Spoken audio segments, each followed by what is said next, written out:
Chapter 1. When Everything Begins Anew. Old Liang. Do you remember Zhu Wanxing? I do. Why the sudden inquiry about her? Did you not see the news? She has passed away. What happened? Look it up yourself. After hanging up on his old friend, Liang Jing opened a news application and entered the keyword Zhu Wanxing. His eyes were immediately drawn to a trending headline. Renowned female author Zhu Wanxing commits suicide at home. With a soft sigh, Liang Jing lamented. He and Zhu Wanxing shared over a decade of camaraderie as classmates. Though their interactions during school were scarce, and they had lost touch thereafter, the knowledge of an old classmate ending her life in such a tragic manner stirred a sense of melancholy within him. With a mix of regret and curiosity, Liang Jing clicked on the news article. IT reported that a handwritten note had been found at the scene, detailing Zhu Wanxing's years of torment and despair due to mental illness. For her, death appeared to be a form of liberation. In her letter, she penned a harrowing tale of her ordeal.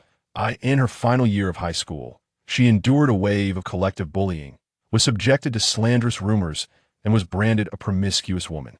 What she found equally unbearable was the realization that the boy she had secretly adored for years was among her tormentors. Although she transferred schools to escape the malicious gossip, the incident remained a deep-seated wound, one of the roots of her descent into the abyss of depression. She wrote, "The gun that killed me had its trigger pulled many years ago. Recently, she faced online harassment due to her new book, leading to an emotional eruption that culminated in tragedy." After reading the article, Liang Jing was engulfed by a wave of guilt. For it was he, inadvertently, who had contributed to the bullying incident that in the ruthless world of business, where he was dubbed a dishonorable merchant, he now felt a pang of conscience. Have you committed so many unscrupulous deeds that you now fear retribution? He mused bitterly. Turning off the news, that he rose and made his way to the kitchen, retrieving a bottle of whiskey from the refrigerator. It seemed that only with the aid of alcohol could he find solace and sleep on this night of profound moral reckoning. Glass after glass of fine liquor was consumed. Suddenly, his heart raced violently, followed by waves of excruciating pain. "Old Liang, did you indulge last night? You look utterly spent." A voice persistently jostled Liang Jing's arm, pulling him from his stupor. He groggily opened his eyes to find a cheeky young man smiling down at him. "Sugo," Liang Jing exclaimed in astonishment. The figure before him was none other than his old friend, Su Hongjie, who had delivered the news of Zhu Wanxing's demise. But wasn't Sugo in Yangcheng? How had he suddenly appeared before him? Moreover, did you get Botox? You look remarkably youthful, Liang Jing inquired, perplexed. Su Hongjie frowned in confusion. "What nonsense are you spouting?" Liang Jing's mind felt muddled. He pressed his temples and surveyed his surroundings. The room was cluttered with desks piled high with books. On the wall directly in front of him hung a red banner emblazoned with the slogan, "Improve by 1 point, eliminate 1,000." Beneath the banner was a blackboard, its corner marked, with the words, 276 days until the college entrance examination. "Sudog, what day is it today?" Liang Jing inquired hastily. "September 4th. What year?" 2008, of course. "Why are you being so odd?" Su Hongjie raised his hand and tapped Liang Jing's forehead. "You're not feverish, are you? Has your brain been scrambled?" Liang Jing's expression gradually turned vacant. "Am I reborn?" "Su Dog, has Zhu Wanxing transferred schools yet?" Liang Jing instinctively posed the question. "Transferred? She's sitting right there, isn't she?" Su Hongjie nodded towards the front of the classroom. Liang Jing followed his gaze and beheld a girl with a ponytail quietly reading by the window in the front row. At that moment, the gentle morning sunlight fell upon her like stage lights, illuminating the contours of the girl holding the book. Her golden strands of hair danced lightly in the breeze, creating a scene as beautiful as a cinematic tableau. Before his rebirth, Liang Jing had been an investor and attended an annual meeting for a film company, where he encountered several female celebrities from the entertainment industry. In comparison, Zhu Wanxing's beauty was equally striking. Moreover, the scholarly aura and artistic essence she exuded added an exquisite touch, endowing her with an air of untouchable sanctity. It was no wonder that she later became a writer, often introduced by the media with the prefix beauty. "Old Liang? Stop drooling," Su Hongjie teased, waving his hand in front of Liang Jing's face. Snapping back to reality, Liang Jing shot a reproachful glance at his old friend, realizing that Zhu Wanxing's continued presence indicated that the rumor-mongering had yet to Commence. Weren't you recently flirting with Zhou Qinglan? Why are you still thinking about the campus beauty? You're a glutton, thinking of both the bowl and the pot. Su Hongjie joked. This remark evoked memories of Liang Jing's youthful past. Strangely enough, since the first grade of elementary school, he and Zhu Wanxing had always been classmates.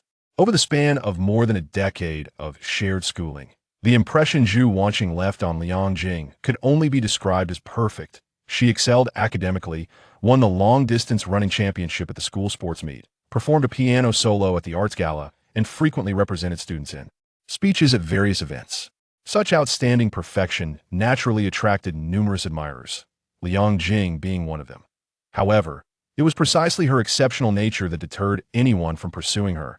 As they all understood the futility of such pursuits, there was simply no opportunity. Liang Jing was no exception. Yet, as a young adolescent, he was not immune to infatuation and harbored romantic fantasies. During this period, a girl named Zhou Qinglan approached Liang Jing, leading him to believe he was experiencing love. Thus, in contrast to the impossibility of Zhu Wanxing, the youthful Liang Jing chose to pursue Zhou Qinglan. However, the mere thought of Zhou Qinglan now made him feel a sense of distaste. That woman is utterly repulsive, Liang Jing. Suddenly, a voice called out to him from the back of the classroom. Turning around, he saw Zhou Qinglan, surrounded by a group of female students engaged in conversation. She beckoned him over, imperiously commanding, "Hand me your phone."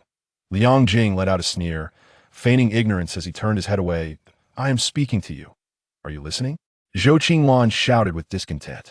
Liang Jing chose to continue his silence. He had no desire to engage in conversation with this distasteful woman. Meanwhile, Su Hongjie cast a look of approval at his friend, finally realizing he had gained some insight. Zhou Qinglan felt utterly perplexed. Wasn't Liang Jing always at her beck and call? Why was he acting so strangely today? In a fit of anger, she glared at him, marched over, and reached into the hole of his desk. "What the hell are you doing?" Liang Jing exclaimed in frustration. Before he could intervene, Zhou Qinglan retrieved a Nokia flip phone from the desk, then happily scampered back. Liang Jing did not wish to become entangled with Zhou Qinglan over a mere broken phone. It was a trivial matter to discard it. However, after a short while, hearing Zhou Qinglan and other girls whispering about something, he suddenly realized. The phone was insignificant. What truly mattered were the photographs contained within. By some twist of fate, it seemed that destiny had transported him back to the very moment when the scandal was set in motion. Chapter 2. People are eager to deify, yet prefer to destroy. After seizing Liang Jing's phone, Zhou Qinglan returned to the cluster of female students. Lowering her voice as she said, "Guess what? After last night's evening study session, on our way home, Liang Jing and I witnessed something astonishing." "What is it?" The group of girls was filled with curiosity, especially since Zhou Qinglan had promised to share a sensational gossip. Stealing a glance at Zhu Wanxing in the front row, Zhou Qinglan whispered, "We saw Zhu Wanxing entering a hotel with an older man." "What? Is that true?" "It can't be." The girls gasped in shock.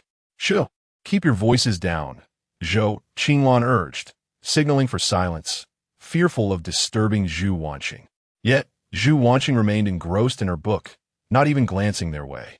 She showed no interest in the gossip among her peers and cared little for anything beyond her studies. Her demeanor was perceived as aloof by the boys, while some girls regarded it as mere pretentiousness. "I knew you wouldn't believe me, but fortunately, I had Liang Jing take a picture for evidence." Zhou Qinglan powered on the Nokia and continued, "The older man who took Zhu Wanxing to the hotel drives a luxury Benz." Though her words were not explicit, they implied a multitude of insinuations. The classmates were well aware that Zhu Wanxing came from a single-parent household, raised solely by her mother, a modestly paid bank clerk. The juxtaposition of a stunningly beautiful yet ordinary girl and a wealthy older man, coupled with the hotel setting, conjured a plethora of sordid tales. Zhou Qinglan's deliberately mysterious tone further guided the girls' imaginations down a murky path. Zhu Wanxing excels academically. I refuse to believe she would engage in such behavior, remarked a bespectacled girl. "I don't believe it either, but the evidence is before us. And well, even if she is academically gifted, if she were in need of money." Zhou Qinglan spoke with a tone of feigned sympathy. On the surface, she pitied Zhu Wanxing, yet deep down, she secretly hoped her speculation was true. wishing to tarnish the reputation of someone who outshone her in every aspect. The root of this sentiment was jealousy. The jealousy among girls can be unfathomable. The Qing University poisoning case serves as a poignant example. "This wretched phone won't turn on," Zhou Qinglan grumbled, slamming the Nokia onto the table. After a violent reboot, she eagerly opened the photo album, ready to display her evidence to the eager audience. Suddenly, a hand reached out and snatched the phone away. "Liang Jing, give me the phone," Zhou Qinglan shouted, recognizing the culprit. "Get lost," Liang Jing retorted. He was acutely aware of the chaos that would ensue if the girls laid eyes on the photo. In his previous life, his compliance in handing over the phone to Zhou Qinglan had led to the image circulating wildly among students, spiraling into outrageous rumors about Zhu Wanxing.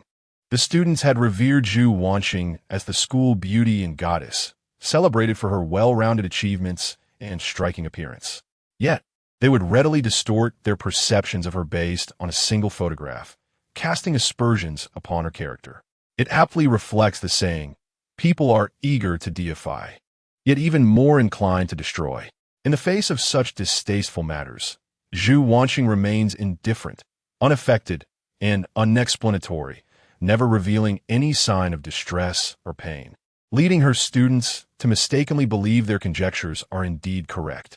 The truth of the matter is well understood by Liang Jing, who has been reborn. The elderly gentleman driving the luxury car is, in fact, Zhu Wanxing's biological father, who took his daughter to dine at a hotel the previous evening.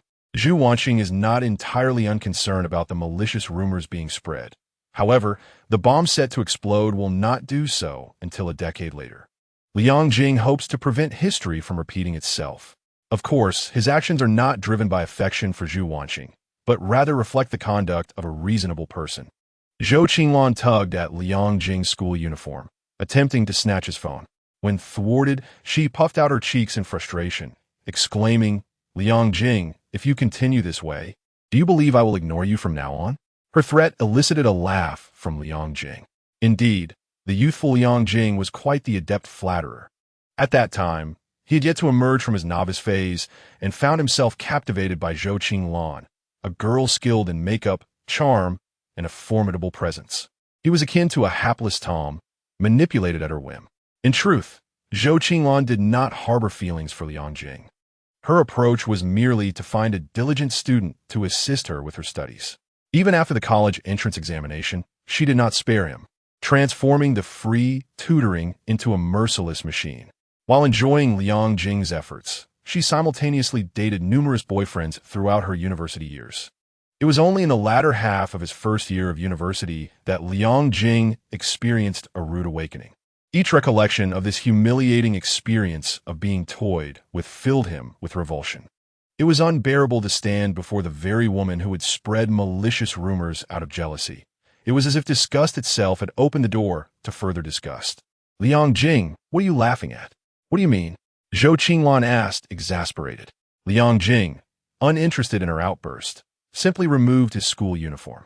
As he prepared to leave, a girl hurriedly inquired, "Liang Jing, what about you and Lan Lan? Did you really see Zhu Wanxing?"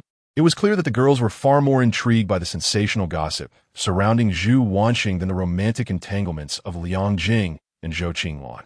Liang Jing sighed in resignation. In the present day, female martial artists often seek to champion their cause. However, the reality is that the incidence of bullying among girls in school surpasses that of boys. "I don't comprehend your inquiry," he retorted curtly.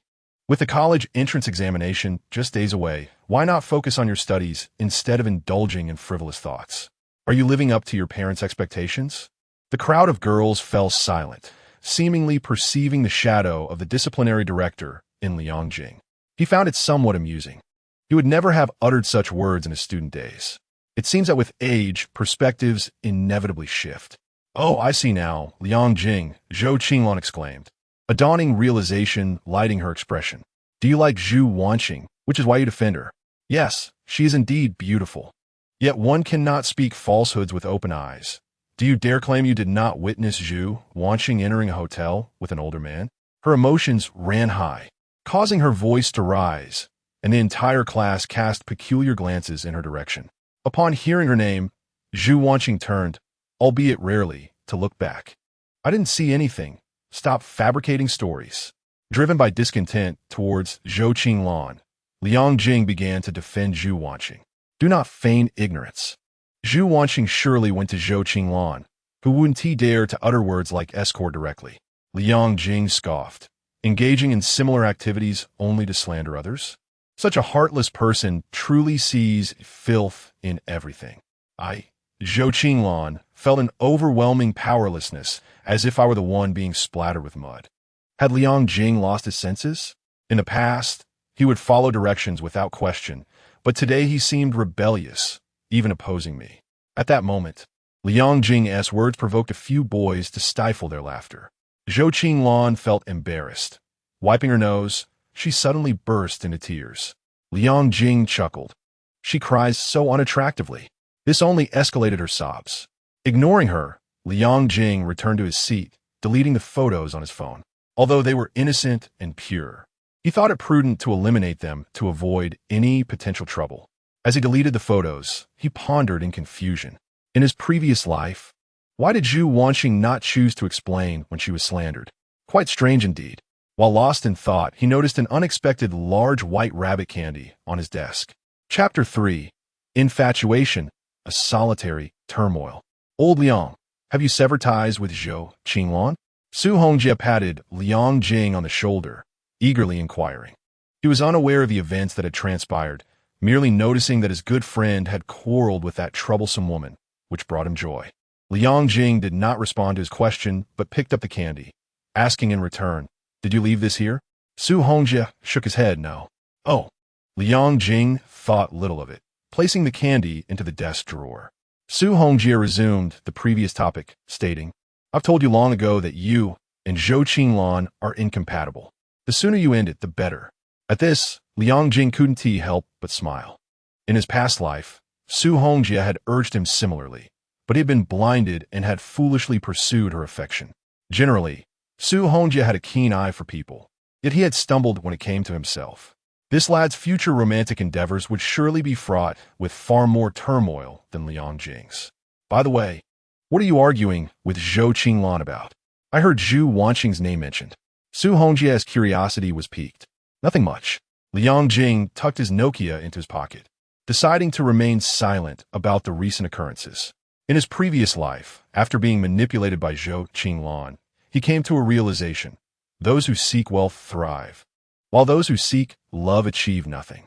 Thus, since his sophomore year, he focused solely on earning money, and he defined success. Yet on his path to success, he had committed many morally questionable acts. Given a second chance, he wished to make a change. To quote a line from Infernal Affairs, "I had no choice before. Now I wish to be a good person. No, to be precise, a wealthy good person." Having assisted Zhu Wanxing in evading a predicament that could profoundly affect her life, I have somewhat atoned for my previous transgressions.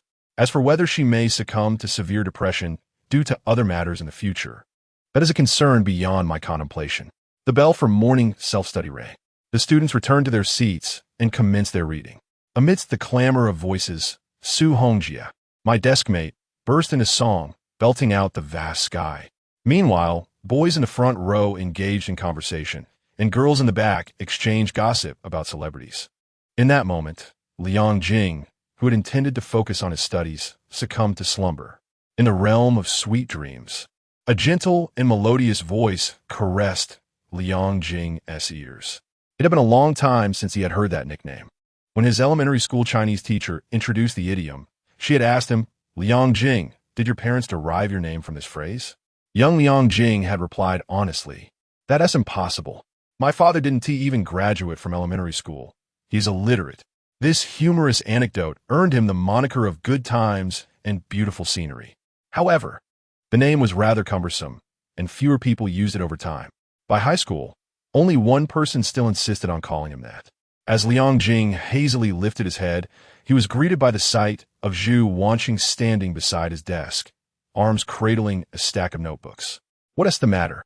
Liang Jing yawned, inquiring. "You haven't submitted your Chinese homework," Zhu Wanxing replied blandly, her tone icy.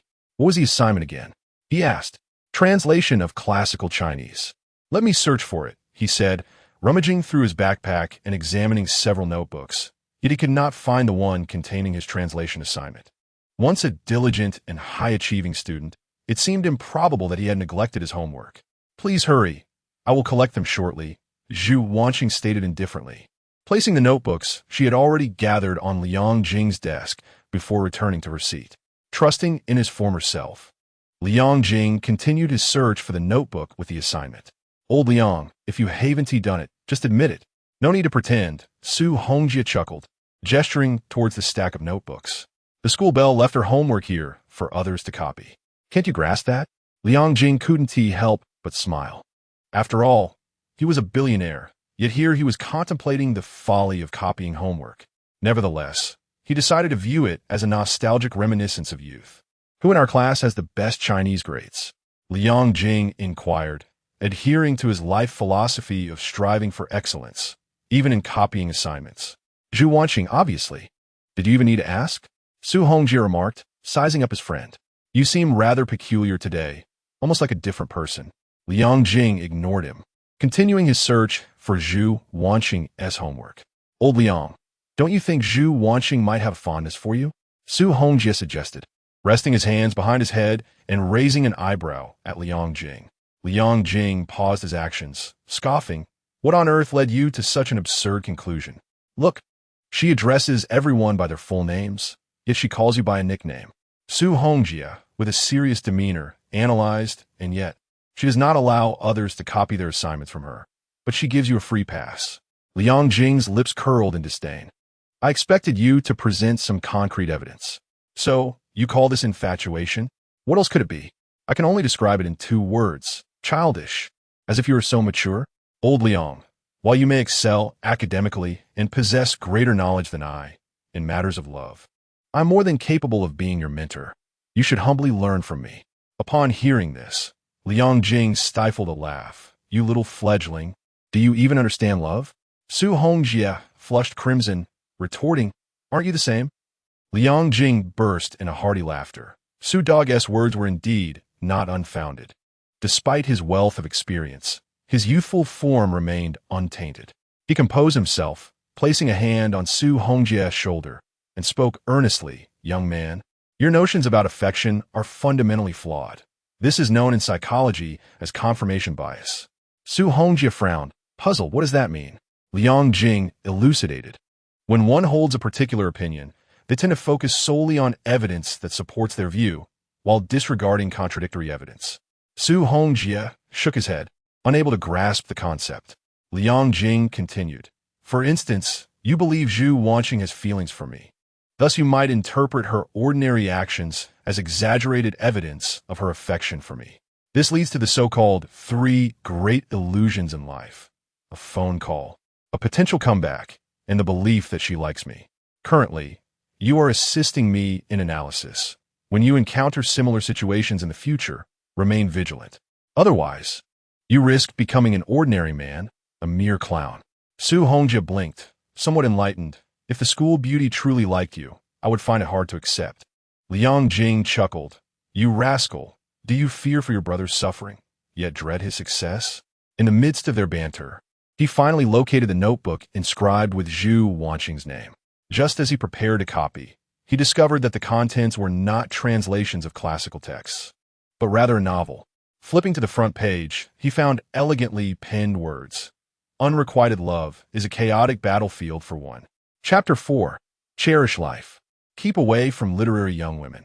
During the second period of the morning, it was time for Chinese class. The homeroom teacher and Chinese instructor, Guolin, entered the classroom. After the customary greeting ritual was completed, she turned to the window side seat where Zhu Wanxing sat and smiled. Zhu Wanxing, have you forgotten to submit your Chinese assignment? Her amicable demeanor immediately incited discontent among some of the girls, like Zhou Qinglan. Had they failed to submit their assignments, they would undoubtedly face a scathing reprimand from this female tyrant. What double standards? Zhu Wanxing frowned, rummaging through her desk, and indeed found her notebook containing the translation assignment. She hurriedly presented it at the podium. Teacher, I apologize. No worries, just be more attentive in the future, Guolin replied, tapping the blackboard. All right, let us commence with the lesson. As Zhu Wanxing returned to her seat, her typically attentive demeanor faltered, and she discreetly began to inspect her notebook. Suffering from obsessive-compulsive tendencies, she had purchased notebooks of the same design. She distinctly recalled submitting her homework that morning. Thus, which notebook had she mistakenly handed in? All her subject notebooks were present. Wait a moment, did I inadvertently submit that one to the teacher? A rare look of panic crossed her icy visage. Meanwhile, Liang Jing was not focused on the lecture either. Instead, he indulged in the wicked pleasure of reading the handwritten novel of the campus belle. It must be said that Zhu Wanxing's prose was genuinely commendable, making it no surprise that she would eventually become a professional writer. After secretly perusing for 2 classes, Liang Jing grasped the general content of the novel. It was a first-person narrative chronicling the youthful story of my unrequited love for a boy named. The tale appeared to be adapted from Zhu Wanxing's real-life experiences, as he recognized some of the school-related anecdotes mentioned, though there were also elements of fiction. The latest content revealed that Zhu Wanxing had progressed to depicting the protagonist in university, which did not quite align with reality. Liang Jing recalled a saying, "A writer's debut work often reflects their own life." If the narrator is indeed Zhu Wanxing, then who is the male lead? He suddenly remembered a news report he had seen prior to his rebirth, which indicated that Zhu Wanxing indeed had a crush during high school, and that individual was involved in a scandalous rumor. This incident had left Zhu Wanxing despondent. Curiosity ignited within Liang Jing. Who was this fortunate male that had captured the heart of the campus beauty? After class, Liang Jing inquired of Zhu Wanxing, Zhu Dog, "Is there anyone in our class whose name's initials correspond to?" Zhu Wanxing, exasperated, replied, "My brother, what is wrong with you? You've asked several similarly absurd questions today." Liang Jing chuckled, "Enough with the nonsense, just answer." Zhu Wanxing recounted the names of the entire class, and indeed, there was one, Jiang Lu. "Who?" "There." Zhu Wanxing pointed toward a striking girl with short hair, who was currently engaged in playful banter with another girl. Liang Jing was taken aback. "A girl?" Zhu Wanxing, perplexed, responded, "What else would it be? Is Jiang Lu perhaps in disguise as a boy? Though she does have a rather tomboyish demeanor." The corner of Liang Jing's mouth twitched. Could it be that beneath the rocky exterior, lilies bloom? He shook his head, dismissing such thoughts. Zhu Wanxing's affections and sexual orientation were of no concern to him. Indeed, Zhu Wanxing was breathtakingly beautiful, and even the worldly Liang Jing felt a pang of desire. However, harboring such feelings without the courage to act was futile. In his previous life, he had reveled in the pleasures of life, surrounded by a multitude of admirers. With experience came an understanding of the deeper truths of emotions. One such truth was to cherish life and steer clear of overly artistic young women. Artistic souls are often sensitive, suspicious, and melancholic. Should they possess an added touch of fragility, engaging with them could render one mute. Liang Jing had once pursued a woman enamored with rock music and Western art. On their first day, they attended a music festival together, discussing the origins of rock music and the international communist movement. The following day, after visiting the art exhibition, the conversation meandered from Zubvik's watercolor paintings to the Renaissance. On the 3rd day, the two finally checked into the hotel.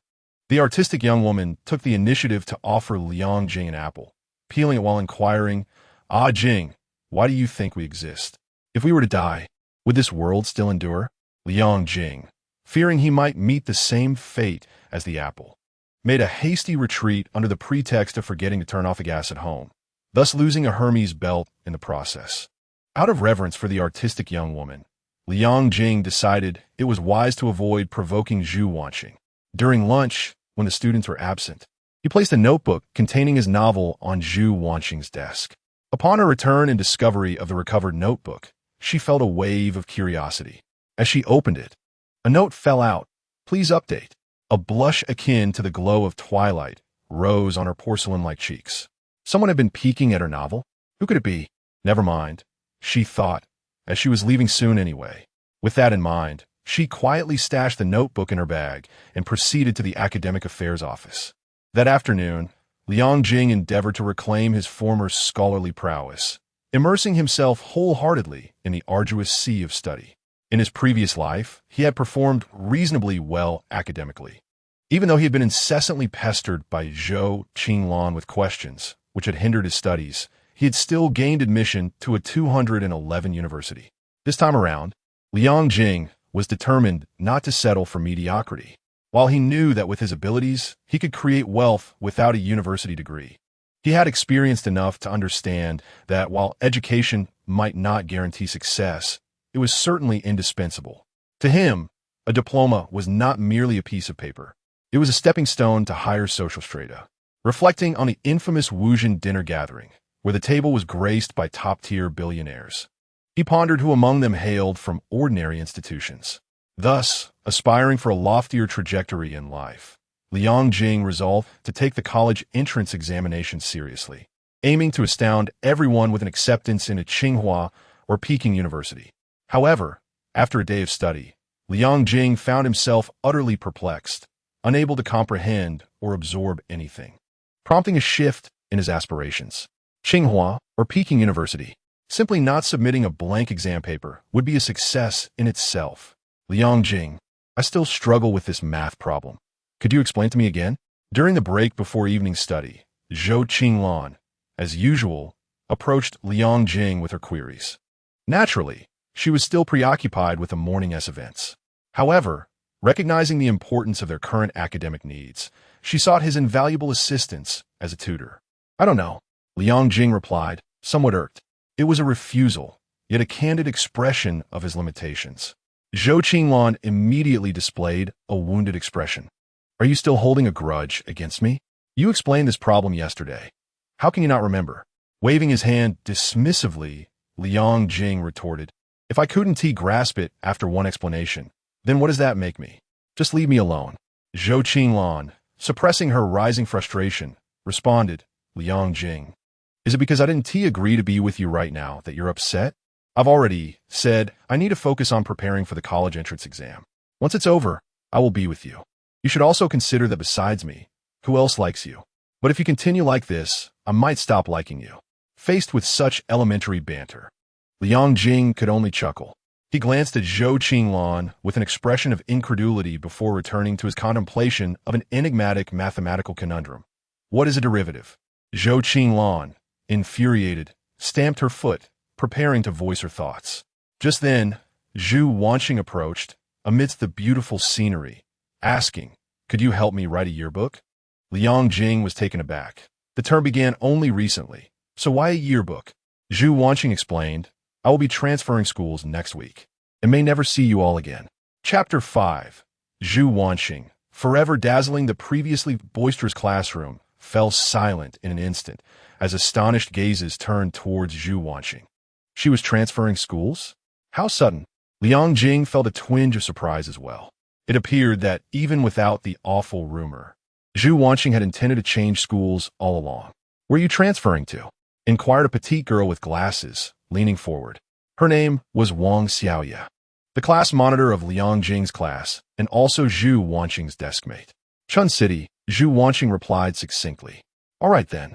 May I also write a page in your yearbook to leave my contact information? We could keep in touch if the opportunity arises, Wang Xiaoya asked tentatively. Though not friends, she admired Zhu Wanxing's excellence and wished to maintain a connection. Of course, Zhu Wanxing nodded slightly. Upon hearing this, Su Hongjie perceived a clue.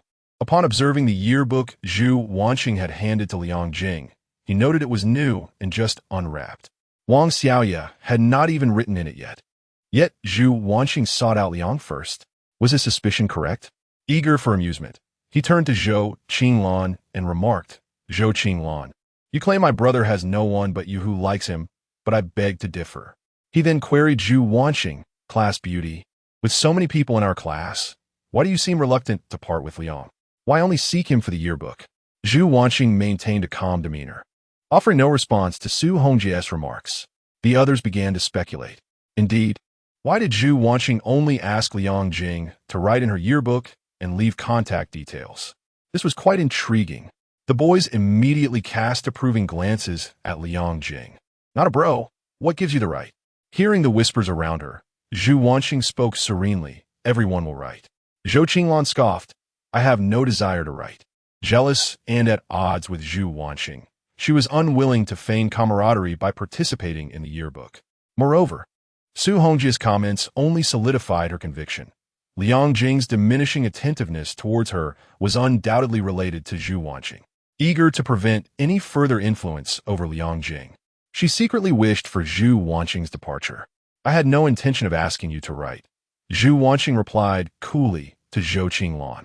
With a scornful hum, Zhou Qinglan turned back to her seat. Undeterred, Su Hongjia pressed on, class beauty, do you truly have feelings for Liang? You're leaving anyway. It wouldn't hurt to say. Zhu Wanxing remained silent. Liang Jing could only shake his head in resignation. There may have been a misnamed connection, but the nickname was undoubtedly fitting. Su Go, that fellow, truly embodies the essence of a dog, utterly indifferent to human affairs and possessing a remarkably low emotional intelligence. He nudged Su Hongjia with his elbow, muttering a few inappropriate remarks. Leaning closer to him, Su Hongjia whispered, Old Liang, can't you see how obvious her affection is? Zhu Wanxing is about to leave. If you don't seize this opportunity, this chance will vanish. Liang Jing regarded Su Go with the same incredulous gaze he reserved for Zhou Qinglan and blurted out, fool. At last, he comprehended the origin of the term average man. It was all too easy for someone like Su Go to entertain the absurd notion that she harbored feelings for him. Liang Jing, on the other hand, was not so self-absorbed. After all, at 18, while he excelled academically, his achievements were not extraordinary. He was somewhat attractive but not devastatingly so, lacked remarkable talents, and came from a modest background. He truly could not fathom any reason why Zhu Wanxing might be drawn to him. This was not a matter of insecurity, but rather a self-awareness cultivated through countless hardships faced by a man in his 30s. On a beautiful day, finish your writing and show it to Xiao Yu, Zhu Wanxing instructed before returning to her seat to read. Liang Jing thought about how she was transferring schools and resolved to write well to leave a favorable impression, hoping to secure a positive role in her future narrative. He picked up his pen and began diligently filling out the information on the class register. Su Hongjia craned his neck to sneak a glance and exclaimed, Wow, old Liang, when did your handwriting become so exquisite? Liang Jing smiled silently. After becoming a successful businessman, he had inevitably signed numerous documents, and to avoid shame in his penmanship, he had invested a considerable amount of money to practice calligraphy with a master. What is my number again? Liang Jing had to retrieve his Nokia, opening the interface of that primitive mobile phone to find his number. It took some effort to note down his phone number as well. Su Hongjia frowned and questioned, Are you really Liang Jing? Ignoring him, Liang Jing continued to fill out the form. Finally, it was time to compose a farewell message. Liang Jing found himself at a loss. What should he write? Perhaps he could casually copy a poem or use song lyrics. At that moment, he recalled that Zhu Wanxing, this sensitive and talented young lady, would likely one day grapple with mental health issues. He also remembered his own struggles with depression during the early days of his entrepreneurial journey. Perhaps due to this shared understanding, he wished to pen some words of encouragement. However, this rough man found himself devoid of eloquence, unable to conjure even a single inspiring phrase after deliberating for quite some time. Just as he was about to give up, he noticed the name Zhu Wanxing held a certain charm. With a flourish, he penned a rather creative farewell message, wishing, May the evening star forever shine bright. Ah, this farewell message is quite impressive. Su Hongjia applauded, exclaiming, perfectly utilizing Zhu Wanxing's name, it conveys heartfelt blessings to a classmate. The term evening star refers both to the celestial bodies and to people, creating a clever double entendre. Forever shining bright also carries a dual meaning. Brilliant. Ingenious. Liang Jing chuckled, realizing that he had indeed grasped the art of expression.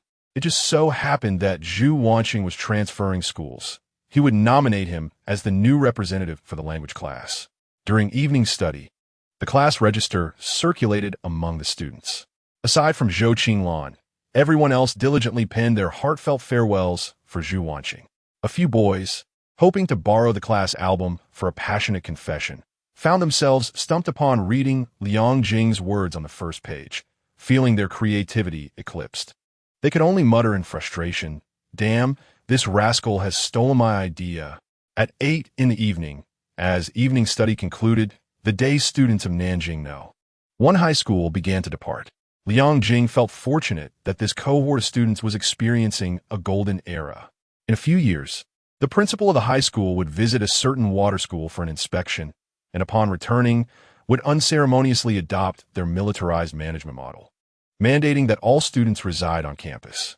Consequently, the academic performance of Nanjing No. 1 would decline year after year, leading to the principal ultimately facing just repercussions, being reassigned to a bureaucratic position in the Education Bureau. "I'm leaving now, bye," Su Hongji announced as he hopped on his bicycle and rode off. Liang Jing continued walking, and after traversing 2 streets, a black Mercedes-Benz 600 parked by the roadside caught his eye. Priced around $2 million at its debut in 2008, it was undoubtedly a vehicle for the affluent. Even over a decade later, only a handful of families could afford such a luxury car. With a 12-cylinder engine and keyless entry, even cars from 2008 boasted such features. Indeed, the wealthy were the first to indulge in the luxuries of the world. Liang Jing mused, offering a critical appraisal of the classic vehicle as he walked. In the next moment, he noticed a young girl sprinting towards the butterfly run. Just before getting into the car, she turned and smiled at Liang Jing, waving her hand. Under the street lamp, her smile radiated warmth and brilliance. Liang Jing was momentarily taken aback. Was Zhu Wanxing, typically so aloof and serious at school, actually smiling at him? It felt somewhat surreal. As the butterfly run slowly pulled away, Liang Jing paused in contemplation for a moment before continuing his journey home. Chapter 6. Rising to the status of a wealthy heir inside the Mercedes. A middle-aged man in the driver's seat glanced at Zhu Wanxing through the rearview mirror and asked with a smile, "Wanxing, have you submitted your transfer application to the school?" Zhu Wanxing nodded, confirming that she had submitted it. The director mentioned that some procedures needed to be followed, which would take about a week. "That's good," the man replied, nodding slightly. In truth, with his connections, he could have easily bypassed the convoluted process with a few phone calls. However, since his daughter preferred not to wield privilege, he refrained from doing so. "Wanxing, I am truly delighted that you agreed to transfer. You cannot imagine the lengths I went to in persuading your mother. I nearly had a flower pot hurled at my head in the process. Ultimately, considering the importance of your education, she relented. Your father has arranged everything for you. Once you arrive in Spring City, you will have your own place, and Aunt will not disturb you." Upon hearing this, Zhu Wanxing spoke up, "Father, I would prefer to stay in the dormitory. I do not wish to trouble you too much." The man sighed. "Very well, I will defer to your wishes." As Zhu Wanxing gazed out the window at the swiftly passing cityscape, a sense of nostalgia washed over her.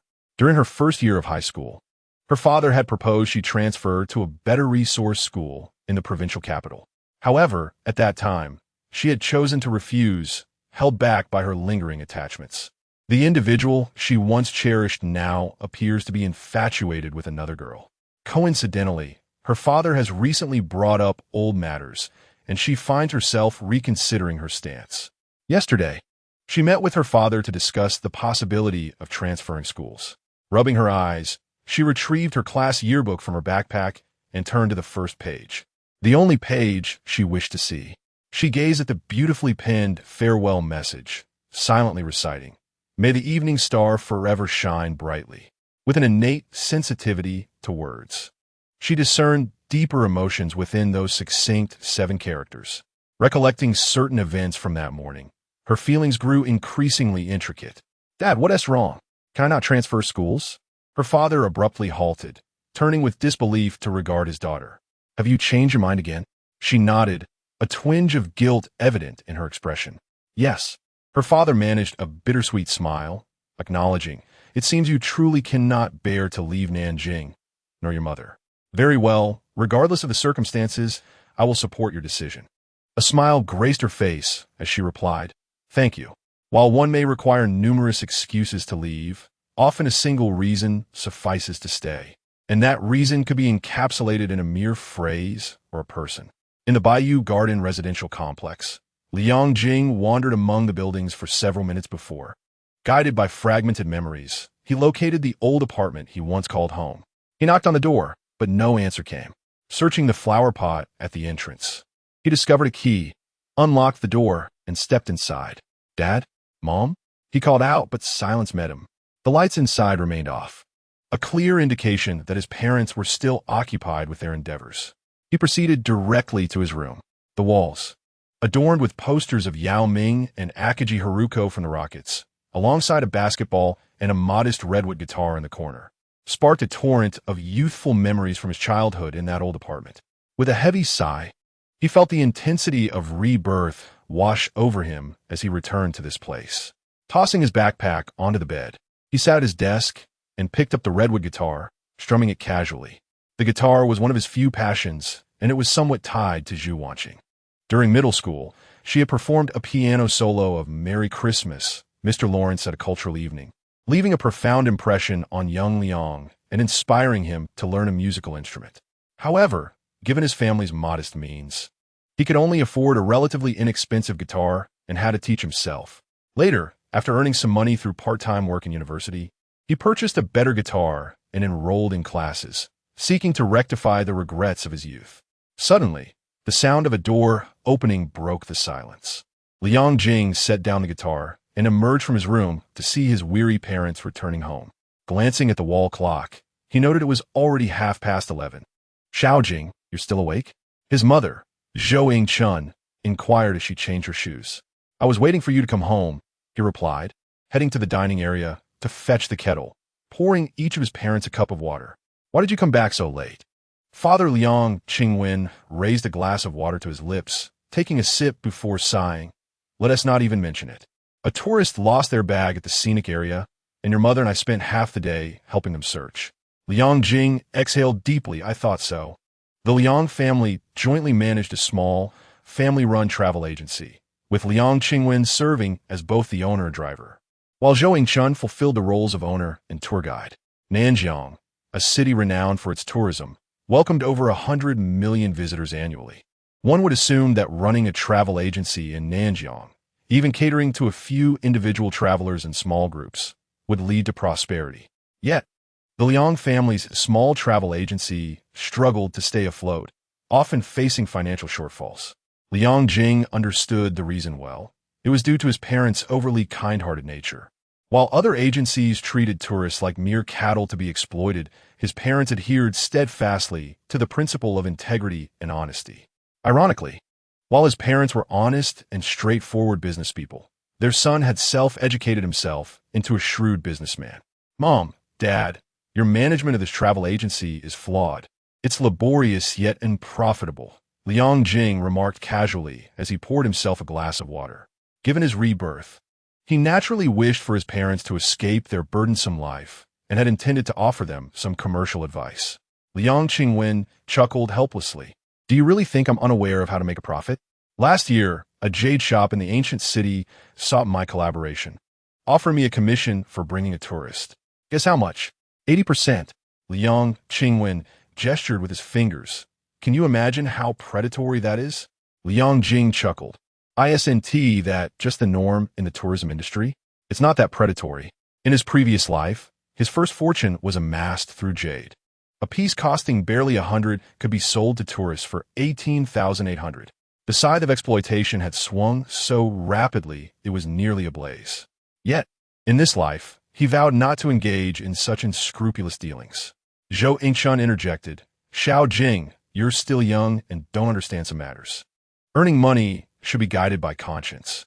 Your father and I may toil, but as long as we remain diligent and avoid laziness, our family's fortunes will improve." Liang Jing held a different perspective on his mother's teachings. While there was merit in acting with conscience, mere hard work did not guarantee wealth. "Mom, Dad, even without exploiting customers, you could still earn a fortune. The key lies in transforming your current business model and philosophy." Liang Qingwen straightened in his seat, teasingly inquiring, "Come now, let me hear what insights you possess." Aspiring for his parents' success, Liang Jing began to enlighten them.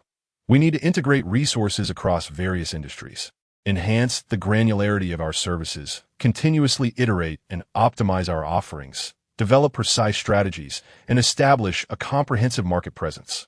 Liang Qingwen and Zhou Chun exchanged bewildered glances. "What are you even saying?" Zhou Chun interrupted. "Can we speak in plain language?" After a moment's pause, Liang Jing clarified in a more accessible manner. Our travel agency is small, so we must focus on excellence. Initially, I propose to develop customized travel experiences tailored for different demographics, such as families, couples, businesses, and schools. Additionally, we should engage in travel photography, particularly emphasizing honeymoon trips and wedding photography. In 2008, this sector still belonged to a blue ocean market. In the coming years, with a rise in residence income, the related industries are poised for a period of rapid development. Subsequently, the focus would shift towards travel agencies, leveraging the internet, and investing in related sectors such as catering, hotels, and resorts, thereby gradually making inroads into the real estate industry. The elderly couple listened, dumbfounded. Liang Jing swallowed hard, thinking that even inebriated, he would not dare to boast like this. He initially believed that the young man had nothing substantial to say, yet was taken aback by the coherence of his discourse. "Son, where did you learn all this?" he inquired. "Surely, school has taught you this?" Liang Jing interrupted his son's grand business presentation. "Dad, haven't you always wanted to replace your car with a better one? Don't worry about where I learned this. Just follow my advice, and in a couple of years, you'll be cruising in a Benz instead of a BMW." Liang Jing was well aware that his parents might not entirely believe in his theoretical business plan, so he opted for the straightforward approach of painting a grand vision. Liang Jing sighed. "The problem is that your mother and I understand nothing. We haven't even heard of this so-called travel photography you mentioned." Zhou Wanxing nodded in agreement. Liang Jing smiled broadly. "That's where I come in. I'll take the time to draft a business white paper for you. Just follow it step by step, and you will definitely succeed." With that, he stood up. "I'll head to my room to research and familiarize myself with the travel photography industry of 2008. He could foresee that he was on his way to becoming a wealthy, second-generation heir. The elderly couple exchanged glances as the door to his room slowly closed. "Is this really our son?" Liang Jing mused, uncertain and unconvinced. "He seems less like our son and more like a pyramid scheme leader." "I think so too. Should we report this?" "I second that." Chapter 7. Has the emotional drama arrived too late? The next day, having fully accepted the irreversible reality of his rebirth, Liang Jing embraced his identity as a high school student. He rose early, washed up, and set off for school. A thin veil of mist enveloped the streets in the morning, and as he approached the school, the silhouettes of hurried students became more frequent. Ding, ding, ding. The sound of a bicycle bell rang out, and Liang Jing turned to see Zhu Wanxing speeding towards him on his giant mountain bike. Coming to a swift halt in front of Liang Jing, Zhu Wanxing executed a stylish drift. "Cool, isn't it?" Zhu Wanxing said, tilting his chin with pride. Liang Jing chuckled. "Slow down. Be careful not to embarrass yourself." "You're just jealous of my good looks," Zhu Wanxing scoffed, pulling out a plastic bag containing a baked pancake from the handlebars. "Here, this is for you." Liang Jing accepted it, tore open the bag, and took a hearty bite of the pancake. Walking side by side, Zhu Wanxing pushed his bicycle. "Why didn't I see you chatting in the group last night?" "I didn't have time to check. You missed out on something big." Liang Jing raised an eyebrow. "What big thing?" "Zhu Wanxing is transferring schools, and Wang Xiaoya suggested throwing her a farewell party." "Oh, what else with that reaction? Aren't you planning to attend?" "Does Zhu Wanxing know about your farewell party?" "Of course not. It's a surprise. We have to keep it under wraps." "Then let me ask you this. Is Zhu Wanxing social?" Zhu Wanxing pondered for a moment before responding. "She is quite the loner. She seldom participates in class activities, and during the sports meet, she only signed up for individual events." Liang Jing chuckled. "Well, there you have it. You all are naively throwing a farewell party for someone with a solitary disposition. Do you think she would appreciate it? Don't be surprised if you find yourselves moved to tears while she remains utterly unfazed. Just the thought of it makes me cringe." Zhu Wanxing smacked his lips, indifferent. "I don't mind. I'm just here to join the fun. What about you? Aren't you planning to make an impression?" Zhu Wanxing, that rascal, is bringing his guitar to school to show off at the farewell. Liang Jing frowned. "Why should I put on a show?" "Because Zhu Wanxing likes you," Zhu Wanxing exclaimed, adopting a demeanor of exaggerated urgency. Liang Jing laughed helplessly. "Here we go again. Let me be clear. Zhu Wanxing fancies someone else." "Who?" Zhu Wanxing inquired curiously. "I'm not entirely sure of the specifics, just that the initials are." Zhu Wanxing is suddenly enlightened, though. "No wonder you asked me such a random question yesterday. But how did you find out?" You sound just like a gossiping schoolgirl. It's merely a guess. Don't go spreading around, Liang Jing cautioned. Relax, my friend isn't that bored. Zhu Wanxing murmured, repeatedly uttering the two letters, trying to match them with a name. Suddenly, he exclaimed, Old Liang, reverse that spells. Liang Jing. Liang Jing chuckled. You have quite the imagination. He had indeed noticed this coincidence, but, being self-aware, he would not hastily conclude that it referred to him.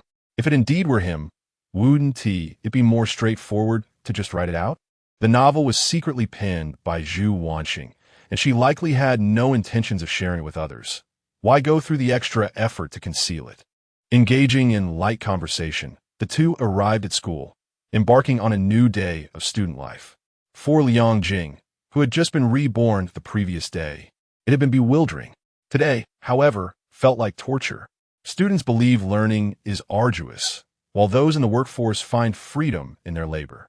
Yet, as someone who embodies both roles, Liang Jing's sentiment was that it was all equally burdensome. Comparing which was more challenging felt pointless. They were all equally distasteful. Before long, the day had passed. Prior to evening study sessions, the students of Class 3, Grade 3 busied themselves preparing for Zhu Wanxing's farewell party. This initiative was proposed by the class monitor, Wang Xiaoye, and the boys rallied behind her. However, a faction of girls led by Zhou Qinglan voiced their dissent. The classroom belongs to everyone. Why should it be used for Zhu Wanxing's farewell? What about our studies? To accommodate everyone's feelings, Wang Xiaoye arranged the farewell in an empty classroom in Yifu Building. Yifu Building was the school's oldest teaching facility, which had become obsolete after new buildings were constructed. The school repurposed some classrooms into libraries and laboratories, leaving the remaining vacant ones for defunct student organizations as activity rooms. Liang Jing's most vivid memory of this building was from his first year when a couple of seniors sneaked into an empty classroom during evening study for some private time, only to be caught red-handed by the headmaster. Old Liang, let us go. We should attend the farewell, Zhu Wanxing urged in the classroom. Not going, Liang Jing replied. Liang Jing was engrossed in his studies, grappling with a perplexing physics conundrum. What constitutes Newton's second law? At that moment, the class monitor, Wang Xiaoye, approached the podium and announced, Classmates, anyone who wishes to participate in the farewell gathering may proceed to the third floor of Yifu Building. Zhu Wanxing raised his hand and inquired, Monitor, what is the procedure for this farewell event? Upon hearing this, Liang Jing cast a sidelong glance at his close friend, realizing that he was not privy to the core decision-making group and was merely a spectator. Wang Xiaoye replied, It's quite simple. We shall sing a song for Wanxing together, followed by a cake feast. Liang Jing privately rejoiced at his decision to decline attending the farewell gathering, finding even the thought of it profoundly tedious. Furthermore, he could already envision the imminent awkwardness of the event. By the way, has anyone seen Duan? Wang Xiaoye surveyed the classroom. No sooner had she spoken than a buzz-cut young man entered, exclaiming, Monitor, I'm here. His expression was one of distress, his left hand supporting his right, which was encircled by a bandage. Wang Xiaoye hurried over to assess the situation, asking, Duan, what happened to you? Duan gritted his teeth and replied, I just twisted my wrist while playing basketball. Wang Xiaoye's concern intensified. What shall we do? You were supposed to accompany the singing with your guitar. Sighing, she continued, It seems we must forego the guitar accompaniment. Duan, however, declared resolutely, It's nothing. I can manage. After all, it is for bidding farewell to our dear classmate Wanxing. A minor injury is inconsequential. Liang Jing couldn't help but let out a laugh. He vaguely recalled that this so-called Duan was also one of Wanxing's admirers, hailing from a somewhat affluent background, a minor second generation. Yet it was evident to him that this fellow was merely feigning injury, his performance lacking any finesse. Nevertheless, this ruse might indeed bear some fruit. Imagine enduring an injury while valiantly strumming the guitar for the campus bell. How romantic, how touching. Yet, was it not a bit tardy for such theatrics? The transfer was already upon them, and now he chose to perform? Did he not realize the significance of timing? Would he truly be able to play the guitar? Deceived by this clumsy act, Wang Xiaoye remained preoccupied with Duan's injury. Duan waved his bandaged right hand, his expression pained yet determined. I can manage. But please do not mention this to Wanqing. I fear it may burden her. Duan Su, for heaven's sake, do not overexert yourself, Su Hongji interjected, pulling Liang Jing to his feet. Old Liang can play the guitar too. You should take a break. Chapter 8. Lasting friendship. Liang Jing regarded Su Hongjia with exasperation. Must you always seek the limelight? Liang, you can play the guitar as well? Wang Xiaoya exclaimed, her excitement palpable. She considered singing at the farewell gathering to be an essential component. A mere a cappella performance would lack vitality. Instrumental accompaniment was necessary. With Duan Su suddenly incapacitated, Liang Jing's potential guitar skills could alleviate her immediate concerns. Before Liang Jing could respond, Su Hongji interjected, yes, old Liang has been self-teaching for a while. Hearing this, Duan Su, concerned about losing the spotlight, breathed a sigh of relief. Oh no, that one do. Self-taught musicians often fall short. I've never seen you play, Liang. You must lack confidence in your skills. Best not to interfere. As he spoke, he turned to Wang Xiaoya, the class monitor, and suggested, let me take the lead. Despite my injured hand, I am undoubtedly more capable than Liang Jing. Liang Jing thought to himself, you, trying to show off, are even using yourself as a stepping stone? I ought to teach you a lesson. One must display their prowess with moderation. Excess often invites misfortune. Class monitor, which song will you all be singing? Out of sheer mischief, Liang Jing decided to seize the opportunity from the boastful youth. Will you be able to play Auld Lang Syne? Wang Xiaoya inquired in return. Liang Jing nodded, affirming his ability. Duan Su scoffed. Do you even know which chords are involved? You claim to know? Liang Jing replied nonchalantly. Is it not merely the I, V, and 4 chords? Zuan Su Pao Set Purpo. What is that? Liang Jing chuckled. Basic music theory knowledge. Haven't you learned it? What a waste of tuition, my friend. Duan Su was momentarily silenced. Although he had taken guitar classes, he had only scratched the surface and truly knew nothing of music theory. Liang Jing grinned, realizing that the young man still had much to learn in the art of showmanship. Wang Xiaoya looked at Liang Jing in astonishment. While she could not comprehend the musical terminology, she sensed that Liang Jing was indeed more skilled, at least more professional, than Duan Su. Oh dear, time is of the essence. Liang Jing, you shall assist with the accompaniment, she declared. Duan Su, I apologize, but your injury comes at the worst possible time. Wang Xiaoya gently pushed Liang Jing forward, and the two made their way out of the classroom. Upon realizing the gravity of the situation, Duan Su hurriedly loosened the bandage on his wrist and exclaimed, Class monitor, I'm actually not hurt. He attempted to chase after them. Su Hongjie grabbed him with a sly smile, saying, Brother Duan, if you're injured, there's no need to overexert yourself. You're merely a supporting role. Do not overshadow the lead. Duan Su was nearly in tears, having hoped to feign injury and play the guitar to win the heart of the campus beauty, laying the groundwork for future pursuits, only for everything to come undone. In Yifu building, Liang Jing arrived at the classroom where the farewell party was being held. The room had been beautifully arranged, with a 2-tiered cake on the podium and the blackboard adorned with flowers and balloons, displaying a grand message. Farewell, classmate Wanqing.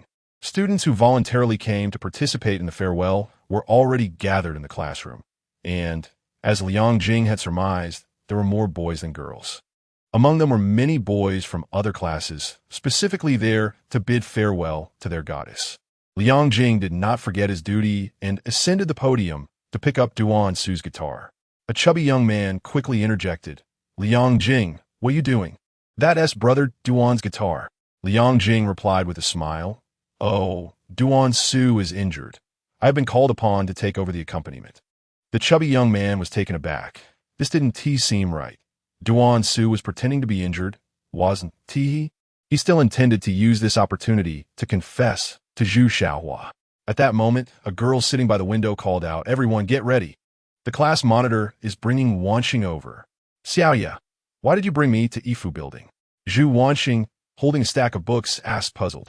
You will find out soon enough. Wang Xiaoya opened the classroom door and gently pushed Zhu Wanxing inside. Bang, bang. The chubby young man and another boy set off 2 handheld confetti cannons, filling the air with colorful bits. In the next moment, Liang Jing followed Wang Xiaoya's cue and began to strum the guitar. As everyone followed the guitar accompaniment and began to sing, how can we forget old friends? How can we not reminisce? Old friends cannot be forgotten, for friendship endures through time. Zhu Wanxing was initially bewildered. However, upon seeing the farewell messages written on the blackboard, she quickly grasped the situation. She was astonished. Her bond with these classmates was not particularly deep, so why had they organized a farewell party for her? Her gaze gradually shifted to the young man on the stage, strumming the guitar, and a wave of gratitude surged within her. At that moment, Liang Jing appeared composed as he played the guitar, yet internally he was anxiously gripping the floor, as if he could feel the weight of the situation pressing down on him. Who had orchestrated this farewell? They were the ones leaving, so why the fanfare? Why not play a joyful tune to send her off? Why sing Friendship Endures? Who among them truly shared a bond with Zhu Wanxing? And Zhu, could you perhaps display some emotion? This is rather awkward. In the crowd, Duan Su, who arrived late with Su Hongjia, felt a pang of regret. The farewell party had been Wang Xiaoya's idea, yet he had arranged every detail. The song was his choice, the guitar was his, and he had personally financed the flowers, balloons, and cake. The farewell was a pretense, but his feelings were genuine. However, all the attention had been stolen by Liang. He had become a mere bystander in the crowd. As the painfully awkward singing came to an end, Liang Jing set down his guitar and prepared to slip away. Meanwhile, Wang Xiaoya presented a beautifully wrapped gift to Zhu Wanxing, saying, "Wanxing, this is for you. I hope you enjoy your time at the new school." Behind her stood several male students eagerly waiting to give their gifts. These young admirers, sharing Duan Su's sentiments, felt that their chances of pursuing the school beauty were dwindling with her impending transfer. Yet, if they could leave a good impression and maintain contact, perhaps their hopes would not be entirely extinguished. Observing the crowd's gifts, a flicker of emotion finally crossed Zhu Wanxing's previously impassive face. She bowed slightly and said, with a hint of guilt, "Thank you all for your kindness. However, I won't be transferring after all." At her words, the crowd exchanged bewildered glances. The already awkward farewell had become even more uncomfortable. "Are you not deceiving everyone's feelings, school beauty?" I was just about to burst into tears. Suonghi exclaimed. The crowd erupted in hushed whispers, each feeling somewhat deceived. Zhu Wanxing's sense of guilt deepened, and she weakly added, "I'm sorry, I should have said it sooner." Wang Xiaoya was momentarily at a loss for what to do. The intention behind the farewell was heartfelt, yet it had turned into a blunder, putting Zhu Wanxing in an embarrassing position, making her feel like a villain. Liang Jing, who had initially intended to leave, stopped in his tracks, shaking his head in disbelief. "Su, I suggest you read up on emotional intelligence. Do you crave more awkwardness in this situation?" In an effort to assist his good friend and alleviate Zhu Wanxing's discomfort, he turned back to the stage. Chapter 9. The Peach Blossom Eyes. A tender gaze at the dog Liang Jing stood on the stage, cleared his throat, and declared loudly, everyone seems to have misunderstood. You all came voluntarily. It cannot be said that Zhu Wanxing deceived anyone, can it? Furthermore, since everyone is willing to attend the farewell gathering, it indicates that they are reluctant to see her go. Now that she has decided to stay, isn't that a cause for mutual delight? Upon hearing this, the crowd nodded in agreement. Indeed, the farewell party was merely a one-sided arrangement, and this misunderstanding cannot be attributed to Zhu Wanxing. The boys, too, were enlightened at this moment. The school bell was not transferring after all. Wasn't that splendid news? They still had a chance. However, Zhu Wanxing also had her shortcomings. She had declared her intention to transfer just yesterday, only to change her mind today while keeping it from everyone. This was a sign of disunity within the class. As he spoke, Liang Jing turned to Zhu Wanxing and said, "I shall impose a week of duty on you to help everyone. That is acceptable, right?" Zhu Wanxing felt somewhat compelled to attend the farewell, yet she also recognized her own faults and felt guilty for the goodwill shown by her classmates. Liang Jing's suggestion alleviated her inner remorse. She nodded slightly and replied, "No problem." "Excellent." Liang Jing clapped his hands. "Then let us all return to our respective homes. The gathering is dismissed." No sooner had he spoken than Wang Xiaoya hurried onto the stage. "I apologize. The issues with this farewell gathering are my fault," she said, bowing. "It would be a waste to let this cake go uneaten, And since we seldom gather like this, let us change the theme. With that, she wiped the affectionate words off the blackboard and wrote 5 large characters. Dream sharing session. As we are in our final year, soon to face the college entrance examination, why not take this opportunity to enjoy cake together and share dreams? This idea was met with enthusiasm. Let us cut the cake together. Wang Xiaoya's words received a positive response from the crowd. Liang Jing chuckled to himself. The dream sharing session? Wang, you truly excel at awkwardness. He had no desire to participate and was preparing to leave. Turning around, he found Zhu Wanxing standing behind him, having appeared from nowhere, and they nearly collided. It was the first time in their lives that Liang Jing could appreciate Zhu Wanxing's stunning beauty from such close proximity. One must admit, she was remarkably attractive, with skin as smooth and supple as dewy petals. Were it not for the crowd, Liang Jing might have been tempted to pinch her cheek to see if it would yield moisture. Thank you for the lovely moment, Zhu Wanxing said softly. Liang Jing chuckled lightly. There's no need for thanks. I merely spoke up to ease the awkwardness. It's not just for that. Liang Jing paused, wondering what else she was grateful for. At that moment, Wang Xiaoya called out to them, Liang Jing, Wanxing, come and get some cake. Liang Jing waved his hand dismissively, saying, I'll pass. You all chat. I'm heading back to study. He had just grasped Newton's second law and was determined to tackle the third. Don't go. Su Hongjie suddenly appeared and threw an arm around Liang Jing's shoulders. Old Liang, you can read any time, but opportunities to participate in class activities with the school bell are rare. Don't rush off. Liang Jing replied with a smile. The thing is, I have no dreams. So I want to join your dream-sharing session. No dreams? Then just listen to others, came the retort. Su Hongjie forcefully pulled Liang Jing back into the classroom, leaving Liang Jing feeling utterly helpless. Standing at nearly 6 feet 3 inches, Su Hongjie towered over him, his robust physique rendering Liang Jing incapable of resisting. It occurred to him that he ought to find time to strengthen his body. Otherwise, this frail form would surely lead to future disadvantages. Moreover, he realized that his overly mature mindset rendered him incompatible with his peers. If he was to traverse the path of youth once more, he might as well indulge in some youthful folly. In the empty classroom, devoid of desks and chairs, the students sat on the floor, forming a circle. Su Hongjie dragged Liang Jing to stand before Duansu. Duansu, shift over a bit, he commanded. Duansu retorted indignantly. Why should I? He was seething with frustration, feeling that the farewell party he had meticulously planned had been completely usurped by Liang Jing. There's ample space beside you. Just move, Su Hongjie replied curtly. Duansu's chubby sidekick immediately protested. Su Hongjie, what do you mean by that? Su Hongjie shot him a glare. What, you got a problem? Liang Jing chuckled, patting his good friend's shoulder. Come on, what does it matter where we sit? You still haven't changed that foul temper after all these years. With that, he settled into the vacant space next to Duansu and his portly companion. Once seated, Liang Jing understood why Duansu was reluctant to change positions. That spot was directly facing Zhu Wanxing.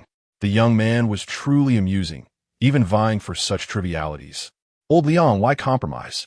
Su Hongjie sat down beside Liang Jing, adding, If they irritate you, I can just handle them. Liang Jing laughed. You would resort to violence just to have me sit face to face with Zhu Wanxing? Su Hongjie chuckled. I'm glad you recognize my good intentions. I am now even more convinced that my theory on love is indeed correct. What theory? Liang Jing inquired. Zhu Wanxing undoubtedly likes you, Su Hongjie asserted with unwavering confidence. You don't know. When you were playing guitar just now, she couldn't take her eyes off you. Her gaze was so affectionate and filled with emotion. Liang Jing burst into laughter. That was just her charming look. She can make even a dog seem enchanting. At that moment, Wang Xiaoya finished distributing the cake and joined the group in the center of the classroom.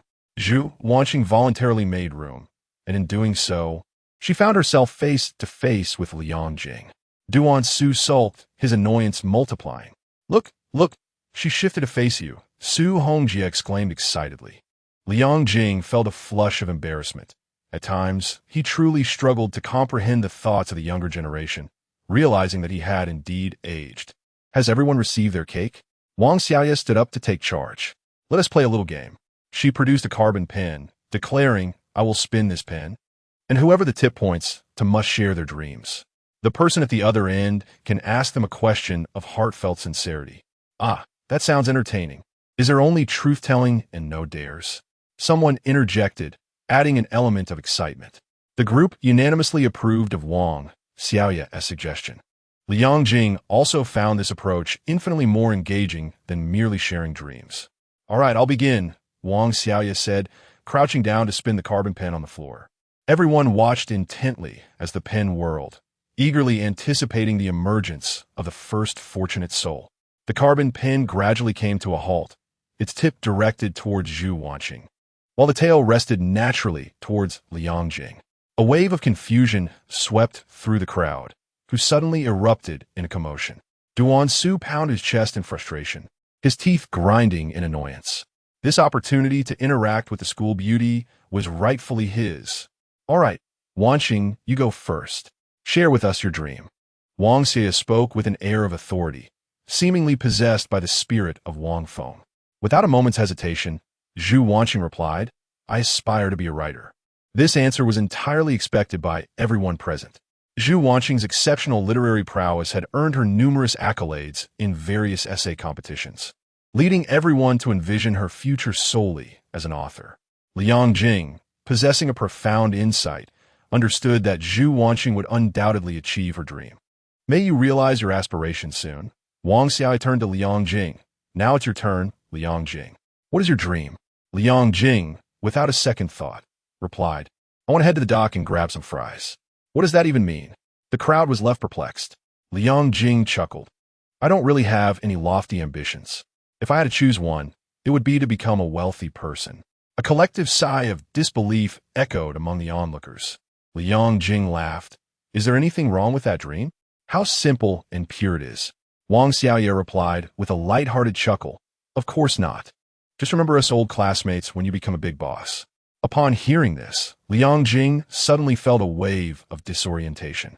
Given the current trajectory, it seemed that his and Zhu Wanxing's life paths would not diverge much from their previous lives. Was it possible that everyone's fate was predetermined from birth? Even with his reincarnation, could he effect no change? The next segment began, and Wang Xiao interrupted Liang Jing's philosophical musings. You can now ask Wanxing a heartfelt question. Once again, the crowd began to stir with inexplicable excitement. Su Hongjie nudged Liang Jing with his elbow, whispering, Old Liang, ask something spicy. Just ask her who she likes. Liang Jing, too, was curious about the character Zhu Wanxing had written about in her novels. However, he was acutely aware that while this was a game of truth, most people tended to dodge difficult questions with falsehoods, and he might not receive an honest answer regardless. Feeling rather indifferent, he casually inquired, Since you wish to be a writer, have you submitted any manuscripts to publishers or online platforms? Come on, Liang, what kind of question is that? You're wasting a golden opportunity. The crowd deemed Liang Jing's question frivolous. Not yet. Zhu Wanxing gently shook her head. Why not submit? Liang Jing pressed further. I'm afraid my work might not get accepted, she confessed. Ah, you should just submit and see what happens. If it gets accepted, splendid. If not, simply try another place. There is little to lose in experimenting. You may not succeed every time, but if you never try, success is guaranteed to elude you. Liang Jing, seemingly adopting the role of a seasoned mentor, offered life advice to the younger generation. Zhu Wanxing pursed her lips. All right, I will give it a try. Noticing the two engrossed in conversation, Duan Su interjected with dissatisfaction. Class monitor, isn't this against the rules? It was agreed that only one question could be asked. Yet Liang Jing has posed two. The school beauty and Liang Jing exchanged a few words, and he felt as though his heart had been pierced. Shut your mouth. Su Hongjie slammed his knee, preparing to rise. All right, let us continue the game. Wang Xiaoya hastily intervened, spinning the carbon pen once more. The next fortunate pair was Su Hongjie and the short-haired, spirited girl opposite him, Jiang Lu. My dream is to be a scientist, Su Hongjie proclaimed proudly. Puffed. Liang Jing could hardly contain himself. He was all too aware of this fool's future antics. After studying civil engineering in university, Su Hongjie ended up on construction sites, ultimately becoming the king of foot baths. His most frequently uttered phrase was, affection rises with the bell, Yet when the bell ceases, the heart remains unsettled. Scientist? More like a charlatan. Jiang Lu, seated across from Su Hongjie, proved to be quite bold, launching right into the truth-telling segment with an explosive question. Su Hongjie, have you watched any films? Su Hongjie, with steadfast confidence, replied, of course I have. The boys present chuckled knowingly. Su Hongjie surveyed the crowd. What are you laughing at? Haven't you all seen them? Don't pretend to be innocent, or I'll make you all pay. As the game progressed, the questions became bolder and more intimate. It was evident that Zhu Wanxing was feeling out of place. It wasn't that she couldn't handle the vulgarity. After all, she had delved into literature, having read Jin Ping Mei, far more explicit than this. It was simply her struggle to adapt to such a noisy social environment. At that moment, Liang Jing, focused on his studies, suggested, class monitor, we've said enough. How about we wrap up? It's nearly time for evening study. Zhu Wanxing turned her watery, peach blossom eyes toward Liang Jing, expressing gratitude. Su Hongjie noticed her gaze and privately mused, isn't that a bit too heartfelt? Old Liang, you lucky dog. Wang Xiaoye glanced at her watch. All right, let us play once more and then call a night. With that, she spun the carbon pen again. As the pen gradually came to a stop, its tip pointed at Liang Jing, while the tail faced Zhu Wanxing. Again? Duan Su lamented. Wang Xiaoye smiled. What a coincidence. The game begins and ends with you two. Wanxing, it's your turn to ask Liang Jing question. Zhu Wanxing hesitated for a long while. Everyone eagerly awaited her inquiry, sensing that her feelings towards Liang Jing were quite exceptional. On this beautiful day, do you have a university in mind? Zhu Wanxing quietly asked. The atmosphere shifted, as if others were playing an adult version of the game, while Zhu Wanxing and Liang Jing were engaging in a child-friendly edition. Liang Jing pondered for a moment before responding. As for the university I wish to attend, I haven't quite decided yet. I do have a target city, though. Which city? Zhu Wanxing pressed. The Magic City. The Magic City? Zhu Wanxing nodded slightly, committing this information to memory. As the game concluded, everyone gradually returned to the classroom to prepare for evening study. Observing her peers chatting and laughing, Zhou Qinlan felt increasingly discontented, loathing the sense of exclusion. Hearing that Zhu Wanxing had no plans to transfer only deepened her despair. With Zhu Wanxing around, Liang Jing's attention would never return to her. She began to ponder whether there was a way to reel Liang Jing back in. The latter half of the evening study session was dedicated to student self-study, while the former half still featured a teacher's lecture. Today, a subject was biology. As usual, Liang Jing did not attend the lecture. Instead, he immersed himself in self-study. After all, the other students had already embarked on their first round of review for the college entrance examinations, while he remained in the preliminary stage of preparation. After dedicating an entire class to understanding Mendel and his P's, he finally grasped the concept. It felt as though his mind had returned. Liang Jing was overjoyed and glanced at the countdown to the college entrance examination on the blackboard. 275 days remaining. If he devised a proper plan and adhered to it diligently, this time would suffice to thoroughly revisit his high school knowledge. With such thoughts, he, who had contemplated submitting a blank exam paper, seemed to catch a glimpse of the admission letter from Tsinghua or Peking University beckoning to him. Wang Xiaoye was organizing the classmates to move the desks. Just as the evening study session concluded, the homeroom teacher, Guolin, entered the classroom. Liang Jing looked at his desk mate, Su Hongjie. In confusion, why are we moving the desks? Your foolish question has resurfaced, Su Hongjie replied helplessly but patiently explained. Tomorrow is the monthly exam. The classroom needs to be arranged as an examination hall, so we must move out the surplus desks. Liang Jing, who had just been daydreaming about the admission letter from Tsinghua or Peking University, chuckled to himself. It seemed that he would not escape the impending disaster of a poor performance in the upcoming monthly exam. Chapter 11. Review is merely her deception the next day. The first monthly exam for the third-year students at Nanjing No. 1 High School commenced. To acclimate students to the rhythm of the college entrance examination, the timing of the monthly exam mirrored that of the actual exam. At 8:40 a.m., students gradually entered the examination hall, awaiting the commencement of the first subject, Chinese. Since this was the inaugural monthly exam, The school did not allocate examination rooms based on previous results, but instead by student ID numbers. Liang Jing found himself in the fourth examination room. Upon entering and taking his seat, a thought struck him. It is said that enemies do not gather without cause. To his right sat Zhu Wanxing, and behind him was Zhou Qinglan. The two were elated to have the esteemed scholar Liang Jing seated next to them. Liang Jing, let us go. Zhu Wanxing tossed a bottle of ice-cold cola to him, jesting, "Good brother, take care not to cover your answer sheet too thoroughly." Liang Jing shook the cola bottle, retorting, "Duan, is this your way of testing my resolve?" Zhu Wanxing scratched his head. Acknowledging that the school did not offer many enticing items for purchase, "I'll treat you to a meal later. How about that?" Despite harboring some resentment towards Liang Jing due to yesterday's events, he felt compelled to yield in the face of pressing matters. Zhou Qinglan hesitated for a moment before speaking. "Liang Jing, could you help me as well?" Liang Jing turned slightly, smirking. "At least he gave me half a bottle of cola.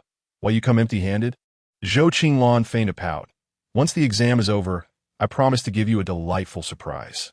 Liang Jing chuckled, but then swiftly adopted a stern expression, declaring, "I'm not interested."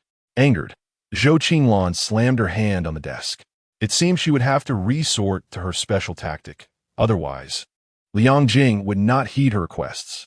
"Good brother, I implore you, grant me this favor." Zhu Wanxing clasped his hands together, earnestly pleading.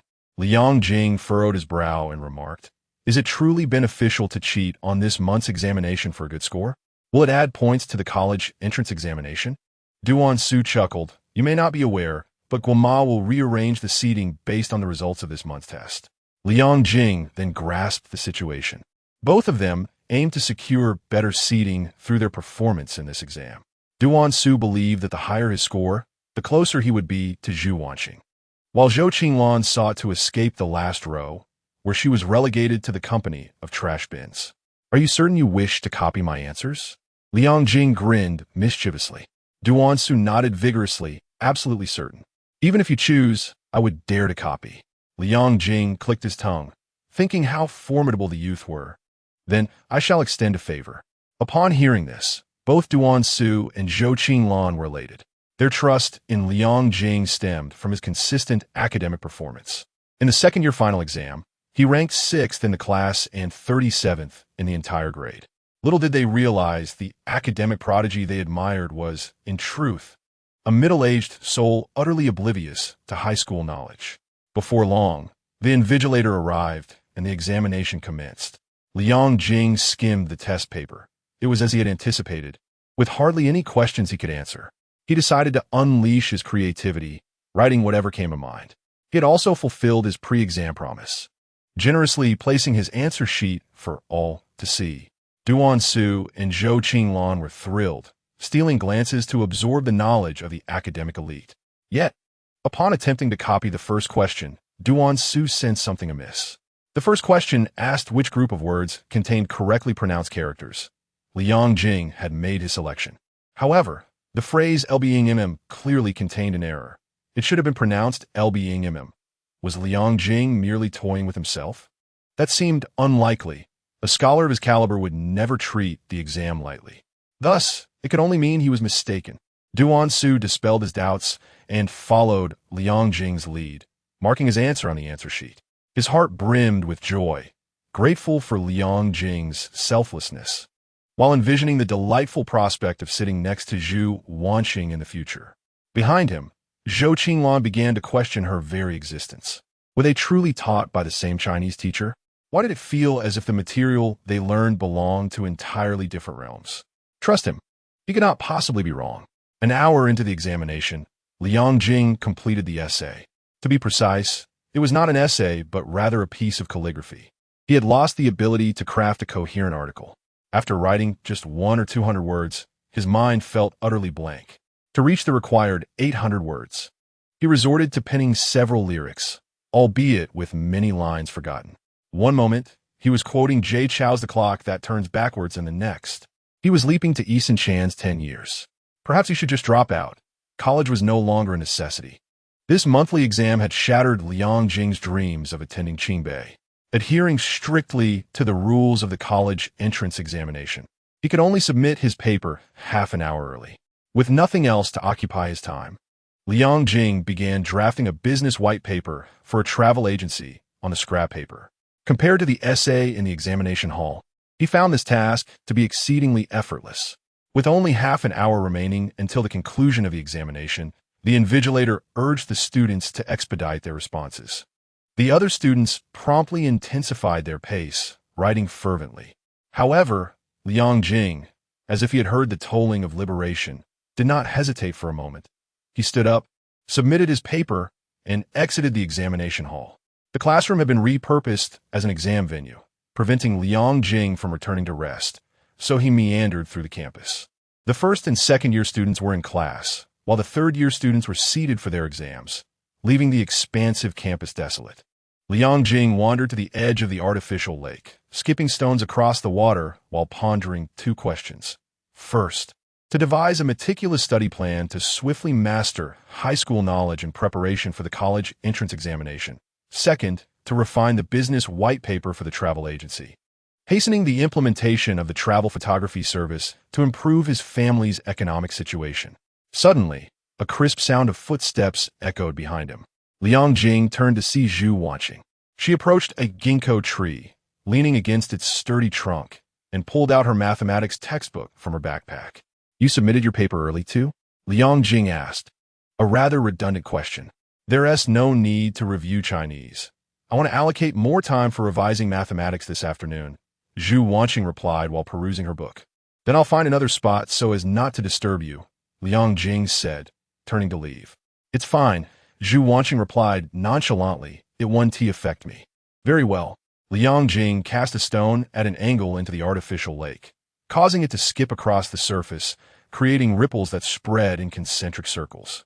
Not far away, Zhu Wanxing quietly turned the pages of her textbook, the rustling sound amplified by the gentle breeze, resonating clearly in the serene atmosphere. "What a beautiful moment." Zhu Wanxing remarked. "Last night, I seriously contemplated your words." "What words?" Liang Jing inquired. "I want to try submitting my work to the magazine." "That sounds wonderful. Once your pieces are published and you earn some royalties, remember to treat me to a meal." "Sure." After their brief exchange, silence enveloped them once more. One continued to skip stones, while the other flipped through her pages. Zhu Wanxing relished this tranquil moment. Her studying was merely a facade. She had chosen to submit her paper early only after seeing Liang Jing leave the examination hall, cherishing this rare opportunity for solitude with him. Even without conversation, their shared silence was perfectly agreeable. The ripples on the lake ceased to expand, the whispers of the wind faded away, and time seemed to suspend in that instant. Chapter 12. The aloof goddess is a bit clumsy. The Chinese examination was relatively friendly to Liang Jing. After all, even if he could not write adequately, he could still scribble aimlessly, preventing him from submitting a blank paper. However, when it came to mathematics and comprehensive science, Liang Jing found himself at a loss. If one did not grasp the material, there was truly no recourse. Both Zhu Wanxing and Zhou Qinglan, who had pinned their hopes on Liang Jing for the exam, gradually began to realize something was amiss. Zhu Wanxing had his epiphany during the mathematics exam. Sitting nearby, he observed that Liang Jing's responses to the math problems were filled with writing. It was merely a regurgitation of the question prompts. By the time he belatedly contemplated reverting his copied answers from Liang Jing's to his own, the invigilator had already collected the papers. Zhou Qinglan, on the other hand, came to her realization during the comprehensive science exam.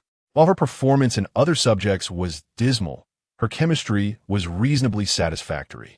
However, she soon discovered that all of Liang Jing's answers to the chemistry multiple-choice questions were incorrect. Both individuals believed that Liang Jing was intentionally toying with them, feeling a mix of anger and resentment. Yet, what could they do? He did not coerce them into copying. They could only swallow their grievances in silence. By the time the final English exam arrived, they had completely lost trust in Liang Jing. Even when he generously displayed his answer sheet, they dared not copy a single letter. Little did they know, out of all 4 exams, English was the only subject Liang Jing excelled in. In his previous life, due to his company's foreign trade dealings, he had consistently engaged with foreign merchants, maintaining a high level of English proficiency. Thus, this high school English exam felt akin to an open book test for him. At last, in the final exam, he regained the sensation of being an academic star. With the conclusion of the monthly exam, students erupted in celebration, relishing the rare 2-day holiday granted while the teacher graded their papers. "Old Liang, let us head to the internet CAF," exclaimed Zhu Wanxing, eagerly packing his backpack. Liang Jing had not stepped foot in an internet CAF for over a decade and initially intended to decline. However, upon reflection, he realized he needed to research the travel photography industry to enhance the commercial white paper for his travel agency. The outdated computer at home was hardly usable, so a trip to the internet CAF seemed preferable. "Sounds good, but I forgot my ID," Liang Jing remarked. Zhu Wanxing chuckled. "Old Liang, whenever you ever needed IDs to go online." Liang Jing then realized it was 2008, and the regulations surrounding internet CAFs were not as stringent as in later years. It was easy enough for both adults and minors to find ways to access the internet. "All right, let us go." Just as they were about to depart, Zhu Wanxing suddenly called out, "Wait a moment, beautiful scenery." Liang Jing paused and turned around, asking, "Is there something you need?" Zhu Wanxing approached hesitantly and said, "I also want to go to the internet CAF. Could you take me with you?" Liang Jing was momentarily taken aback. He simply could not reconcile the name Zhu Wanxing with the notion of an internet CAF. The incongruity was akin to chewing garlic in a coffee shop. "What do you need to go to an internet CAF for?" he inquired, puzzled. "To submit something," she replied. "Don't you have a computer at home?" Liang Jing asked again. Zhu Wanxing gently shook her head, "No." Liang Jing was momentarily bewildered. In 2008, the prevalence of household computers was indeed not very high. Yet their family circumstances were adequate enough to afford a Lenovo desktop. How could a girl like Zhu Wanxing, who was always seen riding her flashy bike after school, not have a computer at home? The dissonance was striking. Not wishing to dwell on it further, Liang Jing said, "If you want to go, then feel free to join us." Zhu Wanxing nodded slightly, expressing her gratitude. The trio departed from school. Liang Jing and Zhu Wanxing led the way, while Zhu Wanxing trailed a few meters behind, silently following. Zhu Wanxing occasionally glanced back at Zhu Wanxing, displaying an unusual excitement. How impressive it would be to tell others he was going online with the school beauty. Liang Jing remained composed, his mind preoccupied with a lingering question. After witnessing Zhu Wanxing board that flashy bike one evening, he had pondered this very issue.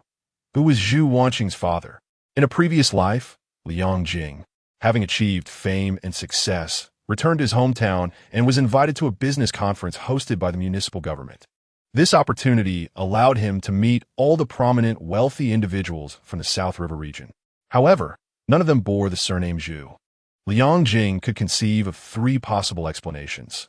First, Zhu Wanxing's father might not be a local. Second, their family could have fallen into decline, and the once prominent figure who emerged in 2008 might now be untraceable. Third, he might simply be a chauffeur. Given Zhu Wanxing's modest background, the third explanation seemed the most plausible. Yet, her proficiency in playing the piano suggested that she hailed from a family that could not be considered ordinary, which posed a contradiction. "Here it is," Zhu Wanxing suddenly exclaimed with excitement. Liang Jing looked up to see a sign that read Fate Sky Internet CAF. This was the stronghold for him and Zhu Wanxing, where their accumulated expenditure on internet access could likely purchase several computers. Pihu, open 3 stations, he instructed. Upon entering the CAF on the 2nd floor, Zhu Wanxing effortlessly approached the counter. The attendant, Pihu, upon seeing Zhu Wanxing following them, immediately lit up and whispered, "Wow, Zhu. Who is this beautiful lady?" Zhu Wanxing gently pushed his head aside, cautioning, "Don't gawk. She is my sister-in-law." "Got it," Pihu chuckled. "Your machines are ready. Just those 3 by the window." Clearly, it was Zhu Wanxing's first visit to an internet CF. The smoky and chaotic environment made her uncomfortable, prompting her to cover her face and cough lightly. "This is how it is in an internet CAF. If you can't handle it, I suggest you don't force yourself," Liang Jing advised. Zhu Wanxing shook her head, replying, "I'm fine." As they arrived at the stations by the window, Zhu Wanxing sensibly moved aside, allowing the couple to sit together. "Old Liang, let me recommend a fun game," he said excitedly after booting up the computer. "What is it called?" Liang Jing asked, turning to look. This one. Zhu Wanxing pointed at the game icon on the screen, Dungeon and Fighter. It had just been released and was quite exhilarating. Liang Jing smiled knowingly. This game had accompanied him throughout his 4 years in college. However, he had not played much since then, consumed by the demands of life. He yearned to relive the initial version, but he reminded himself of the pressing matters at hand. You go ahead. I have things to attend to, he replied. All right, and here I was thinking of taking you as my apprentice, Zhu Wanxing said, donning his headphones as his character, a demon slayer, charged at a goblin wielding a metal rod. Liang Jing chuckled. With that pathetic ear of yours, you dare to take on an apprentice? Turning his gaze back to Zhu Wanxing's screen, he noticed she had opened her email and had already entered the recipient's address, presumably belonging to a publishing house. She then took out a notebook and began typing a short story she had previously written, laboriously inputting each word into the email body with a methodical pecking of her index fingers. This clumsy typing style elicited a laugh from Liang Jing. Was this truly the elegant and beautiful goddess who played the piano? She seemed somewhat endearing in her awkwardness. It appeared she had not been lying. Her family truly lacked a computer, and even if they had one, she seldom ventured online. Sister, with your typing speed, you wouldn't be able to protect your household registration if you were gaming, Liang Jing remarked with a chuckle. Zhu Wanxing, perplexed by his words, felt her cheeks flush as she shyly replied, I haven't typed much. Liang Jing joked, how about this? I'll help you type. 1,000 words for just 5 yuan, a fair price. Zhu Wanxing's head drooped further. She didn't have that much pocket money.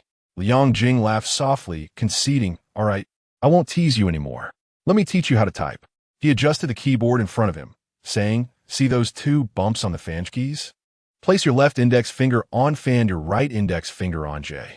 Then, spread your fingers naturally. This will help you find the keys easily. Zhu Wanxing lowered her head. Searching for the keys. Where's the key? Right here. Liang Jing gently grasped her delicate wrist, guiding her to the correct position. Zhu Wanxing's ears turned crimson as she weakly uttered, thank you. Nearby, Zhu Wanxing observed their interaction, sneering to himself, pretending to be uninterested in Zhu Wanxing. Yet when it comes to action, he's quicker than anyone else. What a shameless rascal. Chapter 13. Class Flower Comrade, are you jealous? Under Liang Jing's attentive guidance, Zhu Wanxing initially grasped the correct typing posture. Although her typing speed remained surprisingly slow, it was certainly an improvement over the pecking of a chicken grain. Liang Jing then turned to his own tasks. After conducting some searches, he opened a web page with a red interface. Zhu Wanxing, having lost interest in the game after being defeated by goblins, leaned over and inquired, Old Liang, what's this website? Liang Jing, typing in the search box, replied, it's the National Enterprise Credit Information Publicity System. Zhu Wanxing frowned. What on earth is that? Why are you on such a site? To gather information. This site allows you to check a company's registration details, akin to the future Tinyanka. Liang Jing accessed this website to identify well-known companies in the travel photography sector. This is one approach to entrepreneurship, finding benchmark companies and learning from their successes. The epitome of this strategy is exemplified by Ma from Shenzhen. However, after searching, Liang Jing was astonished to find that there were no companies in the travel photography industry. Not even the renowned brands like Boja Travel Photography or Chloe Photography could be found. He then opened Baidu and entered the keyword travel photography. The direct results still yielded 0. It suddenly dawned on him that in 2008, the concept of travel photography had yet to emerge. What he had thought was a blue ocean market turned out to be an untouched territory. Travel photography? What is that? Zhu Wanxing asked curiously. Liang Jing explained. It's a combination of travel and photography. Have you ever encountered photographers at scenic spots who charge to take your pictures? That's basically it. Oh, I thought it was something else. Why are you searching for this? My family's travel agency plans to develop this business. It seems that currently, there is no related industry in the country. We might be the first to venture into this. The scheming Liang Jing sensed a tremendous business opportunity. How could there be none? You just mentioned that you've encountered many situations while taking photographs at scenic spots. Zhu Wanxing remarked, perplexed. Liang Jing chuckled. That was merely to facilitate your understanding. The essence remains distinct. For instance, if you wish to capture wedding photos during your honeymoon in Nanjing, we can assist you in crafting a comprehensive travel itinerary and a shooting plan, addressing your transportation, accommodation, and dining needs. Moreover, we will arrange for a professional team specializing in photography, makeup, and wardrobe. Su Hongjie frowned. Isn't that just a travel agency combined with a wedding photography studio? Liang Jing laughed heartily. Correct. This is not a lofty concept, yet the profits far exceed your imagination. Intrigued, Su Hongjie inquired, so your business must be thriving? Liang Jing shook his head. It's not that simple. We need tourists to be willing to pay, especially since the concept of travel photography is still novel. We must also engage in consumer education. Consumer education? Su Hongjie questioned. Let me ask you, do you shop online? No. Who knows if the items are satisfactory? Returning them would be inconvenient. Liang Jing replied with a smile. Do you believe that online shopping will become the norm in the future? Many people, like you, are skeptical of online shopping, but gradually, perspectives will shift. This transformation in consumer mindset is what we refer to as consumer education. In essence, we must invest effort to help consumers comprehend and embrace the concept of travel photography and encourage them to spend on it. Su Hongjie was taken aback, exclaiming, Old Liang, you seem so unfamiliar to me now. Liang Jing laughed. I once thought the travel photography industry had already emerged in our country, requiring only the initiation of operations. It appears we still need to devise marketing strategies to promote the concept of travel photography. As he reclined on the sofa with his hands behind his head, he mused. Every aspect revolves around money.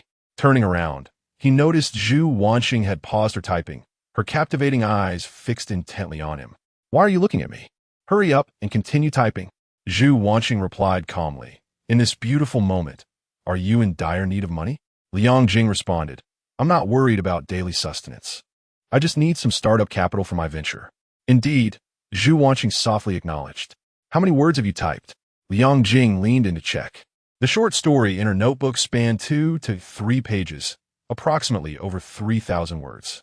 Yet, Zhu Wanxing had only typed a little over 200 words, barely a tenth of her progress. At this rate, you'll be typing until the next lunar year. Liang Jing sighed. How about this? You treat me to a pack of cigarettes, and I'll help you finish the rest. Cigarettes? Zhu Wanxing expressed surprise. Yes, you heard correctly. Ever since my rebirth, I haven't smoked, thinking I had quit. Yet, entering this smoky internet CAF seems to have awakened my dormant craving. Then I'll just continue typing myself, Zhu Wanxing said, lowering her head to struggle through her words. How stingy. You can't even spare for a pack of cigarettes? Just buy the cheaper ones. I reckon they cost around 5 or 6 yuan these days, Liang Jing teased. It's not a matter of money. Then what is it? Nothing.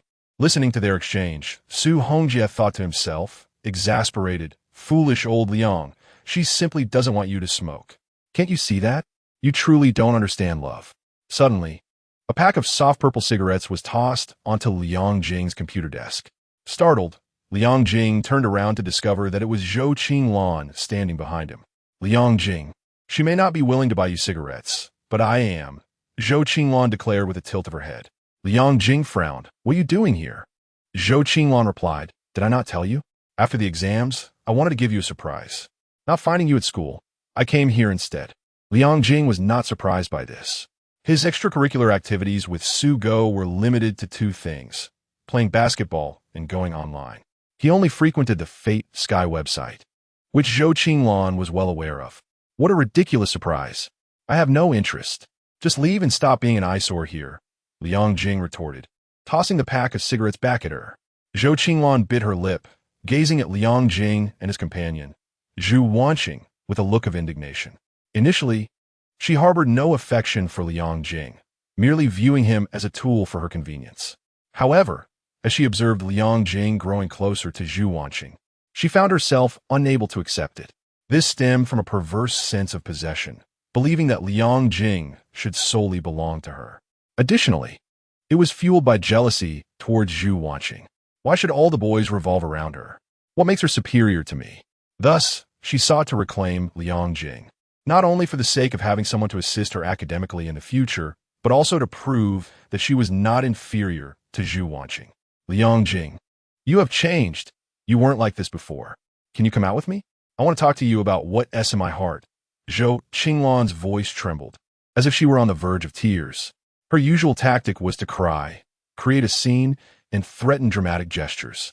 Liang Jing chose to ignore her, turning away to don his headphones and selecting a song titled Don't Bother Me by the Black Panther Band on his music app. Zhou Qinglan's tears abruptly ceased. This tactic was ineffective. Gritting her teeth, she took a swift step forward, snatched Liang Jing's backpack, and dashed outside. Liang Jing sighed in exasperation. What a lunatic. The backpack contained nothing of value, just a few books and an old Nokia phone, which he could easily give to Zhou Qinglan.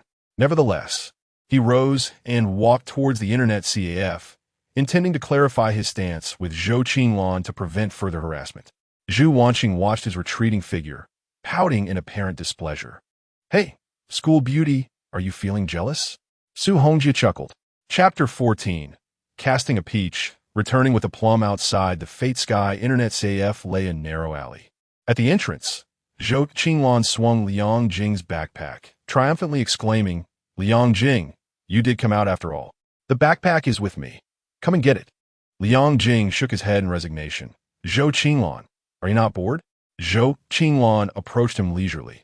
Now you find it boring? Weren't you quite fond of me before? You even mentioned wanting to attend the same university and get married after graduation, and you had even thought of names for our future children. Liang Jing felt a wave of embarrassment wash over him, wishing he could erase the foolishness of his younger self.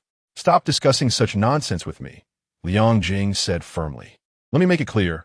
I find you repulsive now, so please refrain from bothering me. Zhou Qinglan approached him, playfully brushing her long hair that cascaded beside her ear, her sultry gaze captivating. Liang Jing, am I not beautiful? Facing such overt theatrics, Liang Jing wore a look of disdain. He had encountered countless women. In terms of allure, those petite models far surpassed Zhou Qinglan, and in beauty, she hardly ranked. A man of his experience could only be swayed by someone like Zhu Wanxing, a fresh and unadorned girl of ethereal charm. Yet, undeterred, Zhou Qinglan continued, I confess I was indifferent towards you at first, but gradually, I've come to realize my affection for you. You have treated me with such kindness, and I do not wish to let that go to waste. I wish to embrace your generosity in a formal capacity. Liang Jing, be my boyfriend. Liang Jing rolled his eyes. Some women, when they stoop to such depths, could indeed instill fear in the heavens. When a man devotedly cared for her, she turned a blind eye, yet when he treated her as mere refuse, she would rush to cling to him. Liang Jing had witnessed this phenomenon many times. Do not discuss me further, he replied coldly. What must I say to make you relent? Zhou Qinglan felt a surge of displeasure. How had he become so resolute? Was his flattery of no effect? Was she left with no recourse but to resort to such tactics? Biting her lip, painted with crimson, she inhaled deeply and rose on her toes. Her fiery red lips, akin to a blooming rose, gradually drew closer to Liang Jing's cheek. Slap! Liang Jing, quick-witted, delivered a sharp smack to her lips. No, you may act as you wish, but why resort to words? Zhou Qinglan was taken aback. The slap was neither painful nor stinging, yet it was profoundly humiliating. She had believed that a bold kiss would surely enchant this foolish boy, yet he simply did not subscribe to her game. Touching her lips, she felt a mix of anger and mortification. Ha ha, old Liang, splendid work, came the unrestrained laughter of Su Hongjie from above.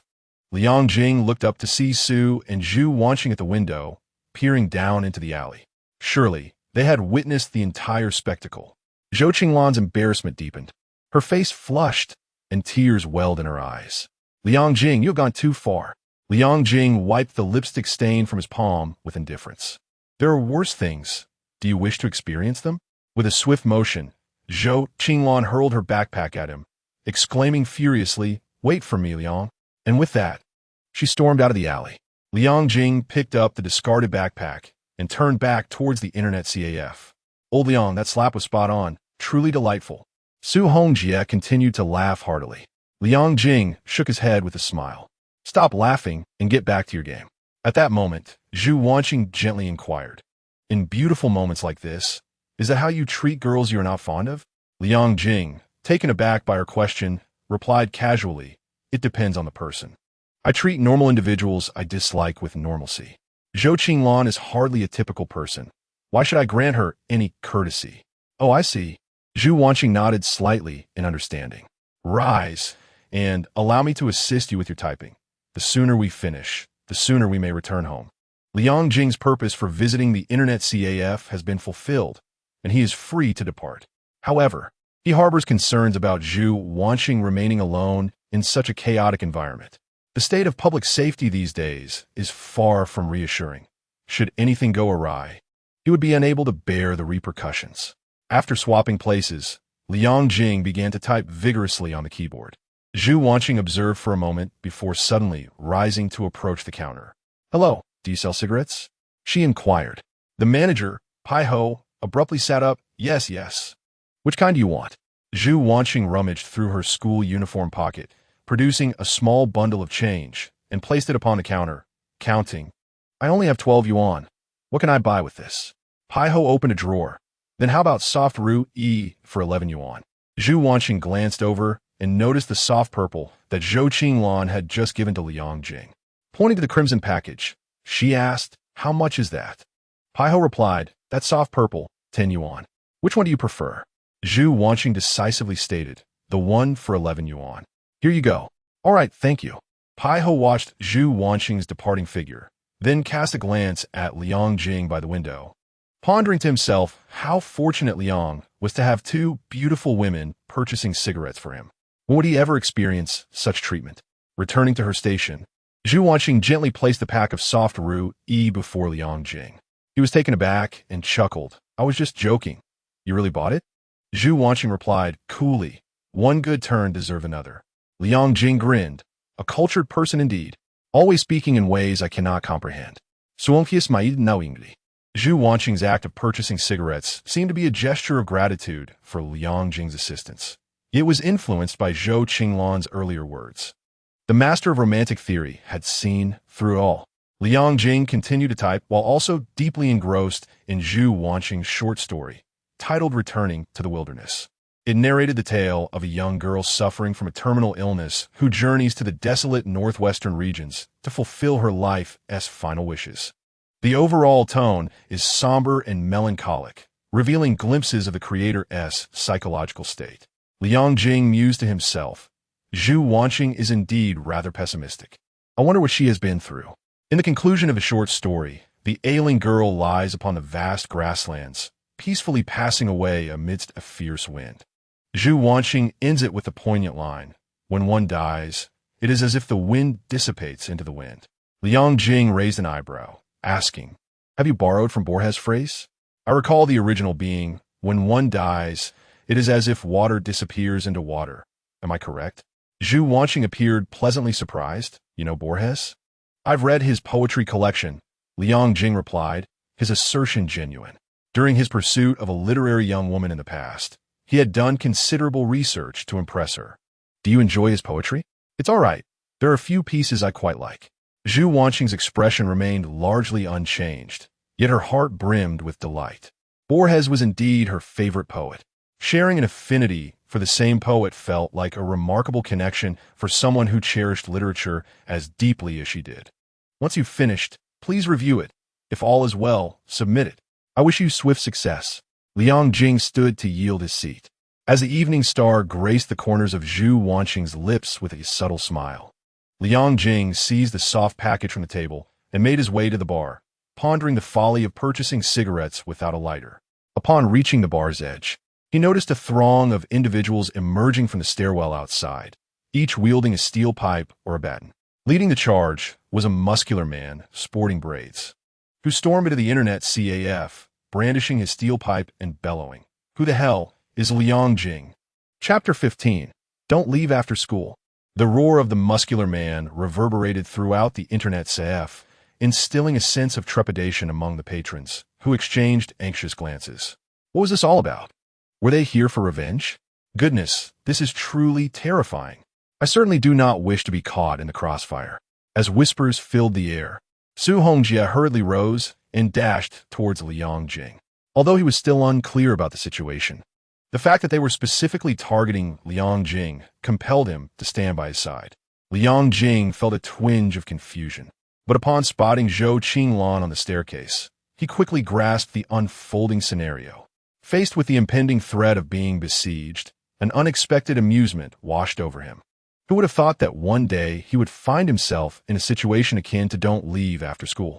A cadre of 7 or 8 baton-wielding men entered the CAF in succession, followed closely by Zhou Qinglan and a young man in a suit. Zhou Qinglan immediately spotted Liang Jing at the bar and shouted, "Cousin, that's him." The suited young man ground his teeth and rolled up his sleeves, revealing a tapestry of tattoos adorning his arms. He snatched a baton from one of his lackeys and strode toward Liang Jing, sneering, "Kid, I've heard you're bullying my cousin." Liang Jing remained unfazed, locking his gaze onto him and retorting, "And so?" The suited young man was taken aback. This kid showed no fear whatsoever. The other high school students would likely have fled in terror at this sight. He raised the baton, gritting his teeth as he declared, "Therefore, I'll make you bleed." As he spoke, the 7 or 8 men behind him began to stir. Observing this, Su Hongjie seized a folding chair and leapt in front of Liang Jing, exclaiming, "I'll take you all on."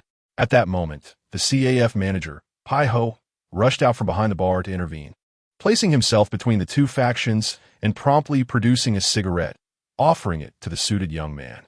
Brother Zhao, please don't be angry. Have smoke." The suited young man shot Pai Ho a glare, retorting, "This is none of your business. Get lost." Pai Ho, undeterred, replied, "Brother Zhao, how you choose to deal with him is your affair, but please refrain from fighting in the CAF. If you break anything, I will have a hard time explaining it. You know our boss, right? Consider that." The suited young man spat on the floor, glaring at Liang Jing. "Kid, I see you have some guts. If you're a man, come out. I'll be waiting for you downstairs. If you're not here in a minute, don't blame me for being rude."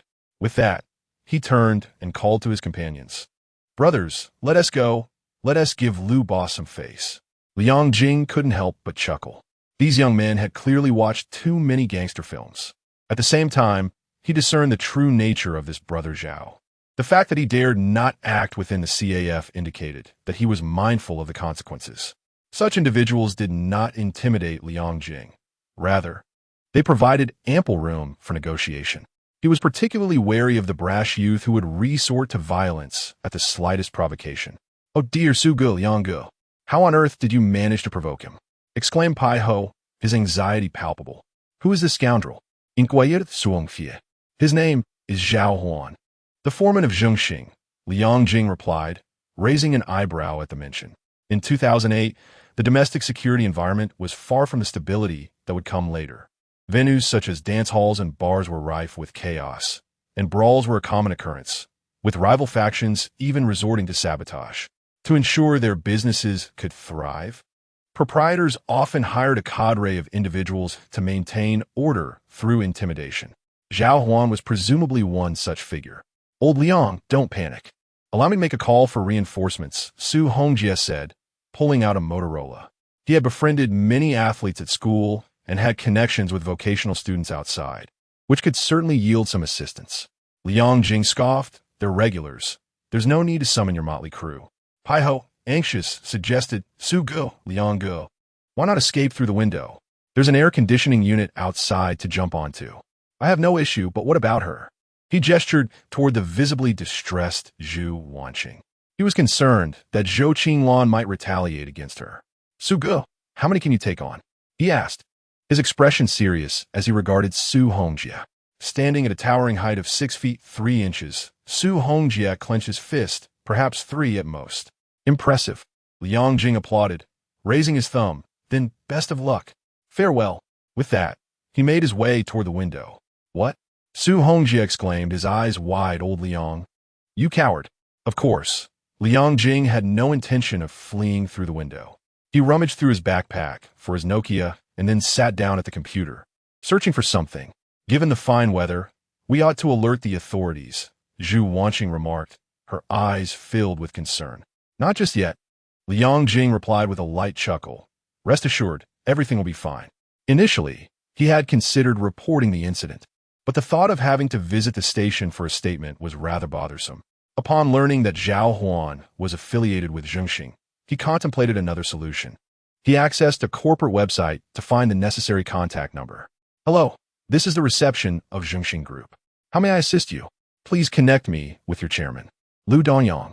I apologize. May I ask who is calling? I am Lu Husher's cousin.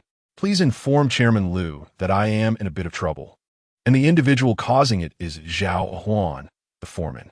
At that moment, the muscular man with braids returned to the internet CF. Hey Liang, are you too frightened to come out? After a prolonged absence of Liang Jing, Zhao Huan dispatched the muscle-bound man to apprehend him. This was a tactic to provoke. One must not fall for it. As Liang Jing stood to leave, Zhu Wanxing quickly grasped his arm. Liang Jing chuckled. I shan't go out. They will inevitably come in. He handed his phone to Zhu Wanxing, jesting, if this situation isn't resolved within 5 minutes, please call the police or dial 120. With that, he turned and exited the SAF, followed closely by Su Hongjia, whose expression was resolute, as if ready to face whatever fate awaited him alongside Liang Jing. Well, I thought you wouldn't dare come out, Zhao Huan remarked, astonished by Liang Jing's audacity. He was overseeing the venue when he encountered a rowdy patron. In truth, physical confrontation was seldom necessary. A mere display of intimidation sufficed. A group of burly men brandishing clubs would typically cause most individuals, including those who fancied themselves streetwise veterans, to tremble in fear. However, the high school student before him exhibited no signs of trepidation, which was indeed peculiar. I had no desire for others to accuse me of bullying a child. Zhao Huan cracked his neck and declared, how about this? You slap my cousin. Let her repay you tenfold, and we shall consider this matter settled. Liang Jing scoffed. Do you genuinely believe that is possible? The muscular man roared in anger. You little brat, are you refusing to drink the wine offered to you, only to taste the bitter consequences? Zhao Huan gritted his teeth, pondering why this young man displayed such audacity. He had brought a large entourage to avenge his cousin and to impress her with his prowess as a gang leader, never intending to escalate the situation to violence. Yet, Liang Jing showed no signs of backing down, leaving him in a predicament. You've never been struck, have you? The sting of a club against your skin is far from pleasant, Zhao Huan threatened. Liang Jing smiled calmly, saying, even if you had 100 times the courage, I doubt you would dare to lay a hand on me. Call Lu Dongyang right now and inquire who I am. Zhao Huan was taken aback. This young man knew Lu Dong? Was he related to Lu Dong? No wonder he exuded such confidence. Nonetheless, he suspected Liang Jing was merely posturing and sought to verify his claim. However, as a minor character, he had no means to contact Lu Dongyang. Lu Dongyang was the chairman of the Zhengxing Group, a prominent entity in Nanjing. Zhengxing Group owned Zhengxing Entertainment, which, in turn, operated a subsidiary named Zhengxing. Within this hierarchy, Zhao Huan was merely a lowly lackey. In a previous life, during a banquet at the Nanjing Investment Conference, Lu Dongyang, who was over 20 years older than Liang Jing, had to lower his glass when toasting him. Yet now, Liang Jing found himself threatened by the subordinate of Lu Dongyang's subordinate, evoking a sense of irony akin to a tiger being bullied in its own territory. Cousin, don't listen to his bluster. His family runs a shabby travel agency. There is nothing to fear, shouted Zhou Qinglan hastily. Hearing this, Zhao Huan grinned. I was almost taken in by your bravado. Do you think you could toy with me? It seems a lesson is in order. With that, he brandished his baton, preparing to deal with this presumptuous youth personally. Su Hongjie clenched his fists, bracing for the impending confrontation. Meanwhile, Liang Jing remained unperturbed, his expression resolute. This unnerved Zhao Huan, who was inherently cautious. He refrained from causing a scene in the internet CAF for fear of offending the owner, if he held such apprehension toward the mere CAF proprietor. How could he dare challenge the chairman of a corporation he could not afford to cross? The more composed Liang Jing appeared, the deeper Zhao Huan's unease grew, causing him to hesitate further. Liang Jing smirked disdainfully, recognizing Zhao Huan as a blustering figure lacking substance. Even without the assurance of that phone call, it seemed unlikely this man would dare to act. He could intimidate him with mere bravado. Just then, Zhao Huan's phone rang. Upon checking, he saw it was a call from the general manager. Hello, General Manager Zhang. It is quite rare for you to call me. Is there something you would like to discuss? Who did you manage to offend this time? Zhang, I assure you, I have done nothing wrong. You claim you've done nothing? Then why did Mr. Qian call to warn you to behave yourself? Chapter 16. The complexity of society and the malice of human nature on the phone. Zhao Huan endured a scathing reprimand from General Manager Zhang. He gradually pieced together the sequence of events. It turned out that Mr. Qian from Zhongxing Entertainment had contacted Zhang, instructing him to rein in a foreman named Zhao Huan. Delving deeper, it became evident that Mr. Qian had received a call from the chairman's secretary. Zhao Huan felt as though his head were spinning. How could seeking trouble with a mere high school student escalate to such monumental proportions? After ending the call, he nervously regarded Liang Jing before him. It seemed the boy had not been boasting. He indeed had connections to the chairman. Swallowing hard, he tossed his baton to the ground and offered an awkward smile before striding towards Liang Jing. On the second floor, the patrons of the Internet CAF clustered at the window, eager to witness the unfolding drama. Zhu Wanxing, having just finished a call, stood on her toes to catch a glimpse of the scene below. She noticed the leading young man in a suit approaching Liang Jing, causing her heart to race with anxiety. Hadn't she called her father for assistance? Why were they still prepared to resort to violence?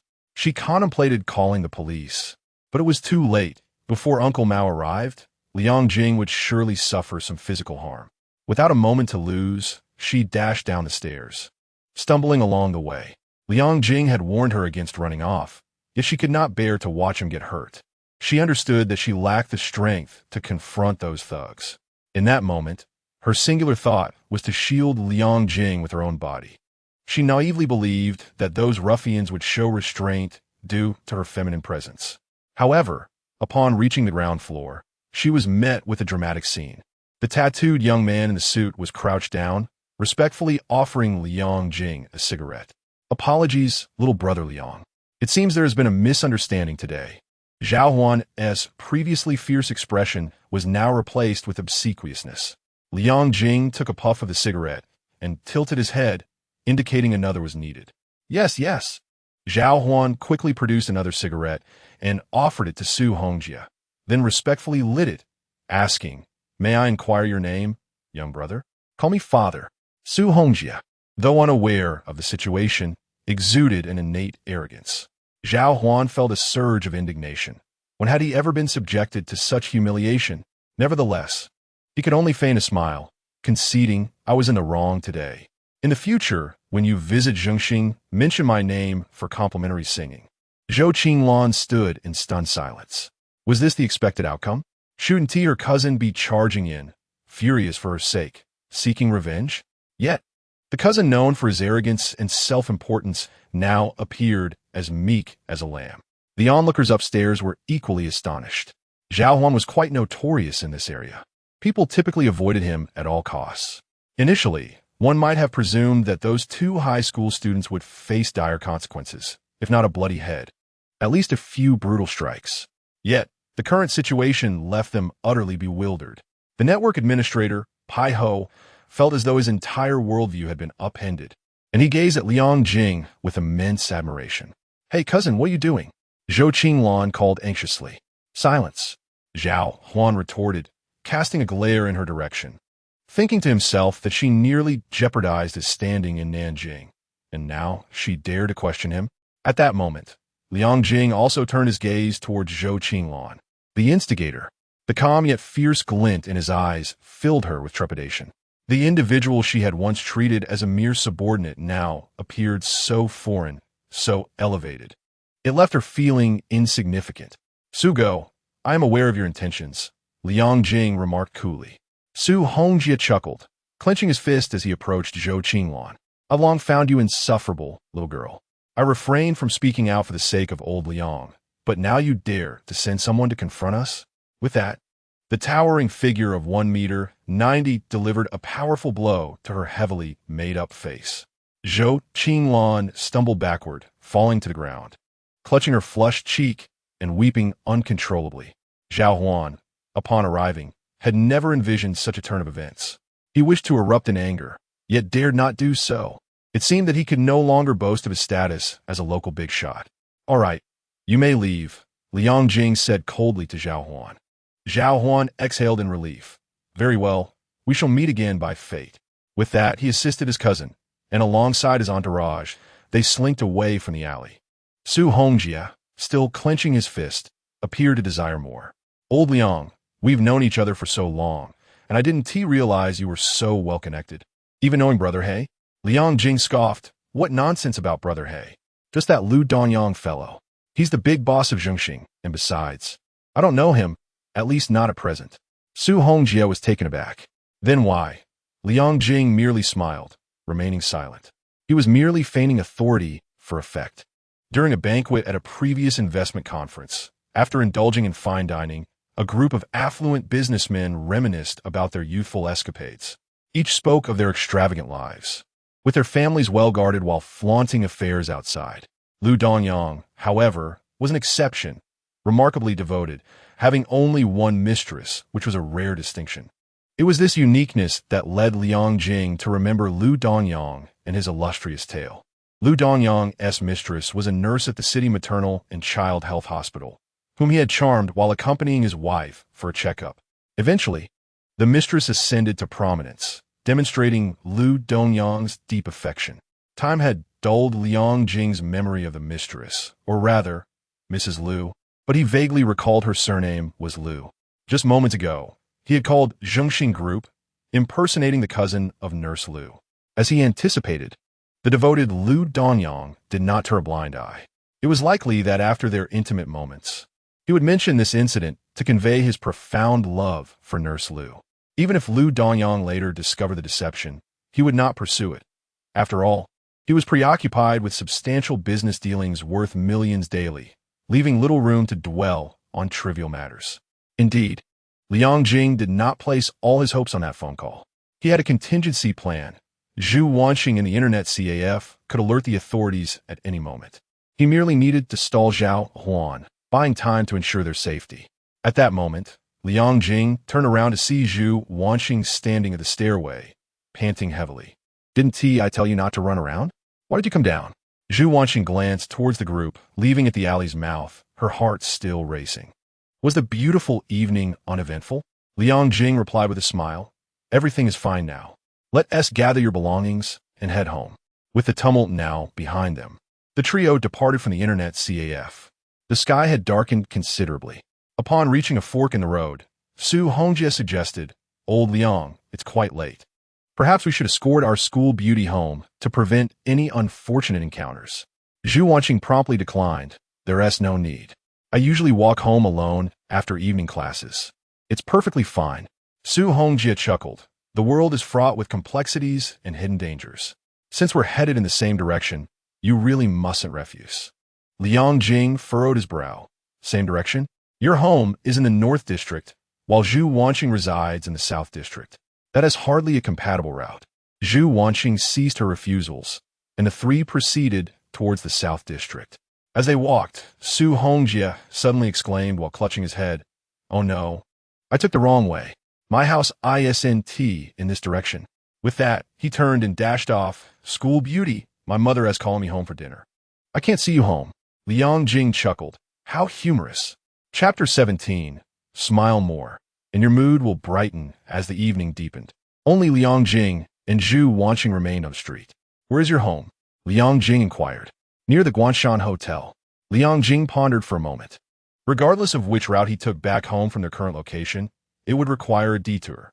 Therefore, he decided to head towards the Guanshan Hotel.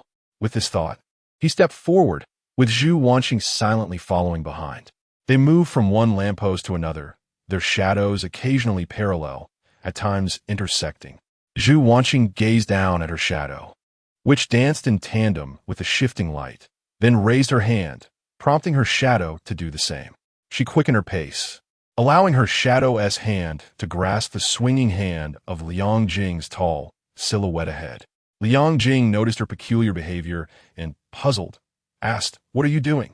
Aren't you the long-distance champion from the sports meet? Why are you so uncoordinated while walking? Zhu Wanxing's cheeks flushed. I'm not doing anything. 10 minutes later, Zhu Wanxing halted. What a lovely evening. I've arrived.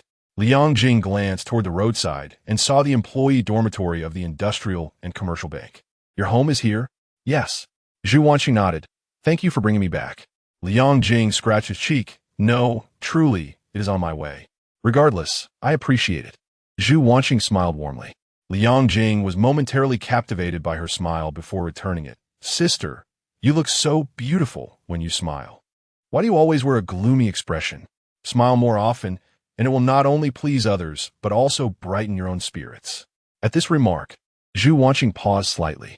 Many years ago, a little boy had once spoken similar words to her.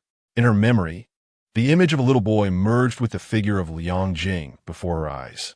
All right, farewell. Liang Jing waved goodbye. Zhu Wanxing smiled and waved back goodbye. Just as she took a few steps away, Liang Jing suddenly turned around. By the way, aren't you good at Chinese? I do like to ask for your help in naming something. What kind of name?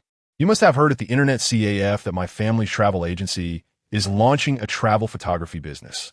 Help me come up with a name. Something like XXX Travel Photography. Zhu Wanxing pondered for a moment. Liang Jing Travel Photography. It's not the Jing from your name, but rather Jing from Liangchen Mei Jing, good times and beautiful scenes. Liang Jing grinned. ISN Liangchen Mei Jing also me? Upon hearing this, Zhu Wanxing chuckled softly. Liang Jing Travel Photography sounds quite fitting. Let's go with that. Liang Jing smacked his lips. My parents are both in the tourism industry, which is why they named me Jing. It seems rather destined, doesn't it? Goodbye. This time it's truly goodbye. All right, goodbye. After exchanging farewells twice, Zhu Wanxing lingered for a moment until Liang Jing's figure vanished around the street corner. Then she turned and walked into the staff dormitory. Her steps were light and buoyant. Compared to the reclusive, unsmiling girl at school, she now resembled an 18-year-old maiden full of life. She felt joy, at least for today, at this moment. Before long, she arrived at her doorstep. Gazing at the heavy wooden door, she took a deep breath, composed her smile, and then turned the key. As she pushed the door open, the sound of clinking glass echoed.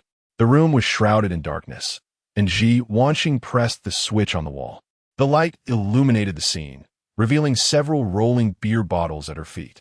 Looking up, she saw her mother sprawled on the sofa, asleep, with a bottle of beer still clutched in her hand. Zhu Wanxing sighed softly, dropped her backpack, and began to tidy up the disheveled room, as she usually did. You're back.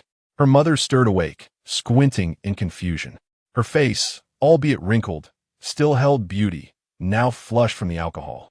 Zhu Wanxing collected the scattered beer bottles and tossed them into the trash, inquiring lightly, "Why are you drinking again?" Her mother leaned back on the sofa, a bitter smile crossing her lips, just feeling down. She then sniffed and looked seriously at her daughter. "Why do you smell like smoke? Where have you been messing around?" Zhu Wanxing chose silence, rising to her room to change out of her clothes, then returning to the bathroom with her mother's dirty laundry. The washing machine had been broken for quite some time, so she had to wash by hand. Zhu Wanxing, did you contact that scoundrel again today?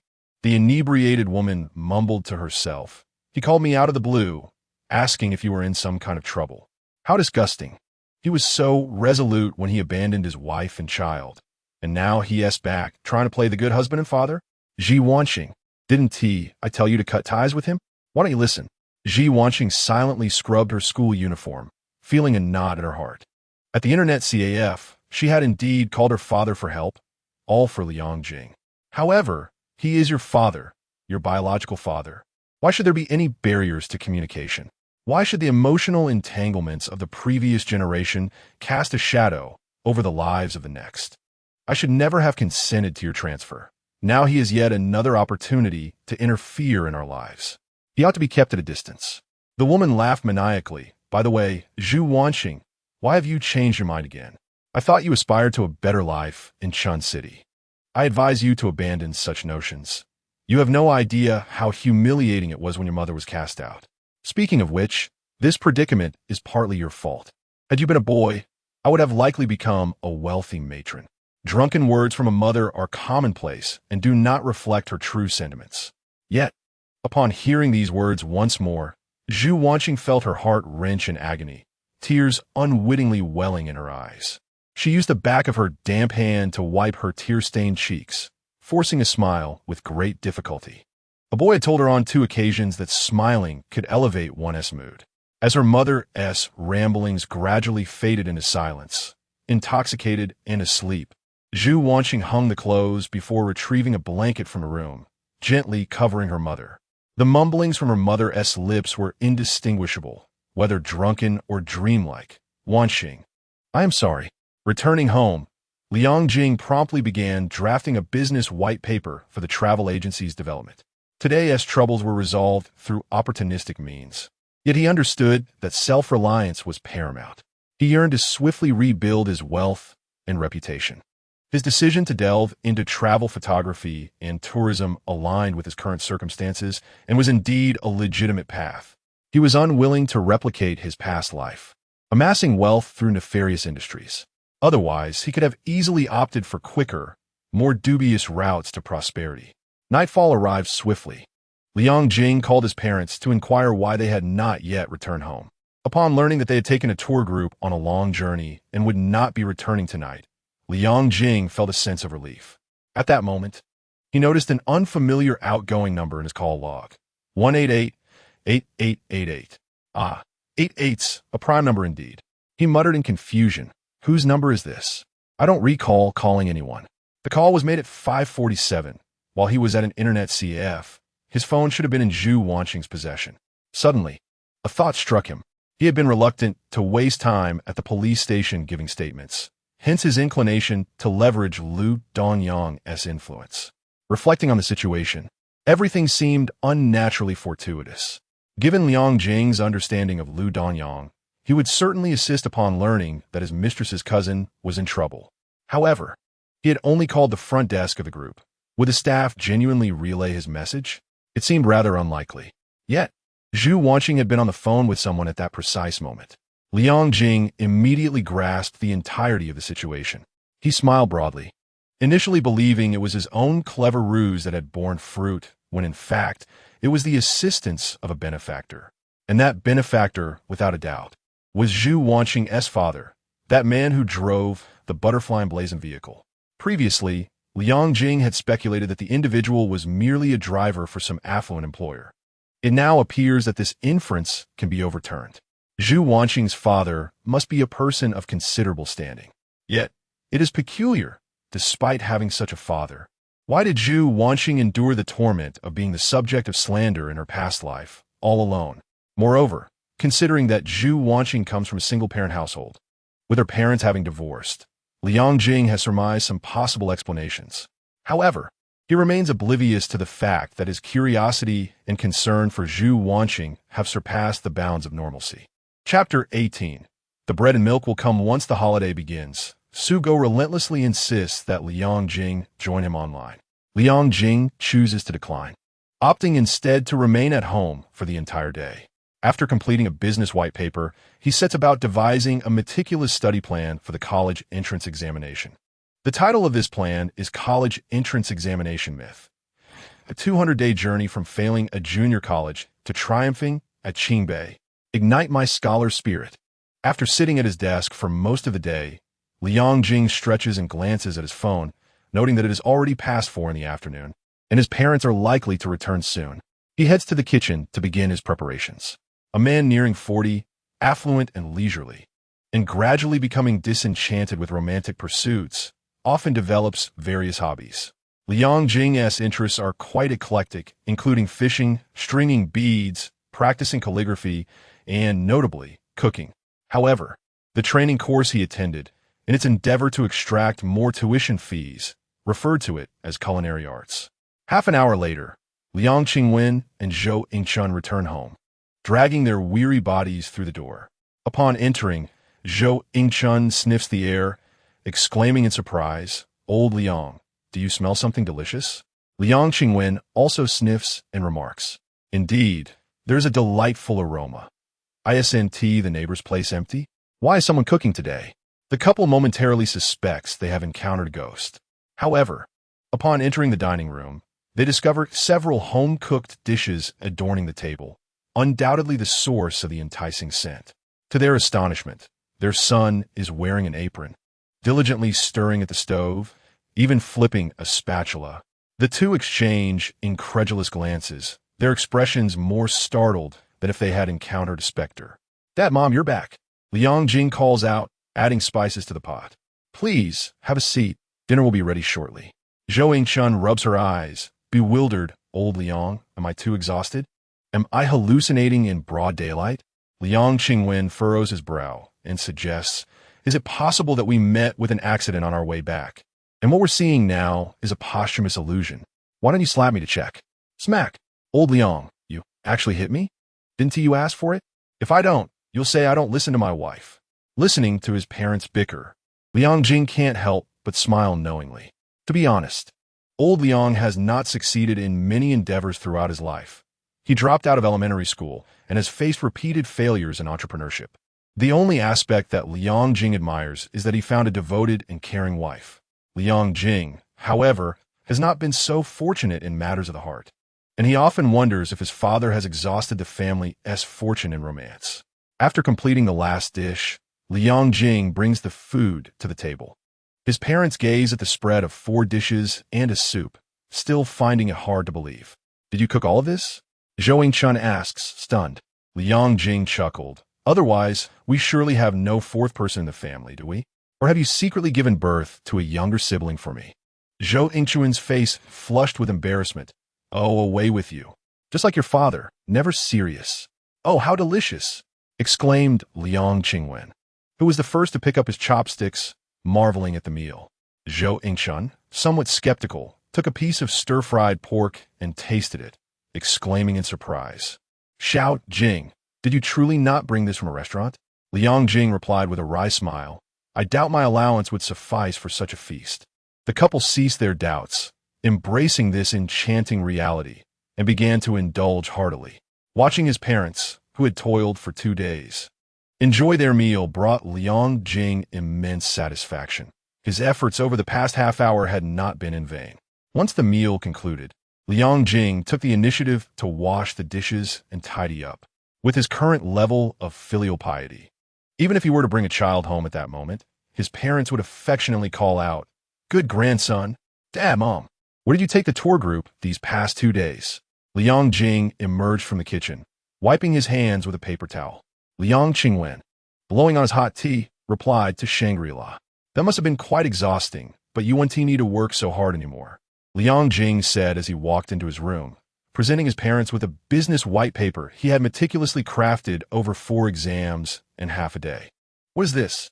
Liang Jing picked up the extensive document, curious as he began to leaf through its pages. Zhu Wanxing linked her arm with her husband's, both of them peering at the contents. This is a business white paper. You can think of it as a recipe, teaching you how to perfect the dish that is the tourism industry, Liang Jing explained in a straightforward manner.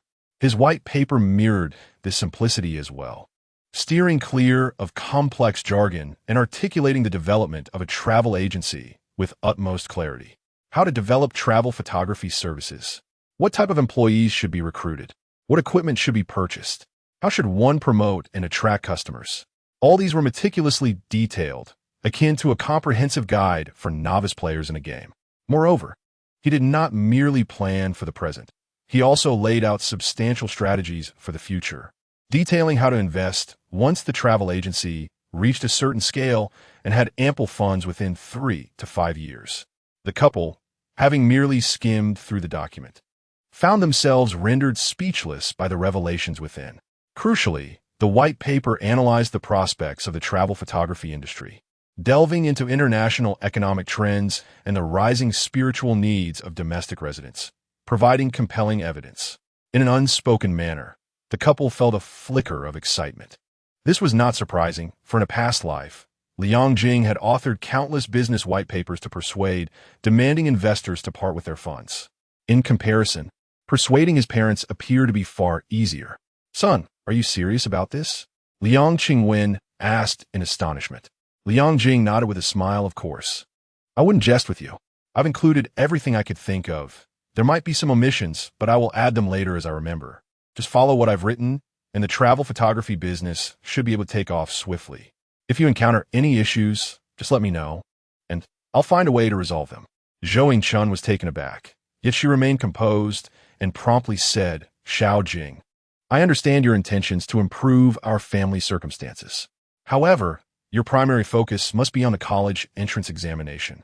You need not concern yourself with earning money at this time. Liang Jing had anticipated his mother's response and immediately presented his study plan. The couple was once again astonished. The plan was astonishingly detailed, outlining what subjects and topics to study during each time slot. Meticulously thorough. The college entrance examination is my own responsibility. I know what I am doing, so you need not worry, Liang Jing said with a gentle smile. Liang Qingwen took a sip of tea and, after a moment of contemplation, replied, Son, I may not be well-versed in academia, and I cannot ascertain the feasibility of this white paper you've drafted. However, one thing is clear. You propose to establish a travel photography company to handle the business. The initial capital required is around 150,000 yuan, which we do not have saved. Zhou Wanxing interjected, Indeed, this endeavor is not feasible at the moment. Xiao Jing, focus on your studies. There is no need to rush. We will eventually have what we need. Liang Jing smiled softly, aware of the challenge at hand. Thus, he was already contemplating alternative means to acquire the funds, presenting the white paper to his parents as a preparatory measure. Just as he was about to speak, Liang Qingwen suddenly rose with fervor, declaring, I support your idea wholeheartedly. I have decided to sell my beloved car. What? Zhou Wanxing exclaimed in shock. Are you out of your mind? Why would you sell the car? Liang Jing was also taken aback. The car, affectionately referred to as his little wife, was a Volkswagen Bora, valued at approximately 120,000 yuan. Liang Qingwen had scrimped and saved to purchase this vehicle, cherishing it dearly, hence the endearing nickname. The decision to sell it demonstrated the magnitude of his determination. You cannot catch a wolf without losing a child, Liang Qingwen mused, glancing at his wife with amusement. Zhou Wanxing sighed in exasperation. The wolf you wish to catch refers to the Mercedes and BMW Xiao Jing mentioned earlier. Doesn't he it? Liang Qingwen laughed heartily, then turned to Liang Jing, saying, Son, I am wagering my entire fortune on this. You will not let me down, will you? Liang Jing laughed, assuring, Rest assured, there will be bread and milk. With that, he stood and extended his hand toward his father. Liang Qingwen understood the gesture. With a resounding clap, the father and son enthusiastically declared in unison, There will also be Mercedes and BMW. Zhou Wanxing shook her head in disbelief, thinking, This family is filled with lunatics. Liang Qingwen pulled his wife to her feet, chuckling, Dear, while we have made our resolute decision, this household still requires your voice. Will you join us? Zhou Wanxing smiled and replied, What else can I do? I will join you in your madness. At worst, we shall return to simpler times, and I will accompany you in eating porridge and vegetables. Liang Qingwen laughed heartily, Son, fetch me that bottle of Matai. Let us share a drink. All right, Liang Jing said, turning to leave, but then turned back to add, Dad, let's not. That bottle of Matai is counterfeit. Chapter 19. Dyslexia of native language. Liang Qingwen, of average ability, yet a man of action, drove his Volkswagen Bora to the second-hand car market the following day, seeking a dealer to list his car for sale. Although he had mentally prepared himself for this moment, the thought of bidding farewell to his mistress still made his heart bleed. Subsequently, he visited the Industrial and Commercial Bureau to register a new company, Liang Jing Travel Photography Cultural Creative Company, Limited. Meanwhile, the mastermind Liang Jing devoted his time to studying at home. Gradually, he reclaimed his capacity for learning, and with a remarkable memory of youth, he found himself increasingly adept as he progressed. The two-day holiday passed swiftly. Upon arriving at the classroom that morning, Liang Jing noticed that a majority of his classmates were gazing at him, whispering amongst themselves. Have you heard? Liang Jing's scores in this month's exam were abysmally low. Yes. Didn't he just reprimand a group of delinquents a few days ago? I suspect he has likely given up on his studies to delve into the underworld. Right? He seems to know a certain big shot. I envy him. I too wish to abandon school. Liang Jing's lips twitched in disbelief at such absurd rumors. Upon closer inspection, he saw a group of boys gathered around Zhu Wanxing, who was recounting tales of the recent escapade at the fateful Sky Internet CAF. Zhu, embellishing the story, depicted himself and Liang Jing as the heroic figures from classic films, akin to Song Ziho and Xiao Ma Go from A Better Tomorrow, or Xiao Zhuang and Li Ying from The Killer. They were portrayed as seasoned comrades, seamlessly working together to annihilate the delinquents. Suddenly, a muscular man with braided hair charged towards Liang Jing from behind. Zhu Wanxing animatedly narrating, exclaimed, I leaped forward with a flying kick, reminiscent of Bruce Lee's strike against the East Asian sick man plaque, and sent that brute sprawling. He turned to Liang Jing, declaring, Brother, don't fear. I've got you back. With that, he tossed his fringe aside dramatically. Is that for real? Sue, are you really that formidable? What was the background of those thugs? I didn't quite catch it. Could you elaborate? The boys, somewhat juvenile, were astonished by Su Hongjia's fabrications. All right. Rather than listen to his tall tales, you might as well take the time to watch a couple of Hong Kong films. The plot similarities are strikingly high. Liang Jing approached his desk and dispersed the eager listeners. Su Hongjia chuckled. Old Liang, why dismantle my performance? Let me continue. They're almost buying it. Liang Jing retorted with a smirk. If you keep this up, I'll be at the police station taking statements tomorrow. Suddenly, Su Hongjia dan la theatrical expression, clasping his fists in a mock arrest pose on the desk, and earnestly declared, Don't interrogate me. It's futile. I will never betray my good brother Liang Jing. Liang Jing couldn't help but laugh, feeling fortunate to have such a brother. At that moment, the class monitor, Wang Xiaoya, approached him, saying, Liang Jing, the homeroom teacher wants to see you in the office. Understood. Liang Jing anticipated this situation and was not surprised at all. He rose and exited the classroom. Behind him, Su Hongjia continued to act. Old Liang, if you see the authorities, please do not implicate me. With a gentle knock, Liang Jing arrived at the office door. Come in, called the homeroom teacher, Guo Lin. Liang Jing entered, making his way to Guo Lin's desk. Guo Ma, no, Guo Laosher, what brings me here? Guo Lin's expression was grave as she pointed to the desk. Take a look at your results from this month's exam.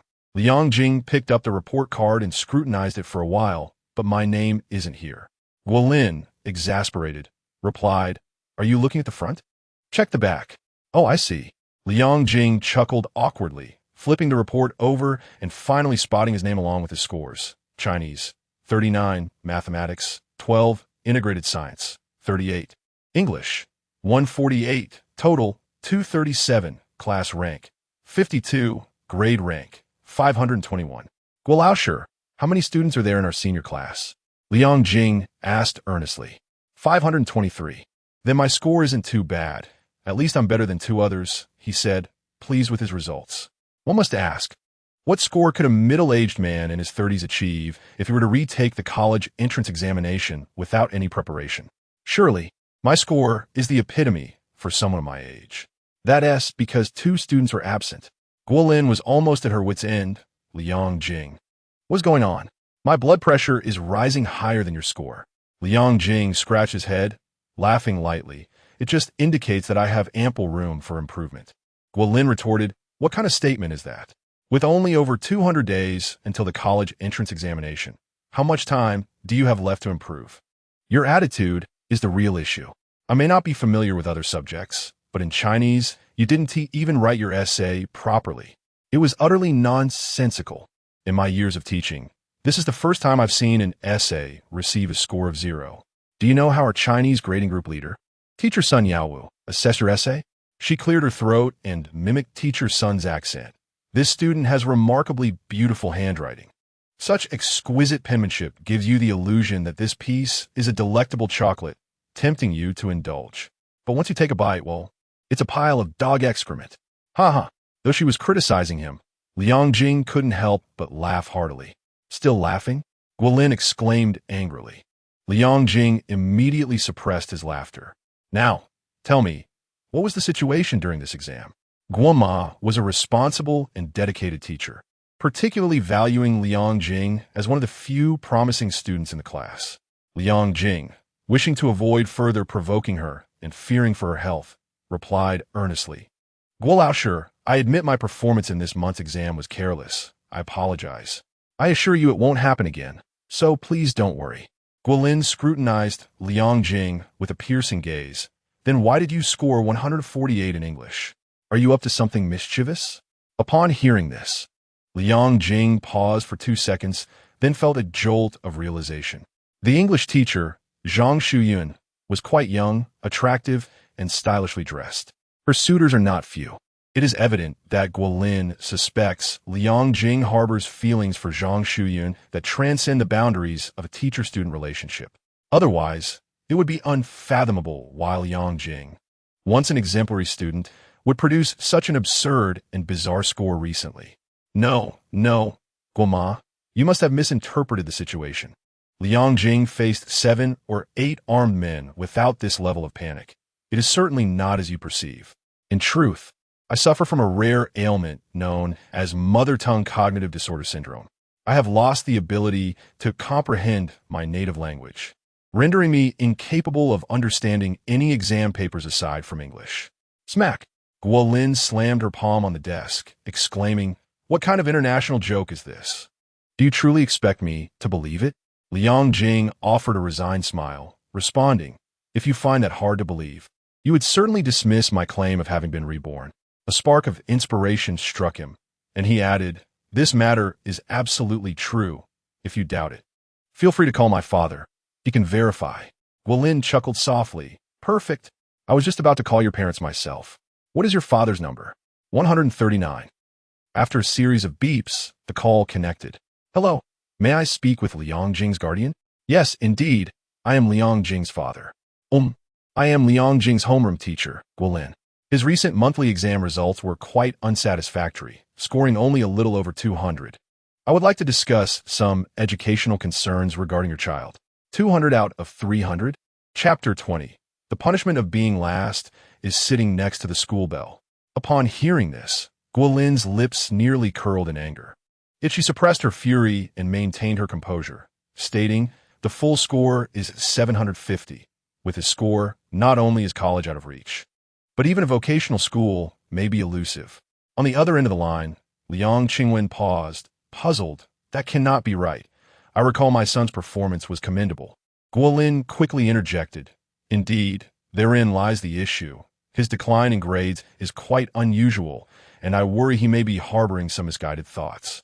At that moment, Liang Jing shouted, "Dad, I have a condition. How could you forget about this?"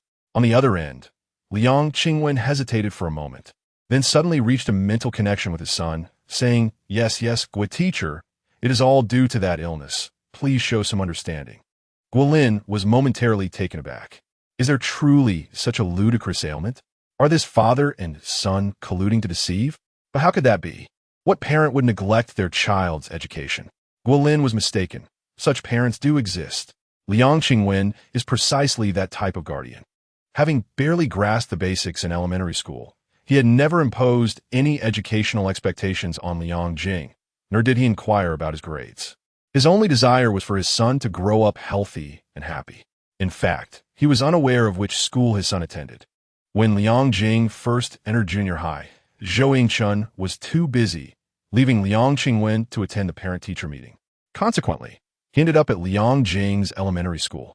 Upon his return, he was furious with his wife, exclaiming, "Why was I not informed that our son transferred? I asked every class, and they all claimed there was no student by the name of Liang Jing." Strangely enough, despite growing up in such a lenient environment, with a literacy rate of 33%, Liang Jing managed to gain admission to a 211 university in his previous life, showcasing his remarkable intelligence. "Mr. Liang, are you certain that Liang Jing's plummeting grades are solely due to his illness, rather than other factors?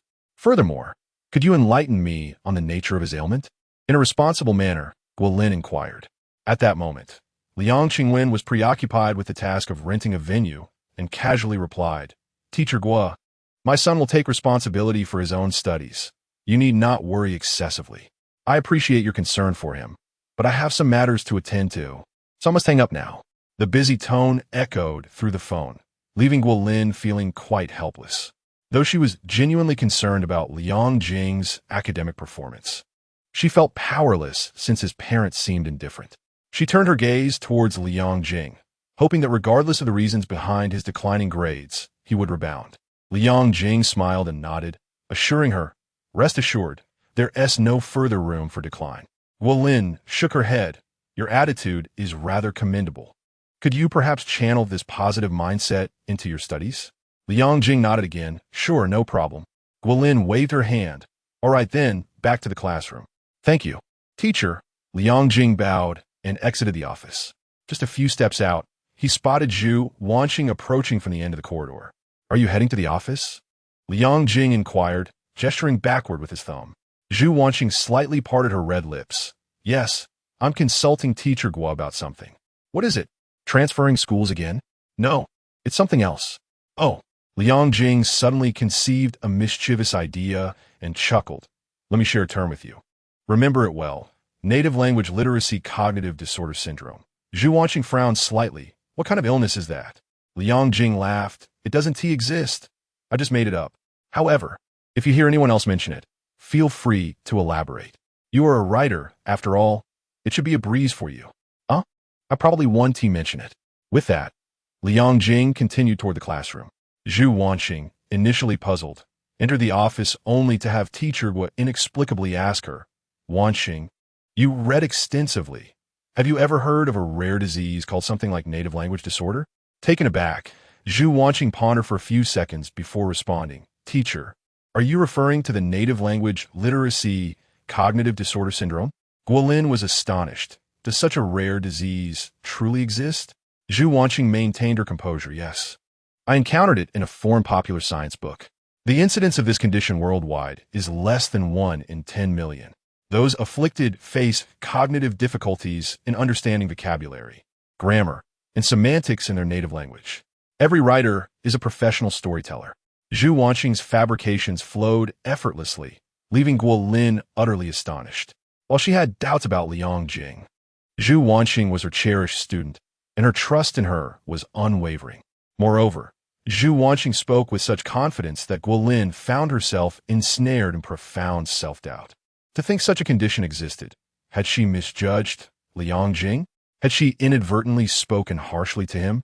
Sighing, she resolved to find an opportunity to apologize.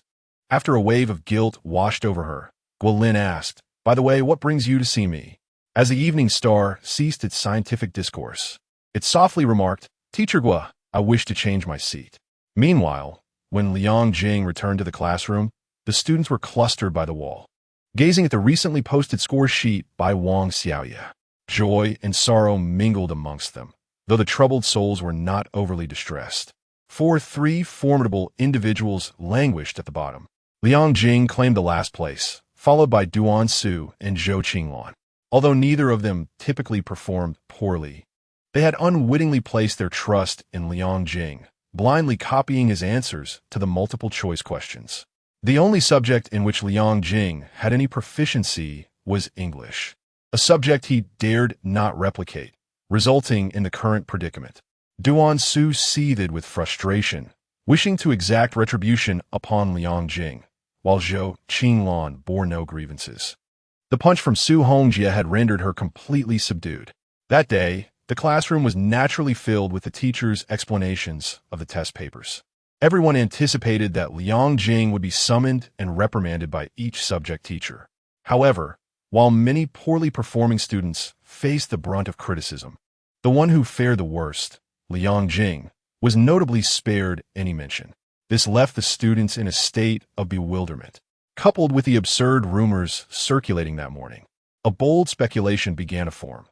Could it be that Liang Jing had connections with a powerful figure in the underworld, causing the teachers to fear chastising him? During lunch in the cafeteria, a boy approached Liang Jing, exclaiming, Brother Jing, I wish to associate with you. Liang Jing found himself at a loss. Shen Haonan had caused considerable trouble. In the interval before evening self-study, Wang Xiaoye ascended the podium with a piece of A4 paper announcing classmates. Teacher Guo has rearranged the seating based on this month's exam results and everyone's eyesight. Come and check your new positions. We shall commence the seating changes now. A throng of students surged towards the podium, clamoring to glimpse the seating chart. Old Liang, we shall be separated, Su Hongjie lamented. It's all your fault for scoring last. Over 200 points. Can such a score be achieved by anyone? Liang Jing delivered a playful punch to his arm, retorting, get lost. Out of sight, out of mind. Su Hongjie chuckled. Brother, you have it wrong. The one who should leave is you. He gestured towards the back corner of the classroom, near the trash can, declaring, that is your warm abode. Liang Jing merely smiled. He couldn't be bothered to check the seating chart. as his exile to the hinterlands was a foregone conclusion. While other students continued to examine their placements, he moved his desk to the back of the classroom, awaiting the incumbent's departure. "Hey, fatty, help me see where I'm seated?" Zhu Wanxing called out anxiously from the side of the podium. He had hoped to perform better this time to secure a seat closer to Zhu Wanxing. Alas, Liang Jing's misfortune had befallen him. By merit of scores alone, he would undoubtedly be seated beside Liang Jing. Nevertheless, he had taken precautionary measures, previously approaching the homeroom teacher to submit a forged document claiming severe myopia, hoping to secure a front-row seat. Zhu Wanxing's loyal follower, the portly Liu Jiang, utilizing his physical advantage, squeezed to the front and glimpsed the seating chart. He immediately shouted, "Brother Su, you're in the first column, first row." At this revelation, Zhu Wanxing's heart soared with delight. That very spot. Is it not where Zhu Wanxing has sat for the past 2 years? Am I truly destined to share a desk with Zhu Wanxing? Ha ha ha! My fellow male companions, do not envy me, for I am about to become the first male desk mate of Zhu Wanxing. Zhu Wanxing exclaimed with laughter. "I swear, I have not bribed Teacher Gua. This arrangement is entirely reasonable." The short-haired girl, Jiang Lu, chuckled and said, "Zhu Wanxing, are you foolish? You are merely taking the seat that Wanxing vacated. How does that equate to sitting together?" The room erupted in laughter. It was only then that Zhu Wanxing, clouded by happiness, realized the implication. Indeed, he had taken the seat of the school beauty. But where would the school beauty sit? The boys, curious about this predicament, ignored their own placements and sought Zhu Wanxing's name on the seating chart. At that moment, Zhu Wanxing struggled to move her desk, traversing the aisle to the last row of the classroom, placing her desk beside Liang Jing's. Zhu Wanxing and Liang Jing together? Liu Jiang, the chubby one, exclaimed loudly. The crowd turned towards the last row, astonished to see the last and first-ranked students sitting adjacent to one another. Su Hongjie burst into laughter. Is the punishment for scoring last to share a desk with the school beauty?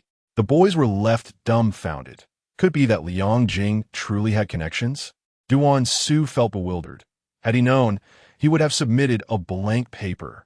Liang Jing glanced at Zhu Wanxing and frowned. Are you really sitting here?" Zhu Wanxing smiled and nodded. "From now on, we shall be desk mates esteemed." After a brief pause, she continued, "Suffer of dyslexia." Chapter 21. A shared fate in the college entrance examination during today's evening self-study session, which was dedicated to Chinese literature. Guolin entered the classroom and surveyed the dramatically rearranged seating. "This may be the final collective seating change," she remarked. "Future adjustments will be minimal. If anyone has objections regarding this arrangement, you may voice them now." Zhu Wanxing was the first to raise his hand, adjusting his glasses as he spoke. "Teacher, I ranked second to last in the class. I feel quite ashamed. I do not deserve such a good spot in the front row. I wish to return to the back row for self-reflection." Guolin smiled. "Zhu Wanxing, I appreciate your perspective.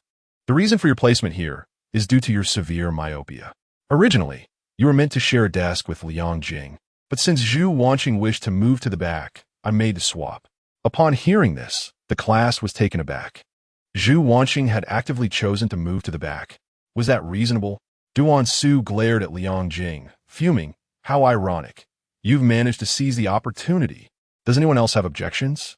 Guolin scanned the classroom. "If not, we shall commence our lesson." In the corner of the last row, Liang Jing crossed his arms. Observing Zhu Wanxing with curiosity about her willingness to sit beside the trash can, in the third row, he leaned in and asked quietly, "I am quite curious. How did Teacher Gua agree to your move to the back?" Zhu Wanxing, seemingly inexperienced in whispering during class, pondered for a moment before writing in her notebook. "I told the teacher that I am far-sighted. You, with such delicate features, can lie? Unbelievable. You have lied as well. Teacher Gua, are you not afraid that I, the last in the class, might inadvertently elevate you, the first?" In her perspective, your poor performance stems from a rare illness. Upon completing this statement, Zhu Wanxing quickly added, "It is wrong to lie." "Huh. It seems I have unwittingly assisted you. So why do you wish to switch? You yourself stated, lying is incorrect.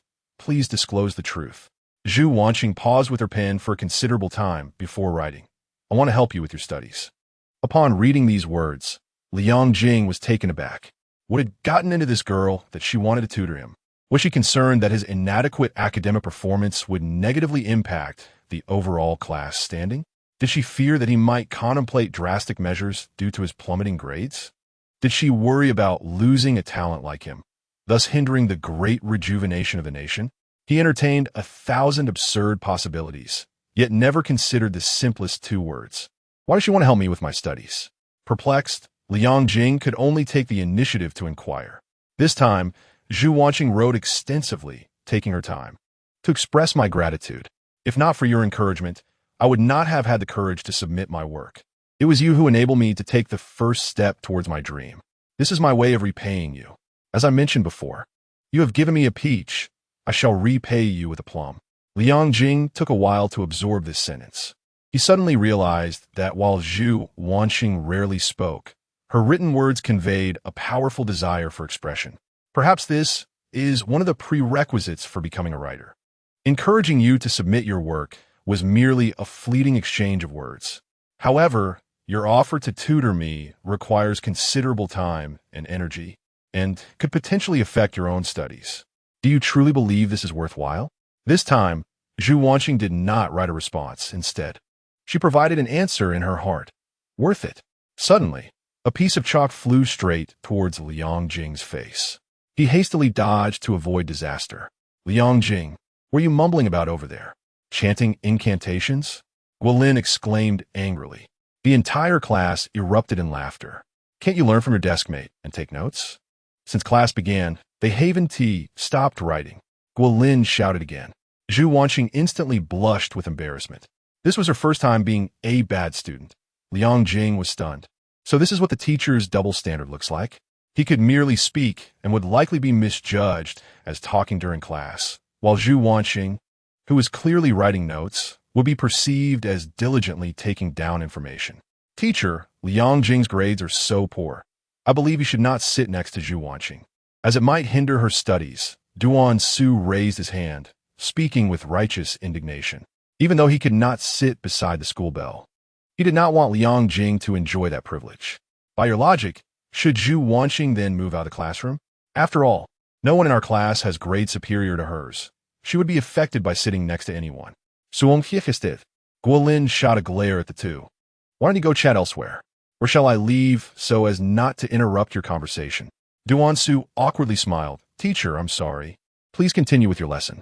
Guolin turned back to write on the blackboard. Suddenly, she realized that Liang Jing suffered from a rare illness. Is self-talk one of the symptoms? If Liang Jing's behavior stems from an illness, I may have misjudged him. In subsequent classes, Liang Jing ceased to engage with Zhu Wanxing, immersing himself in Chinese literature and reciting classical poetry. Suddenly, Zhu Wanxing pushed her notebook toward him, revealing a freshly penned note. Rest assured, I won't allow you to affect my studies. Do not burden yourself with such thoughts. Liang Jing smiled broadly. Psychological burden? You overestimate me. In my previous life, it was precisely my lack of such burdens that led me down the path of unscrupulous business practices. However, you have encountered the reformed version of me. Liang Jing picked up a pen and swiftly inscribed a line in the notebook. I do not require your tutoring. I have my own plans. Zhu Wanxing promptly replied. Your handwriting is truly beautiful. If possible, could you teach me calligraphy? She still believed Liang Jing harbored a psychological burden, thus opting for a form of equal exchange to persuade him. Liang Jing responded, no teaching. I pay for this handwriting. Wouldn't it be a loss to teach you for free? Zhu Wanxing hesitated for a moment before writing two words, stingy. Liang Jing chuckled and shifted the topic of their conversation. By the way, have you received any updates on your manuscript? Not yet. I suppose it was not accepted. If it wasn't accepted, it merely indicates the magazine's poor judgment. Keep submitting, and you will surely succeed. Liang Jing, aware of the future, relished the thrill of guiding someone's life direction. All right, thank you.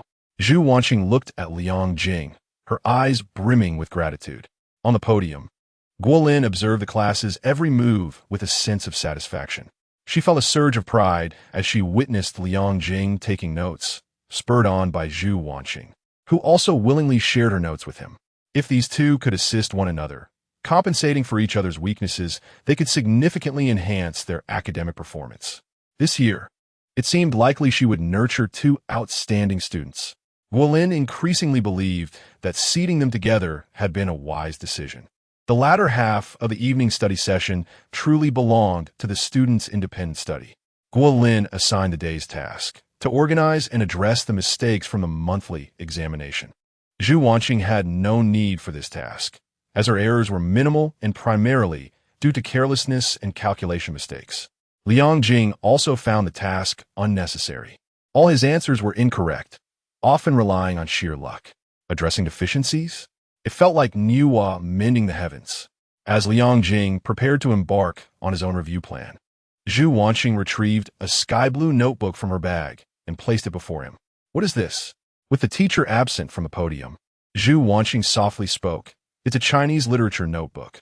Liang Jing chuckled lightly. "I mentioned I do not need your assistance." Nevertheless, curiosity compelled him to open the notebook, eager to glimpse the intellectual realm of a top student. Once he began to read, he was astounded. The notes were meticulously organized, with key points clearly highlighted. Detailed analyses of various question types, common pitfalls, and difficulties were thoroughly documented, rivaling supplementary study materials. Liang Jing had already devised a comprehensive plan, and with Zhu Wanxing's notes as an added advantage, he was certain that his efforts would yield remarkable results. During tonight's evening study session, you completed the first 3 pages of your notebook and took note of the key points. Zhu Wanxing, while casually working on her problems, remarked, "If you encounter anything you don't understand, feel free to ask me. Also, starting tomorrow, I will oversee your morning reading." Liang Jing chuckled helplessly. Had this little girl truly bound herself to him as a shared fate in the Gaokao? Merely encouraging submissions seemed insufficiently persuasive. Could it be, as Sugo suggested, that she harbored feelings for him? Impossible, absolutely impossible. He shook his head in disbelief. At that moment, he noticed a bag of white rabbit candies peeking out from her unzipped backpack. He immediately rummaged through his desk and retrieved a piece of candy. "Is this candy the one you left on my desk?" Liang Jing inquired with a smile. Zhu Wanxing glanced at the candy, her cheeks flushing slightly, before returning her attention to her problems. Liang Jing remained silent, his smile lingering. This clarified everything. On the first day of her rebirth, Zhu Wanxing had understood that she had helped him clarify the truth, hence giving him a piece of candy and contemplating tutoring him. With this thought, Liang Jing decided to graciously accept Zhu Wanxing's selfless assistance. However, he did not intend to take advantage of her generosity. Thus he proposed, "In exchange for your tutoring, I shall teach you calligraphy." Zhu Wanxing lifted her head, playfully twirling a strand of hair that hung by her ear, her obsidian-like eyes gleaming with delight as they gazed at Liang Jing. Such a youthful and innocent gesture proved quite disarming to someone like Liang Jing, who was older. "All right, but you must also help me with my English," she added, her request entirely reasonable. English had always been her weak subject, and she had scored only 129 in the recent monthly exam, narrowly missing the top position in her grade. Liang Jing nodded with a smile, extending his hand as a gesture of agreement. Zhu Wanxing hesitated for a moment before gently placing her hand around his fingers, sealing the deal. As they released their hands and turned around, they discovered the entire class had their eyes fixated on this small corner of the classroom. One was a diligent girl who had never whispered during study sessions. The other was a seasoned veteran unafraid of breaking the rules. Engrossed in their conversation, they were oblivious to the volume of their voices. "Wow!" Su Hongjie exclaimed, prompting a thunderous uproar from the class. Chapter 22. When you like someone, you tend to double standards. Nanjing No. 1 High School, formerly known as Nanjing Middle School, is an old institution established during the Xinhai Revolution. It was later restructured and expanded into what it is today. To reflect its historical significance, the school preserved the site of the old middle school, which remains in the southwestern corner of the campus, referred to by students as the Old Campus. The Old Campus, with its serene and picturesque environment, often attracts students who come here to study. To facilitate their studies, the school has placed numerous stone tables and benches. Each day, Zhu Wanxing would punctually settle at a stone table beneath a pear blossom tree to work on her problems. Over time, It became tacitly accepted that this was her territory, and no one dared to encroach upon it. During breaks, male students from other classes who harbored secret affections for Zhu Wanxing would often meander near the pear blossom tree under the pretense of studying, merely to steal a glance at their goddess. Recently, a number of secret admirers have been making their appearances, only to witness a heart-wrenching scene. The typically solitary Zhu Wanxing was unexpectedly accompanied by a young man. He sat directly opposite her, sharing the exclusive stone table designated for the school beauty. Moreover, she was actually explaining problems to him, inciting envy and jealousy among onlookers. Do you not comprehend the monotonicity of functions? At this moment, Zhu Wanxing raised her eyes to meet the inquiring Liang Jing. I find this function rather intricate. It does not appear to be monotonic. Liang Jing, with a mind as blank as a canvas, was overwhelmed by various definitions. Zhu Wanxing chuckled softly, remarking, "This is a fundamental concept. Could it be that you truly suffer from a cognitive barrier regarding your native language?" With a playful jest, she took out paper and pen, sketching a Cartesian coordinate system. Look within a certain interval for any two independent variables, say 1 and 2. When 1 is less than 2, we have 1 less than 2. Hence, the function is monotonically increasing in that interval. Conversely, it is monotonically decreasing. Liang Jing's eyes lit up with understanding. In simpler terms, if the function's graph ascends, it is monotonically increasing, while if it descends, it is decreasing. Is it really that simple? He pondered. It was not difficult at all. Zhu Wanxing watched Liang Jing with encouragement, giving a light fist pump. "You can do it."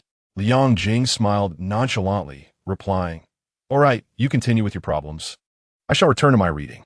With a detailed plan and Zhu Wanxing's assistance, Liang Jing gradually adapted to the life of a high school student, and his studies began to fall into place. Given the current circumstances, the outlook for the college entrance examination appeared quite optimistic. Yawning frequently, Liang Jing soon set aside his book, rising to depart. "Where are you headed?" Zhu Wanxing inquired. "Just stepping out for a smoke to refresh myself. I seriously suspect the publishers have added a sedative to the ink they use for printing. It makes me drowsy just reading it." Liang Jing replied with another yawn. "Make sure to return quickly. You haven't completed your study goals for today," Zhu Wanxing said earnestly. "I really shouldn't have let you supervise me. I used to feel quite free, but now it feels like I'm clocking in for work every day, completing tasks." Liang Jing chuckled, then shifted the topic. "Don't all good students detest bad students who smoke? Yet, you seem rather indifferent." Zhu Wanxing replied calmly. "Nicotine and tobacco can stimulate the cerebral cortex, enhancing cognitive abilities. Many notable writers, such as Liu Yao, Lu Sun, and Hemingway, had the habit of smoking. It is quite normal." Liang Jing clicked his tongue, noting how differently scholars perceive issues. As he stepped outside, he paused and turned back, saying, "I feel like you're becoming more talkative, which is quite nice. Do keep it up." Hearing this, Zhu Wanxing's cheeks flushed slightly. In truth, she remained as reticent as ever in the presence of others. It was only when she found herself alone with Liang Jing that her words flowed freely. Some youthful sentiments seemed impossible to conceal. Exiting the old campus, Liang Jing made his way toward the restroom. Previously, he had failed to understand why miscreants chose to indulge in their habits in such a smelly place. Now, however, he comprehended the appeal. It was a safe haven. Though he did not worry about reprimands from teachers, he preferred to err on the side of caution, maintaining a low profile. "Old Liang?" At the entrance of the restroom, Liang Jinggang lit a cigarette just as Su Hongjia rushed over, beads of sweat adorning his forehead, likely having just finished a basketball game. After relieving himself, Su Hongjia emerged from the restroom with a grin, eagerly requesting, "Come on, hand me one too." Liang Jing waved his hand dismissively, stating, "That day at the fateful sky, I merely allowed that guy to light a cigarette for you to enjoy a moment. Do you still wish to smoke now?" "No way." Su Hongjia pouted in protest. "Why is it that you can smoke while I cannot? Is it permissible for the officials to set fire while the commoners are forbidden from lighting lamps? Let us clarify. You're the one wanting to smoke. I'm not leading you astray here. Enough with the nonsense. Just give it to me." After expressing a disclaimer, Liang Jing finally retrieved a cigarette and handed it to Su Hongjia. Su Hongjia lit it and inhaled deeply, his movements fluid and practiced. Liang Jing couldn't help but chuckle. I didn't notice before. Turns out you know how to smoke. Su Hongjie grinned. My cousin got me into it for a while. But then I realized smoking is detrimental to health, so I quit. Liang Jing scoffed. Detrimental to health? I suspect you've just received a good thrashing. Su Hongjie shot a glance at his good friend, thinking, you rascal, why must you expose me? As they chatted while smoking, other boys entering the restroom couldn't help but cast glances their way. Smoking students were nothing out of the ordinary. Their interest lay solely in Liang Jing, the rumored boyfriend of the legendary school belle. During their high school years, any pair of opposite-sex students frequently seen together would inevitably be labeled as a couple. This was especially true for Zhu Wanxing, a goddess-like figure who had recently been spotted in close proximity and intimate interactions with Liang Jing, leading to rampant speculation about their romantic involvement. If we trace back the origin of this gossip, it emanated from an enthusiastic classmate with the surname Su. Liang, the discipline committee member, indulging in a smoke here? At that moment, Duan Su and the portly Lu Jiang also entered the restroom. Liang Jing chuckled. What is up? Do you want one too? Duan Su responded with a mocking tone. I don't smoke. I maintain my integrity. Liang Jing merely smiled in silence. What a fine display of integrity. This young master, when no one is watching, partakes in both smoking and drinking. While most students were still indulging in internet cafes, he had already begun frequenting various bars and clubs. He had even boasted about losing his virginity, likely having spent some pocket money to hire a software engineer for assistance. Yet, at school, he donned a fade of morality, naturally to attract Zhu Wanxing's attention. Anyone could surmise that Zhu Wanxing favored diligent and high-achieving students. Duan Su's academic performance was dismal, but he could at least feign good character. You too. Zhu Wanxing despises students who smoke. Don't you care about the scent bothering her? A hint of disdain flickered in Duan Su's eyes. He simply couldn't fathom why Zhu Wanxing would gravitate towards someone as unambitious and poorly off as Liang Jing. It seemed his father was correct. High school girls remained quite naive, unaware of the value of money. Just wait. Once the school belle comprehends the importance of material wealth, my chance as a wealthy heir will arrive. Duan Su, don't fret over this matter. Su Hongjie chuckled. The school beauty despises students who smoke. Yet she does not seem to mind Liang Jing, who smokes the very cigarettes that Zhu Wanxing bought for him. Duan Su felt a pang in his heart. In recent days, he had endured countless similar shocks. He pouted, boasting, I would never believe that. Su Hongjie snorted coldly. You do not understand love, hence your disbelief. People often exhibit double standards when it comes to those they cherish. After observing Liang and Zhu over the past few days, the master of romantic theory grew increasingly confident in his assertions. Ha ha ha. Duan Su lauet hotit li, Zhu Wanxing leaking Liang Jing. That would only happen if the sun rises in the west. Despite his jest, his heart bled from the implications. Various signs indicated that what Su Hongjie claimed might indeed be true. Come on, fatty, let's go. Duan Su beckoned Lu Jiang to leave. Su Hongjie flicked the ash from his cigarette and turned to Liang Jing, saying, Old Liang, the whole school is buzzing with talk that you and Zhu Wanxing are an item. Liang Jing shot him a glare. Isn't that just a rumor you started? Regardless of whether it's a rumor or not, I must ask, do you like Zhu Wanxing? Su Hongjie inquired earnestly. Liang Jing fell into silence. Though he had experienced numerous relationships, those had all occurred after stepping into society and achieving success. Most women approached him out of interest in his substantial family background. Few genuinely cared for him. To him, adult love resembled a transaction weighed by benefits and drawbacks. He was lustful, she was materialistic. It was merely a match made in convenience. This warped perspective led him to long abandon the belief in love as a fantastical notion, causing him to forget the essence of truly liking someone. Indeed, after some time spent together, Liang Jing felt a flicker of excitement towards Zhu Wanxing. Yet, he could not discern whether this was mere instinctual desire or a genuine fondness. Such is humanity. The more one sees, the more intricate life becomes, obscuring the true essence of things. If he could not even ascertain his own feelings, it was evident that he was utterly clueless about love. Su Hongjie displayed a sense of urgency that belied his nonchalance. Liang Jing chuckled. Why are you so worried about this? Su Hongjie insisted. Zhu Wanxing unquestionably likes you. Old Liang seized the opportunity and confessed to her now. It's bound to succeed. Liang Jing sighed. Didn't I tell you? She has someone she likes. Are you suggesting I confess just to earn a nice guy card? Why are you still hung up on that? Su Hongjie declared confidently. I can assure you that someone is you. Just go for it. Forget it. I have no desire to engage in such foolishness. Liang Jing extinguished his cigarette and tossed it into the trash before departing. Watching his good friend as retreating figure, Su Hongjie sighed, coward. If you won't take the plunge, then I shall lend you a helping hand.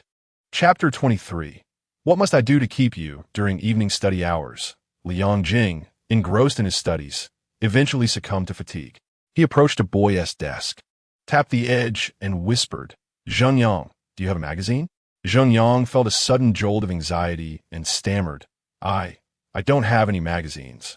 Liang Jing serves as the discipline committee member of the class, harboring a fear that he is merely a target for entrapment. What are you pretending for? Hurry up, man. I'm feeling a bit bored, he urged. Zhenyang then extracted a substantial stack of various magazines from the desk drawer, ranging from comics, sports world, home computers and games, to Yilin, offering an abundance of selections. As Liang Jing casually flipped through them, he stumbled upon an intriguing magazine, the February 2008 issue of Men's Health, featuring the actress Jia Jingwen, who portrayed Zhao Min in The Heaven Sword and Dragon Saber. Without hesitation, he rolled it up and tucked it into his school uniform pocket. Liang Jing knows his stuff, praised the book vendor Zhenyang, giving a thumbs up. Liang Jing chuckled, turning back to his seat to savor Men's Health. Having experienced the vicissitudes of life, even the most risque photographs could not stir any tumult within him. His choice of Men's Health was solely inspired by the captivating cover of Jia Jingwen. He had once adored the Heaven Sword and Dragon Saber, often fantasizing about being Zhang Wuji, torn between choosing Zhao Min or Zhou Zhuo. This moment was a tribute to his youthful days. What are you looking at? Zhu Wanxing curiously peeked over, only to catch sight of a voluptuous bikini-clad model, her cheeks flushing crimson as she quickly turned away. That's for adults. Children shouldn't be peeking. Liang Jing jested, shifting the magazine aside, unwilling to corrupt the innocence of the young. Zhu Wanxing felt her heart race, silently pondering. Does Liang Jing have a fondness for alluring girls? With such thoughts, she glanced at the exposed cleavage, then shook her head, forcing herself to dispel any errant fantasies. With Men's Health as a diversion, the evening study session swiftly passed. Liang Jing finally grasped a more visceral understanding of his rebirth and the resurgence of youthful vigor, for he realized he needed to restrain his desires. After calming his restless heart, he began packing his bag in preparation to leave. At that moment, Zhu Wanxing placed a book before him, its title reading another, the same. What's this? He inquired. A collection of Borges poetry. You mentioned you liked Borges before, so I thought I'd gift it to you, she said, her cheeks inexplicably reddening. In the future, please refrain from those inappropriate reads. Liang Jing chuckled. What is inappropriate? That's a legitimate magazine approved for publication. The models may wear a little less, but they are at least clothed. Regardless, she insisted he accept the poetry collection, asserting that she had memorized all the poems and that he should simply take it.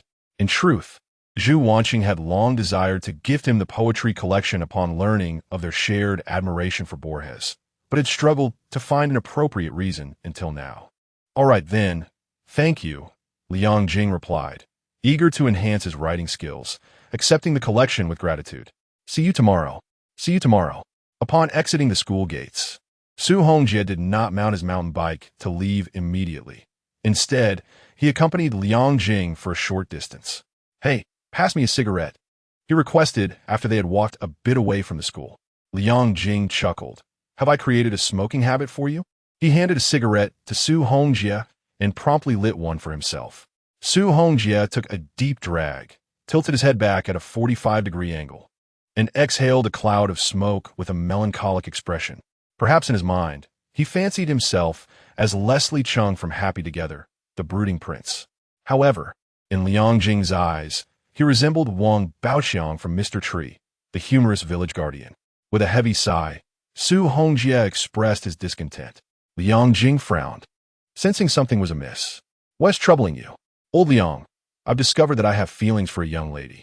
Who is she? Liang Jing's interest peaked.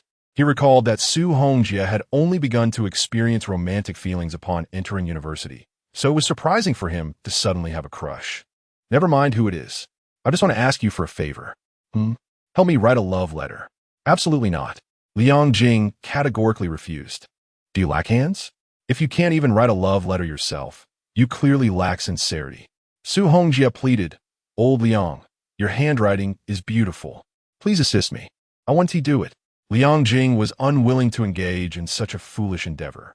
Su Hongjie extended 2 fingers, 1 love letter, 2 packs of yushi.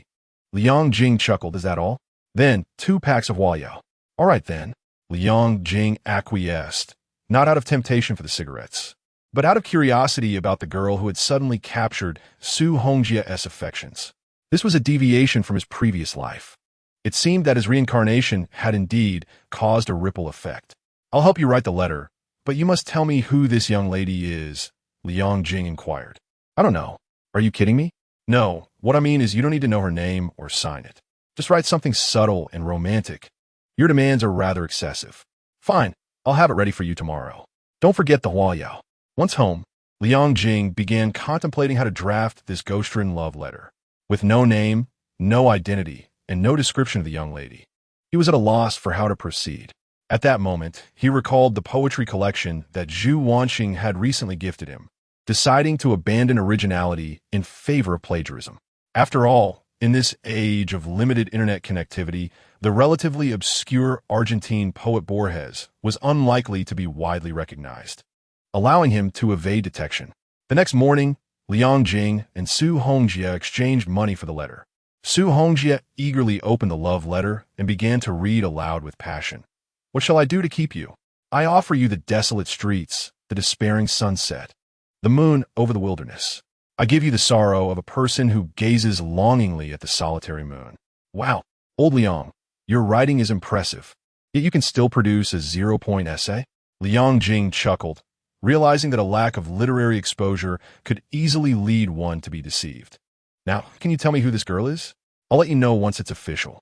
Su Hongjie feigned mystery as he carefully folded the letter containing the poem. Liang Jing's curiosity grew. Which unfortunate girl had caught the attention of this rascal? Yet he chose not to pry further, trusting that the truth would eventually surface. As the morning's self-study session concluded, students uniformly laid their heads down, sleeping in perfect harmony. Taking advantage of the fact that everyone was catching up on sleep, Su Hongjie stealthily approached the front row and tapped on Wang Xiaoya's desk. Class monitor, wake up. Don't sleep, he whispered. What do you want, Su Hongjie? Wang Xiaoya, bleary-eyed, rubbed her eyes, and donned a pair of black-framed glasses, her face reflecting displeasure. Take this, Su Hongjie said in a hushed tone, slipping a love letter into her hand. What is this? A love letter? Huh? Wang Xiaoya was taken aback, then immediately adopted a serious demeanor. Su, the college entrance examination is approaching. I will not engage in a romantic relationship. Su Hongjie hurriedly clarified, it's not for you. Please help me deliver it to Zhu Wanxing and say it's from Liang Jing. Keep it confidential. Why don't you deliver it yourself? Wang Xiaoya felt an inexplicable sense of disappointment. Old Liang and Zhu Wanxing sit together. If I deliver it, it will expose everything, he replied. Expose? Isn't this love letter written by Liang Jing? Wang Xiaoya was perplexed. The situation is as follows. Su Hongjie explained his plan. He was quite sure that Zhu Wanxing harbored feelings for Liang Jing, while Liang Jing was too timid to confess. Thus, he thought to deliver the letter in Liang Jing's name to facilitate their relationship. Upon hearing this, Wang Xiaoya became excited. Do you also think Wanxing likes Liang Jing? Su Hongjie raised an eyebrow, wondering if their thoughts were aligned. Wang Xiaoya nodded enthusiastically. Like Su, she had never been in a relationship. Her understanding of love stemmed from various romantic novels. Recently, she was astonished to realize that the interaction between Zhu Wanxing and Liang Jing resembled scenes she had read about in those novels. Are you trying to play matchmaker for them? Wang Xiaoya asked, her excitement palpable. Yes, he affirmed. Then I will help deliver it. I share the same intent. Wang Xiaoya tucked the letter into her desk. Su Hongjie felt a wave of satisfaction wash over him as he turned to gaze at Liang Jing, who who was soundly asleep on his desk, silently declaring, "Old Liang, if you marry Zhu Wanxing in the future, I want to be the one at the head of the table." Chapter 24. 12 Scrolls of Military Texts. Each bearing his name. The life of a senior high school student is monotonous. Reviewing, testing, grading. This cycle repeats endlessly. However, today brought a slight deviation. Due to unsatisfactory results from the first monthly exam, the Academic Affairs Office decided to rectify the study atmosphere by confiscating various prohibited items. After the morning exercise, upon returning to the classroom, students discovered signs of rummaging through their desks. "Oh no, all my novels have been confiscated. My cosmetics and mirror are gone. My phone." A chorus of lamentations echoed through the classrooms. "Dang it, old Liang, my phone is gone." Zhu Wanxing turned his desk inside out, but found no trace of his Motorola. Liang Jing chuckled. "Who told you to keep prohibited items in your desks?" As he spoke, he pulled out a Nokia and 2 packs of cigarettes from his pocket. "I always keep them on me, safe and sound." Zhu Wanxing buried his head in his hands, wailing, "It's over. My parents don't allow me to bring my phone to school. If the school notifies them, I'll be in for a world of trouble." Liang Jing chuckled lightly. "A phone is trivial. What you should be concerned about is that love letter you gave to Wang Xiaoya. The school is likely looking to catch a few early romantics. If luck is not on your side, you might just be that unfortunate example." Zhu Wanxing was taken aback. "How did you know I gave the love letter to the class leader?" "I saw it since I couldn't sleep this morning," replied Liang Jing with a chuckle. "I didn't expect you to have a crush on Wang Xiaoya. Quite intriguing." Zhu Wanxing felt a surge of anxiety, contemplating whether to approach Wang Xiaoya to inquire if the love letter had been delivered or confiscated. At that moment, Wang Xiaoya fortuitously approached the two. In such turbulent times, it was reasonable to assume she was there to convey the teacher's decree. Liang Jing patted Zhu Wanxing on the shoulder, relishing the moment. "My good friend, she must be here to summon you. Remember, honesty brings leniency, while resistance invites severity. Just recall, the love letter was penned by you. Do not implicate me." To their surprise, Wang Xiaoya came closer and said, "Liang Jing, the homeroom teacher wants you to go to the Academic Affairs Office." Liang Jing exclaimed, "Huh?" A few minutes later, at the school's Academic Affairs Office, Director Sun Yaowu placed a pack of soft cigarettes on the desk. "Are these yours?" Yes," Liang Jing replied. These cigarettes had been a gift from Zhu Wanxing to Liang Jing, with 2 remaining. Overwhelmed with excitement, Liang Jing had forgotten about this pack in his backpack. "Is this magazine yours too?" Director Sun produced a magazine featuring a sultry image of Jia Jingwen smiling at Liang Jing. "It is indeed mine," Liang Jing nodded again. The magazine, Men's Wear, had been forcibly obtained from Zheng Yang and found in his own desk. He would never betray Zheng Yang, as it would be dishonorable. "This love letter, you wrote it too, didn't you?" Sun Yaowu inquired, resembling a detective as he extracted one contraband item after another. "No," Liang Jing firmly denied it this time. It was not out of fear of additional punishment, but rather a desire to avoid the teacher concluding that he was pursuing Wang Xiaoya. Furthermore, since the letter bore no signature, he reasoned that if he steadfastly denied it, the teacher would be unable to ascertain the truth. "Your class leader mentioned she has no idea who placed it in her desk," Sun Yaowu continued. Hearing this, Liang Jing silently mused. The unyielding Wang Xiaoya had not implicated Zhu Wanxing. Were these two mutually involved? However, Sun Yaowu shifted his tone. "I recognize the handwriting on this love letter. During the last monthly exam grading, our Chinese department discussed whether to award a 0 to a certain essay, and I had seen this handwriting then. Few students possess such commendable penmanship." As he spoke, he fixed an intense gaze on Liang Jing. With a chuckle, Liang Jing thought to himself that Director Sun was indeed underutilized as an academic affairs director. He could have excelled in criminal investigation. "Director, I confess it was I who wrote it." Realizing he faced a formidable opponent, Liang Jing decided to cease his pretense. "Was it you who delivered it?" "Yes." Zhu Wanxing's parents were both public servants and imposed strict regulations on him. Should this misconduct be reported to his parents, he would likely face severe repercussions. In contrast, Liang Jing enjoyed a more lenient household, coupled with a carefree attitude. Thus he willingly shouldered the blame for Zhu Wanxing. With a resounding clap on the desk, Sun Yaowu expressed his indignation. You truly embody the essence of a delinquent. No wonder your exam results have plummeted. Your mind is entirely absent from your studies. Beside them, the homeroom teacher, Guolin, sighed. Liang Jing, you really ought to reconsider your approach. With the college entrance examination fast approaching, why have you chosen to abandon all hope? Despite her admonishments, Guolin felt a flicker of relief within her.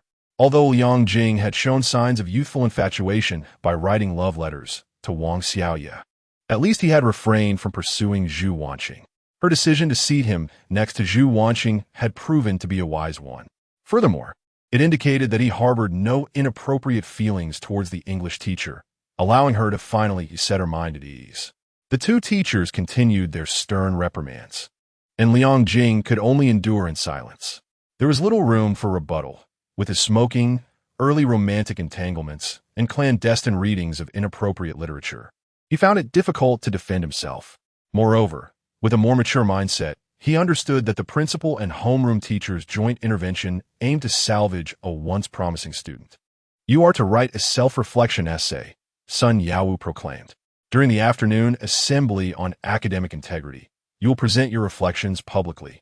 The school intended to highlight exemplary cases for introspection, and given Liang Jing's myriad infractions, along with his declining academic performance due to his misguided intentions, he had become Sun Yaowu's chosen candidate.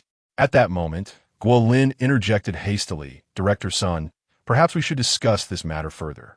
Sun Yaowu turned to her, Xiaogua, do you intend to shield your student? Guolin sighed. Liang Jing's situation is somewhat unique. He suffers from a rare condition, the name of which I cannot quite recall. Turning to Liang Jing, she urged, you explain it to Director Sunday. Liang Jing stifled a chuckle. It's called mother tongue literacy cognitive disorder. Sun Yaowu furrowed his brow. What is that? Guolin elaborated. He experiences cognitive difficulties with the understanding of his native language, which has led to his sudden decline in academic performance. Sun Yaowu remained skeptical. While a decline in grades may be understandable, he has breached numerous school regulations. Is it unreasonable to expect a reflection? With a worried expression, Guolin replied, Director Sun, you may not be aware, but Liang Jing was once an exemplary student. Perhaps due to his condition, he has become somewhat despondent. If he is made to present his reflections publicly, I fear it may deeply wound his self-esteem and lead to a lasting setback. Upon hearing this, Liang Jing felt a surge of gratitude. Truly, Guoma was an exceptional teacher. He could no longer bear to deceive her. However, he resolved to wait until after graduation to apologize and reveal the truth. For now, he still needed the shield of this rare condition. After a moment of contemplation, Sun Yaowu replied, while the public reflection may be waived, the essay cannot be overlooked. A 3,000-word reflection is due tomorrow. He added, now, you may return. Thank you, teachers. Liang Jing said, turning to leave. Wait a moment, Sun Yaowu suddenly called out. Why does your school uniform sway so? What do you have in your pockets? Liang Jing winced at the unexpected scrutiny. Such keen observation. Perhaps the city police should investigate this school. There was a genius detective whose talents were being squandered in the realm of education. Chapter 25. I would have devoted my heart to the bright moon, yet it casts its light upon the gutter. In the afternoon, classes were unexpectedly canceled. All third-year students gathered on the playground for an assembly aimed at academic reform. Director Sun Yaowu of the Academic Affairs Office delivered a fervent speech on stage. He began by analyzing the overall results of the first monthly examination, which could only be described as dismal. It was precisely for this reason that the morning's search operation in this assembly took place. After elaborating for several minutes, Sun Yaowu approached a blackboard and inscribed 3 mathematical equations. 1 raised to the power of 365 equals 1. 1. 0. 1 raised to the power of 365 equals approximately 37. 0. 99 raised to the power of 365 equals nearly 0. Students, he intoned with sincerity, I teach language, and my grasp of mathematics is limited. But why have I presented these equations? He continued, the astute among you should recognize the truth here. If you remain stagnant, after a year, 1 continues to be 1. However, if you strive for incremental improvement each day, after a year, 1 transforms into 37. Conversely, if you regress, you may approach zero. Seated at the side of the podium, Liang Jing struggled to suppress a smile, perceiving the evident logical fallacy. How could human progress possibly be quantified exponentially? This motivational rhetoric might deceive the innocent high school students below. Learning is akin to rowing against the current. If one does not advance, one inevitably falls behind. Herein lies a quintessential example of such a student. Smoking, reading prohibited literature, bringing a mobile phone to school, and even composing love letters to classmates. This archetype, of course, referred to Liang Jing. He had narrowly escaped expulsion due to a rare illness, but fate had it that Sun Yaowu discovered his mobile phone and cigarettes. Entering the academic affairs office with contraband, Director Sun felt his authority challenged. Ultimately, he chose Liang Jing as the exemplar for public admonishment. It must be said, this student possessed a commendable writing style. Sun Yaowu, also the head of the language teaching group, retrieved Liang Jing's love letter and proclaimed, "Allow me to read you a few lines. I offer you the loyalty of one who has never known faith. I bestow upon you the core of my essence. Preserved from the ravages of time, joy, and adversity." A gasp of astonishment arose from the audience. The high school students, in the throes of adolescence, unanimously acknowledged the eloquence of the letter. Liang Jing could not help but chuckle. How could Director Sun, a language teacher, be unaware that this was a poem by Borges? Among the students and teachers present, only one person discerned the underlying truth: Zhu Wanxing. What is this uproar? Am I praising his act of writing a love letter? Sun Yaowu interjected sternly. Talent misapplied is a grave error. This student may have penned a beautifully written love letter, yet his examination essay was utterly nonsensical. He was previously in the top 50 of his grade, yet this time he has fallen to the very bottom. This is a prime example of straying from the right path. I hope he recognizes his mistakes soon and that others learn from him, focusing their energies on preparing for the college entrance examination. With that, he cast a glance at Liang Jing, who understood the unspoken cue and ascended to the podium with his freshly composed self-critique. The audience immediately began to murmur. Previously, he had not been a prominent figure. Few beyond his class were even aware of his existence. Recently, due to his close association with Zhu Wanxing, Liang Jing has become a target of envy among the boys, and his name is spread far and wide. Liang Jing? So, it can be inferred that his love letter is addressed to Zhu Wanxing.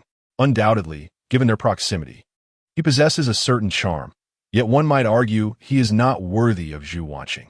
This fellow is rather audacious, having broken several school regulations. Alas, does the campus belle truly have a penchant for rebellious students? Had I known, I might have strayed from the path as well. Wake up. Even if you were to descend into depravity and spend time in prison, the campus belle would never cast a glance in your direction. Damn it. Within the ranks of Class 3, Zhu Wanxing chuckled quietly. The fact that Liang Jing still needs to send love letters indicates that he and Zhu Wanxing have yet to become an item. The outcome remains uncertain. We are all dark horses in this race. There is still a chance for me. Moreover, Liang Jing is now labeled as a delinquent student by the school, and Zhu Wanxing would undoubtedly find him repugnant. With this thought, Zhu Wanxing rose on tiptoe to catch a glimpse of Zhu Wanxing in the front row, eager to discern her expression. At that moment, Zhu Wanxing was burdened with her own thoughts. Upon hearing that her essay received a score of 0, she immediately associated it with Liang Jing. However, when she truly saw him take the stage, her heart skipped a beat. Her focus was solely on the content of the love letter he had written. The letter contained verses from Borges' poetry. She had believed that their mutual admiration for the same poet was a sign of fate. Yet, the realization that Liang Jing had penned a love letter to another girl using Borges' words made her feel as though her thoughts were nothing but a cruel jest. She recalled the farewell message he had inscribed in her yearbook, "May Zhu Wanxing forever shine bright." This line had altered her intentions to transfer schools and had led her to mistakenly believe that Liang Jing harbored feelings for her. Liang Jing had organized a farewell party for himself, encouraged his own submissions, assisted with typing, and offered to escort her home. It turns out these actions were not expressions of affection. Rather, I had been lost in my own delusions all along. Zhu Wanxing felt an emptiness within, as if her heart were a crumbling wall, with cold winds seeping through the cracks. I had intended my heart for the bright moon. Yet the moon merely illuminates the gutter. On the podium, Liang Jing remained blissfully unaware that someone was feeling sensitive and sorrowful because of him. Standing before the microphone, he cleared his throat and proclaimed, "Esteemed leaders, dear classmates, good afternoon." Sun Yaowu's lips twitched as he barked. "I asked you to reflect, not to deliver a speech. Save your theatrics for another time." Laughter erupted from the audience. "I am here to acknowledge my mistakes." Liang Jing continued undeterred, persisting with his self-critique. The initial draft of his reflection was laced with humor and sarcasm, which Sun Yaowu promptly rejected. The version he read aloud was filled with insincere platitudes and bureaucratic phrases. The grueling 5 minutes finally elapsed, and Liang Jing completed his reflection. His contrition was commendable, and Sun Yaowu praised him. Liang Jing chuckled inwardly, knowing that his reflection had been revised 3 or 4 times at Sun Yaowu's insistence. How could his attitude be anything but positive? "Is there anything else you wish to say?" Sun Yaowu prompted. According to the script they had prepared, Liang Jing was expected to deliver a passionate declaration about studying, something along the lines of "as long as one does not perish from studying, one should pursue knowledge to the utmost." However, Liang Jing found such rhetoric to be utterly foolish. He decided to indulge in a minor act of rebellion. Approaching the blackboard, he added a line beneath the 3 equations penned by Sun Yaowu. 2 raised to the power of 6 equals 64. This figure is significantly greater than 101 raised to the power of 365. While others study for 365 days, it is evident that your frantic 6 days of learning far surpasses that effort. Such a notion is patently unrealistic. Let us disregard Director Sun's motivational platitudes, for they are toxic. Laughter erupted from the audience. Sun Yaowu, visibly incensed, was about to ascend the stage to confront Liang Jing. However, Liang Jing deftly shifted the conversation, questioning the logic of accumulating knowledge bit by bit with the impending college entrance examination on the horizon. Why not have begun this endeavor much earlier? If one truly aspires to enter a prestigious university, one must dedicate oneself wholeheartedly to study. Upon hearing this, Sun Yaowu paused, allowing Liang Jing to continue his discourse. He mused that the students at the bottom of the grade would surely find this to be a tremendous stimulus. The audience, indeed, responded with a chorus of jeers.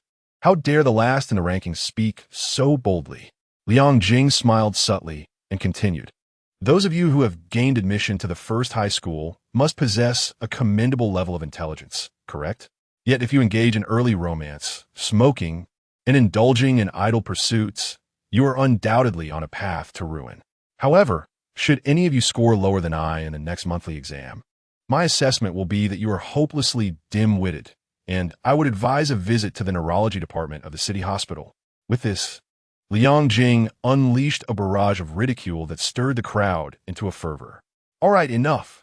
Sun Yaowu, fearing Liang Jing might utter something profoundly outrageous, hastily snatched the microphone. Today's academic integrity meeting is hereby concluded. I hope all students take Liang Jing as a cautionary example.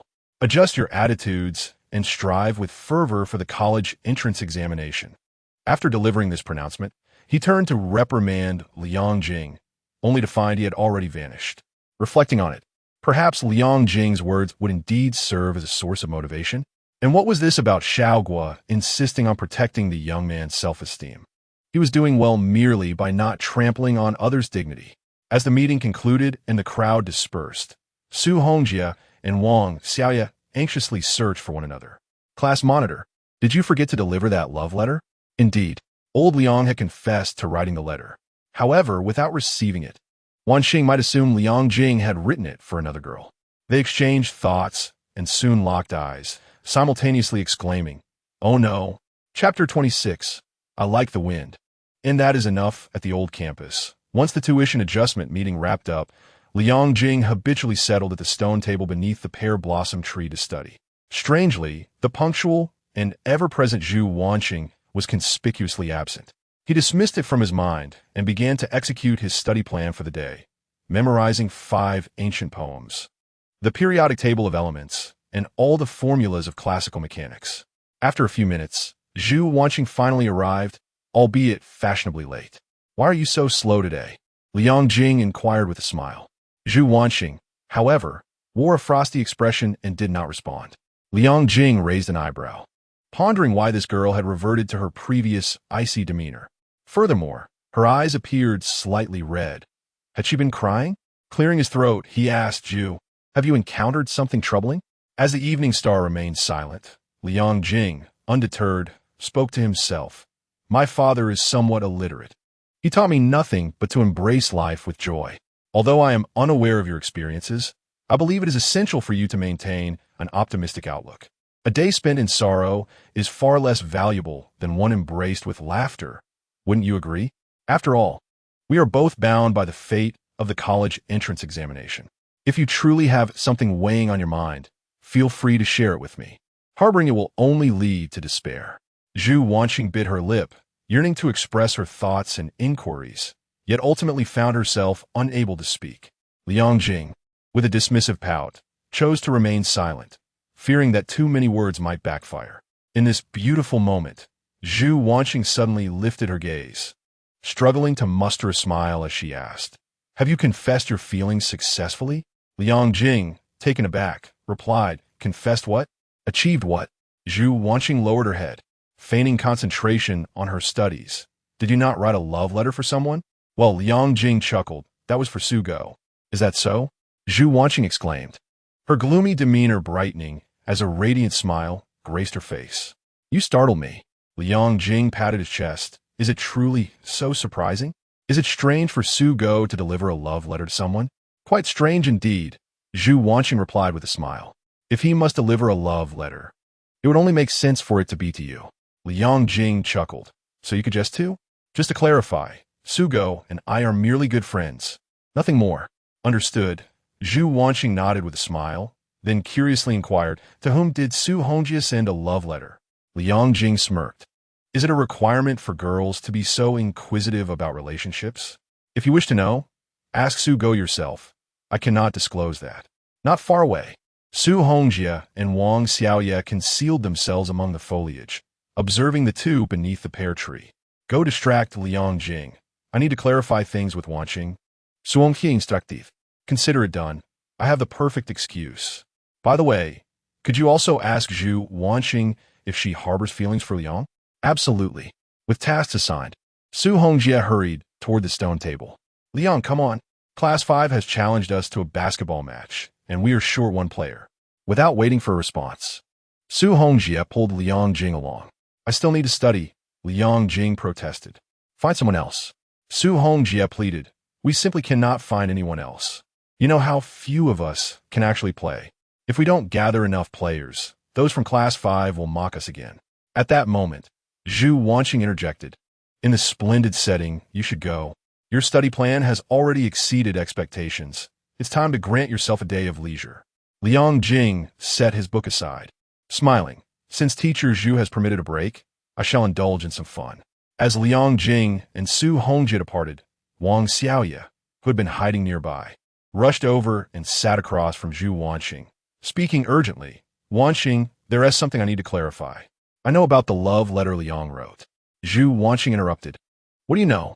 Wang Xiaoye blinked in surprise. Well, as Zhu Wanxing slightly nodded, Liang Jing conveyed his message to me. That's good, that's good." Wang Xiaoye sighed in relief, then inquired, "Do you perhaps harbor feelings for Liang Jing?" Zhu Wanxing was taken aback. "Why do you ask such a question?" Wang Xiaoye chuckled. "It's evident to anyone with discerning eyes. Perhaps only Liang Jing, in his naivety, remains oblivious, being entrenched in this situation." Zhu Wanxing felt her cheeks flush. Was her affection for Liang Jing truly that conspicuous? In the past, she had been quite reserved, rarely engaging in conversation with him, even avoiding meeting his gaze for more than 3 seconds. It was only after encountering that parting message that her demeanor began to shift towards boldness. "If you don't respond, I'll take that as an acknowledgement," Wang Xiaoye teased. "Since you like him, why not confess? Graduation is imminent. It would be a pity to miss the opportunity." At that moment, she resembled a female version of Su Hongjie. Her penchant for sentimental romance novels had naturally instilled in her a yearning for love. Yet, She understood that such affection was unlikely to befall someone as ordinary in appearance as herself. Her admiration for Zhu Wanxing led her to project her romantic aspirations onto her, akin to a fan wishing for their idol's happiness. Confess? Zhu Wanxing pondered for a long while before shaking her head. You don't wish to confess? Why not? Wang Xiaoya pressed eagerly. In truth, even if Liang Jing had not clarified the matter of the love letter, Zhu Wanxing had arrived at an understanding of one issue. Do you recall the farewell party you organized for me? Zhu Wanxing queried. Of course, what about it? I actually wish for you not to send me off. I prefer to depart quietly on my own. And, perhaps due to her favorable mood, Zhu Wanxing was willing to open up to Wang Xiaoya, continuing, the farewell party you arranged caused me considerable distress, just as my unreciprocated affection for Liang Jing is a source of anxiety for me. I fear that confessing would only burden him further. I do not wish for that.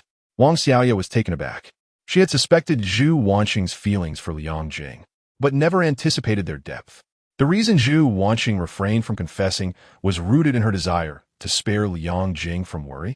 Oh my, what do you intend to do now? Wang Xiaoya asked cautiously.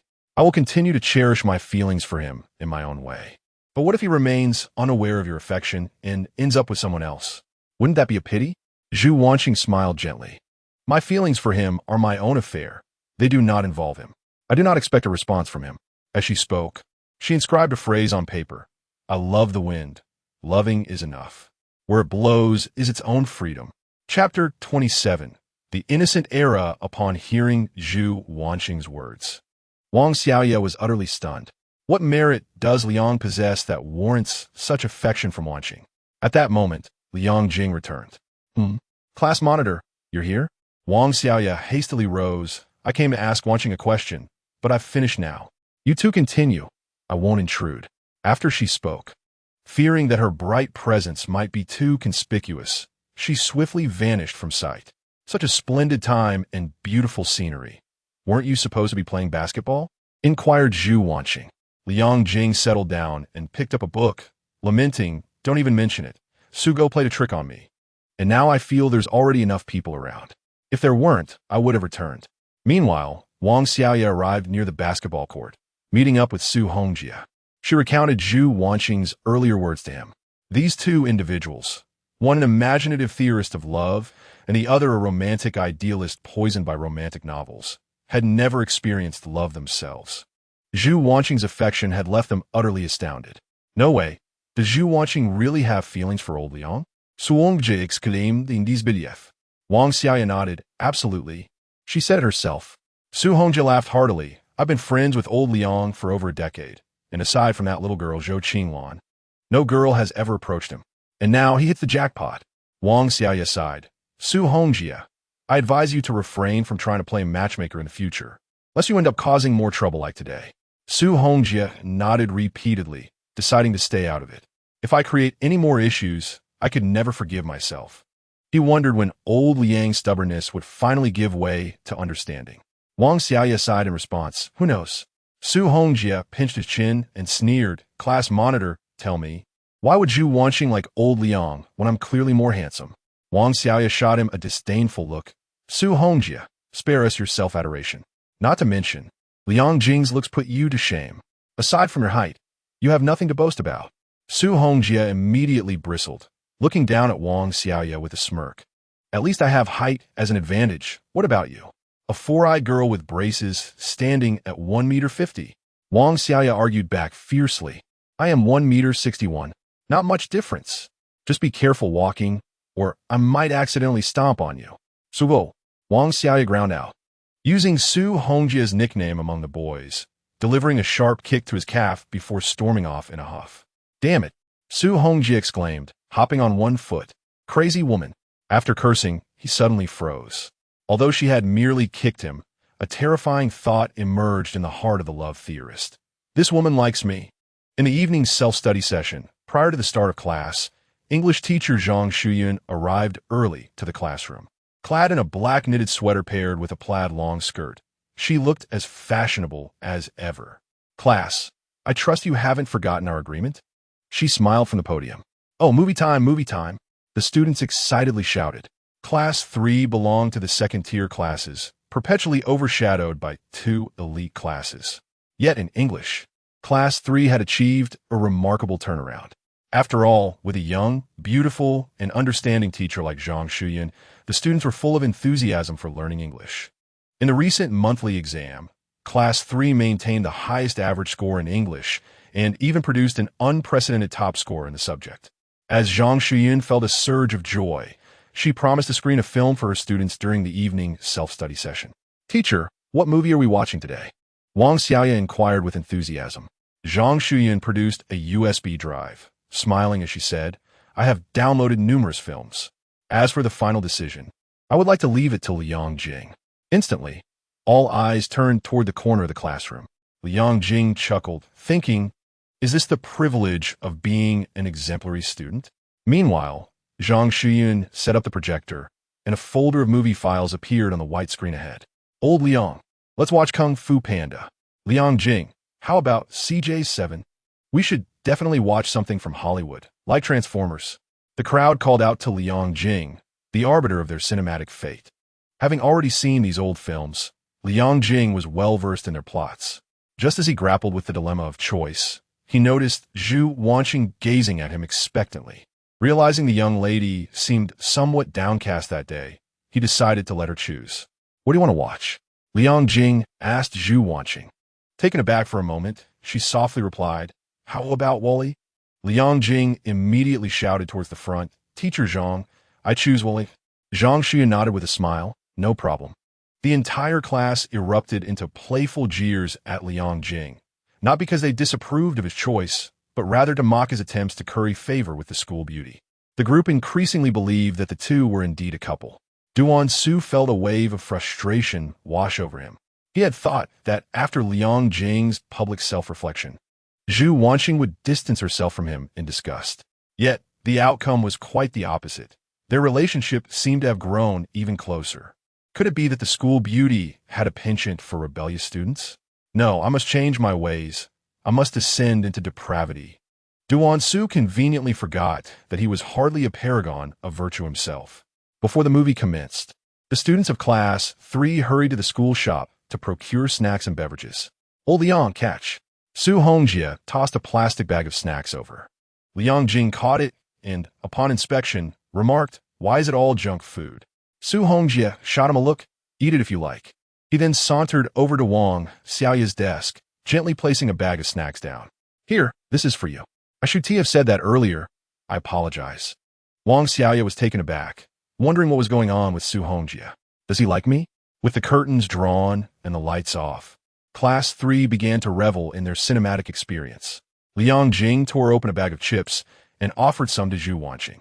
Her attention was entirely fixated on the film, oblivious to the chips beside her. Liang Jing shook the bag, producing a rustling sound. Only then did Zhu Wanxing glance down, hesitating for a moment before reaching into the bag. As fate would have it, Liang Jing's other hand also reached for the chips. The instant their hands made contact, Zhu Wanxing withdrew her hand as if shocked, her lovely face flushed in the dim light. In the faint illumination, Liang Jing caught a glimpse of her slightly flustered expression and mused, "How innocent this age is. Even a simple touch sends one into a flurry. In a few years, such Na'vi girls will surely become a rarity." Joyful moments are always fleeting. The film swiftly approached its conclusion, and when Eva reawakened Wally, their robotic hands intertwined. Many sentimental classmates were moved to tears. So was Zhu Wanxing. Liang Jing offered her a tissue with a smile, jesting, "Are you really so touched by robots finding companionship?" Zhu Wanxing accepted the tissue, laughing through her tears. "You're such a killjoy." While watching the movie, Liang Jing remained dry-eyed, his heart colder than steel, as if he had spent a decade desensitized to the slaughter of fish. Yet, as the credits rolled, he felt the urge to weep. Today was their turn for duty, and the classroom lay in disarray, littered with snack wrappers, sunflower seed shells, and fruit peels. It took the pair half an hour to restore order. During this time, Liang Jing had greeted countless classmates' parents. When they left the school, it was past 9 o'clock, and the campus was deserted. Liang Jing noticed Zhu Wanxing walking toward the dark, empty street and suddenly thought to escort her, as it wouldn't take much longer to pass her home. With that thought, he changed direction. "Let me walk you," he said, quickening his pace to catch up, feeling it was too late and unsafe. "Thank you." Zhu Wanxing smiled lightly. "Could you please work on that annoying habit of yours?" "What?" "Stop saying thank you so casually. I don't even know if we're friends, but at least we're classmates. Saying thank you for everything feels so distant." "All right." The rest of the journey was quiet. Upon reaching the bank staff apartment building, they bid each other farewell. Zhu Wanxing entered happily, not heading home immediately, but rather to the mailbox on the first floor. Over a week had passed since her submission, and the lack of a response from the magazine had left her disheartened. She decided to check the mailbox one last time. If there was still no reply, she would abandon her impractical literary dreams. To her astonishment, as she approached the mailbox, she found a letter in slot 303. She quickly retrieved it. The sender was Sprout Magazine. Eagerly, she tore open the envelope. "Dear Glorious Wanxing, greetings. Congratulations. Your manuscript, Returning to the Wilderness, has been accepted by our magazine and is scheduled for publication in the October 2008 issue of Sprout." Zhu Wanxing held the letter tightly, her body trembling slightly, overwhelmed with joy. In that moment, she longed to share the good news with someone special. She dashed out of the apartment building, the evening breeze lifting her ponytail as street lights, ornamental trees, roadside shops, and hardware stores blurred past her like frames in a film. What a beautiful moment. The girl raised the envelope high with one hand, waving it in the air. "I got published." Liang Jing paused and turned, smiling broadly. "Congratulations. From now on, I should call you Zhu the Great Author." "Thank you." "Why are you thanking me? You should be thanking yourself." "And there you go again with the thank you." "Then I appreciate you." "Isn't that the same thing? By the way, how much is the payment for the manuscript?" "There's no payment." "How can that be? Did you lose it on your way here?" "Perhaps. Perhaps it's nonsense. Why not return to find out?" "The monetary reward is trivial. What truly matters is that we are one step closer to our dreams. It is essential to share this joy with those we cherish during such delightful moments." Chapter 28. The reversal of the celestial poles. While Liang Jing toiled away in his studies at school, Liang Qingwen was diligently preparing for the travel photography company. On Friday evening, old Liang reported the progress of their endeavors to his son. "Son, the venue, equipment, and personnel are nearly all set," Liang Qingwen exclaimed with enthusiasm. "Now we just need to wait for the business license, and the travel photography company can officially commence operations." Liang Jing chuckled. "Dad, you are remarkably swift. It's only been a little over half a month. I thought it would take at least a month." Liang Qingwen proudly lifted his chin. "When your father is on the case, one is worth two, and efficiency is paramount." Xiao Yang cast a glance at her husband, thinking he was eager to secure a vehicle sooner rather than later. Just the other day, he had been browsing car dealerships. Could there be any inefficiency? Liang Qingwen laughed heartily. "It's not just about the car. Once this business flourishes, I'll buy you bags and clothes, and we'll move into a larger house." Xiao Yang sighed gently. "I never asked for any of that. I would be content with a simple, ordinary life." Straightening his posture, Liang Qingwen replied earnestly, "Dear, that sentiment is misplaced. How does the saying go? You can endure hardship with me, but I cannot allow you to suffer indefinitely." Xiao Yang shook her head with a soft smile. "You have a way with words." At that moment, Liang Jing interjected, "Mom, Dad, since you are both envisioning the future, there is something I need to clarify with you in advance." "What is it?" With a playful tone, Liang Jing stated, "As for the travel photography company, I am a technical investor. Once the company begins to turn a profit, I will take 10% from the earnings." The couple exchanged glances in surprise. "You little rascal. It's not as if we haven't been giving you pocket money. What are you trying to do?" Xiao Yang inquired. "The nature is different. One is based on your generosity, while the other is earned through my own merit." "Ah, so according to you, your father and I are working for you?" "Mom, that sounds rather harsh. You may view it as a partnership. Consider me not as your son, but as a technical consultant you've hired." Liang Qingwen lit a cigarette and asked, "What do you intend to do with that money?" "This travel photography company is your venture. I wish to save some funds to develop my own career in the future." Being candid with his parents, Liang Jing had no reservations. From the very inception of the business plan, he envisioned the travel photography company as a means to accumulate his initial fortune and a gift for his parents. Once he entered university, he would inevitably leave Nanjing, at which point he would entrust the company to his parents, merely offering constructive advice as needed. This way, they would no longer have to toil as they once did, waking early and working hard. Indeed, he possessed the capability to earn a living for his parents' retirement. However, they simply could not remain idle.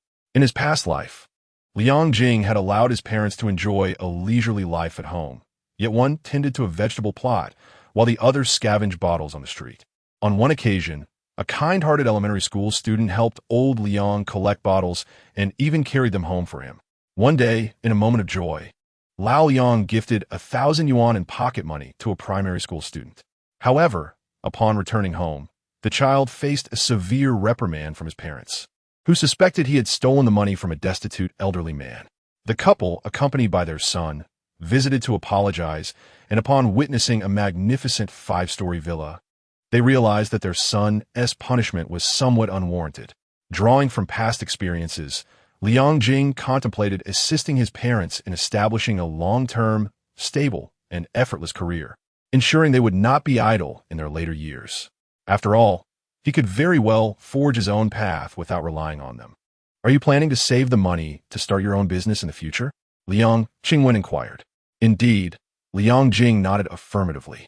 After a moment of reflection, Liang Qingwen remarked, "Father acknowledges that you possess great ideas, but the reality of entrepreneurship differs significantly from your theory." Zhou Wanxing interjected, "Your father speaks the truth, Xiaojing. You are still young and cannot manage finances. Once you complete your university studies, we will support whatever you wish to pursue."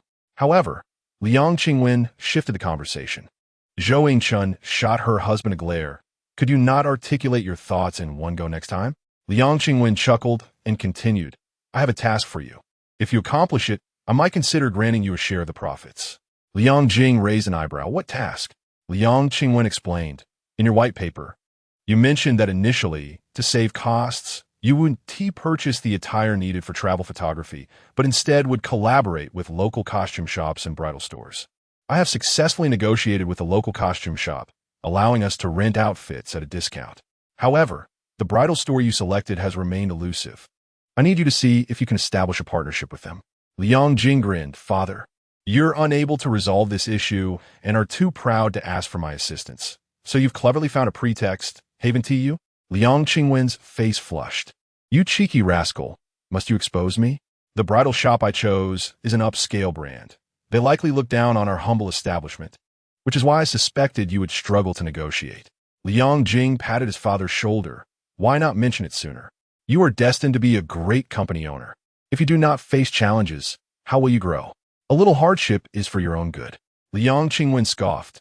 "You're quite the little strategist. Father, please help me rent a suit. I will personally negotiate with the bridal shop tomorrow." With that, Liang Jing excused himself to return to his studies. Zhou Wanxing turned to her husband. "Are you truly considering granting our son a 10% profit share?" Liang Qingwen replied with a smile. "My dear, you don't realize. I am organizing this company entirely based on our son's white paper. Every detail has been meticulously laid out by him, requiring minimal effort on my part.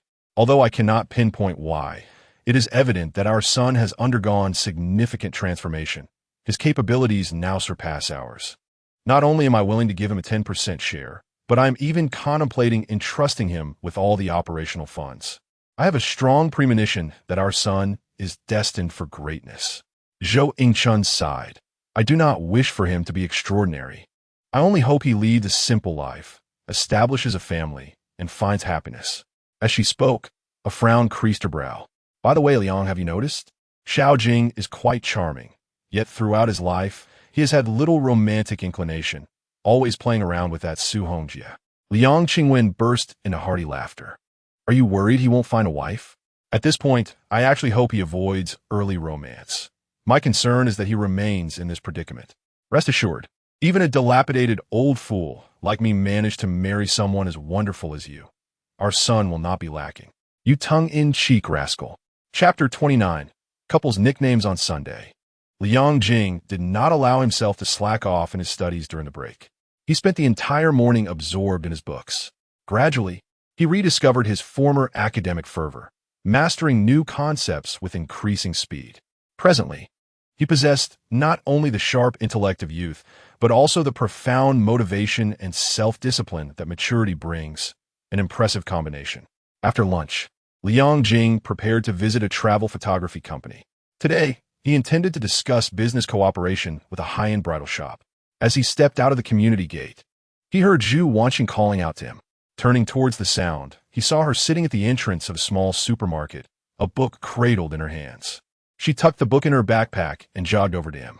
Today, she wore a fresh and exquisite white dress. Clothes make the person. Although Zhu Wanxing's beauty could elevate even the most unattractive school uniform to the level of designer sportswear, donning a beautiful dress made her stunningly captivating. Liang Jing could not help but steal a few extra glances.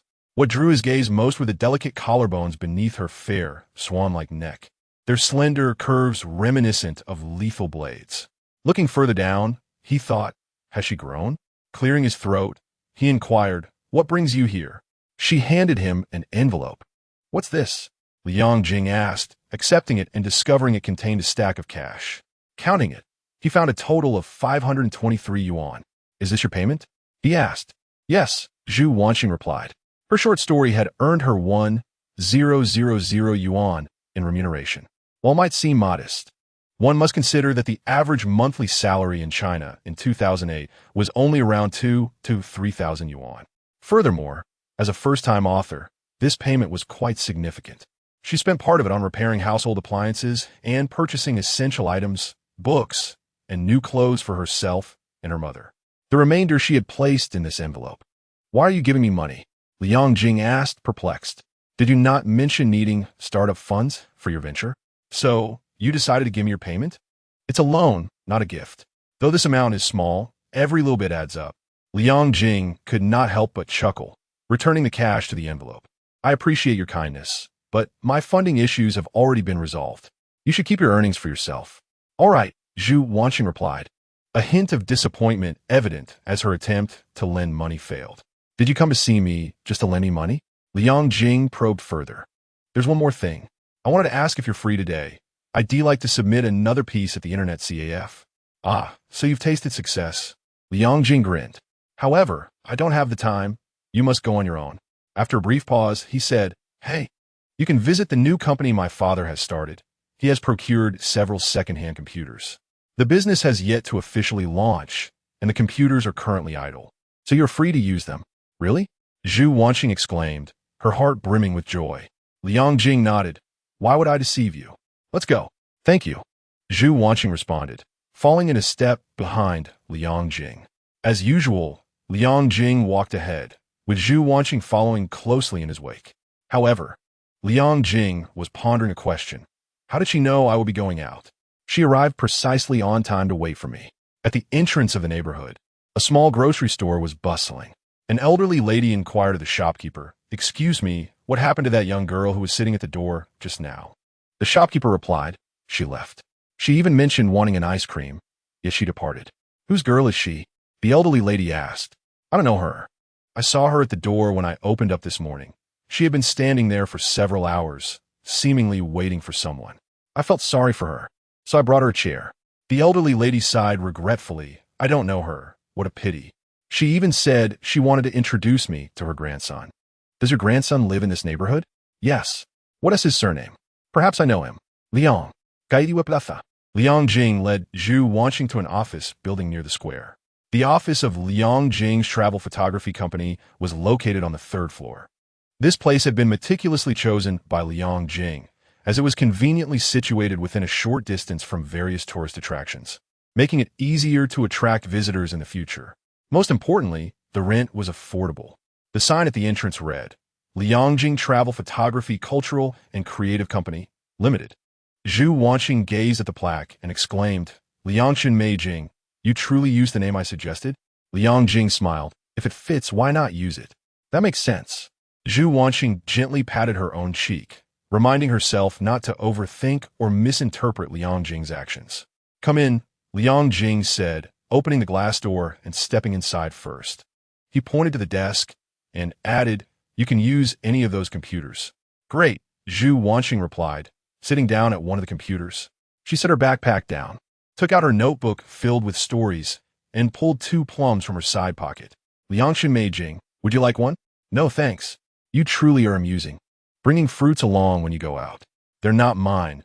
An elderly lady at the entrance of your neighborhood gave them to me. She even asked for my contact information. But I told her I didn't have one, and she didn't believe me.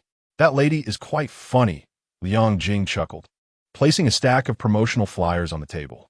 In today's world, travel photography was still a relatively unfamiliar concept and required promotion to attract customers. The simplest and most effective method was to distribute flyers. Zhu Wanxing curiously picked one up and read it. Individual Travel Photography Package, 1888. Family Travel Photography Package, 6888. Wedding Photography Package, 99.99. Her attention fixated on the word wedding, and she silently calculated how many stories she would need to write to afford such a service. Isn't it rather expensive? Liang Jing asked with a smile. Zhu Wanxing nodded slightly. It is a bit. Liang Jing remarked. We not only arrange travel plans, but also devise corresponding shooting schedules. The price is quite reasonable, in fact. My target clientele consists of those middle-class individuals who possess a modest amount of wealth and a yearning for a richer life. Zhu Wanxing nodded in a somewhat perplexed manner. By the way, you mentioned you have no contact information. Is that truly the case, or are you merely deceiving that elderly lady? Liang Jing redirected the conversation. I genuinely do not have a mobile phone, Zhu Wanxing replied weakly. Then let us register for one now. It's no wonder I haven't seen you in our class group. I'm not very adept at it. Wait, let me search for guidance. Liang Jing seated himself at the nearby computer, struggling to recall the registration process after so many years of disuse. After a series of operations, he successfully helped Zhu Wanxing create a new account. Here you are. Make a note of it. Feel free to choose a username as well. All right. Zhu Wanxing entered her pen name, Brilliant Evening Star, which stemmed from Liang Jing's parting words. I've added you. Please accept it. Okay, good times and beautiful scenery. How do I pronounce your username?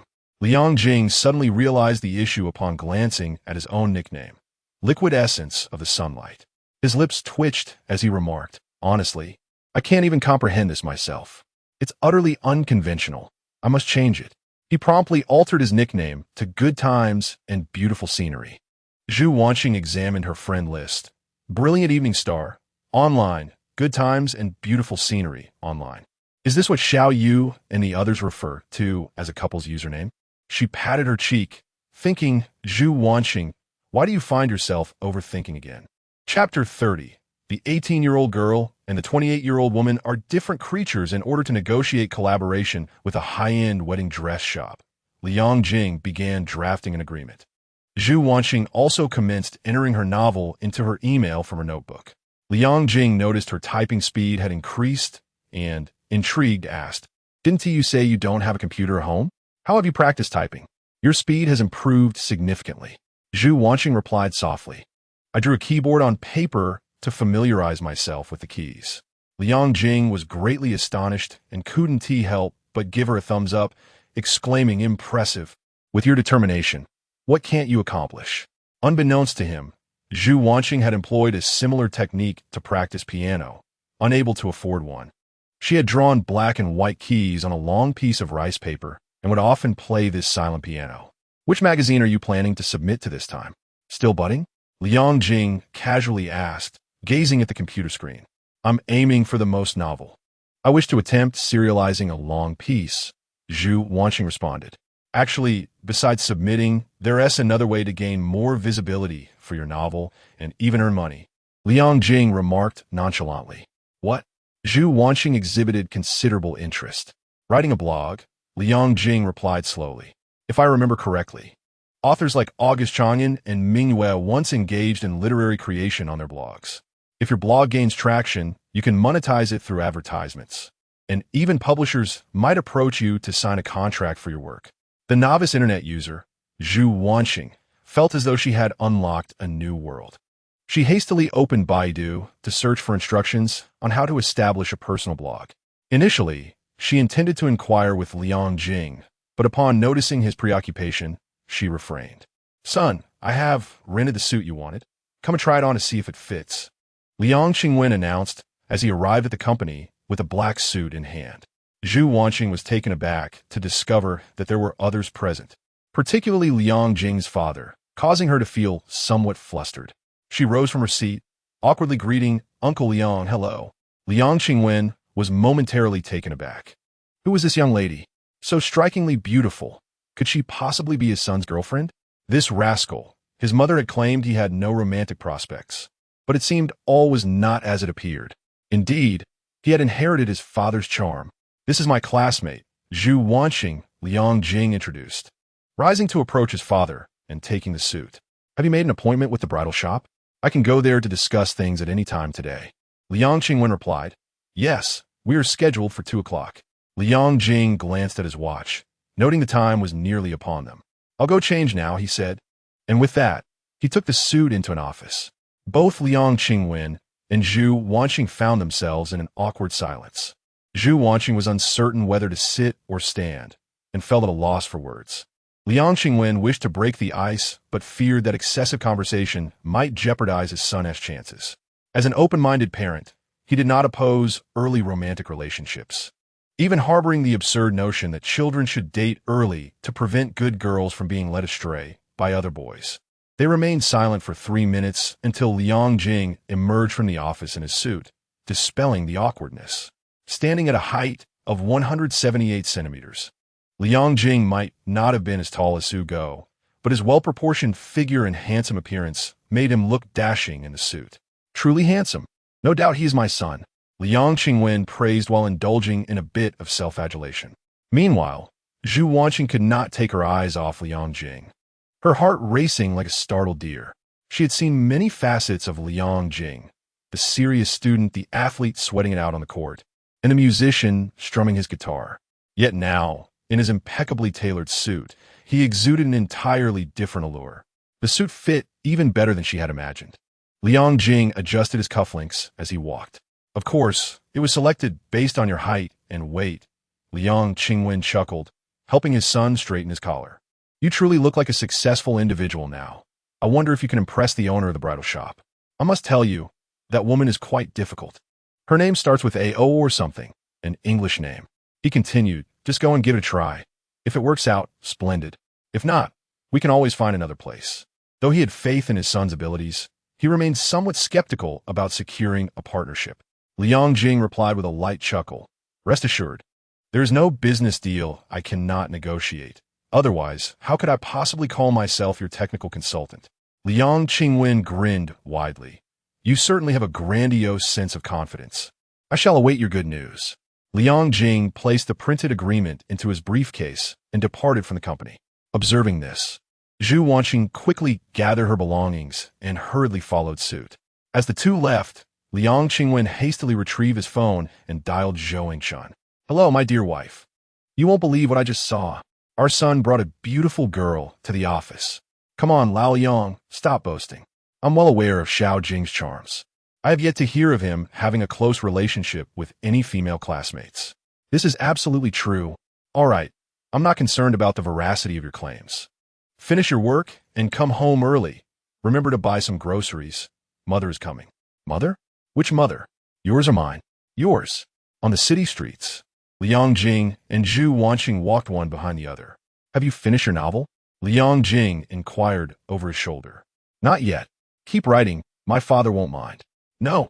No. Zhu Wanxing shook her head repeatedly, unwilling to endure that awkward situation again. Then why are you following me? I have matters to attend to. Biting her lip, Zhu Wanxing hesitated before speaking. Once you're done, may I treat you to a meal? You mentioned it before. Liang Jing was taken aback. How could this young lady remember something so casually said? How about this? You assist me with a favor, and afterward, I shall treat you. What kind of favor? With a chuckle, Liang Jing replied, I need to discuss a collaboration with a high-end bridal shop, so I've donned a suit for appearances. Since we're playing a role, let's go all out. You can be my secretary. Ah, Zhu Wanxing gasped, then after a moment, replied, Okay, I'll give it a try. Liang Jing was bewildered. He had merely been jesting, yet she had accepted this outrageous proposal. Something felt amiss. He smiled and asked, I didn't expect you to agree so readily. What would you like to eat afterward? I must consider my budget. How about KFC? Is that all right? Zhu Wanxing cautiously suggested. Liang Jing couldn't help but laugh aloud. Sure, why not? Taking any of his previous girlfriends to fast food would have undoubtedly drawn scorn, but for Zhu Wanxing, KFC was the top choice. This merely highlighted the stark contrast between an 18-year-old girl and a 28-year-old woman. Nanjing, a small city, was easily traversed on foot. It wasn't too long before they arrived at their destination, Chubai Bridal. Suga, where are we going to have fun today? First, we'll play some billiards. And then I'll take you to a bar tonight. On the pedestrian street, Zhu Wanxing and his sidekick Liu Jiang wandered about. Suddenly, Liu Jiang pointed ahead and exclaimed, Suga, look, it's Zhu Wanxing. That guy in the suit beside her seems to be Liang Jing. Zhu Wanxing shielded his eyes with his hand and squinted into the distance, confirming the sight of the two figures. His heart shattered instantly. He had invited Zhu Wanxing to hang out on numerous weekends, yet she had never accepted. Why are they together outside of school? They can't possibly be dating. Can they? Zhu Wanxing murmured, teetering on the edge of tears. Suga, why are they entering the bridal shop? Liu Jiang spoke in disbelief. Zhu Wanxing was struck like a bolt from the blue, his head buzzing. Could it be that they had nearly reached the point of marriage? Chapter 31. Out in the world. One's identity is self-created. The primary business of the travel photography company revolves around crafting a comprehensive honeymoon journey and wedding photography plan for trendy young couples. To embark on this venture, collaboration with bridal shops is essential. Liang Jing meticulously researched all the bridal shops in Nanjing and ultimately selected Chubai Bridal.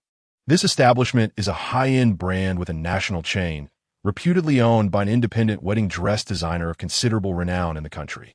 Consequently, Liang Qingwen encountered numerous obstacles while negotiating a partnership. As Liang Jing's travel photography company had yet to officially launch, and given the other party status as a well-established brand, the collaboration seemed akin to a penniless youth pursuing a celebrity, a mere fantasy.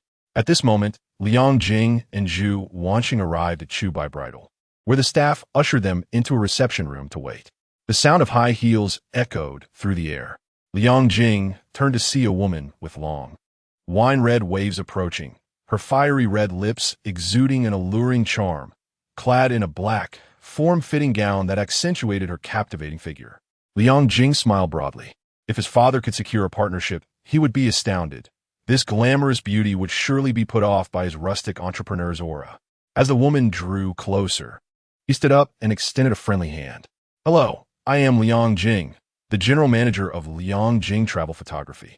Although the company had not yet officially opened, and various departments were still understaffed, there was no actual position of general manager. Out in the world, one creates their own identity. The woman scrutinized Liang Jing from head to toe. Despite his formal attire, he bore the youthful countenance of a student, lacking any semblance of a general manager. She let out a dismissive chuckle, ignoring his handshake, and promptly seated herself on the opposite sofa. Liang Jing smacked his lips. Indeed, independent designers often had their quirks. He remained unfazed and took a seat calmly. While Zhu Wanxing felt a surge of indignation on Liang Jing's behalf, this female proprietor displayed a distinct lack of courtesy. I recall that the individual I spoke with on the phone was a middle-aged man. Not you, I presume? The woman inquired haughtily. Indeed, it is not I. Liang Jing replied nonchalantly. After all, this is an in-person discussion. It is only fitting for a younger representative to engage, as we share more common ground. The woman retorted coldly, but you seem a bit too youthful, don't you think? Clearly, she regarded Liang Jing, with his student-like demeanor, as inconsequential, even perceiving her visit as a waste of time. With a light laugh, Liang Jing replied, Is that so? I believe we are of similar age, are we not? The woman paused, then erupted into laughter, retrieving a pack of Lady Luck's cigarettes from her handbag, lighting one and offering him another. Liang Jing declined, saying, I apologize, but I'm not accustomed to slender cigarettes. I prefer my own. The woman, taken aback by his composure, chuckled lightly. Feel free. Liang Jing lit his cigarette and inquired, May I ask how I should address you? The woman provided him with her English name. Liang Jing mused to himself that those in the design field often fancied foreign names merely to impress. In the future, there will be an abundance of Tonys in hair salons. This trend must have originated around this time. Olive Tree, what a splendid name, he nodded in acknowledgement. The woman was momentarily taken aback. The reason she had agreed to discuss a collaboration with Liang Jing Travel Photography was her intrigue with the fashionable concept of travel photography. However, her previous conversations had been with a rather stale and somewhat unrefined middle-aged man, leaving her quite disappointed. Yet, the young man before her was entirely different. It was evident that the one capable of proposing a novel concept in travel photography was undoubtedly him. "Your name is Liang Jing, isn't it?" she inquired with a hint of curiosity. "Indeed," he replied. "Manager Liang, to be honest, I find your company's travel photography concept exceedingly fascinating." She placed her cigarette on the edge of the ashtray and continued, "However, I have looked into your company's credentials. You have only recently registered, with a mere capital of 150,000. Moreover, it seems you are not well acquainted with my bridal brand." Liang Jing also set down his cigarette. "I have conducted some background research. Chubai Bridal is your own creation, with 8 branches located in first-tier cities such as the capital, Shanghai, and Guangzhou. You have a fondness for Nanjing, and thus you made an exception to open your 9th branch in this 5th-tier city." The woman, intrigued, remarked, "It appears you have done your homework. If that is the case, why did you still inquire about my name?" Liang Jing jested.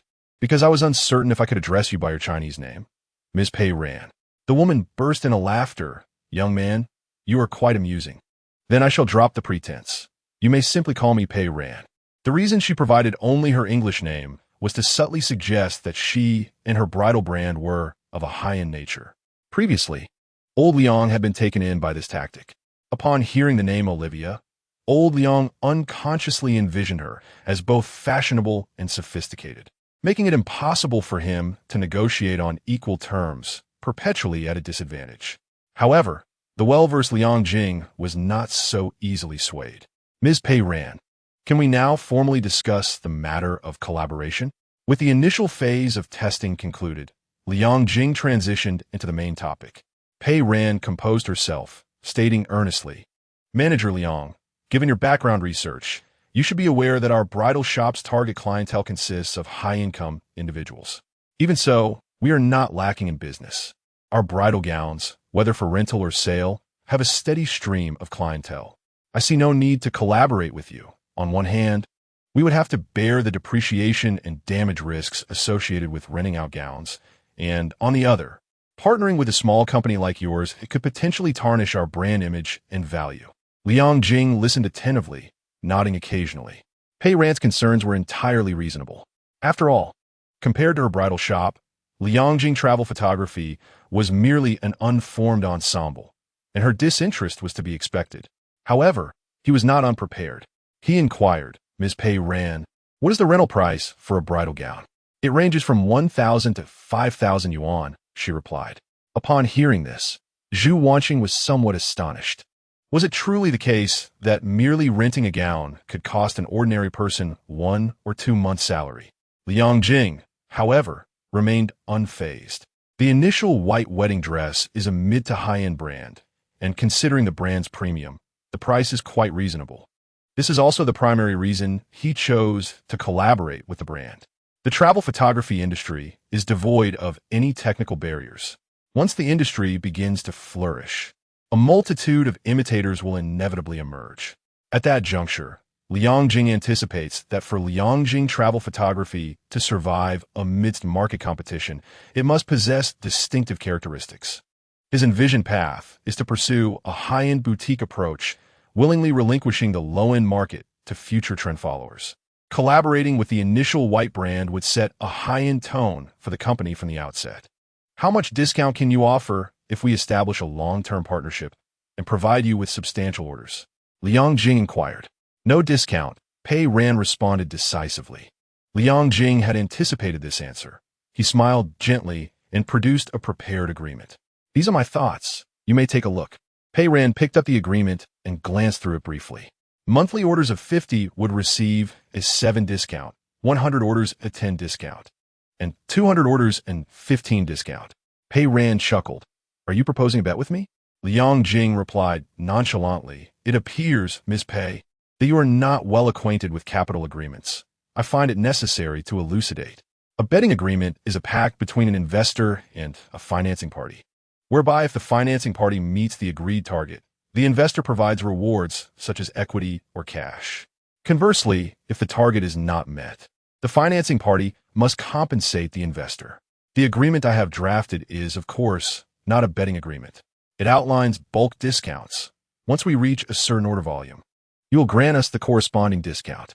If we do not meet the target, there is no need for us to compensate you. Should we exceed expectations, you are not obligated to compensate us either. After listening, Pei Ran felt a tinge of embarrassment. Although her wedding dress brand was thriving, in the eyes of the capital market, it was merely a small enterprise. She was not particularly familiar with betting agreements, which left her feeling somewhat apprehensive. Simultaneously, she began to regard Liang Jing with newfound respect. This seemingly student-like manager Liang, in both presence and discourse, resembled an elite individual seasoned in the business realm. She speculated on his identity, a returned overseas scholar or a wealthy second-generation entrepreneur secretly starting a business against parental wishes. Ms. Pei, I have a few additional points to discuss regarding this agreement, Liang Jing continued. Due to the unpredictability of monthly order volumes, our company will initially rent the wedding dresses at the original price. At the end of the month, we will calculate the order volume, and based on the corresponding discount, you will reimburse us the discount amount. Hearing this, Pei Ran smiled. Do you trust me so much? What if I change my mind? Internally, Liang Jing thought. The agreement is clearly written in black and white. Wouldn't changing your mind lead to legal disputes? Did you really think I was oblivious? He smiled softly. Currently, we are the ones requesting a partnership with you, so it is only natural to demonstrate a certain level of sincerity. Pei Ran pondered for a moment and replied, Manager Liang, the agreement is indeed sincere. However, the initial white wedding dress is already a mature and well-known brand. Why would it need to collaborate with your newly established small company? If you were in my position, would you be inclined to engage in such a demeaning endeavor? After conversing with Liang Jing, she had indeed begun to entertain the idea of collaborating with Liang Jing Travel Photography. After all, there was little to lose. However, she posed a pointed question, eager to hear Liang Jing's response as a basis for her final decision. Liang Jing replied with a gentle smile, Ms. Pei, embarking on a vessel, the finest destination is not the open sea, but the harbor. Pei Ran, resting her chin on one hand, gazed intently at Liang Jing and asked, Then, where's your ship headed? Liang Jing answered slowly, We're the first company in the country dedicated to the travel photography industry. As pioneers, we must inevitably set the standard for the industry. If you are inquiring about the heights we can achieve, it can be summed up in 4 words. What for? Financing and going public. Ha ha, such grand ambitions. Pei Ran smiled broadly, then picked up her pen and inscribed her name on the collaboration agreement. Chapter 32. He seems like a dog. Pei Ran naturally did not believe Liang Jing's lofty claims regarding financing and going public. Nevertheless, she resolved to collaborate with Liang Jing Travel Photography. On one hand, she was quite intrigued by this novel concept of travel photography. On the other hand, the collaboration posed no detriment to her budding bridal gown business. Most crucially, she had taken a liking to Liang Jing himself. Although going public seemed entirely unrealistic, this young man undoubtedly had the potential to excel in the travel photography sector, carving out a new industry.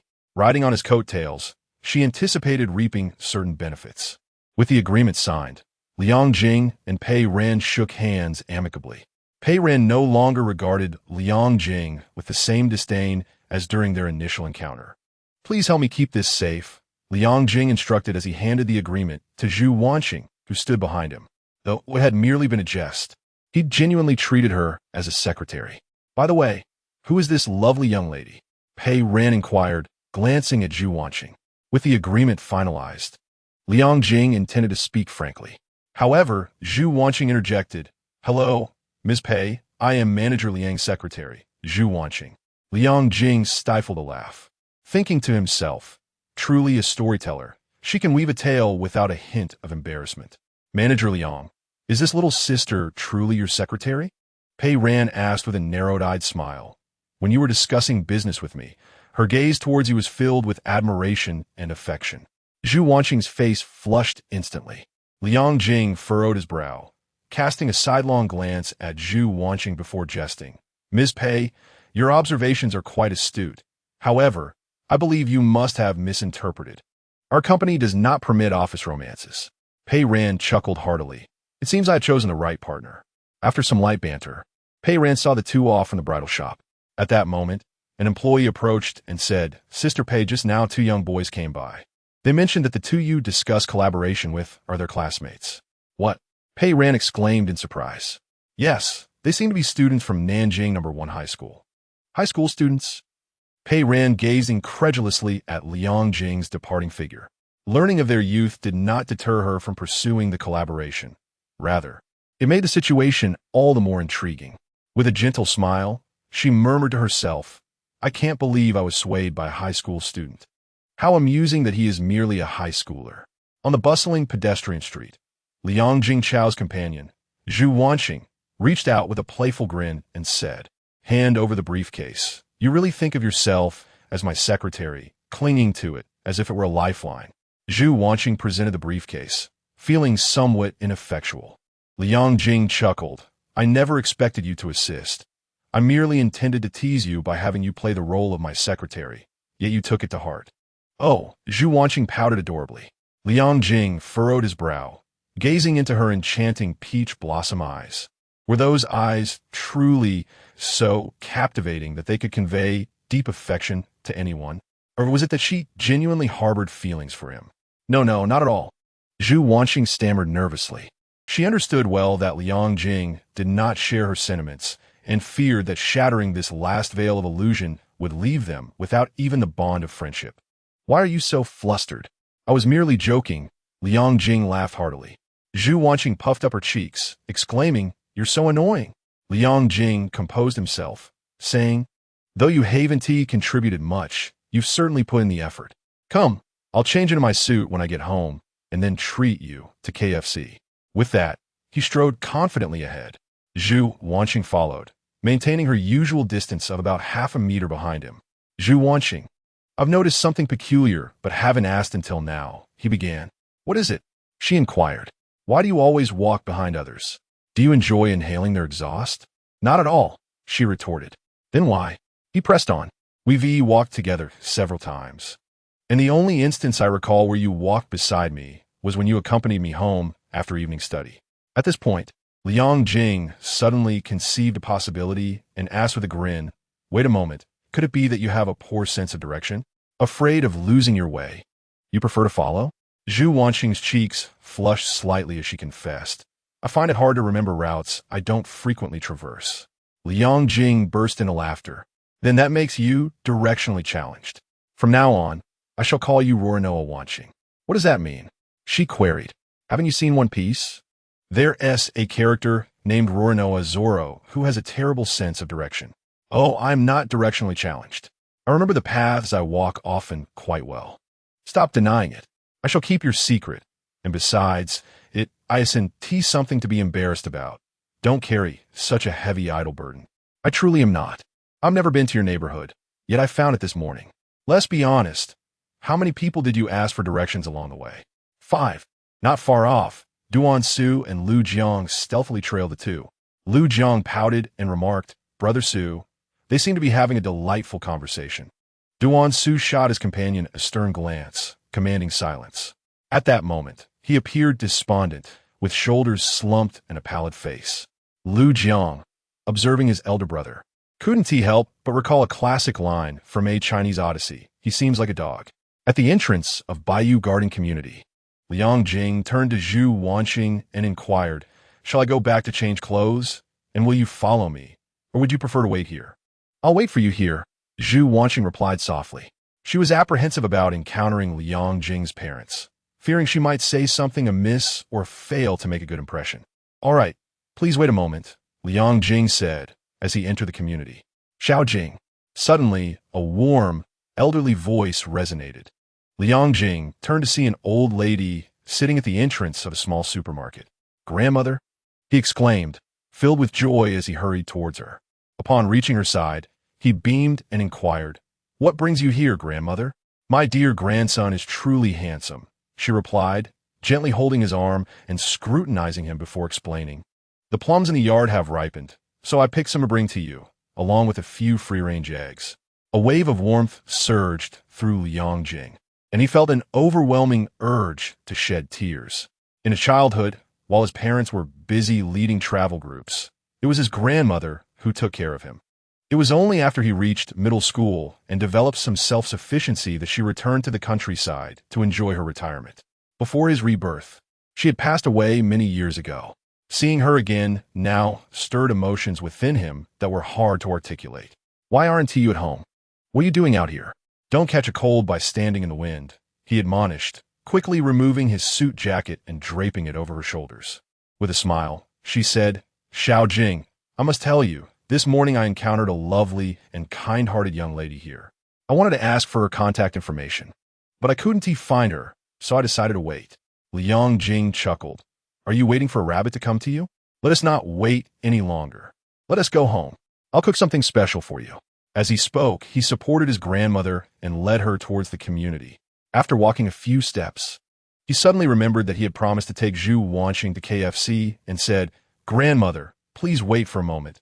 I need to take care of something." He turned and exited the community.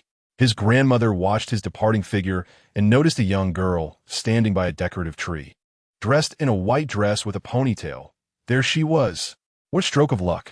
Chapter 33. Liang and Zhu. Upon returning to Zhu Wanxing's side, Liang Jing apologized. "I'm sorry, but I can't take you to KFC today. My grandmother has come from the countryside, and I must have a reunion dinner with her." "It's all right," Zhu Wanxing replied, understanding yet slightly disappointed. "I'll head home then." Liang Jing waved goodbye. "I'll treat you another day." Just as the young girl was about to leave, his grandmother suddenly appeared, grasping her hand excitedly. "I thought I wouldn't find you." "Grandmother?" Zhu Wanxing expressed her surprise. "You mentioned wanting to treat her to ice cream this morning, and as soon as I entered the supermarket, you left," the grandmother said, gently patting Zhu Wanxing's hand while admiring her innocent and lovely face, her eyes filled with affection. Liang Jing furrowed his brow. "Wait, how do you two know each other?" Simultaneously, his grandmother asked, "Xiao Jing, do you know this young lady?" Zhu Wanxing shared the same confusion. Is the beautiful scenery and the kind old lady connected? Through Liang Jing's inquiries and explanations, the trio finally unraveled their connections. It turned out that earlier that morning, while Zhu Wanxing was waiting for Liang Jing at the supermarket entrance, his grandmother had stumbled, nearly falling, causing the plums to scatter everywhere, and Zhu Wanxing helped her pick them up one by one. Liang Jing has now come to understand that the humorous old lady who made light-hearted jabs at him while handing over plums to Zhu Wanxing is, in fact, his own grandmother. The kind-hearted young girl his grandmother has been eagerly seeking is none other than Zhu Wanxing herself. How serendipitous, Liang Jing mused. His grandmother continued to hold Zhu Wanxing's hand, smiling as she said, "My dear girl, I haven't had the chance to thank you yet. Why not come to my house for a meal before you go?" Zhu Wanxing hurriedly shook her head. No, Grandma, I must return home.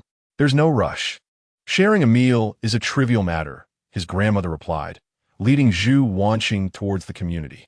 Unable to resist the elder's heartfelt invitation, Zhu Wanxing acquiesced. Liang Jing lingered behind, contemplating the sight of the two figures ahead, an elderly woman and a young girl, lost in thought.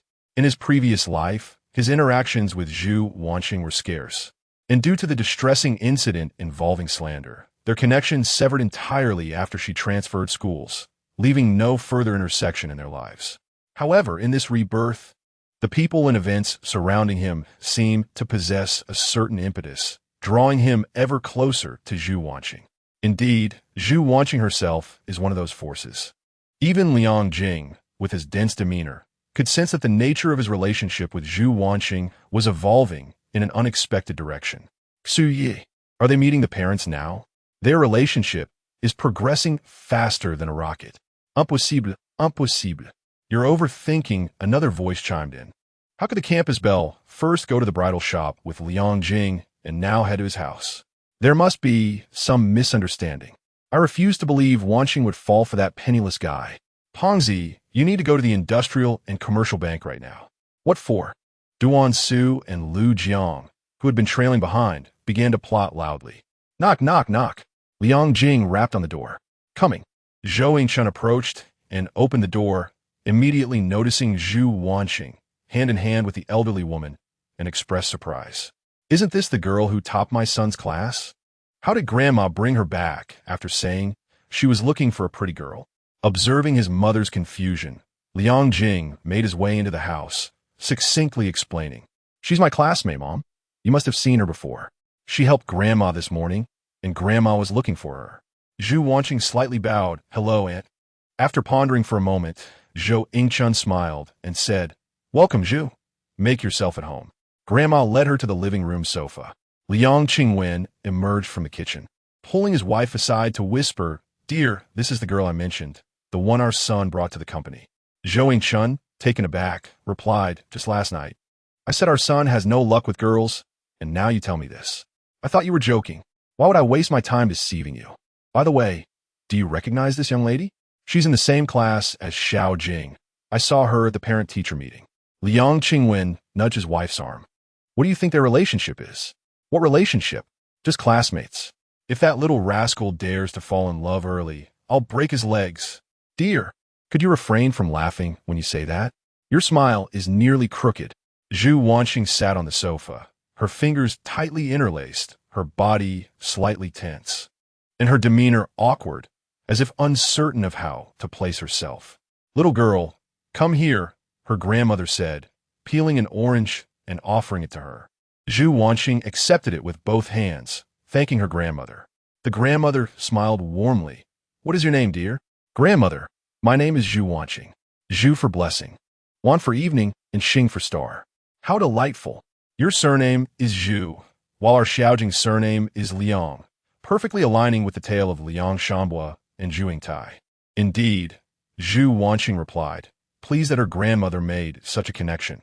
Yet she felt compelled to remind her, however, Liang Zhu is a tragic story. "How many family members do you have?" The grandmother, increasingly fond of Zhu Wanxing, began a rapid-fire series of questions. Upon hearing this, Zhu Wanxing lowered her head slightly and replied softly, "It is just my mother and me." At that moment, Liang Jing emerged from his room, coincidentally overhearing their conversation. With a wry smile, he remarked, "Grandma, have you taken a part-time job at the village police station? Why are you inquiring about household matters?"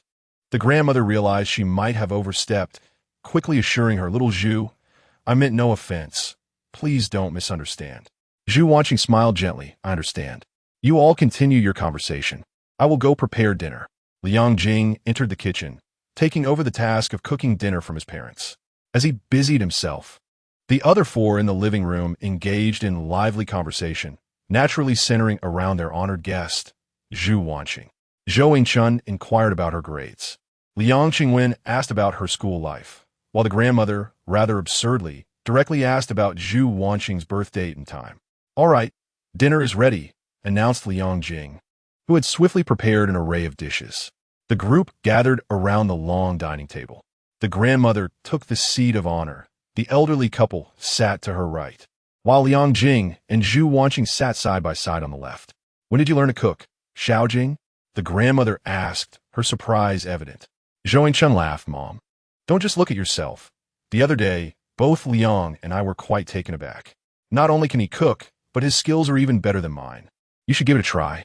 She then turned to Zhu Wanxing, "Please, Zhu, make yourself at home." "Thank you, Auntie," Zhu Wanxing replied, picking up her chopsticks to sample the nearest piece of braised pork ribs.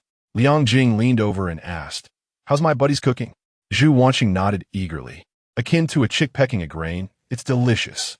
The grandmother smiled. "If it's good, eat more. You must come over often and let Xiao Jing cook for you." Hearing this, Liang Jing nearly choked on a mouthful of rice, while Zhu Wanxing appeared quite bashful. Across the table, Liang Qingwen and Zhou Yingchun exchanged knowing glances, both wearing meaningful smiles. Chapter 34. I do not wish for early marriage at the dinner table. The grandmother and Zhu Wanxing chatted about various family matters. From the grandmother's tone, it was evident she had genuinely taken a liking to Zhu Wanxing as a potential granddaughter-in-law, eager to usher her into the Liang family with great ceremony. Liang Jing remained silent, merely focused on his meal. In his past life, his grandmother had always been concerned about his lifelong affairs. In the eyes of the older generation, Marrying and having children is an essential duty that must be fulfilled. Unfortunately, in her past life, Liang Jing encountered only unworthy partners, and as she approached 40, she remained solitary. Her grandmother passing away without ever witnessing her grandchild enter the sacred bond of matrimony.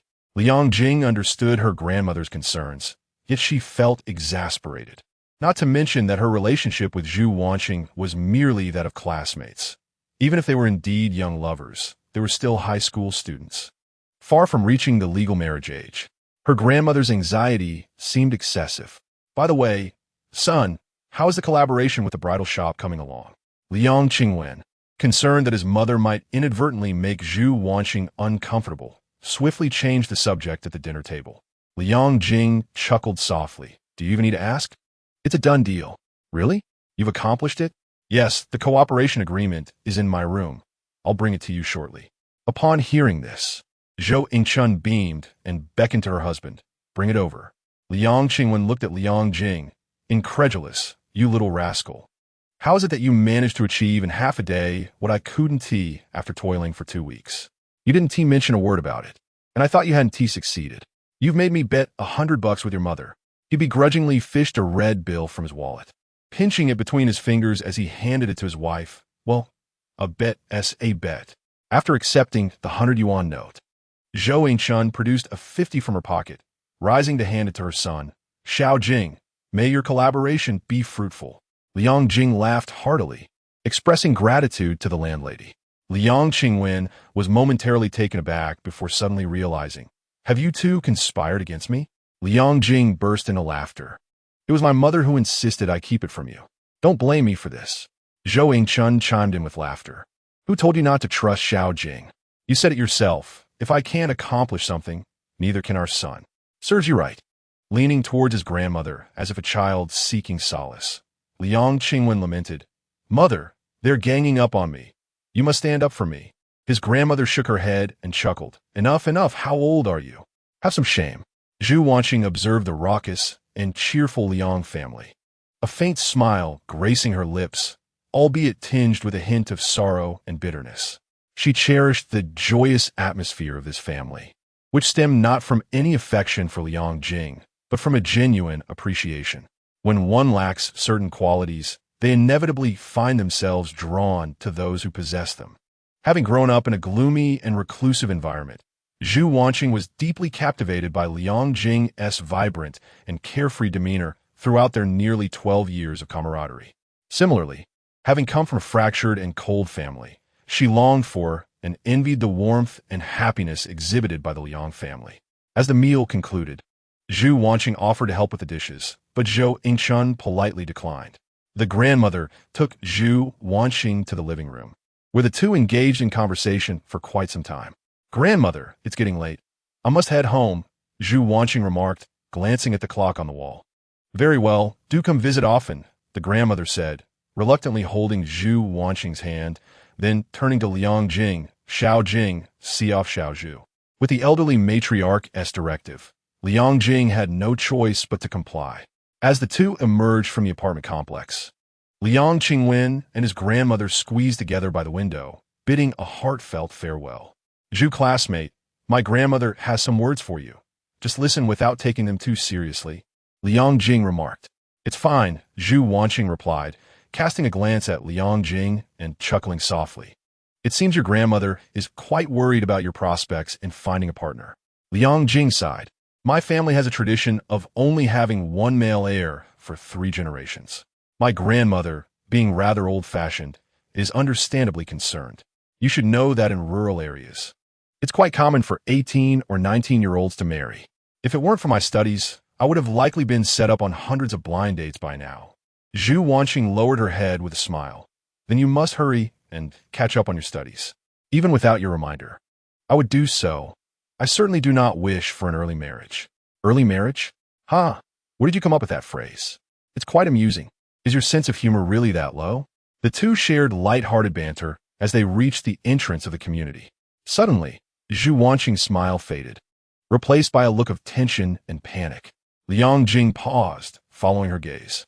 There stood a woman in a professional suit at the entrance of a small supermarket. arms crossed, her expression serious as she scrutinized both him and Zhu Wanxing. Zhu Wanxing, the woman called out coldly. Zhu Wanxing slightly lowered her head. Mother. Liang Jing chuckled. What sort of enchantment does this little supermarket possess, drawing pivotal figures at unexpected moments? This is the third time I've encountered such a scene today. Zhu Wanxing's mother approached them with a somber demeanor. As she drew closer, Liang Jing noticed the bank employee badge she wore, Zhu Jingshu. So, Zhu Wanxing takes her mother's surname. Zhu Wanxing, shouldn't you be at home studying? What are you doing here? Zhu Jingshu reprimanded her daughter sternly. Sorry, Zhu Wanxing murmured apologetically. She found it perplexing why her mother would appear at the entrance of Liang Jing's community unannounced. Not far behind a flower bed, Du Wansu and Lu Jiang were observing the scene unfold. Their entertainment for the day consisted of tailing and spying, along with reporting back. Brother Su, judging by the reaction of the schoolflower's mother, it seems her relationship with Liang Jing hasn't escalated to the point of discussing marriage, Lu Jiang whispered. Du Wansu scoffed. That was never a possibility. I asked you to bring Zhu Ai here to give Liang Jing a good talking to. That scoundrel has been getting too close to Wanxing. This cannot continue. In the eyes of the senior students at Nanjing No. 1 High School, Zhu Jingshu was a formidable figure. In her first year, a presumptuous boy had relentlessly pursued Zhu Wanxing, following her to and from school daily, nearly crossing into harassment. When Zhu Jingshu learned of this, she personally went to the school, armed with a stool, and confronted the boy. It was only after the school authorities intervened that the situation was settled. Due to this painful lesson from the past, Du Wansu and his fellow suitors dared not overstep their bounds, fully aware of Zhu Wanxing's mother's staunch opposition to early romance. Du Wansu planned to wait until after the college entrance examination to make his move. Until then, he certainly did not want Liang Jing to get ahead of him, which led him to engage in the distasteful act of reporting. The schoolflower's mother is determined to thwart any budding romance, Lu Jiang remarked with a sense of resignation. This is precisely the effect I desired. Du Wansu wore a mischievous grin, but suddenly his expression darkened as he slapped Lu Jiang's head, exclaiming, "What nonsense about thwarting a couple? Are Liang Jing and Wanxing truly a couple? If your language skills are lacking, refrain from misusing idioms." He added, "In the last monthly exam, my language score surpassed yours by over 40 points. Silence. Just watch the spectacle unfold as Liang Jing faces the consequences." At the entrance of the community, Zhu Jingshu gazed at her daughter, her calm and indifferent visage seemingly concealing a torrent of fury. Gradually, her gaze shifted to Liang Jing, and she inquired sharply, "Zhu Wanxing, who is this boy? What is your relationship with him?" Chapter 35. In misguided matchmaking while questioning her daughter, Zhu Jingshu's eyes were fixed intently on Liang Jing. Her stare was laden with scrutiny and hostility, as if she were poised to devour him whole. "Mom," Zhu Wanxing nervously interjected. Simultaneously, Liang Jing extended a hand and blurted out, "Good day, ma'am. I am Zhu Wanxing's classmate, Liang Jing." The moment the words left his lips, he wished to strike himself. Why address her as ma'am? Why extend his hand? Had he lost his mind? This was not entirely his fault. In his past life, he was of a similar age to Zhu Jingshu, making it difficult to utter the term aunt. Furthermore, having just engaged in a business collaboration, seeing Zhu Jingshu in her professional attire triggered his muscle memory from business encounters. Zhu Jingshu, who had been consumed by anger, was momentarily taken aback. What was this boy's game? Du Wansu and Lu Jiang, who were hiding behind the flower bed to watch the drama unfold, were equally astonished. Liang Jing was not adhering to the expected script. Wasn't he supposed to tremble in fear before Zhu Wanxing's mother and apologize profusely? Liang Jing vaguely recalled hearing this name during parent-teacher meetings and had a slight impression of her. Zhu Jingshu coldly remarked, and Liang Jing's unusual demeanor caused her to abandon her initial intention to express fury. Liang Jing retracted his hand and replied with a faint smile, "I, too, hold a vivid impression of you, dear ma'am." Zhu Jingshu maintained her stern expression and stated seriously, "Classmate Liang, you are now in your final year of high school, soon to face the college entrance examination. Both you and Wanxing should prioritize your studies. Of course, even after the exams. I hope you, Before she could finish her sentence, Liang Jing interjected, "Ma'am, I believe you are mistaken. Recently, I formed a study group with your daughter, and today we are discussing academic matters together. Coincidentally, she assisted my grandmother with a task, and my grandmother invited her over for a visit. It is not as complicated as you might think." His words were a blend of truth and fabrication, yet his composed demeanor left Zhu Jing skeptical. Regardless, she insisted, "Classmate Liang, please maintain a respectful distance from Wanxing. Students must prioritize their academic pursuits." Liang Jing smiled helplessly and nodded. He understood Zhu Jingshu's perspective. After all, in her eyes, he likely bore no distinction from unruly youths. If he had a daughter, he would certainly wish to keep such individuals at bay within a 5-kilometer radius. "Wanxing, let us return home." Zhu Jingshu called out to her daughter before turning away. Zhu Wanxing obediently followed her mother, but after a few steps, she glanced back at Liang Jing, her eyes filled with guilt as if to convey an apology. "Ma'am, please take care." After bidding farewell, Liang Jing shook his head with a smile and proceeded towards the flower bed. He leapt onto the brick border of the flower bed, crouching slightly and gazing down at the two figures concealed behind the bushes. "I've been feeling as if someone has been watching me from behind today." "It turns out to be you too," he remarked. Liang Jing scoffed. "I suppose Zhu Wanxing's mother will be coming, which must be the result of your tip-off, right?" Duan Su, feeling somewhat embarrassed, stood up and replied, "So what if it is?" Liang Jing pulled out a cigarette and placed it between his lips, adding nonchalantly, "It's nothing. I just find you both rather dull." With that, he tossed a cigarette to both Duan Su and Lu Jiang. Outside of school, Duan Su felt no need to maintain the facade of a model student and lit his cigarette. "Liang Jing, you're impressive. I thought you would get a reprimand from her mother." Liang Jing chuckled. "There's nothing between Zhu Wanxing and me. Why would she reprimand me?" Duan Su was elated. "Really? There's no romantic involvement between you two?" Liang Jing exhaled a puff of smoke and replied calmly, "We are merely classmates. However, I advise you to keep your relationship with her strictly platonic." "Why?" "Because you're not a good person." "How dare you say that about me? I never claimed to be one myself." Duan Su was momentarily speechless, furrowing his brow before saying, "Wait, who do you think you are in relation to Zhu Wanxing? What business is it of yours?" Liang Jing raised an eyebrow and muttered to himself, "Indeed, why should I care?" After uttering this, he turned and headed back to his community. "Brother Su, what does Liang Jing mean? Is he issuing a challenge to you?" Lu Jiang's thoughts were rather erratic. Duan Su tossed his cigarette, but to the ground and spat. "What gives him the right to challenge me? Once the college entrance examination is over, I'll start pursuing Zhu Wanxing. We'll see who prevails."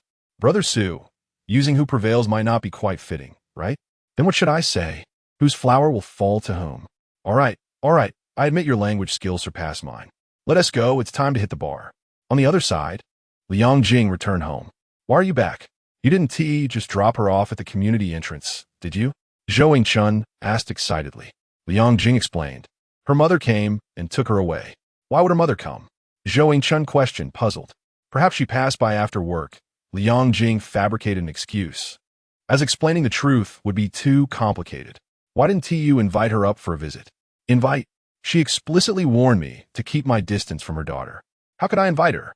Liang Jing chuckled and added, "You all shouldn't overthink this. It's quite normal. You're raising a son, so you might not comprehend the thoughts of parents with daughters. We need to learn to empathize."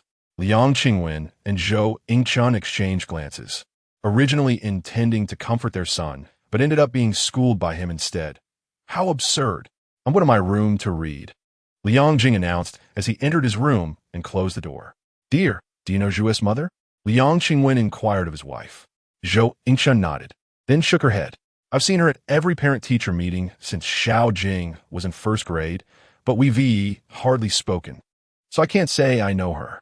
"What is your impression of her?" "She has a rather poor temperament, is unpredictable, and a bit peculiar." Upon hearing this, Liang Qingwen sighed. "Our son is in trouble. An unmanageable mother-in-law is more frightening than a ghost." Liang Jing studied late into the night, increasingly engrossed in his studies. It seemed that he could not sleep without poring over books or practicing exam questions. "Knock, knock, knock. Who is it?" "It's me." The voice of his grandmother came from outside. Liang Jing rose to open the door. Grandma, why are you still awake? His grandmother sat down beside his bed and beckoned him. Xiao Jing, come here. I wish to discuss something with you. Liang Jing settled beside her, inquiring, what is it? So late at night? His grandmother replied earnestly, it's about you and Xiao Zhu. Liang Jing felt a flush of embarrassment. Grandma, Zhu Wanxing and I are merely classmates. Besides, we haven't even graduated from high school yet. It's not the time for you to worry. His grandmother, however, clarified, I'm not suggesting you start dating her right now. You should focus on your studies. She continued with heartfelt sincerity, I just want to say that this girl, Xiao Zhu, is quite good. Pay her some attention and don't let her slip away. Liang Jing couldn't help but chuckle, Grandma. It's been a while since I've heard you meddling in matters of the heart. It's somewhat nostalgic. In his previous life, his grandmother had introduced him to no fewer than a dozen prospective matches. Each time, she would repeat similar sentiments, until he felt as though he could recite them by heart. How can this be called meddling? His grandmother asserted. I've lived long enough to recognize when a girl has feelings for someone. Xiaozhu definitely has a soft spot for you, so don't be ungrateful. How did you discern that on the first day you met her? He questioned. This morning, the owner of the small supermarket told me that Xiaozhu waited at the community entrance for 4 to 5 hours just to see you. Chapter 36. A precious treasure is easily sought, but a true heart is rare, surprised by his grandmother's words. Liang Jing realized the significance of her statement. No wonder he encountered Zhu Wanxing right after stepping out. He had thought it a mere coincidence, but it turned out to be a result of her deliberate efforts. He smiled wryly, saying, Grandma, that doesn't necessarily mean anything. She came to ask me to take her to the internet CAF. She needed something from me. Given that she didn't know her home's location or my schedule, isn't it normal for her to wait? His grandmother shot him a disapproving glance. Oh, are you pretending to be oblivious? You're sharp enough to see the truth of the matter. Liang Jing scratched his head, chuckling, you see right through me, Grandma. Indeed, he was feigning ignorance, as he had concealed a crucial detail. The first thing Zhu Wanxing did when she sought him out today was to ask for a loan of her hard-earned manuscript payment. At first, Liang Jing found it hard to believe that Zhu Wanxing could have feelings for him. He simply could not fathom what reason she might have for liking him. Furthermore, a novel he had inadvertently glimpsed seemed to indicate that her affections lay elsewhere. However, a series of recent events suggested that Zhu Wanxing's feelings for Liang Jing were anything but ordinary, although he was somewhat naive and inexperienced in matters of romance. He was not entirely oblivious and could sense the hints. Since you are pretending to be oblivious, it implies that you are aware of the young lady's feelings. What is your stance on this? His grandmother asked with utmost seriousness. It is evident that she truly cares for Zhu Wanxing and is genuinely anxious about whether the old Liang family, with its 3 generations of single inheritance, can flourish. After a moment of contemplation, Liang Jing, facing his dearest grandmother, resolved to unveil his innermost thoughts. Grandma, there exists an affliction in this world known as depression. What illness? She inquired, unfamiliar with the term. It is a psychological disorder. In your words, it is a malady of the heart. Those afflicted often harbor a pessimistic view of life, and in severe cases, may even contemplate suicide. Frowning, Grandma questioned, why are you speaking of this? What relation does it have with young Zhu? Liang Jing elucidated. Zhu Wanxing may be susceptible to such an illness.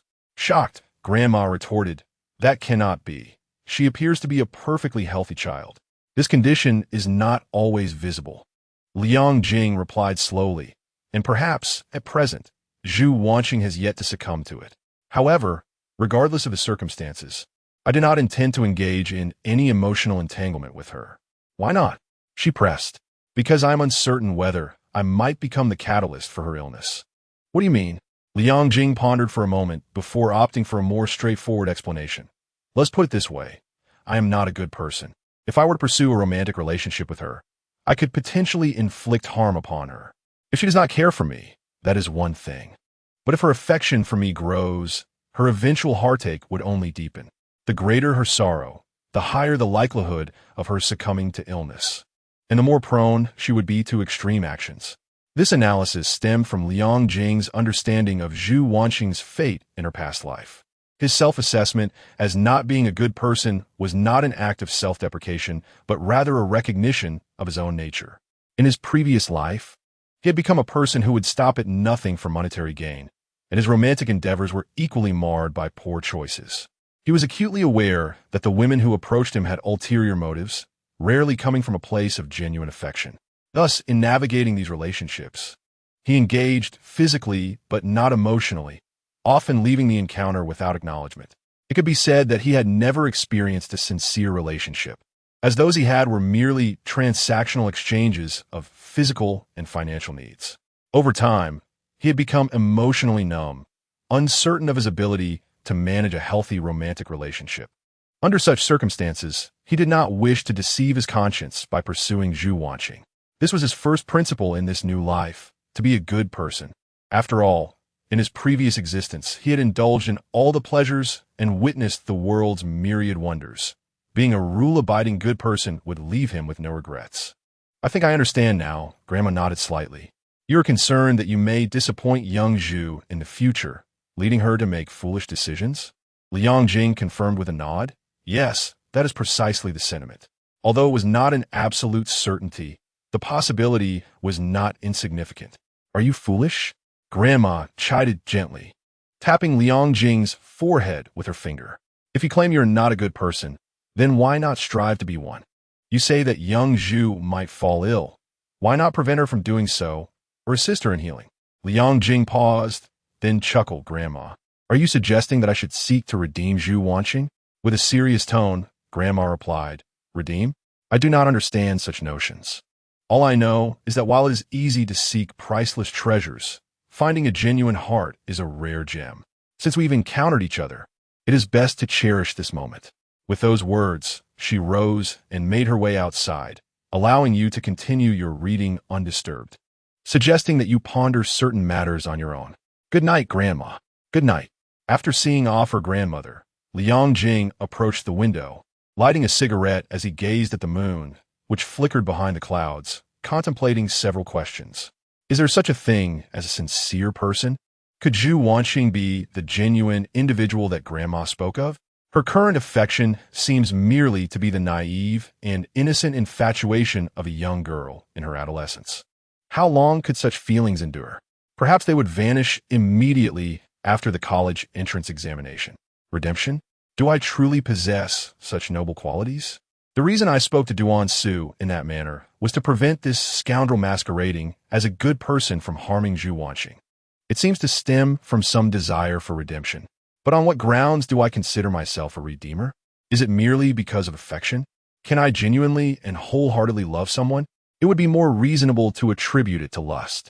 Who the hell is making such a racket upstairs? A furious shout from below interrupted Liang Jing's thoughts. He chuckled awkwardly, quietly closing the window and drawing the curtains. In the bank employee's apartment, Zhu Jingzhu and her daughter returned home in silence. Upon entering, Zhu Jingzhu headed straight for the refrigerator, retrieved a can of beer, and plopped down on the sofa, gulping it down. Zhu Wanxing, what exactly is your relationship with that boy Liang Jing? She asked in a low tone. Classmates, Zhu Wanxing replied honestly, though her tone betrayed a hint of unease. Liar, Zhu Jingzhu exclaimed angrily, then pulled a notebook from the drawer and slammed it down onto the coffee table.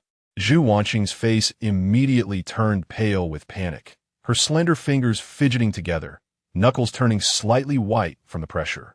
What you wrote in here refers to Liang Jing. Doesn't he it? Zhu Jingzhu demanded sternly. Zhu Wanxing lowered her head, remaining silent, her eyes reddening as tears threatened to spill, resembling a lake on the verge of overflowing. In this household, her every action was scrutinized and every thought constrained. A suffocating feeling of being controlled and bound enveloped her like an overwhelming tide. Chapter 37. The son that belongs solely to her daughter, S. Continued silence provoked Zhu Jingzhu into a fit of rage. Speak. Are you mute? Yes. Zhu Wanxing barely whispered. In truth, she could have concocted various excuses to evade her mother, but she chose to admit the truth. Upon receiving a definitive answer, Zhu Jingzhu's expression darkened. So you still like him? Zhu Wanxing bit her lip, hesitating for a few seconds before nodding yes. Zhu Wanxing. Zhu Jingzhu hurled the beer can onto the floor with force. Rising abruptly, I have repeatedly warned you. No early relationships. No early relationships. Why don't you listen? Mom, I'm not in a relationship with Liang Jing. Zhu Wanxing protested, feeling wronged. I promise you, I won't date anyone before the college entrance examination, nor will I let Liang Jing affect my studies. I will achieve a score that satisfies you. Zhu Jingzhu approached her daughter, tilting her head slightly to meet her gaze. And after the examination, Zhu Wanxing chose silence once more. This was not merely a matter of youthful romance. Henceforth, I shall not permit you to engage in any romantic relationships. Zhu Jingzhu declared firmly. Why? There is no reason. Zhu Wanxing inhaled deeply, retorting, Mother, I am a human being, a living, breathing individual, not a puppet at your beck and call, nor a mere instrument to satisfy your perverse need for control. Zhu Jingzhu was momentarily taken aback. This was the first time her daughter had spoken back to her, and it was, astonishingly, for the sake of a boy. A bitter smile crossed her lips. At that moment, her daughter reminded her of her younger self, equally naive, equally foolish. Is it because of that Liang Jing that you have chosen to disregard my words?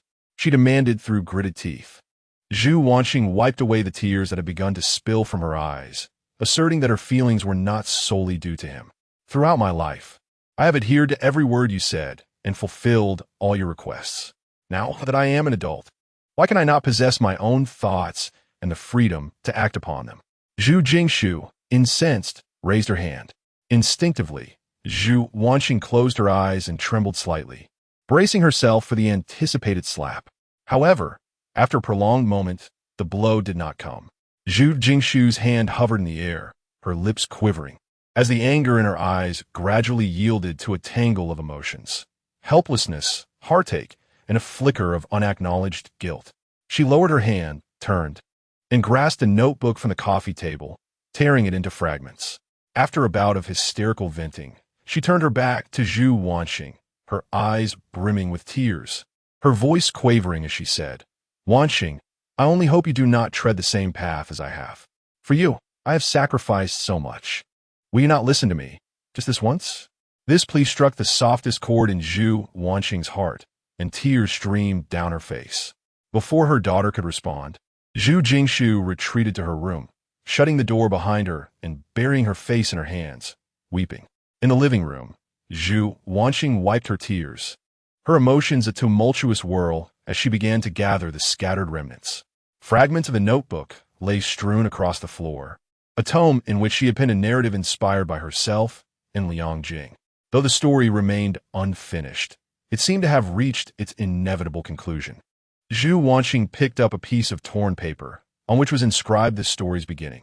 In 1996, the city was in the throes of burgeoning development. Upon reading her own words, her thoughts drifted back to that summer of 1996. In that year, after countless quarrels, Zhu Wanxing's parents ultimately chose to divorce. Father, do you not want me anymore, just like Grandpa and Grandma? Wanxing, I am sorry. Following her father's departure, her mother succumbed to alcoholism, drowning her sorrows in drink. And Zhu Wanxing's world gradually dimmed. One day, after accidentally shattering a bowl, she was reprimanded by her inebriated mother. In tears, she fled from their home. At a mere 6 years of age, she sought out her father, only to become lost in the outskirts of the city. She hid beneath a bridge by the moat, fear, resentment, and anguish converging within her, causing her to weep inconsolably. Su Hongjie, do slow down. On the riverbank, a small boy, muddy and wielding a net, chased after a taller boy. Suddenly, he heard the sound of weeping. He halted his steps, leaped down the bank, and crawled into an archway beneath the bridge, where he discovered Zhu Wanxing curled up and crying. Why are you hiding here and crying? He inquired, drawing closer and peering down at her with curiosity. Zhu Wanxing lifted her head, meeting his gaze. You are quite handsome, even more so than the girls in our kindergarten, the boy earnestly complimented. Yet, Zhu Wanxing remained unmoved by the praise, continuing to sob. Don't cry. My dad says that only by smiling more can one's luck improve. The boy, a bit anxious, offered comfort, then retrieved a bamboo basket hanging at his waist. If you stop crying, I can give you my treasures from today. With that, he lifted the lid of the basket. Wow!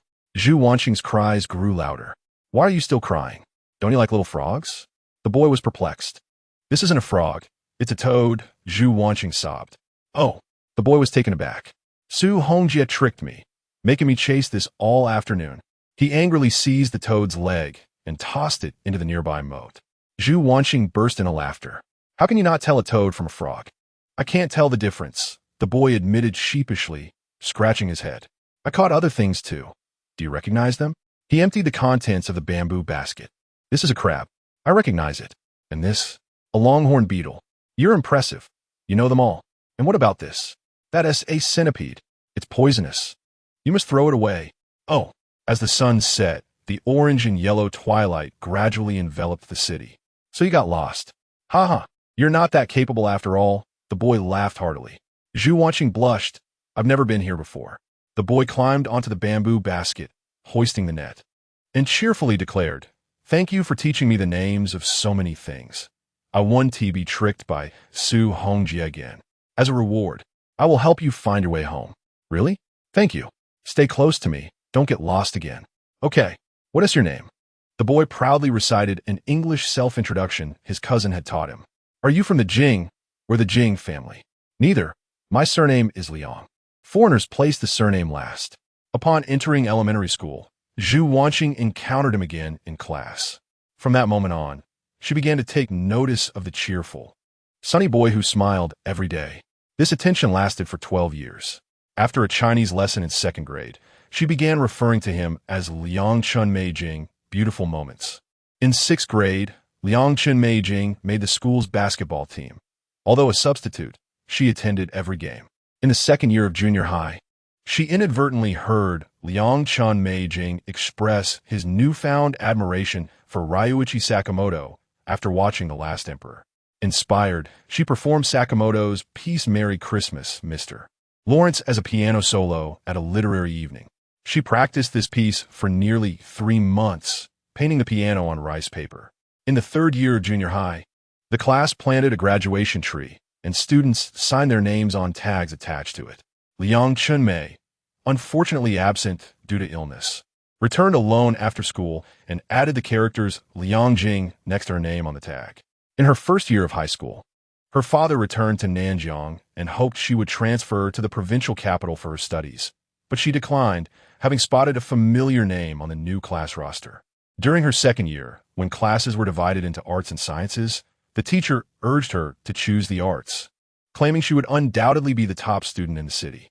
However, in order to remain in class 3, she opted for the sciences.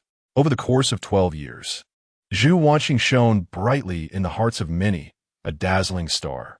Yet, her unwavering attention was devoted solely to one seemingly ordinary boy, a son that belonged only to her.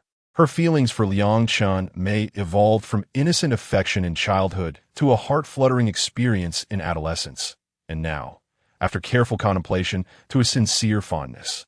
Zhu Wanxing meticulously gathered the fragments of her notebook. Instead of discarding them, she placed them into a glass jar, which also contained paper stars she had folded during her leisure time, a graduation gift she had intended for Liang Jing. However, that plan was no longer in her heart. With the notebook shattered, her novel would remain unfinished, much like her feelings for Liang Jing. Chapter 38. The Heart of Sima Zhao, known to all on Monday. Liang Jing returned to school with the throngs of students. Oh, Liang, come here, I have something great to show you. As Liang Jing settled into his seat, Su Hongjie approached with a mischievous grin, hands crossed over his school uniform, his smile reminiscent of a character in a movie exposing himself inappropriately. What good thing? Liang Jing inquired with a smile. Tada! Su Hongjie suddenly flung open his uniform, revealing 2 mobile phones tucked into his waistband, one a Motorola, the other a Nokia. Wow, how did you get those? Liang Jing exclaimed in surprise. That day in the academic office, the director, Sun Yaowu, discovered my Nokia and confiscated it on the spot. As for my Motorola, it was lost during the raid. Yesterday, I bought 2 model phones at the digital market, and while no one was watching, I sneaked into the academic office and executed a clever switch. Su Hongjie boasted, handing the Nokia to Liang Jing. You've got some guts. Don't you worry about getting caught. If they inform your parents, you'll be in for a beating, Liang Jing chuckled. Su Hongjie sighed, what can I do? My dad asked where my phone went, and I told him I lent it to you. If I don't bring him a phone soon, my own phone's confiscation will eventually come alight. Either way, I'm doomed, so I had to take a risk. Liang Jing laughed. You cheeky rascal, using me as a shield. So here's me to give. I just borrowed your name for a moment. I kindly retrieve your phone too, and not even a word of thanks? You're just being overly sentimental. My friends are getting new phones anyway. I don't need this Nokia, Liang Jing replied. Stop bragging. Do you have money? No. Liang Jing opened the pocket of his uniform, revealing a stack of bright red bills. Zhu Wanxing gasped. Wait, did you steal that from your parents? Liang Jing cast him a glance and said, Do not project your past actions onto me. This is my advance profit share. What on earth? Did I not assist my parents in establishing a photography company? They promised me a 5% profit share each month. Has your family truly set up the company? Indeed. Everything is in place except for the final approval. In a couple of days, once the business license is issued, we can commence operations. Impressive, old Liang. It seems you are about to ascend beyond the toil of the common folk. Why not borrow some fun from your parents? I would gladly allow you to invest and partake in the rewards. Zhu Wanxing shook his head vigorously. Absolutely not. Not to mention that my parents would never lend me money. Even if they did, I would refuse. Our friendship suffices. If we involve ourselves in financial matters, it would inevitably lead to discord. Liang Jing raised an eyebrow and inquired, What makes you think so? Zhu Wanxing replied, Is it not a common theme in Hong Kong films?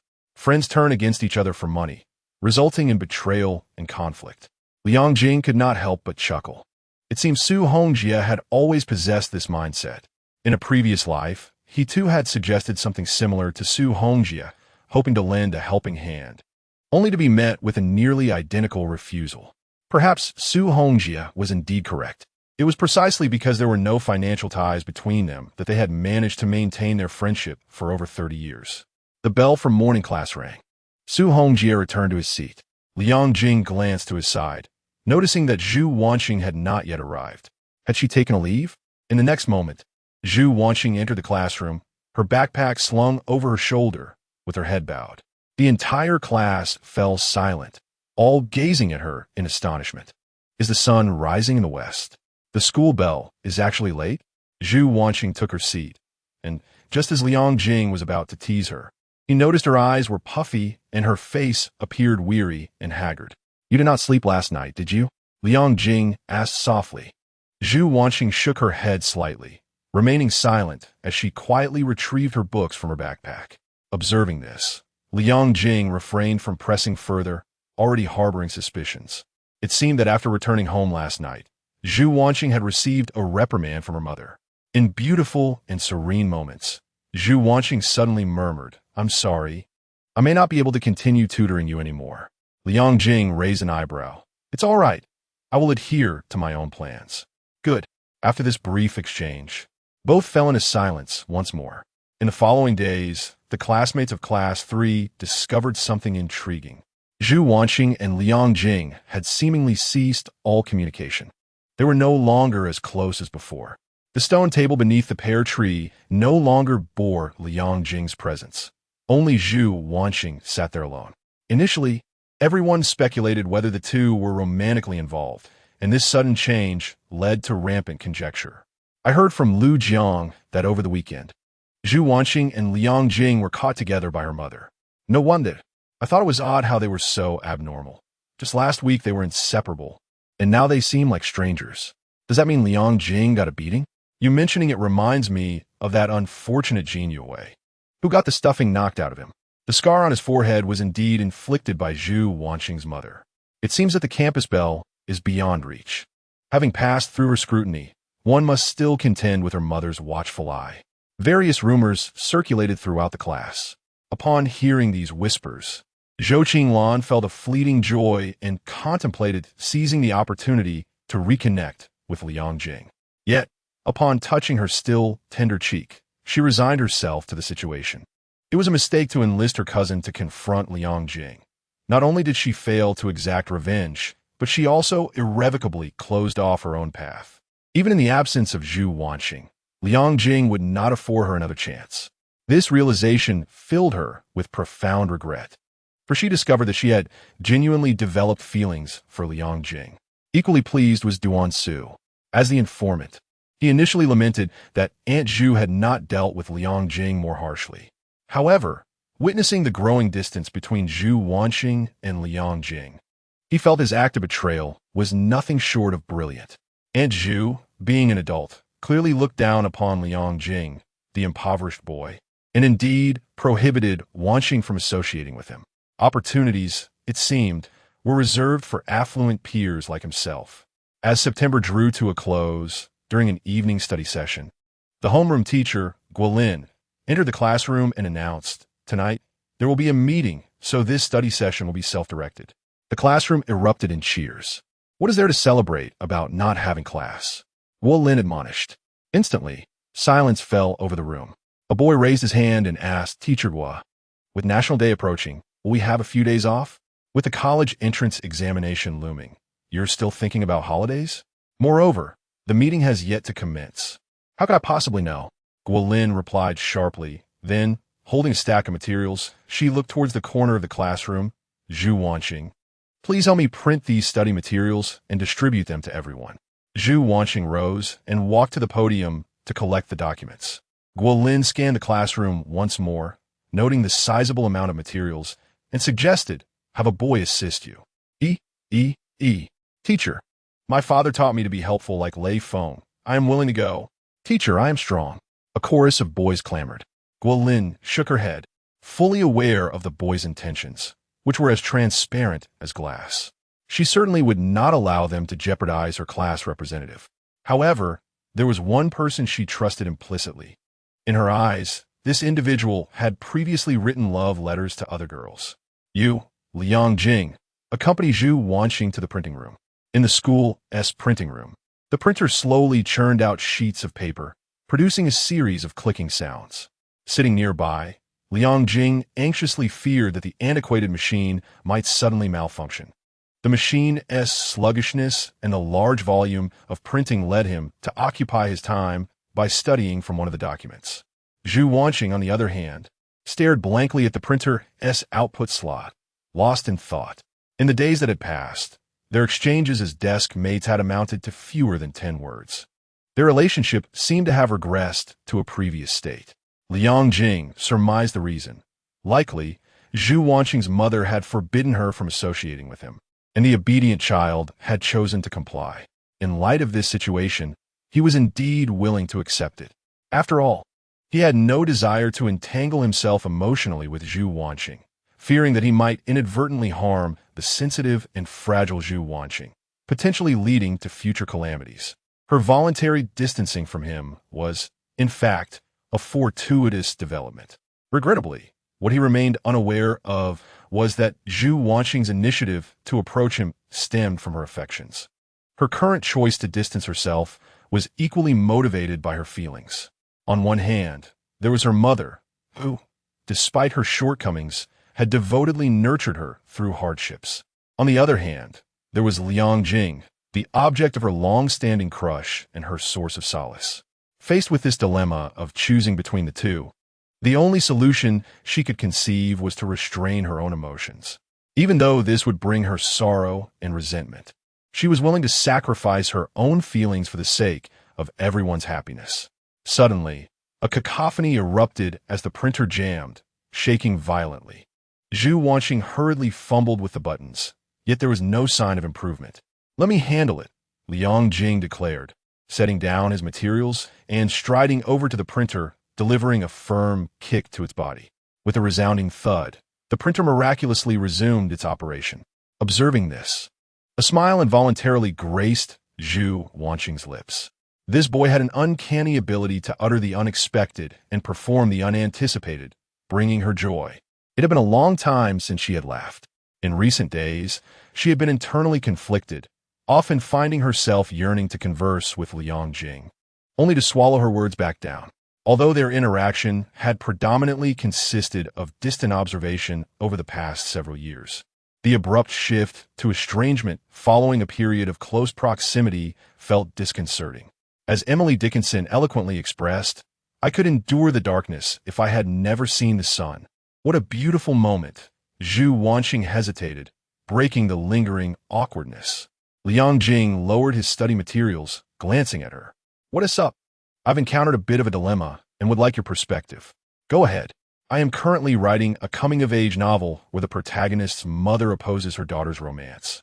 Yet the daughter remains unable to let go of the male lead. Zhu Wanxing blushed as she articulated. How should I navigate this plot to ensure that the two protagonists find their way to each other? At this, Liang Jing nearly burst into laughter. This girl was undeniably charming. Despite the issue being her own, she felt compelled to weave a tale about a fictional narrative. However, from her words, it seemed she still had not moved on from him. Are you really that fond of me? Clearing his throat, he replied earnestly before anything. I must ask you a question. Is the male lead, whom the protagonist adores, truly worthy of her affection? Zhu Wanxing paused, taken aback by the inquiry. Why do you ask that? Shouldn't the protagonist be willing to confront her mother's opposition for the sake of love? Indeed, the male lead must at least embody qualities that justify her affection. Otherwise, it would render the protagonist naive and immature. Upon hearing this, Zhu Wanxing plunged into contemplation. Was Liang Jing deserving of her admiration?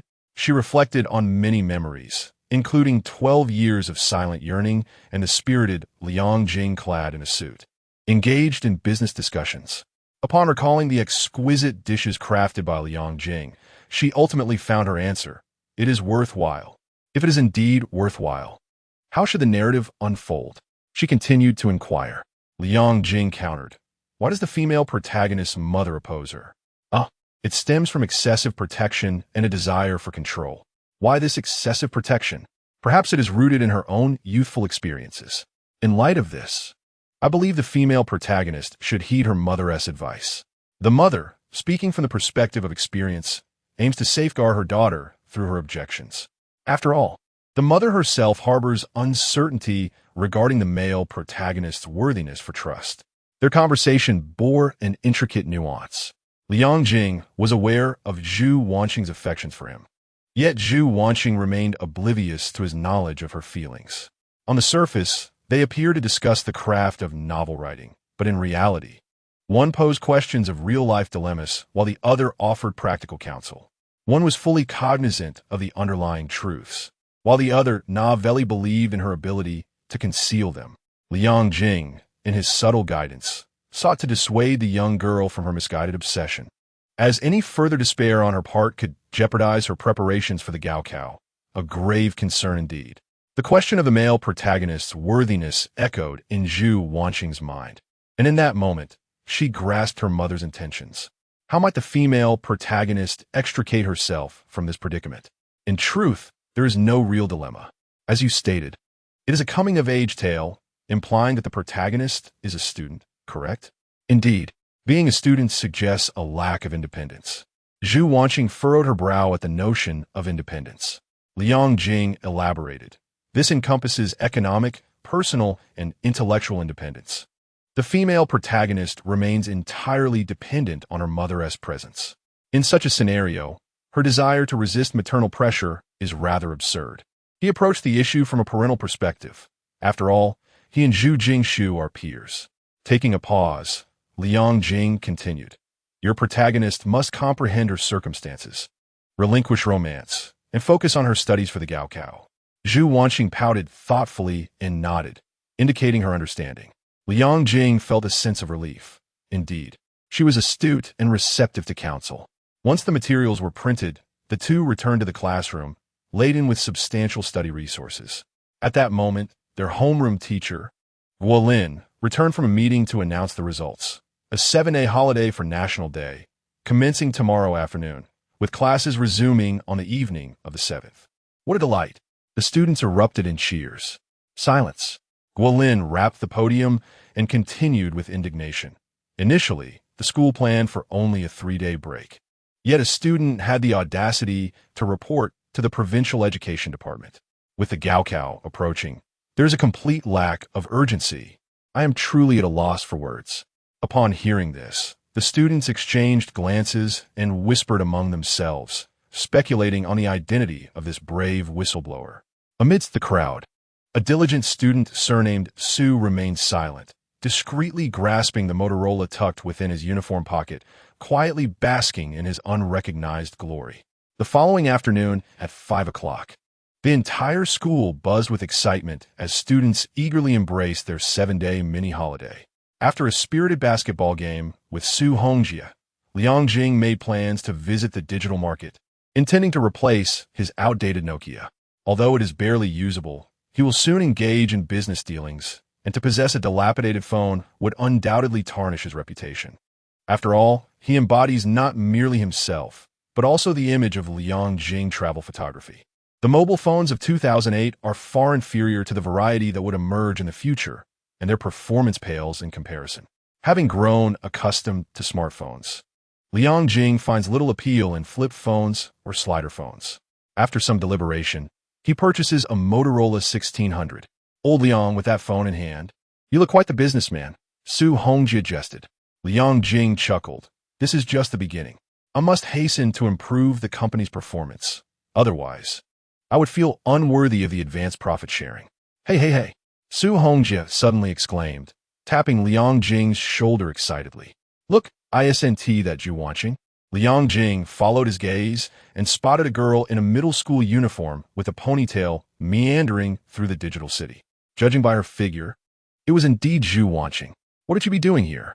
Out of curiosity, the two approached the store where she was browsing. Zhu Wanxing, upon noticing them, expressed surprise. "What are you two doing here?" Zhu Wanxing replied with a smile. "I accompanied old Liang to buy a new phone." Liang Jing quickly countered. "And you? What brings you here?" "I'm looking to buy a second-hand laptop." Zhu Wanxing turned to the glass display case. "It'll be convenient for submitting articles. I also want to try my hand at that blog you mentioned." Sure enough, Liang Jing couldn't help but laugh. This young lady had taken his advice, albeit in an entirely different direction than he had anticipated. Clearly, she was striving for financial independence. Chapter 40. The Origin of Love. Deeply rooted Zhu Wanxing had only a little over 400 yuan remaining from her writing fees. It was no small feat to acquire a second-hand laptop with such a limited budget. She inquired at various stores but found nothing within her means. Liang Jing and Zhu Wanxing trailed her closely, vigilant against her being taken advantage of.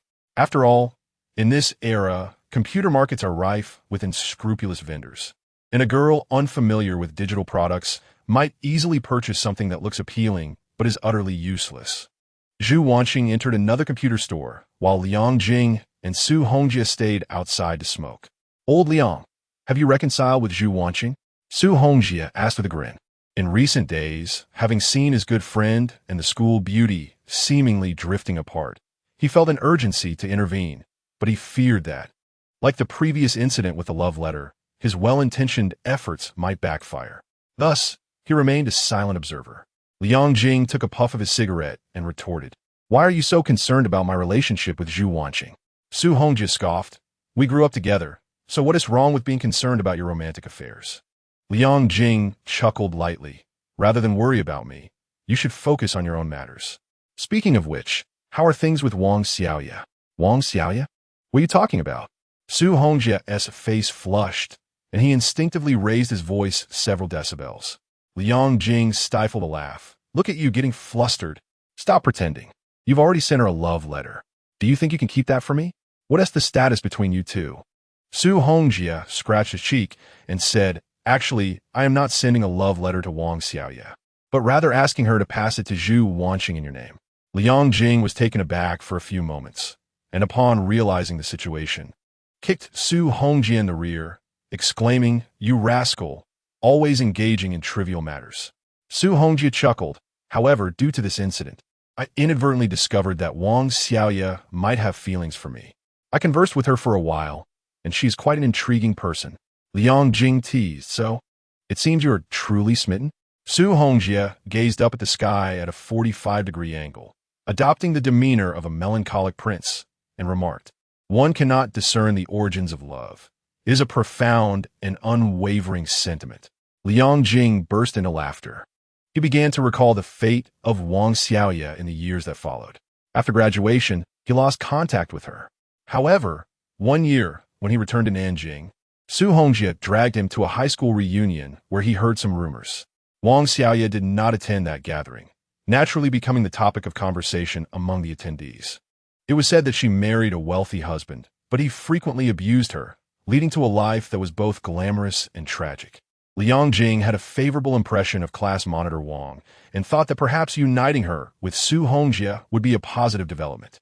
Just then, it struck him how the conversation had turned back to himself. Su Hongjie, belatedly aware, asked, "What is the situation between you and Zhu Wanxing?" Liang Jing shook off the ash from his cigarette and responded nonchalantly, "There have been some minor setbacks. I'll just let things unfold naturally." Meanwhile, in the computer store, the rotund, balding owner presented a laptop on the counter, stating, "This is a Lenovo model with a dual-core processor. Its performance is quite impressive. I just received it yesterday, and it is in excellent condition. I can offer you a friendly price of 2,300. Upon hearing this price, Zhu Wanxing appeared embarrassed and replied, "I'm sorry, that is too expensive." The plump owner gazed at the stunningly beautiful Zhu Wanxing, swallowed hard, and glanced around to ensure no one was watching before he chuckled, "Little sister, it's not expensive. You might not realize that this computer's new price is over 6,000. Zhu Wanxing, holding a small ethnic-style purse, inquired, "Do you have anything cheaper? How much do you have?" 470.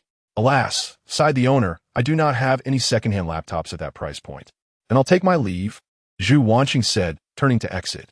"Wait, I haven't finished speaking. Don't rush off." The owner hurried out from behind the counter, blocking her path.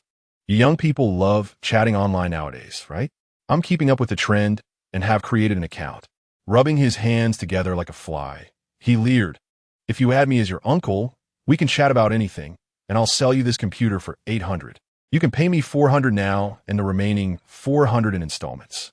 "No, thank you," Zhu Wanxing said, shifting her feet to leave. "Well, how about 600 then?" The owner swiftly moved his hefty form to obstruct her passage. Feeling anxious, Zhu Wanxing contemplated shouting Liang Jing's name. Just then, a powerful hand grasped the back of the owner's neck. He turned around in terror, only to see a tall and burly young man. "Uncle, I also enjoy chatting online. Shall I add you?" Su Hongjie said through gritted teeth. The chubby boss chuckled awkwardly. "I was just joking with her." At that moment, Liang Jing walked into the computer store. Seeing him with Su Hongjie, Zhu Wanxing immediately felt reassured. "Joking, is it? Well, I shall also share a jest with you." Su Hongjie raised his fist, ready to strike the chubby boss. Liang Jing patted Su Hongjie on the shoulder and said in a low voice, "Calm down, Su Dog. There's no benefit in beating him up."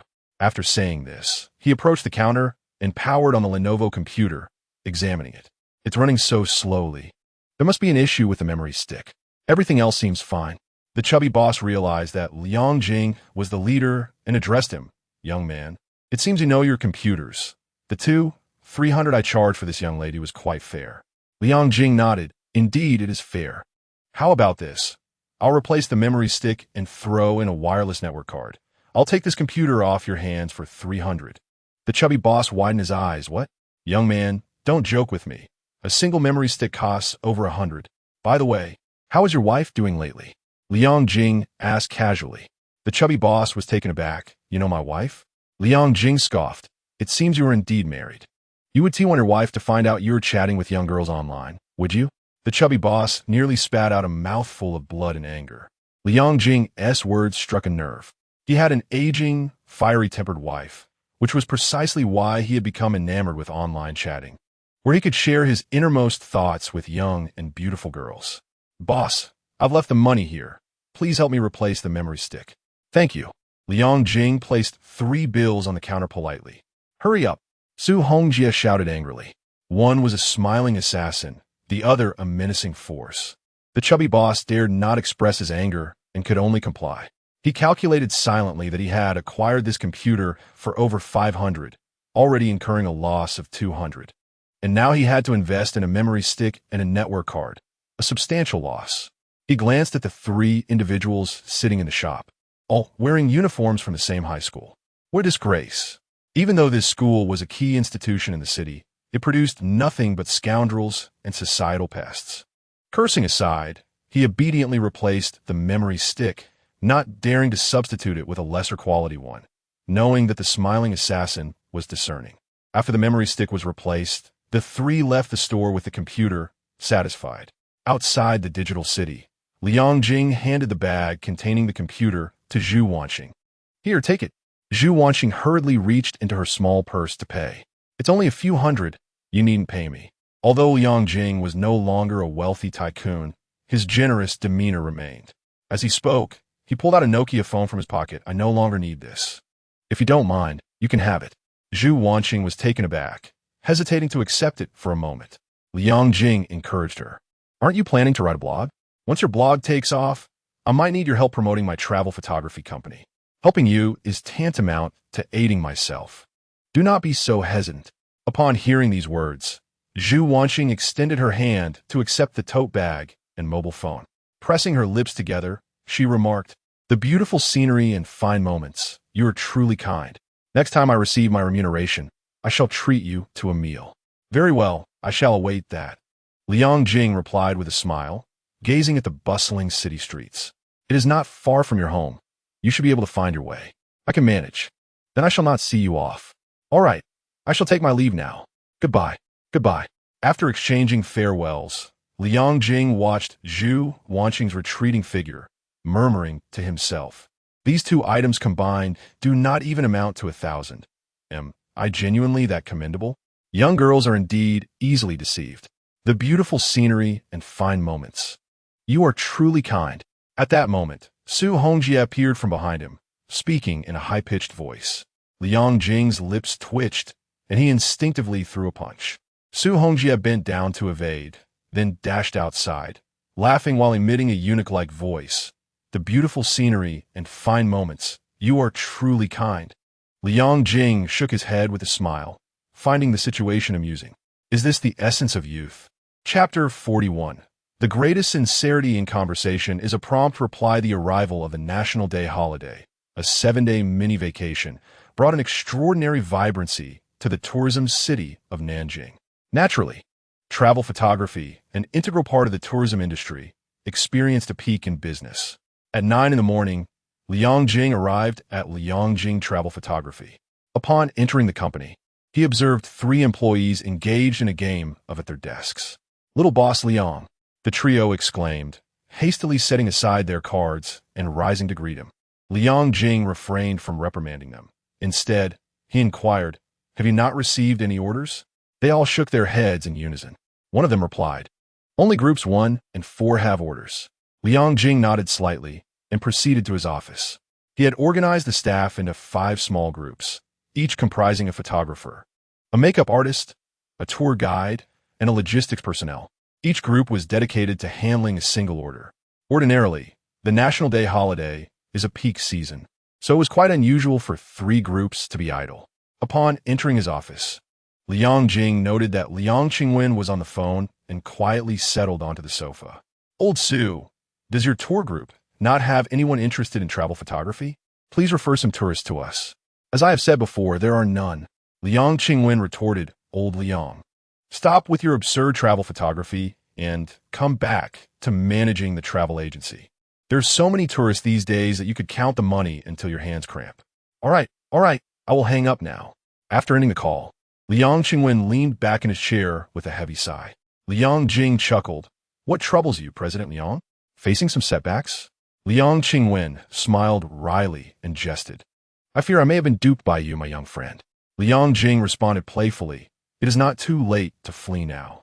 "How would I do that? By expelling you from the household register?" Liang Qingwen chuckled, straightening himself and adopting a serious tone. "No more jokes. Son, this travel photography company commenced operations on the 26th, and today marks the 6th day. In these 6 days, we have secured a total of 9 orders, none of which pertain to wedding photography. I have roughly calculated, and if this trend continues, October's profits will scarcely cover the company's basic expenses." Liang Jing nodded thoughtfully. The company's initial performance was disappointing, which he had anticipated. As a novel concept, travel photography has yet to gain widespread acceptance, necessitating consumer education. In an effort to attract clientele, he resorted to distributing flyers, posting posters at major tourist attractions, and collaborating with small travel agencies and inns. However, the outcomes thus far have not been promising. Liang Jing is well aware that the most effective promotional medium is the internet. In 2008, a significant proportion of internet users were from middle to high-income brackets, perfectly aligning with Liang Jing's target demographic. Unfortunately, the costs of online advertising are prohibitively high, whether through banner ads or forum promotions. The expenses are beyond what Liang Jing's travel photography business can bear. Father, do not worry. I plan to organize a ground promotion event during the National Day holiday, Liang Jing expressed, handing a promotional plan to Liang Qingwen. Ground promotion refers to an offline marketing strategy designed to promote products directly to consumers. In 2003, Jinshan Company pioneered this concept by sending marketing personnel to internet cafes to promote the online game Jinsha Qingyuan. This method, though rudimentary and direct, proved remarkably effective. By 2024, platforms like Douyin and Zaihongshu continued to utilize ground promotion strategies. The plan involves setting up promotional booths near major scenic spots to showcase travel photography, launching time-limited exclusive discounts, 20 off for the first 20 reservations, along with complimentary travel photography commemorative albums. Additionally, a raffle will be held on-site to entice tourists to stop for free photographs. Liang Qingwen glanced over the promotional plan and softly articulated the key points. So, this event sounds promising, he exclaimed. If fortune smiles upon us, we won't have to worry about business during the National Day holiday. Liang Jing nodded exactly. The revenue from the 7-day holiday should cover this month's company expenses. I will brainstorm further marketing activities thereafter. However, Liang Qingwen furrowed his brow. There is still one issue. Ground promotion requires a substantial number of personnel, and our company only has about 20 employees, which is insufficient. Liang Jing chuckled. We can hire part-time university students. At 80 yuan a day, plenty will be eager to work. Additionally, if they successfully bring in an order, they'll receive a 200 yuan commission, which will surely motivate them. Nowadays, university students earn an average of 10 to 20 yuan per hour for tutoring, and handing out flyers nets them only about 45 yuan a day. The part-time wage I propose is enticing. Liang Qingwen smacked his forehead, exclaiming, How could I forget? You're quite brilliant, my son. I owe you a 10% profit share. It seems I underestimated your worth. With that, he donned his coat. I will go prepare for this ground promotion event now. Do you need my assistance? There's no need. Just focus on your studies. I will reach out if any issues arise. Liang Qingwen left the office with enthusiasm, only to return moments later. Speaking of hiring, I just remembered something. During our last recruitment, a rather rough-looking young man came in for an interview, and I sent him away. He claimed to know you. Know me? Who is he? His name was something like Ho. I do not recognize anyone by that name. Then it's of no concern. Liang Qingwen departed from the company. Liang Jing, feeling rather lethargic, chose to remain in the office, retrieving a small booklet of knowledge he always carried, and commenced his daily studies. Suddenly, the ringtone of his mobile phone echoed through the silence. It was a call from his father. Hello, Dad. Have you encountered problems so soon? Son, I'm currently at the printing shop. You know the promotional poster for the event? The slogan section is blank. I completely forgot about it. Could you come up with something? Me? I barely completed elementary school, and you want me to think of a slogan? All right, just give me a moment. I'll call you back once I've thought of something. After hanging up, Liang Jing scratched his head in frustration. He was adept at crafting plans and white papers. Yet whenever it involved any literary creativity, his mind went blank. Hence, the slogan was conspicuously absent from his proposal. Liang Jing Travel Photography. Capture your beauty? No, that simply wouldn't he do. Far too uninspired. In exasperation, he picked up his phone, opened it, and found Brilliant Evening Star online. To his surprise, she was available. He promptly sent a message. Zhu, great author, what are you up to? In her apartment, Zhu Wanxing was engrossed in writing a novel on her laptop. Suddenly, a notification chimed, and the penguin icon in the corner of her screen began to flash. Joy surged within her. She had just registered her account and had but one friend. After figuring out her computer the previous night, she had kept it open, eagerly awaiting a message from this friend. She hurriedly maneuvered her mouse, opened the chat interface, and typed out a reply with lightning speed. Liang Jing observed his phone. Brilliant Evening Star replied, I'm writing a novel. A smile crept upon Liang Jing's face. A quick response while writing a novel. Such sincerity. Chapter 42. The second greatest sincerity in chatting. The willingness to explain delayed or missed responses. Liang Jing, somewhat unfamiliar with a 9-key keypad, struggled for quite some time before finally composing his message in the chat box. Could you spare a moment to assist me with something? What do you need help with? Could you help me think of a slogan for travel photography? For example, Liang Jing travel photography, capture your beauty. In front of her computer, Zhu Wanxing furrowed her brow in contemplation for a brief moment. For someone already a magazine writer, coming up with a slogan was hardly a daunting task. In less than half a minute, she replied, encountering beauty in Liang Jing. Let travel photography capture your heart. Is this slogan acceptable? Of course it is. Not only that, I've decided to adopt it as the slogan for the travel photography company. Isn't that just a slogan? It also implies a catchphrase. You really ought to brush up on your English, and you should perhaps refine your language skills. Liang Jing gazed at the chat interface, grinning widely. This girl had quite the sense of humor. Just then, his father's call came through again. You rascal, I'm waiting for your slogan to print the poster. Why haven't you responded for so long? What have you been doing? The slogan is, encountering beauty in Liang Jing. Let travel photography capture your heart. What? I can't even understand that. If you can't write it, just send me a text. Liang Jing chuckled softly. It is indeed time to supplement one's knowledge of language arts, as Liang Qingwen, a dropout from elementary school, reflects.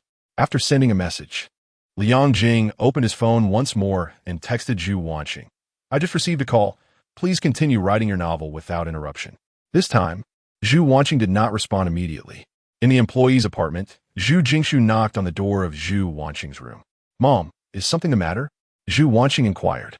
Zhu Jingshu glanced into the room and noticed the laptop on the desk. Not probing further, she stated, the bank needs to update its credit management system. I must go to Spring City for training for a few days, so take care of yourself while I'm away. Zhu Wanxing nodded, affirming all right. Zhu Jingshu then pointed towards the refrigerator, saying, there are vegetables inside.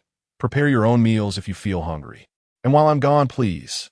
She hesitated, choosing instead to softly advise, stay safe. If you encounter any trouble, seek help from Uncle Sunday. Zhu Wanxing nodded once more, assuring I will. Mom, you must also be careful. MHM. After this brief exchange, Zhu Jingshu departed with her suitcase. Zhu Wanxing pressed her lips together, lost in thought. Following that quarrel one evening, the mother-daughter relationship had been somewhat strained for a time. However, gradually, her mother's demeanor softened, no longer as rigid as before. Influenced by Liang Jing's counsel, Zhu Wanxing realized that only by becoming an independent individual could she reassure her mother and earn the right to pursue her aspirations. Returning to her computer, she noticed a message in the chat box and promptly replied, okay. After a moment, she added another message. I was talking with my mom, which is why my reply is delayed. Upon receiving the message, Liang Jing smiled. The second greatest sincerity in chatting is to explain the reasons for delayed responses. He chose not to reply further, returning to his studies, adhering to his promise not to disturb her. As noon approached, an employee knocked on the office door. Little Liang, there's a young man with blonde hair asking to see you. Liang Jing paused, recalling his father's words about a previous recruitment event where a brash individual claimed to know him. Let him in, he instructed. A moment later, a youth with tousled yellow hair and a loose-fitting suit entered the office. Liang Jing frowned, thinking, this rascal? The young man, known as Pihu, was a manager of the local internet CAF. Pihu chuckled. Finally, after so many visits, I've met you, brother Liang. Please have a seat.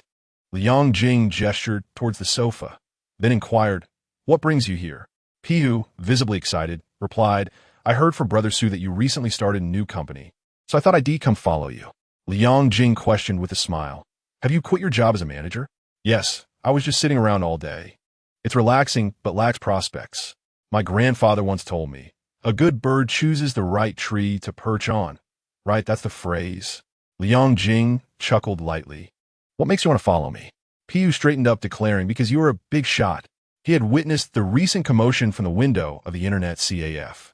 Liang Jing faced the encirclement with an air of calmness, effortlessly resolving the situation with a phone call, leaving an indelible impression on his youthful spirit. To this young network administrator, Zhao Huan was already akin to a brother of the underworld. How could Liang Jing, who could coax Zhao Huan into a humble cigarette, be an ordinary individual? Liang Jing discerned the reason, bemused, thinking to himself, I am not a big shot, and this company is quite legitimate. If you wish to follow me, I cannot accommodate you.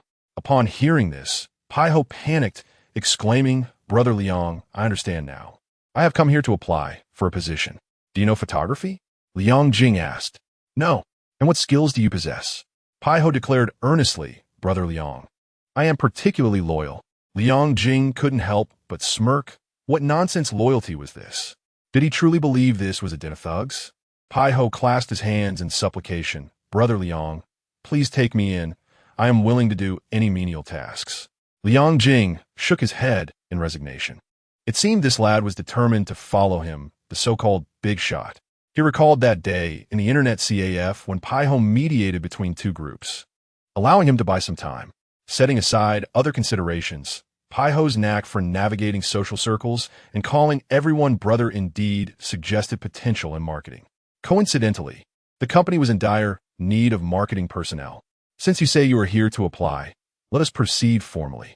I will ask you a few questions. Liang Jing stated. All right. Your name? Hojin Yuan. Age? 16. Liang Jing stroked his chin, noting that at 16, he was no longer considered a minor. Why did you drop out of school at such an early age? He continued. Pai Ho's expression stiffened as he replied. To venture into the world and carve out my own path. Liang Jing waved his hand dismissively. In that case, you may leave. This is not a den of thugs. I do not recruit lackeys. Hojin Yuan hurriedly rose, pleading, Wait, Brother Liang, let me speak the truth. He sat back down, seemingly struggling to articulate his truth. Eventually confessing, my father passed away early and my mother remarried. I was raised by my grandparents. Without parents, I was often bullied at school. Once, they forced me to drink urine. In a fit of rage, I struck one individual with a bench, leaving him injured. The school expelled me without consideration and demanded I pay for medical expenses. Not wanting to burden my grandparents, I had no choice but to find work. Chapter 43. I also wish to contribute. Listening to Pai Ho's tale, Liang Jing felt a wave of sympathy for his plight. However, he would not let compassion alone dictate his decision to offer him a job. How is your family? Are your grandparents still able to work? He inquired discreetly. They are quite well and can still work, Hojin Yuan replied, pausing before adding, I send half of my salary to my grandmother each month. But she refuses to accept it, insisting she can take care of herself. Good character, Liang Jing remarked, continuing his line of questioning. Have you ever worked in marketing? Hojin Yuan leaned forward slightly. Previously, at the internet CAF, there was a batch of expiring green tea that wasn't selling. I suggested a promotion. Buy a bottle of green tea and receive a discount on internet fees. Does that count? Barely, Liang Jing replied, handing him the promotional plan for ground marketing. Take a look at this. Can you comprehend it? The company's owner is somewhat of a half-hearted individual, reluctant to hire someone of similar ilk without first ensuring their literacy. Hojin Yuan nodded and then ventured, Brother Liang, may I offer a small suggestion? Liang Jing raised an eyebrow, prompting him to continue. Hojin Yuan cautiously suggested, it states here that we could hold a lottery to attract tourists. However, I believe this might not be effective. Tourists need to stop to be aware of the lottery. Doesn't that seem a bit misplaced? Liang Jing immediately responded, indeed. It is a case of putting the cart before the horse. Hojin nodded vigorously. Exactly, putting the cart before the horse. Perhaps we could organize a performance to draw attention? I've noticed many shopping malls adopt this approach. Liang Jing chuckled lightly. Well, young man, you possess some intriguing ideas. I had considered organizing a performance myself, but the costs are substantial, and the company is currently facing financial challenges, which led me to dismiss that notion. Hojin Yuan quickly inquired, what costs are involved? Liang Jing replied, there are venue costs, personnel costs, and equipment costs. Hojin Yuan acknowledged the first two, but asked, what about the equipment costs? Liang Jing explained, performances require sound systems, microphones, control panels, and the rental fees for such items could be quite high. He had contemplated taking a guitar and teaming up with Su Hongjia, who sings well, for street performances. However, he deemed that approach too lowbrow. While it might attract tourist attention, It could also undermine the credibility of the travel photography company. Hua Jinyuan's eyes sparkled with excitement. Brother Liang, I may have a solution for the equipment costs. Liang Jing raised an eyebrow, intrigued. Do tell. Hua Jinyuan continued. There's a regular customer at Yuan Sky who used to be a resident singer at the ancient city bar. Later, he opened a music store, which subsequently failed. Recently, I heard him mention he's selling off his equipment to gather some funds to leave Nanjing. If we reach out to him, we might be able to rent the necessary items at a lower cost. Upon hearing this, Liang Jing began to entertain the idea. The venue issue could surely be resolved by his father, as he wouldn't have agreed to the promotional event otherwise. As for personnel, he and Su Hongjie could manage, with one playing the guitar and the other singing. If they could rent the equipment affordably, the performance could indeed take place. Hua, take me to meet this music store owner later. I'd like to have a word with him. Certainly, Hua Jinyuan replied, brushing aside his tousled bangs with a smile. Brother Liang, may I also seek a position here? Liang Jing grinned and replied, I must first ask you one question. What is it? Why do you wish to join Liang Jing Travel Photography? You cannot claim it is merely to follow me. After a moment of consideration, Hua Jinyuan responded, this company has a profound background and formidable strength, with boundless potential for future growth. The owner is a promising young talent, and I wish to learn something substantial. Excellent. You are hired, Liang Jing declared, slapping the table with enthusiasm. What we need in marketing is your bold and unreserved spirit. Really? Hua Jinyuan exclaimed with joy, internally reflecting. But I was only speaking the truth. Your monthly salary will be 1,000 plus commissions, without provisions for meals or accommodation. Your primary responsibility will be marketing, and you may also assist with various tasks as needed. If you're willing, come in tomorrow to finalize your employment, Liang Jing stated. Hua Jinyuan nodded emphatically, affirming that there was no issue.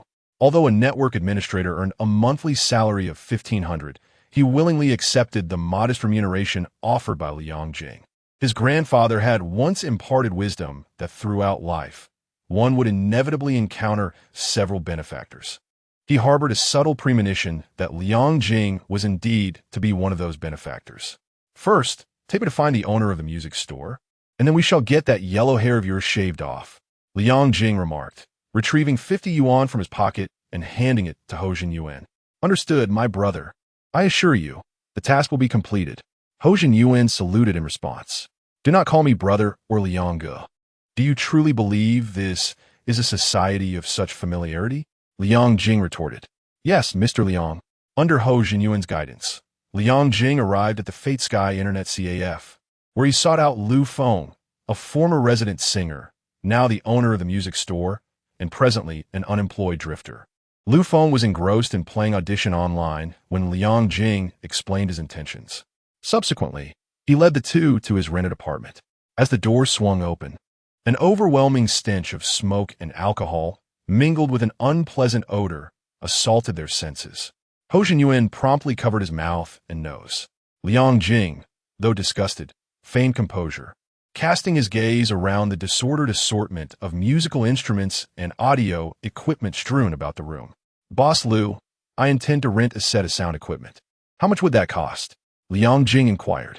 Had it not been for the desire to enrich the promotional event, he would never have subjected himself to this foul-smelling abode. Do not call me Boss Lu. Simply refer to me as Old Lu. Lu Feng tossed out 2 cigarettes, lighting one as he continued. If you wish to use these items, take them. I won't charge you a single cent. Liang Jing was taken aback. Free? Lu Feng reclined on the sofa, exhaling a cloud of smoke. I have saved enough money to leave. These items are merely material possessions I plan to dispose of. Don't mention using them for free. I would even consider giving them to you. Hua Jinyuan gave a thumbs up, exclaiming, Old Lu, how generous. Liang Jing chuckled and asked, what are your plans moving forward? Lu Feng sighed, I don't know. In any case, I will not return to Nanjing. This miserable city has caused me enough heartache. Liang Jing smiled silently. Nanjing, a city renowned for tourism, was perceived by countless outsiders as a spiritual homeland, a veritable paradise. Many wandering singers, artistic youths, and thrifty backpackers flocked here in search of love and freedom, only to face disillusionment time and again. It appeared that Lu Feng was no exception. Liang Jing chose not to pry further. Securing the recording equipment was sufficient. Once he confirmed that the equipment issue was resolved, he called his father. Liang Qingwen agreed to incorporate a performance segment into the promotional event and assured him that the venue posed no problem. Subsequently, Liang Jing contacted Su Hongjie. The only notable talents Su possessed were basketball and singing, with the occasional scuffle thrown in for good measure.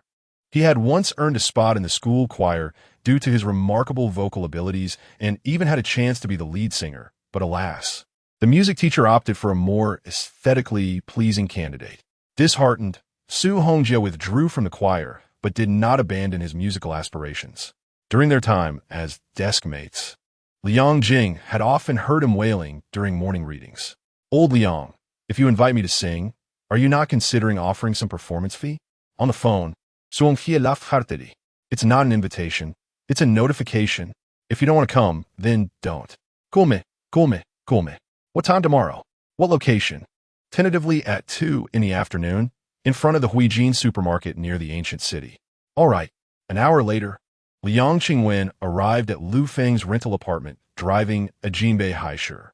Since selling his young wife, he had been using the business vehicle from his travel agency for outings. Shortly thereafter, Liang Jing and Hojin Yuan began to load musical instruments and various sound equipment into the car.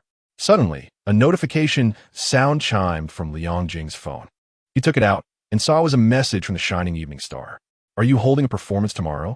Liang Jing was taken aback and replied, "How did you know?" The Shining Evening Star responded, "Xiaoya told me." "How would she know?" Liang Jing queried. The Shining Evening Star replied. "She mentioned that Su Hongjie posted a message in the group." Liang Jing opened the class group and indeed found a message from Nanjiang Zhou Ruanfa.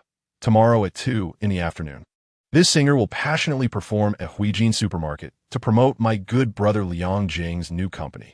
All classmates are welcome to support." Liang Jing could only smile wryly.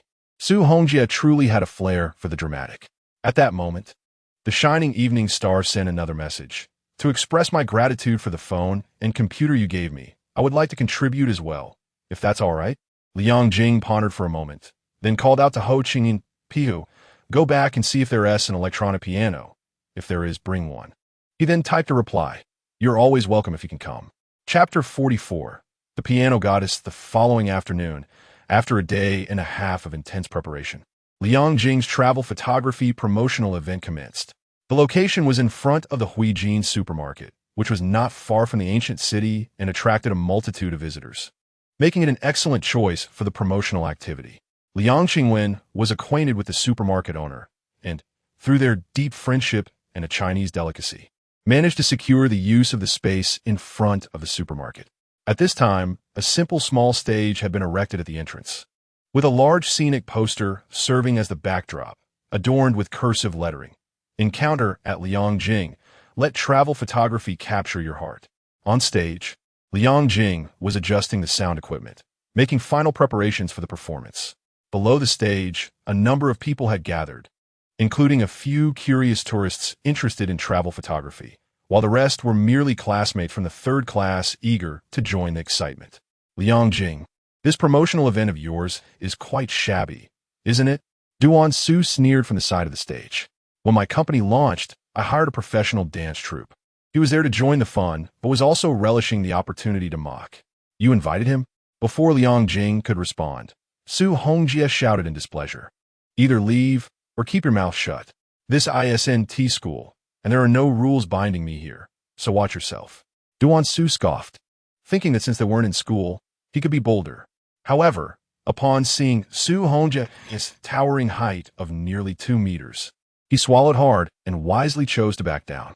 A wise man does not court unnecessary trouble. Liang Jing smiled quietly, continuing to fiddle with the sound control panel. A moment later, he called out to Su Hongjie, "Su dog, it's your turn, take the stage." Su Hongjie tousled his hair and leaped on a platform, accepting the microphone from Liang Jing. Dressed in a sleek black leather jacket, his hair styled with a touch of maturity, he exuded an air of flamboyance. The performance commenced as Liang Jing pressed the play button for the accompaniment. The prelude of Gray Trajectory began to resonate. As the melody flowed, Su Hongjie slowly began to sing, drowning in alcohol. When will it numb my depression? His fondness for Hong Kong films naturally led him to appreciate Cantonese songs. Although his Cantonese was rather clumsy, his voice compensated for this shortcoming. His enchanting singing echoed through the speakers, drawing the attention of numerous passers-by. Ho Jinyuan, a newly hired marketing employee and part-time university student, swiftly approached to distribute flyers, promoting travel photography and limited-time discounts during the campaign. Liang Jing observed the crowd gathering and felt a sense of satisfaction. Yet amidst the throng, he failed to spot Zhu Wanxing. Is she not coming? Perhaps her mother forbade her. A hint of regret flickered within Liang Jing. After finishing one song, Su Hongjie continued with Flower Guardian. He sang with abandon, performing an exuberant dance while encouraging the audience to clap along to the rhythm. Liang Jing couldn't help but grin widely. Why not suggest Su Da consider a makeover? With that voice and stature, if he were just a bit more handsome, he could easily debut in South Korea as a trainee and overshadow the likes of Kuan Kuan and other young idols in a couple of years. As the interlude of the song concluded, Liang Jing noticed two girls hastily approaching from the end of the street. It was Zhu Wanxing and Wang Xiaoye. Liang Jing hopped off the stage and headed toward them. I thought you wouldn't make it, he exclaimed to Zhu Wanxing. I'm sorry for being late. She replied with a hint of apology. You came to help me. I wouldn't hold it against you if you didn't show up. No need for apologies. By the way, you didn't get lost, did you? Liang Jing teased. Wang Xiaoye chimed in. She was worried about getting lost, so she specifically asked me to accompany her. She was late because she was practicing piano at home. If that can even be called piano practice. Liang Jing was taken aback. This girl took it quite seriously. Zhu Wanxing's face flushed slightly. It had been a long time since she played the piano, and fearing she would underperform and hinder Liang Jing's important event, she had rushed to practice on a makeshift piano drawn on rice paper for an entire morning. Once Su Dog finishes this song, it will be your turn to take the stage, Liang Jing informed her. Turning around, he saw Su Hongjie leap off the stage, high-fiving the onlookers, eliciting rounds of cheers from the crowd. This rascal truly believes he is a star. Liang Jing returned to the control panel, while Zhu Wanxing and Wang Xiaoye joined their classmates in a line. The students were taken aback. How could the campus belle be here? Hadn't she fallen out with Liang Jing? Zuan Su Stai Bo Lang Li. This was simply unthinkable. At that moment, Su Hongjie completed his performance, bowed, and announced, next up, we have a solo performance by the piano goddess. Let's welcome her with a round of applause. The audience erupted in thunderous applause. Liang Jing smiled to himself, thinking that summoning this young lady was indeed a wise decision, as she could also serve as the host. Amidst the applause and the astonished gazes of Class 3, Zhu Wanxing gracefully ascended the stage. Seated before the electronic piano, her light cream-colored dress cascaded gently at her sides, resembling a tranquil classical oil painting. A stir arose from the audience, with whispers circulating among the tourists. She is stunning. Could she possibly be a local star for Nanjing? It's quite possible. It seems this company possesses considerable strength. Are there truly so many beauties in Nanjing? I must return more often. The students of Class 3 were utterly bewildered. Not only had Zhu Wanxing appeared, but she had also come to perform for Liang Jing. It was noteworthy that last year's cultural gala, she had declined her homeroom teacher's invitation to showcase a performance, citing her studies as a reason. Thus, it seemed their relationship had not only endured but thrived. Duan Su stared blankly, his mouth slightly agape, utterly unable to fathom the situation. At that moment, the offstage Su Hongjie jested, Duan Su, does this promotional event still seem shabby to you? Duan Su was rendered speechless. Compared to Zhu Wanxing, the dance troupe hired for their company's opening was utterly insignificant. Why? Why was Zhu Wanxing assisting Liang Jing? Where was Aunt Zhu? Someone should intervene. On stage, Zhu Wanxing delicately raised her hand, her slender, fair palm making contact with the keys of the electronic piano. In the next moment, crystalline notes flowed gently from her fingertips. The melodious strains resonated in the air, silencing all present, drawing them into the enchanting whirlpool of her exquisite melody. Liang Jing grinned, murmuring, if only the budget allowed, we should have rented a piano. This electronic instrument hardly does justice to her talent. He recognized that Zhu Wanxing was performing a piece by Ryuichi Sakamoto.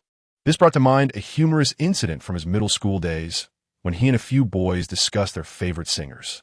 While the others spoke of Zhou Wang and Tao Lin, the young Liang Jing, in an attempt to impress, mentioned Ryuichi Sakamoto's name. In truth, he was not well acquainted with the maestro. He only knew of him from the film The Last Emperor, having learned that the film's score was composed by him. It was only later, in pursuit of an artistic girl, that he diligently listened to all of the master's compositions. Wait a moment, this plot seems familiar. Liang Jing vaguely recalled that Zhu Wanxing's autobiographical novel contained references to Ryuichi Sakamoto. The performance continued, and an increasing number of tourists gathered, predominantly male. Liang Jing was not surprised by this. Beauty is indeed justice. There is a reason why automotive companies prefer to have attractive models standing beside their vehicles. As the final note faded, Zhu Wanxing rose and bowed elegantly to the audience, captivating all. Thunderous applause erupted, echoing like rolling thunder. Just as she was about to leave the stage, a middle-aged woman, draped in a shawl and among the audience, hastily called out, "Dear young lady, could you play another piece or sing a song?" "Yes, another one. Please, another." The crowd's cheers and requests grew fervent. In Zhu Wanxing's eyes, the rowdy tourists were potential clients for Liang Jing, and thus, she was reluctant to dampen their spirits. "However, I cannot sing and accompany myself." She glanced awkwardly at Liang Jing, who was seated at the control panel, and asked, "Do you have the accompaniment for Sunny Day prepared?" Liang Jing shook his head, explaining that Sugo only performed Cantonese songs and had not prepared Sunny Day. Zhu Wanxing then looked at the guitar on stage and asked, "Could you accompany me?" Just as Liang Jing was about to agree, Su Hongjia shouted, "If you're going up, just go up. Why are you hesitating?" This phrase he had learned from a military training instructor. Sugo's call for excitement resonated, and soon everyone was shouting at Liang Jing. Liang Jing chuckled, shaking his head, and stood up to retrieve the guitar. "Sunny Day, is it? Let me refresh my memory of the score." As he recalled the score, he also remembered the lyrics. It dawned on him. No wonder this girl wanted to sing Sunny Day. There was a deeper meaning hidden within. Chapter 45.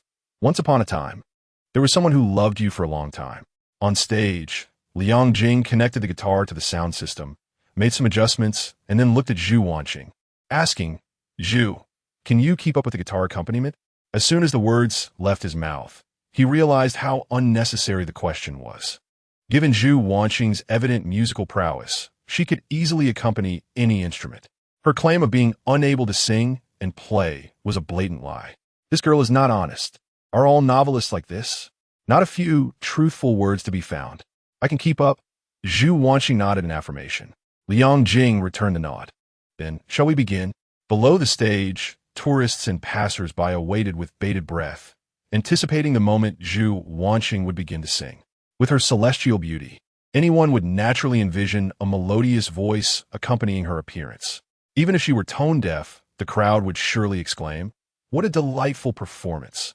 The classmates from the third class were equally eager, for they had never heard Zhu Wanxing sing, nor did they know if she could sing at all.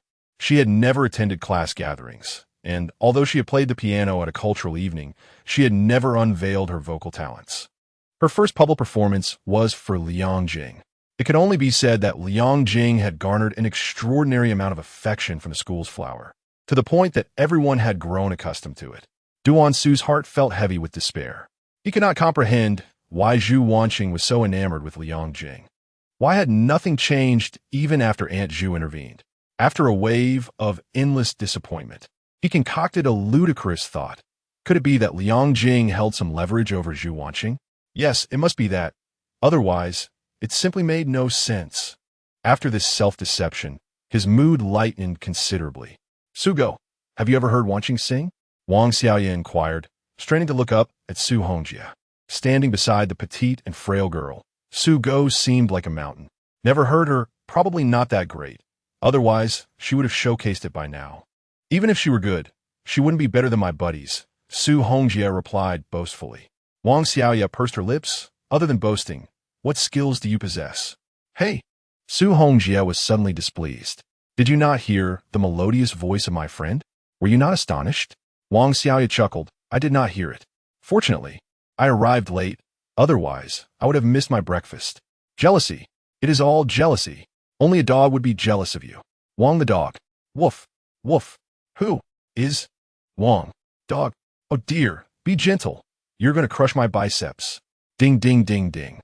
The sound of Liang Jing strumming the guitar chords resonated through the air as the classic prelude of Sunny Day filled the venue.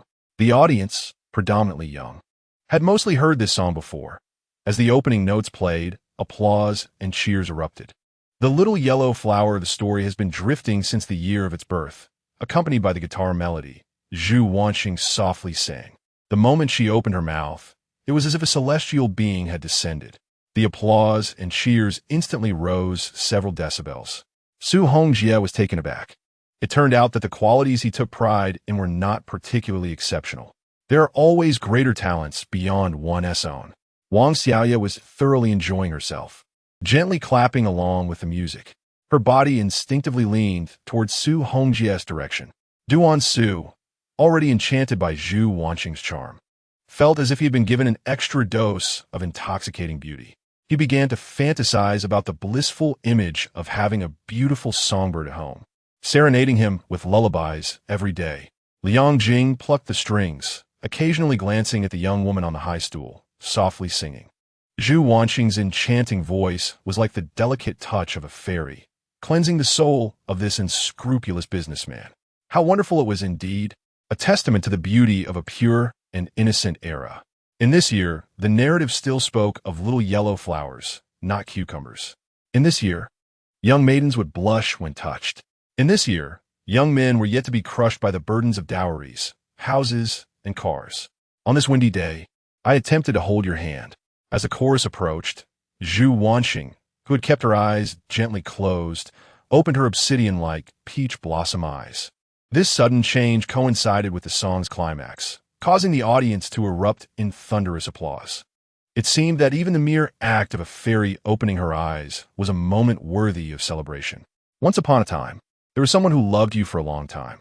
As she sang this line, Zhu Wanxing slightly tilted her head, her gaze meeting Liang Jing's behind her. In just a second, she turned back, continuing her serene performance.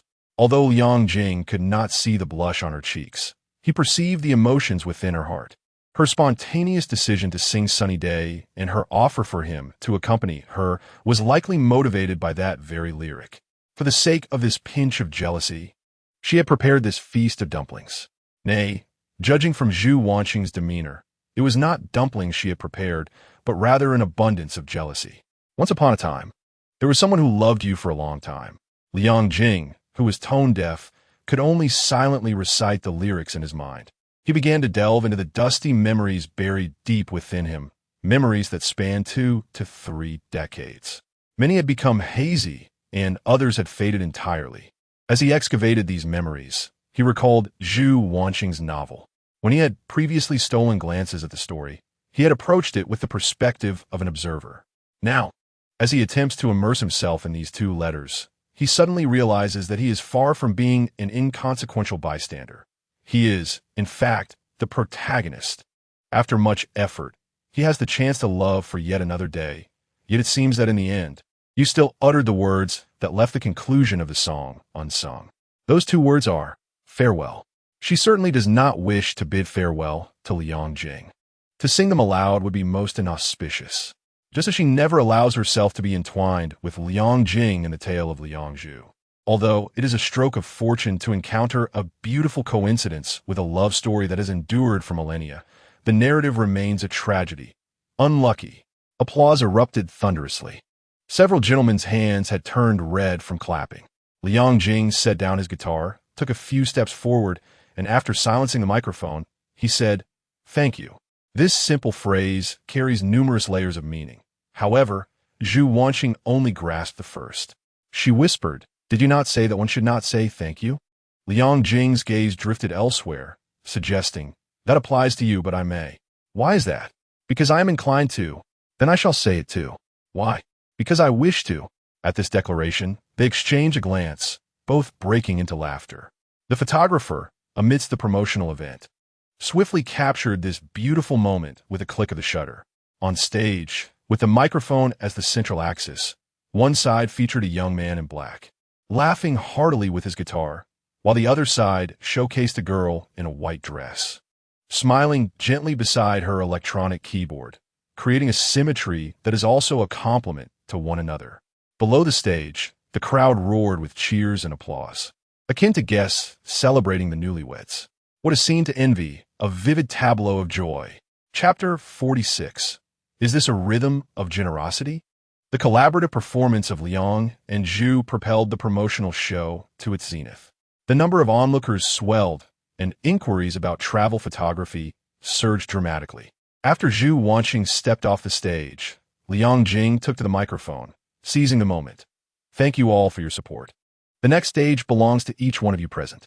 Those who perform will receive exquisite small gifts, and if performers choose our travel photography package, they will enjoy an additional 70% discount. Opportunities are limited. It's first come, first served. Upon hearing this, many visitors surged towards the stage, eager to take their turn.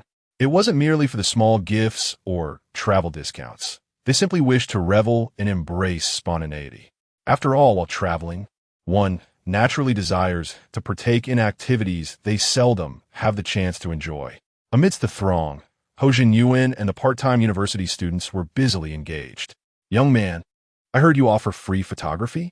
At this moment, an elderly gentleman with silver hair, yet a tall, upright posture tapped Ho Yuan on the shoulder. Ho Yuan turned, handing him a flyer and explaining, Hello, sir. We at Liang Jing Travel Photography are the first company in the country to propose the concept of travel photography.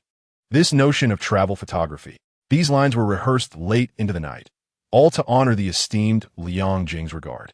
The elderly man squinted and smiled, interrupting, Young man, I'm not concerned with all that. I simply wish to inquire if you offer free wedding photography? Ho Yuan chuckled lightly. Sir, you may have misunderstood. The complimentary photography session is a unique feature of today's promotional event. You may draw a prize at the front, and if fortunate, our photographer will graciously capture 3 portraits of you and your family without charge. In 2008, not many households own cameras. Apart from the performances, this complimentary photography option is the most enticing attraction for visitors. The elderly gentleman nodded slightly, seemingly fixated on one detail. So, no free wedding photos then? He repeated this phrase, indicating its significance to him. Ho Yuan confirmed, indeed. If your child wishes to have wedding photos taken, you might consider our wedding travel photography package. As he spoke, he gestured towards the brochure detailing the wedding travel photography options. The elder waved his hand dismissively. It's not for my child, it's for me. I wish to capture moments with my beloved wife. At this, Ho Yuan paused, astonished. The old gentleman appeared to be at least 70. Was he still so romantic? You can indeed partake. Here, take a look at this package. Ho Yuan responded, his interest unwavering despite the man's age, driven solely by the allure of securing an order. The elder glanced at the price and chuckled ruefully. It's too expensive. My wife and I cannot afford such costs, my apologies. Upon hearing the elder's financial constraints, Ho Yuan did not adopt the dismissive demeanor of many salespeople. Instead, he inquired with genuine curiosity, Grandfather, what prompted you to wish for wedding photos with your spouse? I owe her from the past, and wish to make amends, the elder replied. I can tell from your accent that you are not from Nanjing. Are you? Not at all. I hail from Hunan province. I rode my electric tricycle, bringing my wife along, and we traveled all the way to Nanjing, he responded. Ho Yuan was taken aback. Hunan? An electric tricycle? That must be several thousand kilometers. Your health is truly impressive. The elder smiled and waved his hand. All right then. Young man, I want to take up more time. Please wait a moment, Ho Yuan said, rushing to fetch a plastic stool and placing it at the elder's feet. Have a seat for a while. I will find our manager Liang to discuss this further. With that, he disappeared into the crowd. Meanwhile, at the back of the stage, classmates gathered together. Liang Jing, your guitar playing is exceptional. Still calling him Liang Jing? Show some respect and call him Manager Liang. Manager Liang, I saw your company as promotional flyer. It's exorbitantly priced. High prices come with their rationale. Have you ever heard of the concept of travel photography? Manager Liang has pioneered a new industry, The boys surrounded Liang Jing, showering him with flattery. On the other side, the girls encircled Zhu Wanxing, discussing topics relevant to her. Everyone is welcome to join. I've reserved several tables at the Hyatt for dinner tonight. Liang Qingwen announced with a hearty laugh. This promotional event has already garnered 16 orders for the company, with appointments extending 3 days ahead. His buoyancy was palpable, his smile radiant. Thank you, uncle. Is there food for joining the revelry? I came to the right place. The crowd rejoiced. May uncle prosper. Everyone was in high spirits. Duan Su contemplated voicing a critique about the Hyatt's lack of prestige, but turned to see Su Hongji's disapproving gaze, compelling him to remain silent.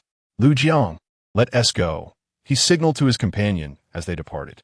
Even though he was deceiving himself, desperately convincing himself that Liang Jing and Zhu Wanxing were unrelated. Everything he observed shattered his heart time and again. Out of sight, out of mind, it would be better to make a graceful exit. It was nearly dinner time. Liang Jing glanced at his phone and suggested, "Let us head to the hotel, everyone." Upon hearing this, the group departed together. Zhu Wanxing lagged behind, intending to wait for Liang Jing. At that moment, Ho Jinyuan rushed over to Liang Jing, leaning on his knee and gasping for breath. "Mr. Liang, there is something I need to discuss with you." Liang Jing, puzzled, asked, "What is the matter? Why the urgency?" Ho Jinyuan recounted the words of the elderly gentleman from Yuxing province. After listening, Liang Jing's expression darkened. "Free? This is not a charitable institution. Why don't you just send him away?" Ho Jinyuan replied hastily, "I believe this could be a great marketing opportunity. Have I misjudged? Just teasing you." Liang Jing laughed heartily. "That is a brilliant thought. Where's the old gentleman? I'd like to have a word with him and assess the situation." Ho Jinyuan pointed in a direction. "He is sitting just to the right of the stage. I asked him to wait there for you." "All right, I'll go take a look." "You should catch your breath first," Liang Jing said, patting Ho Jinyuan on the shoulder as he departed. As Ho Jinyuan composed himself and was about to leave, he noticed Zhu Wanxing sitting not far away. He instantly straightened up and respectfully exclaimed, "Hello, sister-in-law. We met at the internet CAF the other day, and I sold you cigarettes." Zhu Wanxing's cheeks flushed crimson. "Why you should call me that?" Yes, mister." Liang said we shouldn't use such informal titles. Ho Jinyuan replied, slapping his forehead before correcting himself. "Hello, madam." Zhu Wanxing blushed even deeper. Had Liang Jing instructed him to address her that way? If that were the case, did it imply, no, I mustn't think like that. Calm down. Seeing Zhu Wanxing appear shy, Ho Jinyuan was bewildered. Hadn't Suge claimed they were a couple? However, he dared not inquire further, as his position was still precarious, and offending the madam could jeopardize his job. "Madam, I'm going to find Mr. Liang now." He waved goodbye and hurried off to catch up with Liang Jing. By the time he returned to the elderly gentleman's location, it seemed Liang Jing and he were concluding their conversation. "Sir, your story commands my utmost respect. I can promise to photograph a complimentary wedding shoot for you too," Liang Jing said with a smile. The old gentleman expressed his delight. "Then I thank you on behalf of my wife." "No need for thanks." However, Liang Jing probed, "I would like to use your story as a promotional point for our company. Would you be willing?" The elderly man did not hesitate. "Of course, I would be willing. You are being so generous, I cannot afford to be stingy. If this matter spreads, you might attract public attention, which could impact your travel plans." "Are you sure it's not an issue?" "Not at all. The more attention, the happier I am." "Then it's settled." Liang Jing nodded, smiling as he shook hands with the elderly gentleman. The hand he grasped was aged, covered in calluses, the thickest callus residing at the base of his thumb. As they bid farewell to the elderly gentleman, Liang Jing glanced at Ho Jinyuan and remarked, "You possess considerable potential in marketing, young man, with a commendable sense of perception." With a modest smile, Ho Jinyuan scratched his head and asked, "Did you really agree to shoot their wedding photos for free, Director Liang?"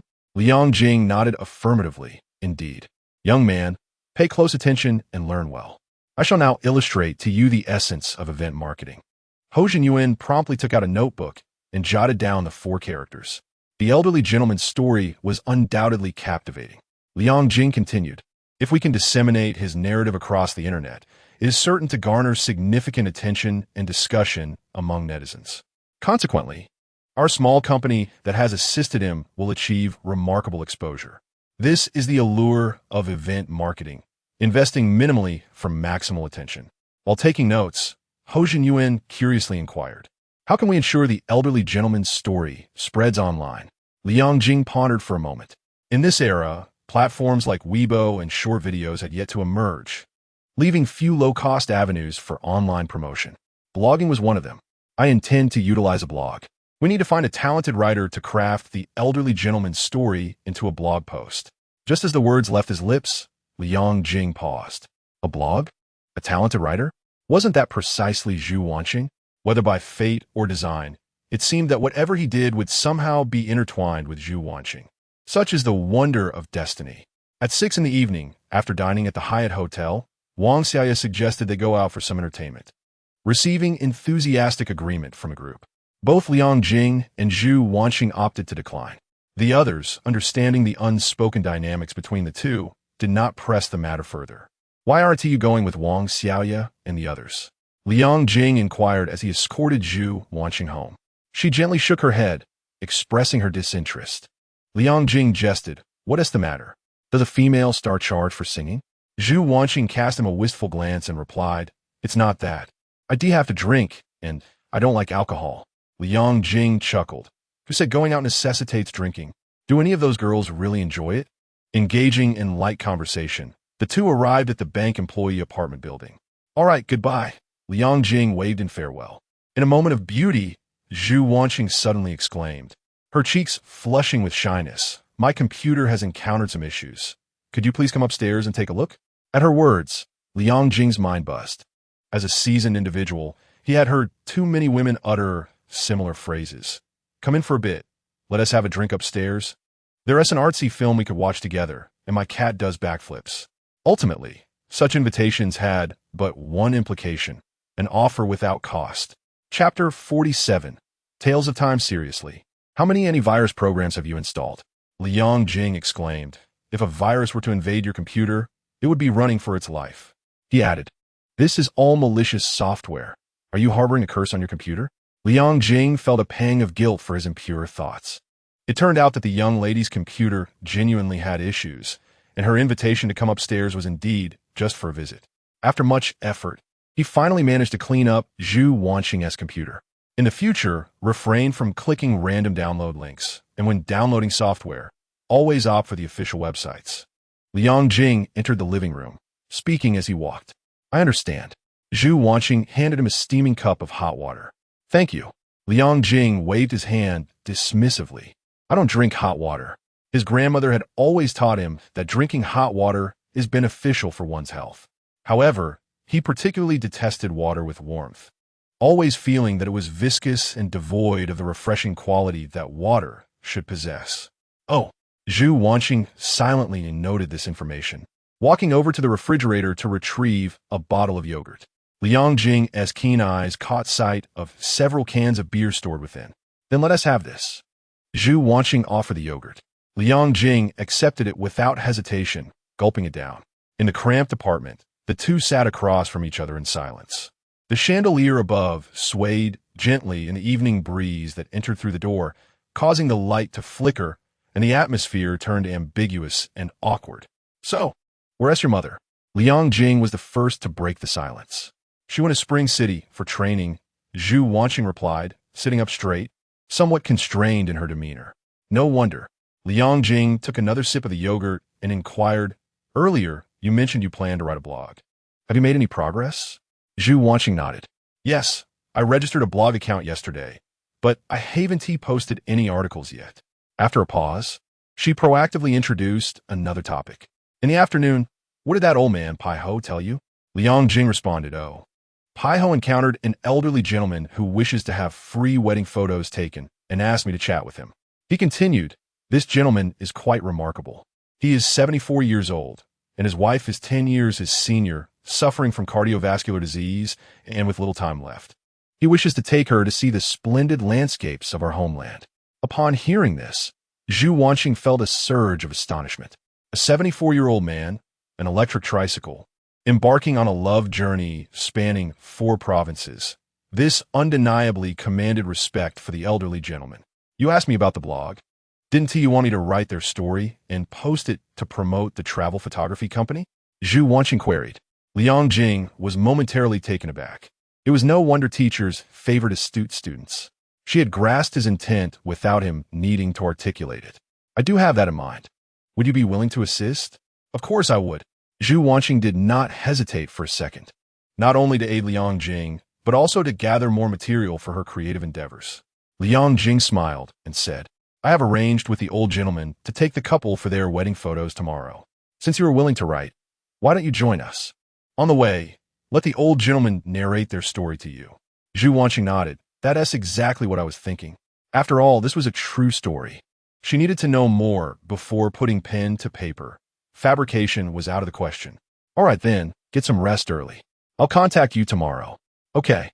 The next day, at the Chubai wedding dress store, Liang Jing arrived to collect 2 wedding gowns.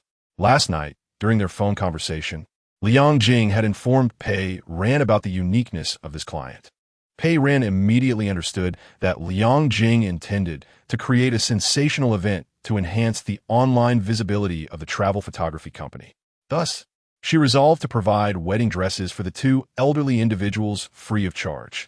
Should this marketing initiative achieve resounding success, the reputation of Chubai wedding dresses would undoubtedly benefit as well. Upon learning that Liang Jing's travel photography business was overwhelmed with orders and understaffed, she reached out to 2 friends for assistance. Grateful to the couple for taking the time amidst their busy schedules to lend a hand. At that moment, Liang Jing was shaking hands with a handsome young man adorned with a camera around his neck.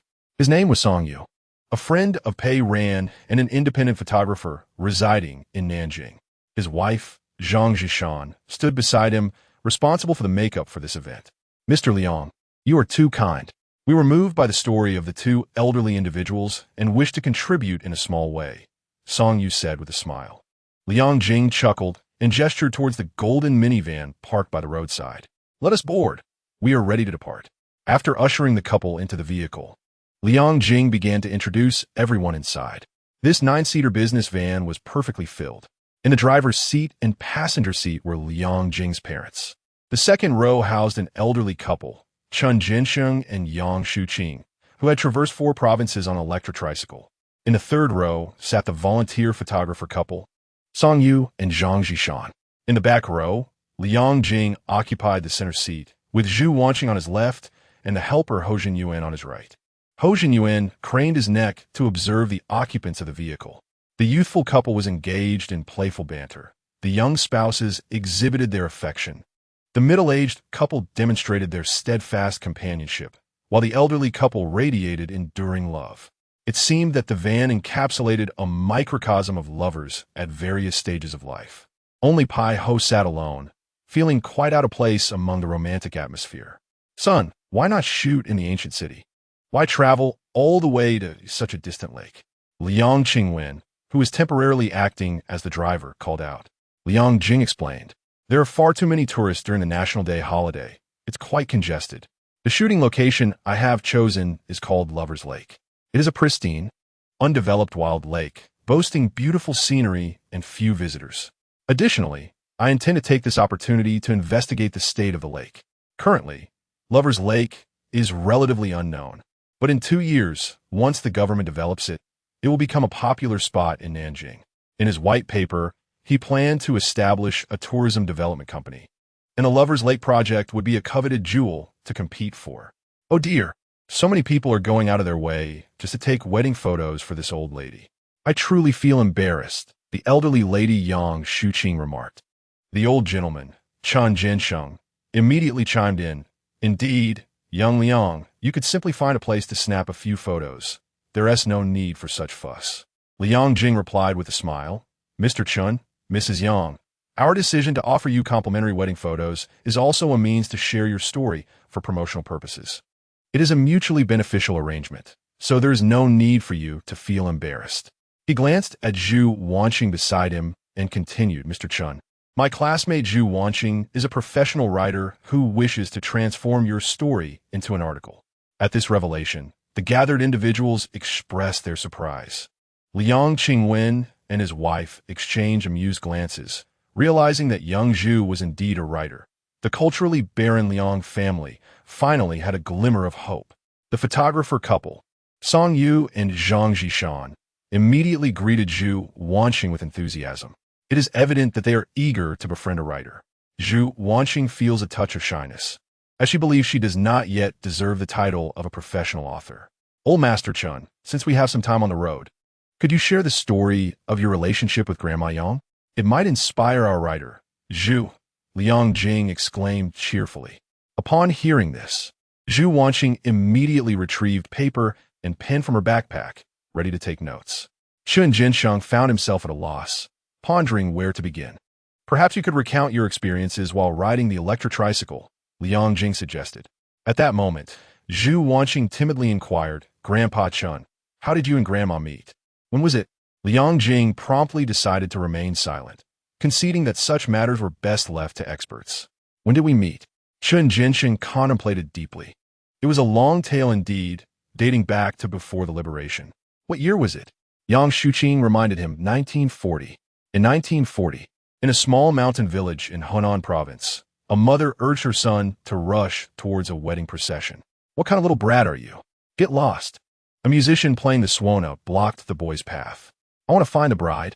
My mother said if the bride touches my head, I will grow taller. The little boy exclaimed, eliciting laughter from the onlookers.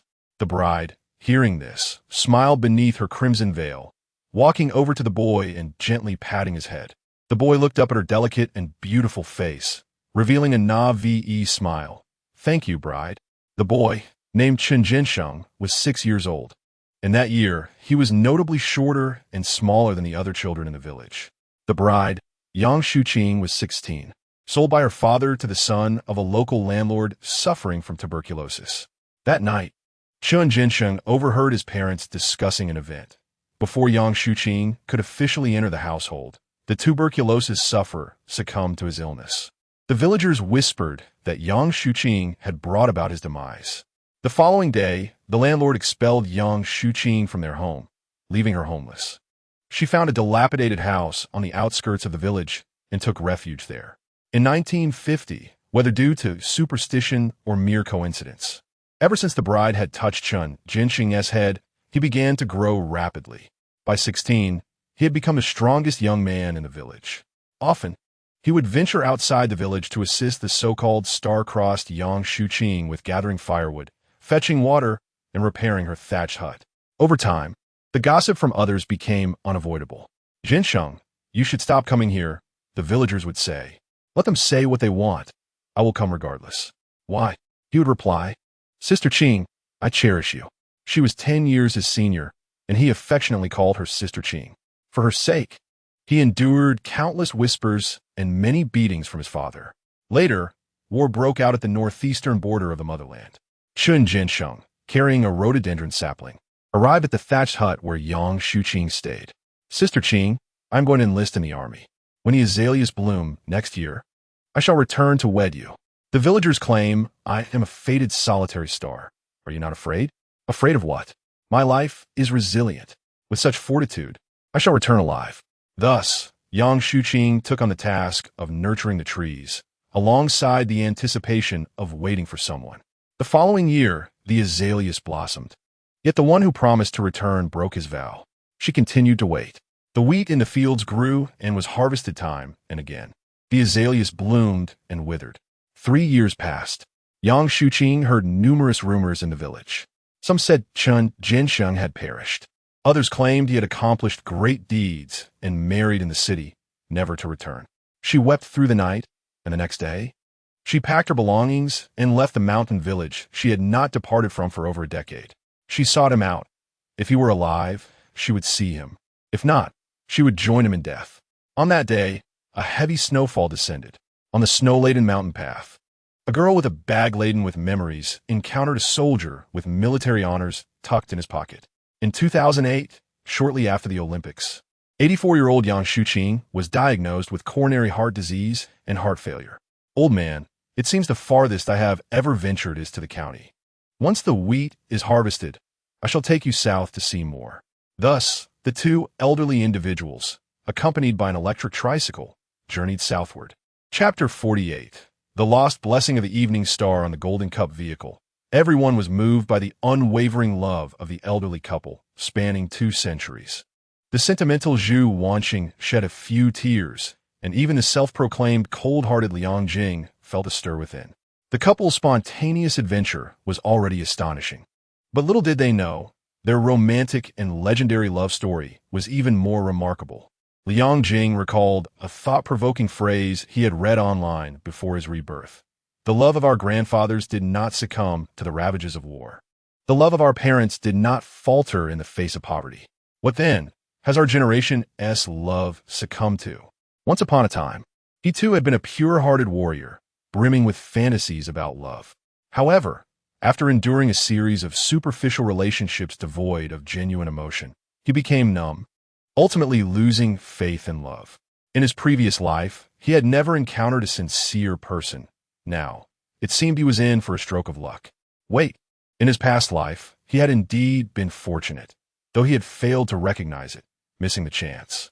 As he pondered this, Liang Jing's gaze shifted to the flawless visage of Zhu Wanxing. Grandpa Chun, does this mean you are a hero of the volunteers? Photographer Song Yu curiously inquired. Grandpa Chun had omitted his combat experiences while recounting his story, yet from the timeline, he could deduce which battle it was. Chun Jinshan chuckled and waved his hand. Heroic or not, it is merely a tale of yesteryears. Turning to Zhu Wanxing, he continued, Young writer Zhu, I am not ashamed to share so many stories with you. Kindly write them down. When my beloved and I have departed this world, it will serve as a memorial. Wiping away her tears, Zhu Wanxing smiled and nodded, Grandpa Chun. I shall write it diligently. An hour later, the golden vehicle exited the asphalt road and ventured onto a bumpy dirt path. After a brief passage of 10 minutes, they arrived at a junction where the main road met a smaller one. The remainder of the journey necessitated a stroll on foot. The others disembarked, while Liang Qingwen and his wife took turns assisting the 2 elderly individuals in changing into their wedding attire. It was evident that Pei Ran also held this occasion in high regard, as the wedding gowns she generously lent were of haute couture quality from her shop. Soon, the 2 elderly figures made a splendid appearance. Chun Jiansheng, a former war hero, stood tall even in his advanced years, exuding charisma in his suit. Yang Shuqing, on the other hand, felt somewhat embarrassed, humorously likening herself to an old cucumber painted green. Zhu Wanxing praised, Grandma, you look absolutely stunning. A smile broke through the wrinkles on Yang Shuqing's face as she replied, Thank you, dear writer Zhu. Everyone began to walk in that direction. Liang Jing, the only one familiar with the path, led the way at the front. After a 7 to 8 minute walk along the winding, rugged forest trail, the group was greeted by a breathtaking sight. Nestled between 2 mountains lay a serene lake, its crystalline blue waters resembling a teardrop. This place would later be developed into a tourist attraction, officially dubbed Lover's Lake, the final tear of lovers. Wow, how beautiful! Zhang Zhishan exclaimed sincerely. Song Yu immediately seized his camera, incessantly clicking the shutter. Son, how did you know there was such a lake hidden deep in the mountains? Liang Qingwen queried, puzzled. He and his wife had led numerous travel groups over the years and had never heard of this place. Liang Jing fabricated a response, suo, no. Su Hongjie told me about it. What is this lake called? Zhu Wanxing inquired. Liang Jing shook his head. I don't know, it's just an unnamed wild lake. The name Lover's Lake would come later, and he certainly could not reveal that. Descending a small slope and traversing a meadow adorned with cosmos flowers, the group arrived at the lakeside. Song Yu and his wife immediately immersed themselves in their work. Hojin Yuan picked up a reflector to assist in lighting the scene. With nothing to do, Liang Qingwen and his wife strolled about, indulging their curiosity as tourists. Sitting on the grass, Zhu Wanxing took out paper and pen, beginning to contemplate how to initiate the love story of the 2 elders. She penned the title, After the Harvest, I Shall Take Her South to Sea. Liang Jing climbed to a nearby high slope, scanning the surroundings for any villages. Although still far off, he was already planning the specifics for the development and relocation of Lover's Lake. All right, this is the scene. Let's head over there next, Song Yu said, pointing to a large rock by the lake not far away. Ho Yuan promptly stowed away the reflector and assisted in lifting the long train of the wedding gown. Upon reaching the boulder, Zhang Jishan began retouching Yang Shuqing's makeup. "Oh no, I left my lip balm in the car," Zhang Jishan called out to Zhu Wanxing, who was seated on the lawn. "Could you do me a favor and check the car? It should be in my handbag." "Of course," Zhu Wanxing replied without hesitation, tucking away her writing materials and rising to retrace her steps. Before long, as the sun descended, the sky blazed with hues of amber that danced upon the lake's surface, creating a shimmering spectacle. Unable to wait any longer for the makeup touch-up, Song Yu quickly directed the elderly couple to pose against the backdrop of the setting sun, capturing their photographs. "Where has that little Zhu gone?" Zhang Jishan looked around but could not find Zhu Wanxing. When everyone returned to the car, her figure was still nowhere to be seen. "Where is Zhu Wanxing?" Liang Jing asked anxiously. Zhang Jishan, puzzled, replied, "I just asked her to help me fetch a red envelope, and she hasn't returned. Why isn't she in the car?" In that moment, Liang Jing was on the verge of uttering a curse, but remembering she was volunteering her help and not his employee, he felt he had no right to be upset. He composed himself and shouted into the depths of the woods, "Zhu Wanxing." The others joined in, calling out nearby, but they received no response. Zhang Jishan, in a panic, exclaimed, "She wouldn't have gotten lost, would she? It's only a 7 or 8 minute walk." Liang Jing sighed and replied, "The others might not, but she certainly could." Song Yu immediately suggested, "Let us split up and search for her." Liang Jing sighed again. "It's dark now, and you are unfamiliar with this area. If anyone else gets lost, it will only complicate matters." He turned to Liang Qingwen, "Dad, Grandma Yang isn't well. It's windy at night. Please take them back to rest." Then he addressed Song Yu, "Mr. Song, you and your wife should return as well. You've worked hard today." Zhang Jishan felt guilty, saying, "It's all my fault. We should stay and help look for her." Liang Jing reassured her, "Ms. Zhang, it's not your fault. This is on me. I shouldn't have wandered off. I truly feel ashamed to trouble you any further. She can't have gone far in such a short time. I'll search with this young brother, and we should find her quickly." He then looked at Ho Jinyan, "Pia, you go to the left, but don't venture too deep. If you can't find her, return here and call." Ho Jinyuan nodded emphatically. "All right." Liang Jing then turned to Liang Qingwen, "Dad, if we haven't found her by 11 o'clock, contact the Blue Sky Rescue Team." Liang Qingwen nodded. "No problem." Zhou Ainchun observed everything quietly. Her son was methodically organizing various matters, appearing calm and collected, yet a mother could see that he was quite anxious. His speech was noticeably faster than usual, and his body trembled slightly. Chapter 49. Do you suspect I have ulterior motives? The occasional eerie calls of birds sent shivers down Zhu Wanxing's spine. Surrounded by towering trees with branches densely intertwined overhead and damp leaves underfoot, she felt as though she was ensnared in an unfathomable abyss of darkness. A thorny vine had scratched her calf, causing pain with each step. Lost and without direction, she could only curl up at the foot of a slope, awaiting rescue. A firm belief sustained her. Good fortune would surely come to find her. As time passed, hunger, cold, and the fear of darkness began to overwhelm her, and she found herself on the verge of tears. "Oh, is this little crybaby actually crying?" A teasing voice interrupted her thoughts. Zhu Wanxing turned to see Liang Jing standing on the hillside behind her, smiling down at her. Good fortune. Zhu Wanxing felt overwhelmed with emotion, and tears nearly fell from her eyes. Liang Jing jumped down, helplessly exclaiming, "My dear sister, have you taken on the spirit of the elder? In this deep forest, your legs are still so nimble, having run all this way?" In his quest to find Zhu Wanxing, he had searched through the dense woods for nearly 2 hours. Although he too had lost his way, he could sense that they were at least 1 or 2 kilometers from Loveress Lake. "I'm sorry," Zhu Wanxing said weakly, not quite understanding what he meant by elder. "Sigh," Liang Jing lamented. "You're supposed to be clever. How could you commit such a foolish act? If you've lost your way, you should simply wait in place instead of wandering aimlessly. I'm nearly afflicted by my disdain for ignorance."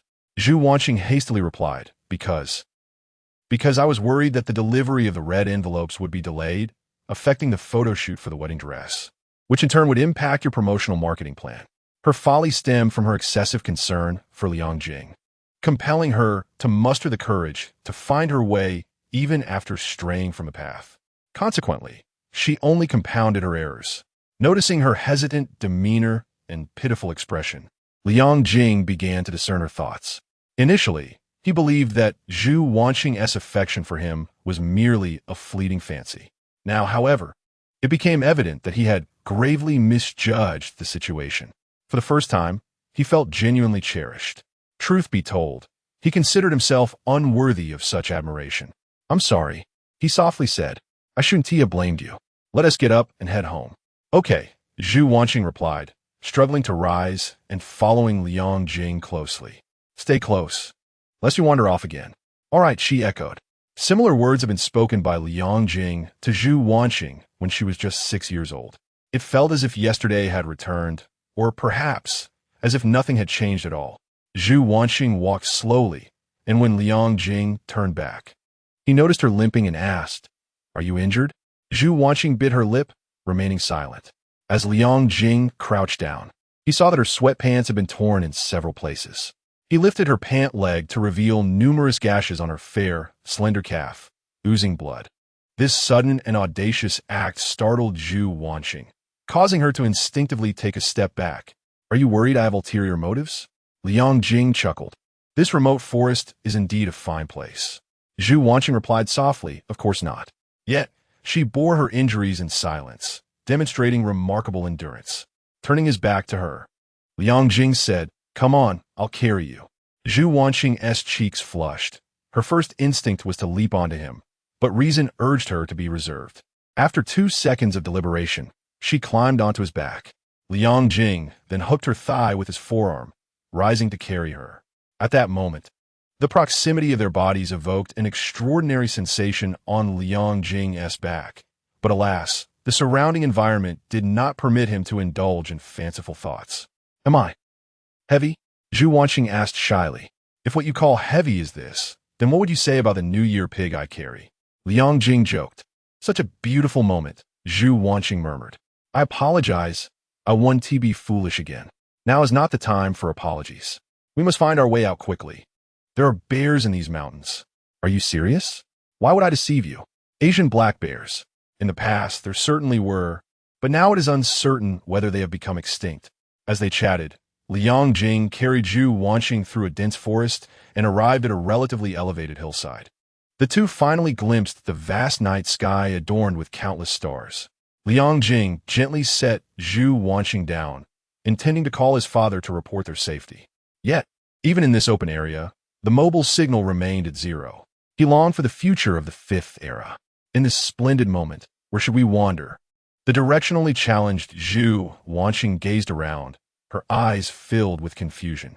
Liang Jing chuckled. "Don't ask me. I am equally at a loss.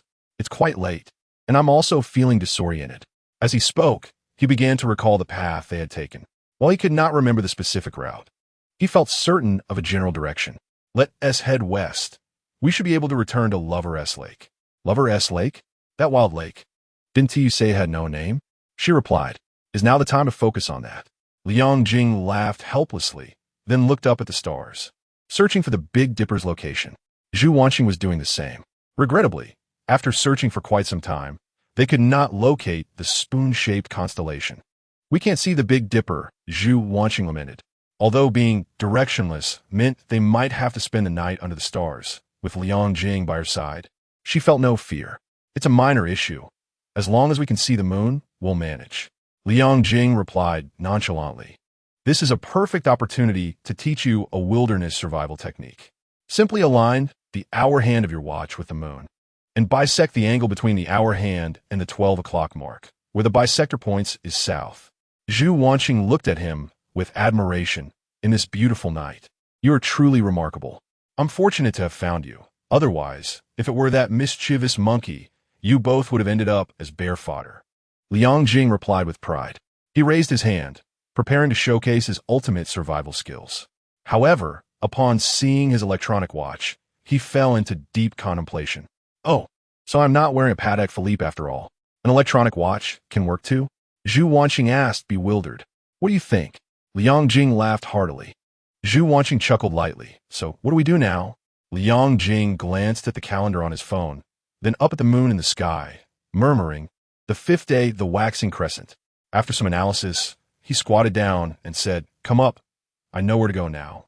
Zhu Wanxing climbed onto Liang Jing's back, exclaiming, "In this beautiful night, you know so much."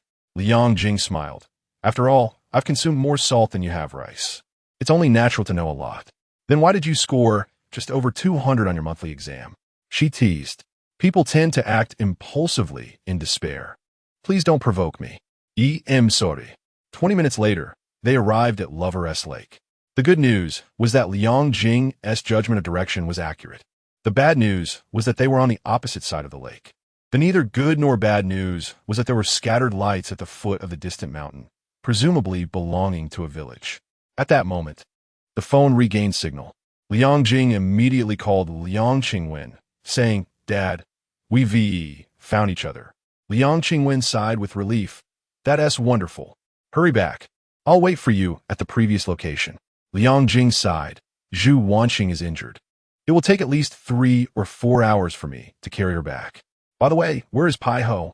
The voice of Ho Jinyuan sounded over the phone. "Liang Zong, I'm here. You needn't worry." Liang Jing smiled and replied, "That's good. There's a village ahead. We can seek lodging there for the night. Y'all can head back first." Liang Qingwen responded, "All right. I'll come to pick you up tomorrow." After hanging up the phone, Liang Jing carried Zhu Wanxing toward the village at the foot of the mountain. Upon arriving at the village entrance, the sounds of barking dogs echoed from within. Liang Jing approached the only house that was illuminated and decided to knock on the door, hoping for a stroke of luck. "Is anyone there?" Liang Jing lightly tapped on the wooden door and called softly. Zhu Wanxing, who was resting on his back, sensed something amiss and urgently exclaimed, "Liang Jing." Liang Jing turned his head only to be startled. A dark gun barrel was aimed directly at his forehead. Chapter 50. What to do with only one bed. In his 2 lifetimes, it was Liang Jing's first experience of having a gun pointed at his head. He pondered, isn't gun ownership prohibited in the country? How could such a thing exist? Upon closer inspection, he realized it was an old hunting rifle, held by a middle-aged man clad in Tibetan robes. Liang Jing half-squatted, gently placing Zhu Wanxing down, and said, "Fellow villager, we are lost tourists and wish to find shelter for the night." The man in the Tibetan robe continued to hold the gun, speaking sternly. "Who are you?" Liang Jing calmly replied, "Please don't misunderstand. We are not bad people." As he spoke, he gestured with his hands, mimicking the act of writing, "We are students." The man seemed to comprehend his meaning, lowered the rifle slightly, nodded, and turned to open the wooden door, raising his hand. Zhu Wanxing immediately breathed a sigh of relief and asked softly, "Liang Jing, do you understand Tibetan?" Liang Jing chuckled lightly. "Of course not." He was pointing a gun at us, surely suspecting we were ill-intentioned. It was necessary to clarify. The two entered the Tibetan-style dwelling one after the other. The man in the Tibetan robe gestured for them to sit by the fire pit and then brought over a newspaper, handing it to Liang Jing. The newspaper was in both Tibetan and Chinese. Liang Jing noted that the headline reported the rampant, illegal logging of red cedar trees. He realized the man was explaining his earlier actions of brandishing the gun. No, it's fine," the man said in very poor Chinese. Liang Jing quickly waved his hands. "It's nothing. We are already very grateful that you can accommodate us." After a while, a middle-aged woman dressed in similar ethnic attire emerged from the inner room, carrying a tray that held butter tea and tsampa. The woman offered the tray to Zhu Wanxing. Zhu Wanxing smiled and said, "Thank you, Annie." The woman likely did not speak Chinese either, merely responding with a smile and a nod. As they consumed the tsampa and butter tea, Liang Jing felt a stirring in his heart. Most of the ethnic minority compatriots truly possess a kind and simple nature. After satisfying their hunger, Liang Jing bent down and lifted Zhu Wanxing's pant leg. Zhu Wanxing was startled. "Liang Jing, what are you doing?" Liang Jing chuckled. "Rest assured, I have no ulterior motives. Even if I were desperate, I wouldn't act in front of others." Zhu Wanxing was instantly flushed with embarrassment. Fortunate that her uncle and aunt could not comprehend Chinese. "Brother, do you have any medicine?" "She is injured," Liang Jing inquired, pointing to Zhu Wanxing's bruised little leg as he addressed the man in the Tibetan robe. The man, though not fully understanding, grasped the situation and rose to fetch a bottle of brown medicine and a cotton swab from the inner room. "Thank you," Liang Jing said as he accepted the items, kneeling down to her side. It may hurt a bit, so bear with it. Zhu Wanxing nodded. Liang Jing gently dabbed the wound with a medicine-soaked cotton swab. A sharp sting coursed through her, causing her to bite her red lips tightly, remaining silent and expressionless. Liang Jing chuckled, shaking his head. Why the heavy idle burden? If it hurts, just let it out.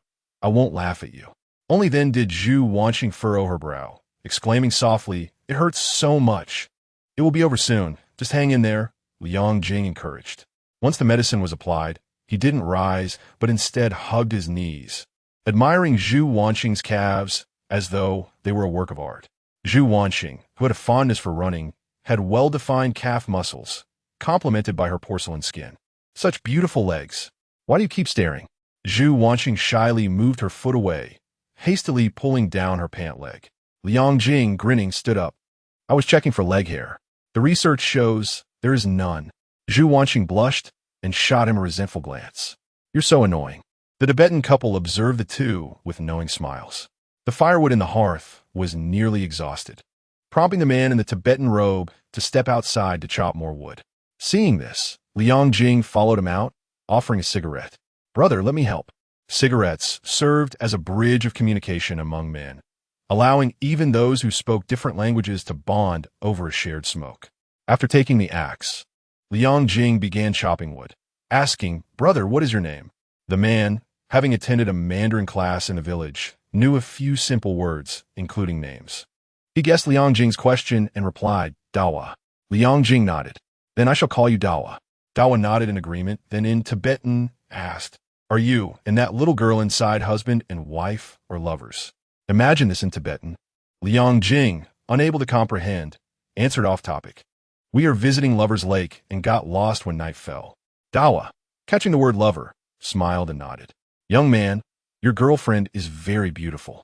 While chopping wood, Liang Jing remarked, Your village is quite nice. The scenery is beautiful and the air is fresh. Dawa, speaking to himself, said, My wife says your girlfriend is the most beautiful girl she has ever seen. Liang Jing laughed. Brother Dawa, can I borrow your hunting rifle?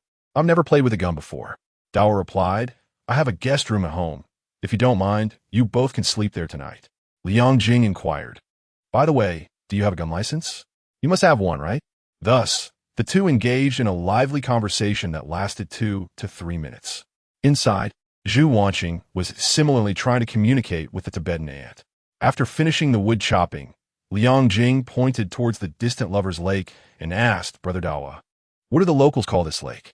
At this moment, the lake mirrored the stars above, creating a breathtaking scene. Dawar observed Liang Jing pointing towards the lake, momentarily taken aback, unsure of his intent. The name of the lake, Liang Jing rephrased. Dawar understood the term name, nodded, and replied, Chamsurma. Liang Jing echoed the name and inquired, What does it mean? Dawar gestured towards the sky and then traced a pentagram in the air with his hand. Liang Jing grasped his meaning, breaking into a grin. What a coincidence! As the night deepened, Dawar beckoned Liang Jing and Zhu Wanxing to follow him. Liang Jing whispered to Zhu Wanxing, I've discovered the name of that lake. Curiosity sparkled in Zhu Wanxing's eyes. What is it called? Liang Jing feigned mystery. I cannot reveal it just yet. I am planning something. If it comes to fruition, I shall tell you. Zhu Wanxing was left utterly perplexed. While they spoke, Dawar led them into another room. Upon opening the door, he communicated a series of gestures to Liang Jing. He first pointed at the two of them, then placed his hands beside his head, indicating sleep. Liang Jing understood this well. Following this, Dawar made a fist and waved it, then covered his ears and shook his head, ultimately revealing a knowing smile. Liang Jing furrowed his brow. Brother Dawar, what do you mean?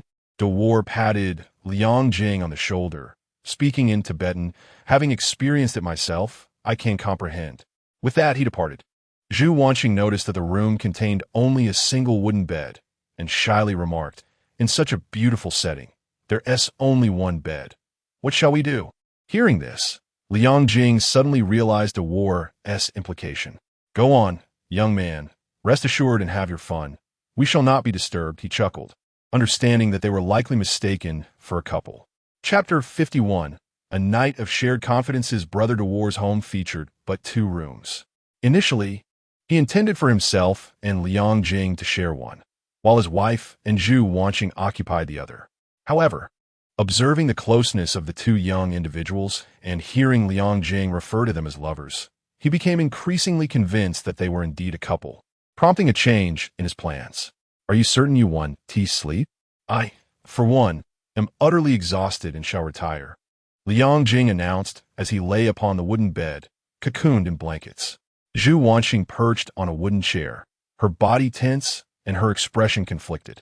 She too felt fatigue, yearning for rest, yet with only one bed available, the prospect of sleeping on the floor seemed unacceptable. Was sharing the bed the only option? The mere thought rendered her face and neck crimson. Indeed, she harbored affections for Liang Jing, but they were merely classmates, at best friends. She could not recklessly offer herself. Thus, the idea of a lone man and woman sharing a bed was difficult for her to accept. Of course, she trusted Liang Jing to behave appropriately, yet she struggled to overcome her own mental barriers. "Since you're not sleeping, could you at least turn off the light?" Liang Jing addressed the wall.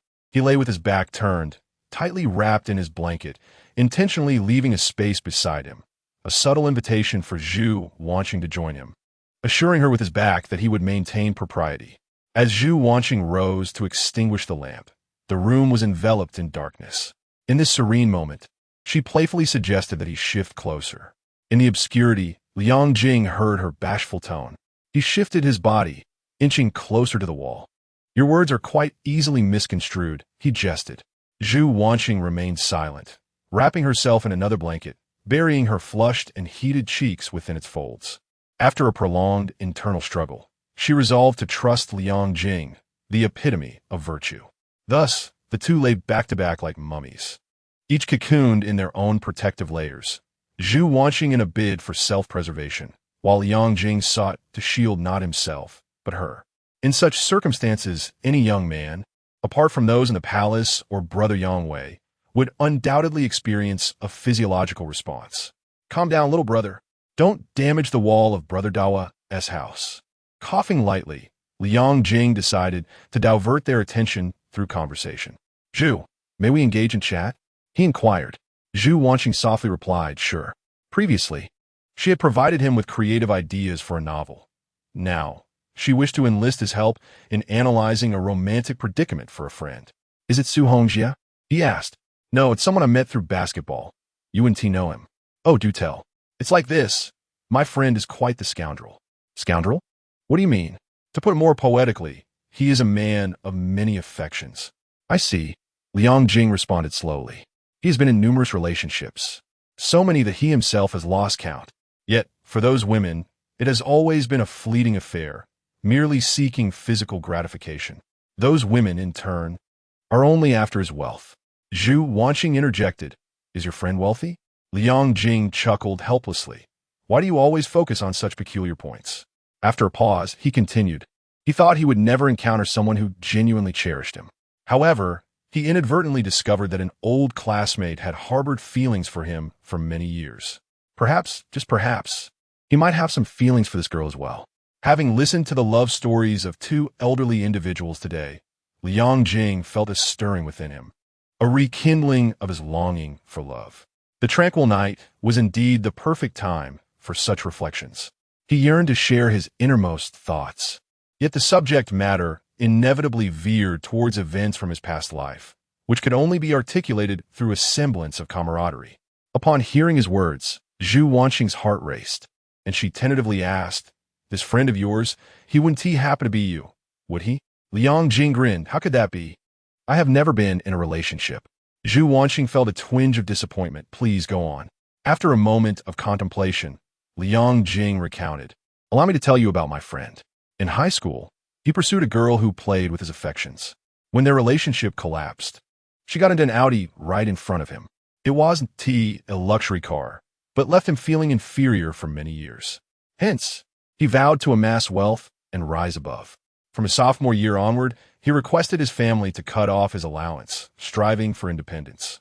He has tried his hand at various ventures, distributing flyers, selling phone cards, and peddling pirated software. During his university years, he amassed over 200,000, believing himself to be a prodigy in business. However, upon entering society, devoid of connections, background, or substantial funds, he encountered numerous obstacles. He endured scornful glares and was openly derided as impoverished, humbling himself to toast at banquets. These experiences fueled an obsessive desire for wealth, reaching a pathological extent. The impoverished sought fortune through dubious paths, tilling meager fields and squeezing through narrow doors. He opted for the shadowy route, initially dabbling in jade, then in cryptocurrency, amassing great wealth by exploiting others. Yet, even with newfound riches, discontent lingered, prompting him to engage in morally dubious endeavors. With ill-gotten gains, he laundered his wealth and emerged as a renowned investor and entrepreneur, basking in glory. Upon hearing this, Zhu Wanxing softly remarked, "I once read a phrase, 'The accumulation of primitive capital is drenched in blood.'" Liang Jing chuckled, acknowledging the truth in her words. Zhu Wanxing, with a hint of concern, asked, "Is your relationship with this friend of yours quite close?" Liang Jing paused, puzzled by her inquiry. Zhu Wanxing replied, "While you spoke of him, I sensed a touch of melancholy in your tone." Liang Jing offered a wry smile, realizing she was perceptive enough to notice even slight emotional shifts. With a sigh, he continued, "In any case, my friend is not a good person." He knew that the girl liked him, which occurred after his downfall. Starting anew, he aspired to be a better man, wishing to abandon his past misdeeds. Thus, he refrained from harming a good girl, fearing that she might act foolishly because of him. Consequently, he chose to evade the situation. Zhu Wanxing curiously inquired, "Why does he believe he would hurt that girl?" Liang Jing responded, "As I mentioned earlier, he is a fickle-hearted individual, uncertain of his genuine feelings, and even less certain about their permanence. Like the line from Gu Qing's poem, 'To avoid an ending, you forego all beginnings.'" Zhu Wanxing interjected, "Indeed, to evade an ending, one avoids all that commences." "Yes, that encapsulates it," Liang Jing smiled. "My friend relishes the affection he receives, yet adopts an ostrich mentality, fearful of future responsibilities while reluctant to part with such a good girl. My assessment of him is simply repulsive." Overwhelmed by emotion, he did not spare himself from harsh self-criticism. Zhu Wanxing remarked lightly, "I believe he genuinely cares for that girl." Liang Jing, intrigued, asked, "What makes you think so?" After a moment's contemplation, Zhu Wanxing asserted, "A fickle person who chooses to avoid a relationship out of concern for another's well-being is indeed a testament to their affection. ISNT love characterized by caution and contemplation." Hearing this, Liang Jing was momentarily taken aback. After a prolonged introspection, he realized the clarity in her words, as if the fog enveloping his thoughts had dissipated. "Why have you fallen silent? Have you dozed off?" Zhu Wanxing slightly turned her head. As she did, she discovered Liang Jing had already turned to face her. In the dim moonlight, their gazes locked. Suddenly, Liang Jing erupted in laughter, exclaiming, "Ah, how astute you are! A true writer. You strike at the heart of the matter. Enlightenment has dawned upon me." Zhu Wanxing, puzzled, replied, "You've attained enlightenment? Are we not discussing your friend's matters?" I assisted him in understanding. Liang Jing turned around and said, "All right, it's time to sleep. Good night." "Good night," Zhu Wanxing replied, turning her head and closing her eyes. After a few minutes, she whispered, "In this beautiful time and scenery, are you asleep?" "I am," Liang Jing mumbled in response. "Then I won't disturb you. How can you speak if you're asleep? It's a natural talent. What should I do?" "I can't fall asleep." "Then count sheep." "All right." With the end of the break comes the monthly exam. "Have you memorized the ancient poems?" "I must have them memorized." "Then I'll recite the first line, and you complete the next." Awakened from a dying illness. Laughing, I asked where the guess comes from. "Wrong. It's the dark wind blowing rain into the cold window." Next line, "The mirror lake ripples with clear waves." "Sister, I beg you, spare me." "No, you must complete the line correctly to sleep." The sunken boat side sees 1,000 sails pass. Before the sick tree, 10,000 trees bloom in spring. Is that all right now? Excellent. Let's do another. Are you soothing a child? Throughout the night, Brother Dawa did not hear the anticipated youthful exuberance. He merely caught faint murmurs of their chatter. Later, He learned in his Mandarin class that those lines were ancient Chinese poetry. He was greatly astonished. These young people truly possessed a sense of romance. Lying on the same bed, doing nothing but reciting poetry. Chapter 52. I have the best writer in the world assisting me. Liang Jing spent an entire night proving two things. First, he was an ordinary man. Second, he was a conscientious ordinary man. At that moment, he squatted on the steps in front of Brother Dao's house, smoking, reflecting on the previous night. What kind of mental strength did he possess that allowed him to remain composed? It was utterly inconceivable. Even Mahatma Gandhi would seek his counsel on what it meant to practice abstinence. In this beautiful time and scenery, Uncle Liang, how much longer until you arrive? Zhu Wanxing approached, having just washed her hair, her long, silky black locks cascading down, exuding the beauty of a water lily. I suppose it won't be long now, Liang Jing replied, shaking off the ash from his cigarette and looking at Zhu Wanxing. You woke up quite early. I didn't see you when I awoke at 6. Zhu Wanxing blushed and remained silent. Last night, Liang Jing had been quite honest, but only for half the night. In the latter half, he kicked off the blanket, embracing the mummy beside him like a koala. Zhu Wanxing had woken up immediately, listening to Liang Jing's heartbeat for over an hour, her own heart racing in response. Before 5 o'clock, taking advantage of Liang Jing's turn, she quietly slipped out of the room, calming herself in the cold wind. Speak of the devil, and he shall appear. Liang Jing stood up and waved at the Golden Cup vehicle approaching the village entrance. Liang Qingwen turned the car around. Once the vehicle stopped, Liang Jing began to unload his belongings. To express gratitude for the hospitality of Brother Dao's family, he had old Liang purchase 2 packs of fine cigarettes, 2 bottles of good liquor, and other daily necessities like rice and oil. Naturally, the Dawa couple repeatedly declined. The two parties, unable to communicate verbally, gestured and fussed for a long time before Liang Jing finally persuaded the couple to accept the tokens of gratitude. Before parting, Brother Dawa said in Tibetan, in the future, when you and your girlfriend get married and go on your honeymoon, come visit us again. We will always welcome you. Liang Jingze pointed towards Lover's Lake and declared, in the future, I shall develop this lake into a scenic area, using the names of the local residents instead of that nonsensical title, Lover's Lake. The two continued their cross-server conversation, seemingly focused on the same topic. On the journey back to the city, Liang Qingwen glanced through the rearview mirror. In the last row, Zhu Wanxing's head rested upon Liang Jing's shoulder, her slightly damp hair cascading like a waterfall onto his chest. Liang Jing, tilting his head, leaned against the crown of Zhu Wanxing. They were both deeply asleep, the dappled shadows of the moving trees casting playful patterns upon them through the car window. Observing this tender scene, old Liang smiled knowingly and hummed a little tune. If this isn't love, what is there for me to lament? After more than 2 hours, the Golden Cup car arrived at the bank employee's apartment. The first thing Zhu Wanxing did upon returning home was to open her computer and begin writing the story of the elderly Chun Jinsheng and Yang Shuqing. Liang Jing, meanwhile, accompanied old Liang to Liang Jing Travel Photography. The promotional event had proven remarkably effective, resulting in a flood of orders, and he needed to oversee operations at the company. Whenever he found a moment of respite, he would take out his booklet of knowledge points to study, balancing work and learning seamlessly. The following morning, shortly after Liang Jing arrived at the company, photographer Song Yu paid a visit. He brought along the wedding photographs, neatly compiled into an album. Among them was a large wedding portrait, nearly a meter tall, for which Song Yu had personally purchased an exquisite frame to showcase it. Liang Jing poured him a cup of tea and remarked, Mr. Song, this should have been our company's responsibility. You have gone to great lengths. Song Yu accepted the tea with a smile, saying, it's merely a small matter, hardly worth mentioning. Consider it a token of respect for the veterans of the volunteer army. Liang Jing chuckled, replying, then I shall convey my gratitude to Old Chun on your behalf.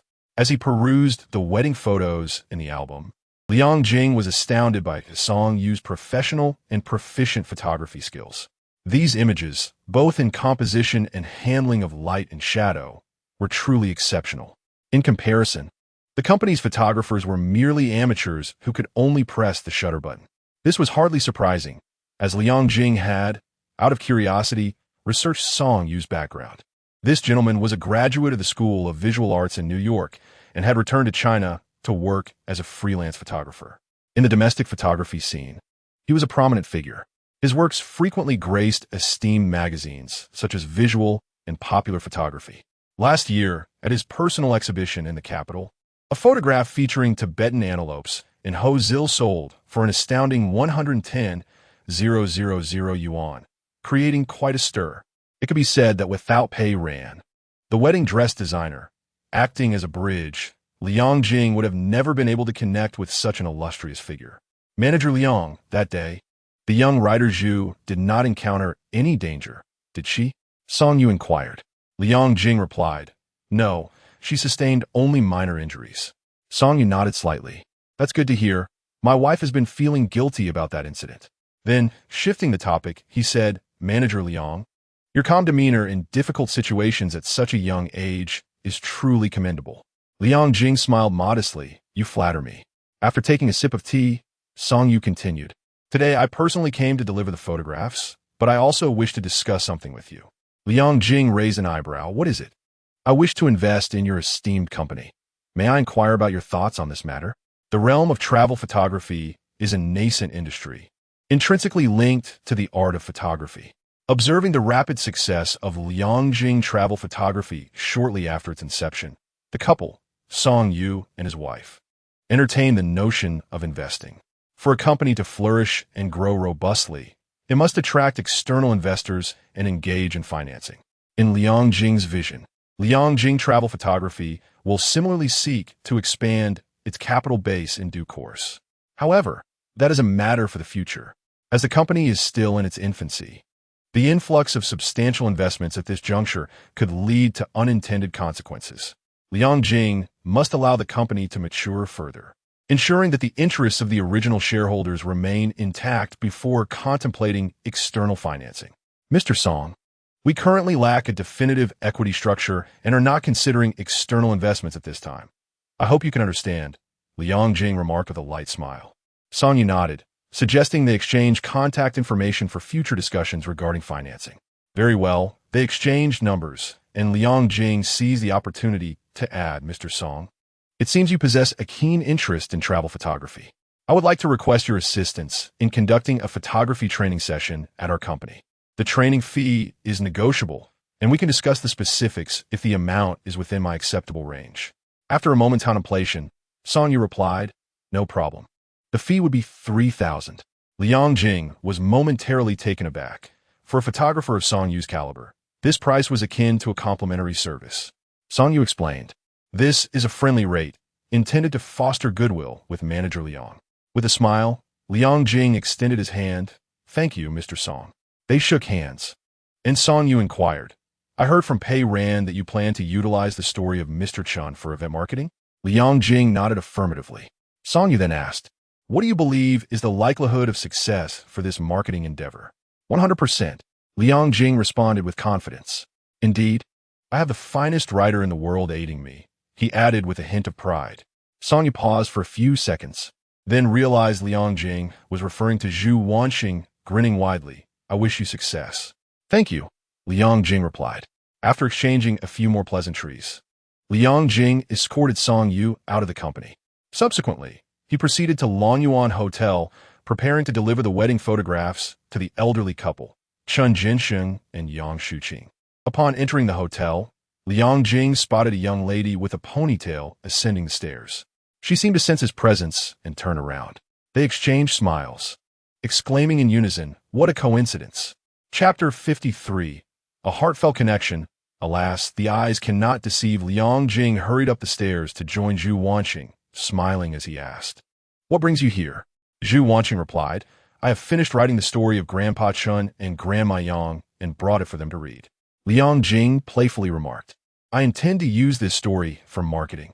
As your client, shouldn't you have allowed me to review the manuscript first? Zhu Wanxing muttered softly, you haven't paid me. What? Liang Jing was taken aback for a moment, then laughed. Oh dear, the great writer Zhu is putting on airs now. Very well. I shall calculate your fee later. Zhu Wanxing lowered her head and chuckled. All right, thank you, Manager Liang. Liang Jing burst into hearty laughter. Amidst their jovial banter, They arrived at room 207, where the two elderly individuals were staying. Knock, knock, knock. Mr. Chun, it's Xiao Yang here, bringing your wedding photos. Liang Jing called out. Before long, the door creaked open, revealing only Grandma Yang, with no sign of Grandpa Chun. Grandma Yang, where's Grandpa Chun? Liang Jing inquired. Yang Shuqing chuckled. I suddenly crave some spicy noodle soup. So your Grandpa Chun went out to find it. I wonder if they sell here in Nanjing. Liang Jing smiled to himself, murmuring, Ah, Grandpa Chun, the paragon of pure love warriors. As he spoke, he handed over the photo album. Grandma Yang, take a look at your wedding photos with Grandpa Chun. They turned out quite splendidly. Yang Shuqing accepted the album and, donning a pair of reading glasses, began to peruse its contents. Zhu Wanxing squatted beside her, gazing at the images. Grandma, you look truly beautiful, Zhu Wanxing complimented. Yang Shuqing gently patted her head, smiling warmly. Thank you, little writer Zhu. Soon, they finished flipping through the album. Yang Shuqing was filled with emotion, never having expected that a rural woman like herself would one day don a wedding gown. She felt immense gratitude towards her husband and towards the selfless assistance of Xiao Yang. Grandma Yang, there's a larger one. But I didn't bring it since it would be inconvenient for you to travel with it. Just give me your home address and your children's contact information, and I will send it via logistics, Liang Jing said. Yang Shuqing sighed softly. Xiao Yang, I haven't read much, and I truly don't know how to thank you. Liang Jing replied with a gentle smile. No need for thanks. As I mentioned, we are mutually beneficial. He then turned to Zhu Wanxing. Classmate Zhu, weren't you going to show Grandma Yang the article? Zhu Wanxing promptly retrieved her laptop from her backpack. Yang Shuqing smiled wryly. I can't read. I wouldn't understand it. Zhu Wanxing replied with a smile. It's all right, Grandma. I will read it to you. Liang Jing immediately took the laptop. Let me do it. I can review your draft as well. As he gazed at the document on the screen, he softly read aloud. After harvesting the wheat, I want to take her to the south to see. The words possessed a certain magic. Through Zhu Wanxing's pen, the love story of the elderly couple unfolded across 2 centuries. As he read, Liang Jing felt tears welling up. His heart softened. It truly softened. Listening, Yang Shuqing's eyes glistened with tears. She was not merely a listener, but also a participant in the narrative. What she heard was not just a story, but the genuine life she had lived and the love she had profoundly felt. After finishing the article, she removed her reading glasses and rubbed the corners of her eyes. Little writer Zhu, you have written beautifully. Thank you. Zhu Wanxing pursed her lips slightly, sentimentally responding, Grandma, it's not that I write well. It's your story that is wonderful. Yang Shuqing chuckled softly and pulled out a map from an old cloth bag adorned with a red 5-pointed star. Little writer Zhu, I'd like to ask you for a favor. As she spoke, she unfolded the map. What is it? Zhu Wanxing asked, peering at the map. Liang Jing also leaned in with curiosity. On the national map, a route was marked in red ink. It traced a path through Hunan Province, Shaanxi Province, Sichuan, Yunnan, and Guizhou. From the route, it was evident that the elderly couple planned to embark on a journey around their homeland. This is the journey planned by my husband and me. Yang Shuqing sighed. However, I do not have much time left. Zhu Wanxing hurriedly replied, Grandma, please do not say such things. Yang Shuqing smiled faintly. Life and death are the natural order of existence. Having lived for so long, I've come to terms with it. Yet, I cannot help but worry about my husband. If I were to depart, he may not have long to live either. Upon hearing this, Liang Jing silently nodded. In their rural hometown, he had witnessed many similar instances. When an elderly person passes away, their partner, having lost a companion who had been their emotional anchor for years, often succumbs to loneliness and soon follows suit. You can see for yourself that my husband is still quite robust and does not suffer from any major ailments. He could easily live to 100. Yang Shuqing remarked with a relieved smile. I do not wish for him to follow me in death. Hence, I asked him to take me to explore our homeland. She gestured towards a map. This journey, I fear I may not complete. However, my husband and I have made a pact. Even if I pass away, he must continue to traverse the remainder of the path alone. Hearing this, both Liang Jing and Zhu Wanxing were moved. It became evident that Grandma Yang's motivation for embarking on this journey was not merely a desire to travel far. but rather to leave her husband with the belief that he could carry on after her departure. That old man is certainly stubborn, but fortunately he encountered you. Young writer Zhu, Yang Shuqing said, looking at Zhu Wanxing. My husband and I have also made another agreement. He must persist in completing this journey and then return to Nanjing to find you, asking you to document our experiences into a biography. Zhu Wanxing nodded with tears in her eyes. All right, Grandma. Yang Shuqing chuckled. I do not genuinely mean for you to write it. I simply wish for it to serve as a motivation for my husband to continue. You must indulge me and deceive him a little. Zhu Wanxing nodded again, understood. Before long, Uncle Chun Jinxing returned to the inn carrying 2 bowls of spicy soup. After viewing the wedding photos and articles, and learning that Zhu Wanxing had agreed to help him and his partner write a biography, he was filled with joy. Observing this, Yang Shuqing displayed a knowing smile. Xiao Yang, do you smoke? Chun Jinxing suddenly inquired. Liang Jing nodded with a smile. Yes. Chun Jinxing beckoned. Perfect. Accompany me for a smoke. The two, one elderly and one young, left the room and made their way to the outdoor corridor of the inn. Liang Jing took the initiative to offer Chun Jinxing a cigarette. Chun Jinxing lit it and chuckled. Do you know what my first cigarette was? What kind? It was a foreign cigarette, seized from an enemy on the battlefield, Chun Jinxing said, reflecting nostalgically as he inhaled. Liang Jing smiled. I imagine that must have been the best cigarette in the world. Chun Jinxing laughed heartily. Xiao Yang. The reason I asked you out for a smoke is to ask you to convey to Xiao Zhu that she need not concern herself with writing the biography. Liang Jing was taken aback. Uncle Chun, weren't you just quite happy? Chun Jinxing sighed with a wry smile. That was all for the sake of the old lady. After living together for 60 or 70 years, I know her thoughts well.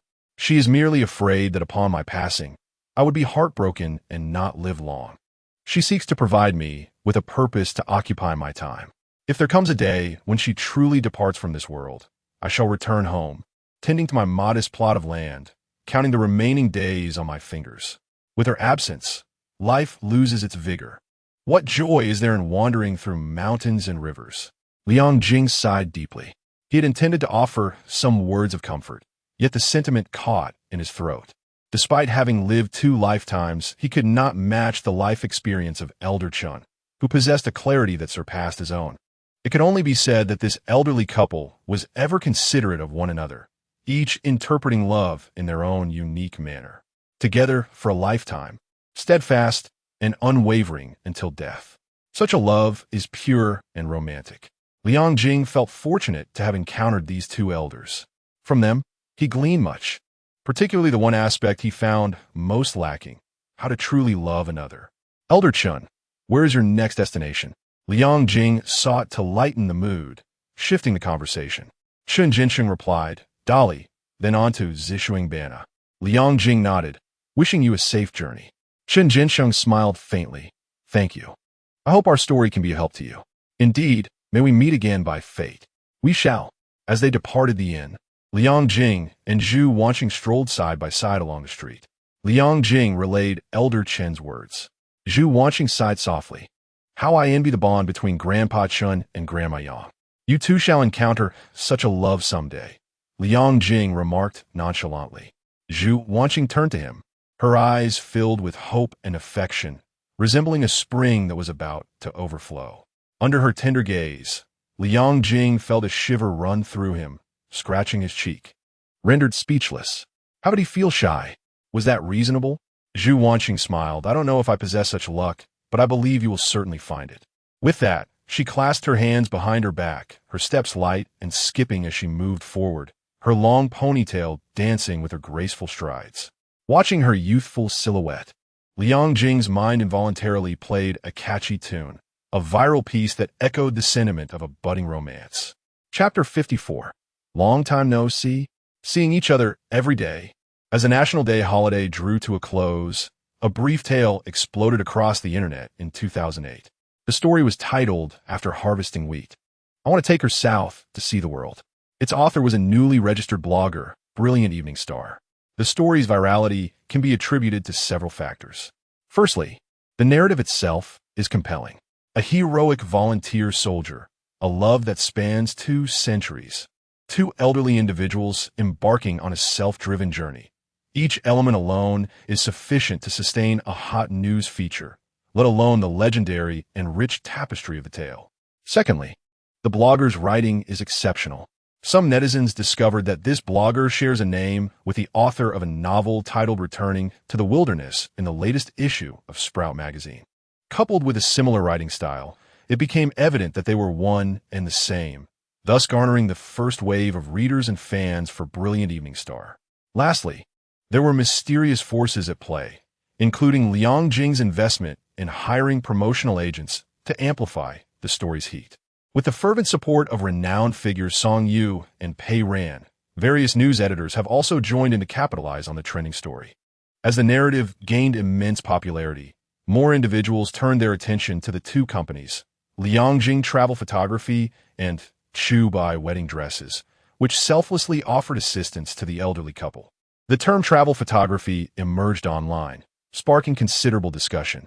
Meanwhile, at the Chu Bai Wedding Dress store, Pei Ran and her husband Song Yu were enjoying afternoon tea. Song Yu smiled and remarked, "Pei Jia, manager Liang has truly proven his mettle. He has successfully orchestrated this marketing event." Pei Ran replied nonchalantly, "He had the advantage of timing, location, and human resources. It is hardly surprising." Zhang Zhishan interjected, "Nonetheless, devising such a marketing strategy is quite commendable." Pei Ran nodded and asked, "Yu, when you approached him for investment, what was his response?" Song Yu took a sip of his coffee and replied, "He declined." Pei Ran chuckled lightly. "That is to be expected. He must be concerned that accepting investment would dilute his shares. Compared to this marketing endeavor, I believe that is where his true strength lies, resisting the temptation of immediate gains, remaining focused on his objectives, and acting with caution." Song Yu smiled. "In any case, he is a talent worth befriending." At Liang Jing Travel Photography, Ho Yuan was diligently learning beside Liang Jing. "President Liang, there is a question that has been perplexing me," he began. "What is it?" Liang Jing inquired. Ho Yuan pointed at the computer screen. "Look, this article written by the boss's wife." "Wait." Liang Jing interrupted. "What do you call Zhu Wanxing?" Ho Yuan, taken aback, replied, "Boss's wife? Isn't that correct? Or should I say sister-in-law?" Liang Jing chuckled. "Either is fine. Continue with your question." Ho Yuan scratched his head and said, "I have read this article numerous times, and it does not mention our Liang Jing Travel Photography at all. It merely states that the elderly couple had their wedding photos taken with the help of kind-hearted individuals. Yet, why have so many netizens still noticed our company?" Liang Jing smiled lightly. "Click on the accompanying images in the blog." Following his instruction, Ho Yuan observed two faint watermarks on the wedding photos, representing the names of the two companies. Liang Jing then asked, "Have you heard the story of Lei Feng doing good deeds anonymously?" Ho Yuan's eyes lit up with understanding. "Oh, I see now. People enjoy this article and the story it tells. If we were to overtly emphasize our company name, it would only provoke aversion. By remaining discreet, we instead pique curiosity." Liang Jing chuckled, "A teachable spirit indeed. Remember, marketing must be balanced. Otherwise, it may lead to adverse effects." Ho Yuan nodded, jotting down Liang Jing's words in his notebook. "You know how to navigate the internet, right?" Liang Jing asked. Ho Yuan grinned. "President Liang, come on now. I used to work as a network administrator. Of course, I know how to surf the web." Liang Jing continued. "Then, register a blog account named Nanjing Liang Jing Travel Photography. Afterwards, comment on Zhu Wanxing's blog, stating, 'It is an honor to assist the elderly couple.' You can be certain that netizens will reach out to you for inquiries. I'm sure you know how to handle that." Ho Yuan nodded repeatedly. "I understand, I understand." Liang Jing concluded, "I hereby officially appoint you as the Internet Marketing Director for Liang Jing Travel Photography. From now on, you shall oversee this blog account, sharing scenic photographs and inspirational musings on a daily basis." Ho Yuan felt a renewed sense of purpose and stood to salute. "I promise to fulfill the task." Liang Jing smiled and replied, "Go ahead and get to work." Initially, he had intended to recruit a modestly paid and compliant employee. Yet he was pleasantly surprised to discover that this young fellow, Pai Ho, possessed a sharp intellect and a willingness to learn. With proper guidance, he could potentially evolve into a valuable assistant. Subsequently, Liang Jing left the document in the office and prepared to depart. It was a plan for the next phase of the company, intended for old Liang, to expand operations, recruit more staff, and develop an online reservation system alongside offline consumption. With the holiday concluded, Liang Jing resumed his student status. Upon arriving in the classroom, he stifled a yawn and greeted his desk mate. "Good morning, long time no see." Zhu Wanxing chuckled lightly. Indeed, it has been a while. Though they claimed it had been a long time, they had actually seen each other every day during the break. Zhu Wanxing retrieved a copy of the latest issue of Sprout magazine from her drawer and handed it to him, saying, "This is for you." It was the October edition, featuring her short story, Returning to the Wild. Liang Jing smiled and produced another magazine from his backpack, stating, "I was going to give you one as well. I didn't expect you had already bought it. Let us exchange."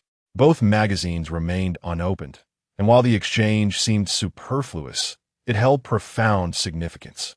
Upon receiving the other magazine, Liang Jing eagerly tore off the plastic wrap and located the page containing Returning to the Wild. He pointed to the magazine and said, "Zhu, esteemed author, would you mind signing this?" Zhu Wanxing lowered her head and smiled. "Is that really necessary?" Liang Jing replied earnestly, "Absolutely. You will likely host book signings in the future, so you should get accustomed to it." "All right then," Zhu Wanxing said, picking up a carbon pen to inscribe her name at the corner of the page. Liang Jing frowned as he examined her signature. "Your handwriting isn't unattractive, but this signature is quite juvenile." He then took a bold stroke on his notebook, elegantly writing the name Zhu Wanxing in a flourish. "Here, I've designed an artistic signature for you. Take note, as we will soon hold esteemed positions and must pay attention to our presentation." Zhu Wanxing smiled gently, accepting the notebook and mimicking his signature. "You see, when you write cursive, the pen should not pause. The flow must remain continuous." Liang Jing supported his chin with one hand, observing her hand as she wrote, offering pointers.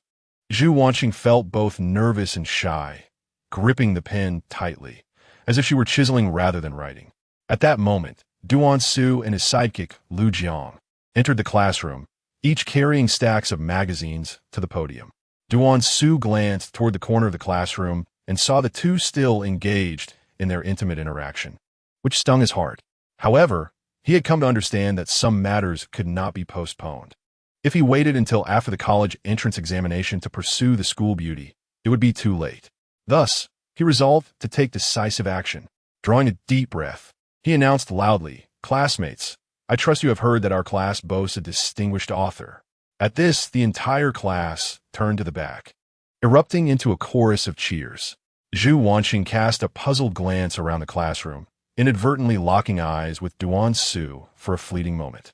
Encouraged, Duan Su continued, "To express my support for classmate Zhu Wanxing, I have splurged on over 50 magazines, and each of you in our class will receive one."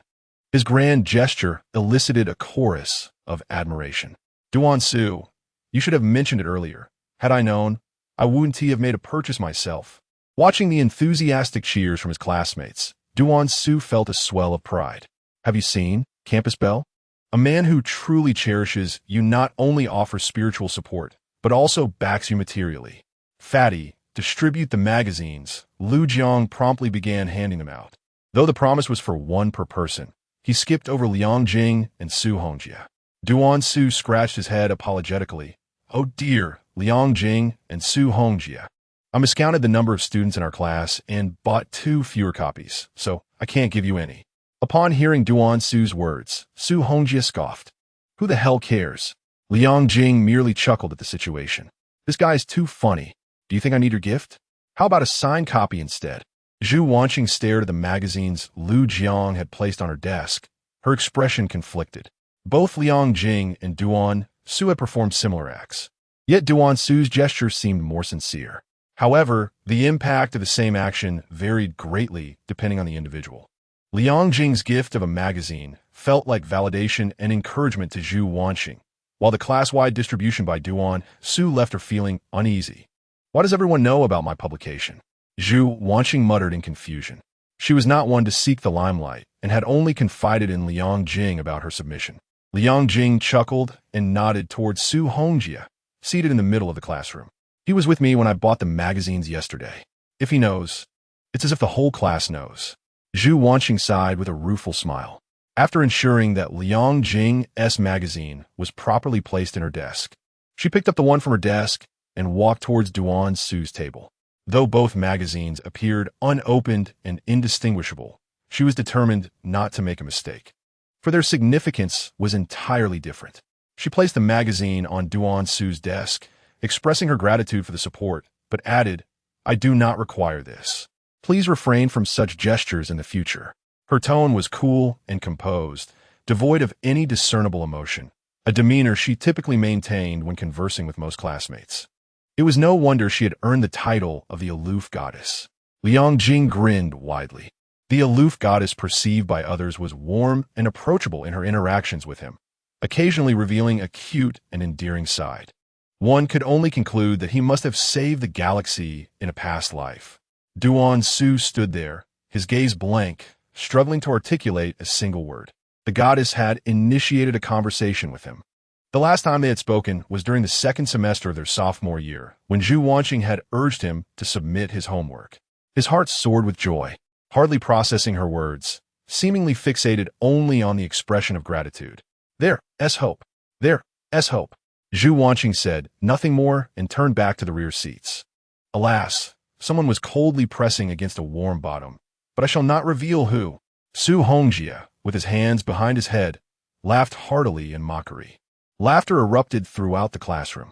Duan Su cast a disdainful glance at Su Hongjia, thinking to himself that he understood nothing at all. The fact that someone would actively converse with him was a clear sign of affection from the school bell. The bell for morning self-study rang. A new day of school life officially commenced. The second monthly examination was set for tomorrow. Under Zhu Wanxing's encouragement, Liang Jing was engaged in a final review. After more than a month of diligent study, Liang Jing had grasped the fundamental knowledge points of each subject. This monthly exam would not be as bewildering as the last. He felt particularly optimistic, believing he could achieve a commendable score. The difficulty of the monthly exam, or rather the college entrance examination, was not exceedingly high. For instance, in the national paper that candidates from Nanjing would be taking, the ratio of basic, intermediate, and difficult questions was approximately 7-to-1. Liang Jing had yet to master the intermediate questions. However, as long as he focused on the basic questions and aimed to avoid errors, his score would not be too low. During evening self-study, a gentle drizzle began to fall outside the classroom, heralding the onset of a prolonged rainy season in October's Nanjing. Inside, Zhu Wanxing handed Liang Jing several notebooks, saying, "Here, I have organized a collection of basic questions from previous year's college entrance examinations." Liang Jing accepted the notebooks, casually flipping through them. "Impressive. No wonder you're a true academic prodigy. It is indeed a privilege to share a desk with you." Zhu Wanxing smiled softly, tucking a strand of hair behind her ear, and immersed herself in her work, murmuring, "I thought these question banks were no longer useful and had left them at home for so long." I never expected Liang Jing's studies to plummet suddenly. To this day, she had yet to comprehend the reason behind it. It seemed that the only plausible explanation was a form of language recognition disorder. Liang Jing chuckled softly, refraining from further whispers, and earnestly examined the question bank. He selected several types of questions he was unfamiliar with, reviewing and attempting them anew. Finding the study session rather dull, Liang Jing took out his phone and plugged in his headphones. He donned one earbud and extended the other towards Zhu Wanxing. "Care to listen?" Zhu Wanxing was somewhat taken aback, hesitating for 2 seconds before nodding. "Sure. What song do you want to hear?" "Jay Cho, is that all right?" "Of course." Outside, the rain dripped steadily. The melodies of Jay Cho flowed through the white connector into their ears, perfectly complementing the ambience. The lyrics resonated. "The rain pours all night. My love overflows just like the rainwater." In this corner of the classroom, a small world existed, both tranquil and tumultuous. Liang Jing had attended Jay Chou's concert in a previous life. Yet listening to the artist's voice in person seemed to pale in comparison to the melodies emanating from the headphones at this moment. It was akin to how many students felt that songs played on the campus radio were always more delightful than those heard through earbuds. Perhaps it was because the music was imbued with a layer of youthful nostalgia. From the window of the back door, the homeroom teacher, Guolin, cautiously peeked in. Zheng Yang, sitting near the door, had been covertly reading a magazine, but suddenly felt a chill on his back. Calmly, he stuffed the magazine into the desk compartment and pretended to study a collection of practice questions. This was a unique instinct possessed by high school students. Guolin surveyed the classroom, noting that everyone appeared rather honest. However, upon reaching the last row's corner, she spotted Liang Jing with headphones nestled in his ears. Just as she was about to push the door open, she noticed another headphone wire concealed beneath Zhu Wanxing's long hair. They were likely listening to an English listening exercise.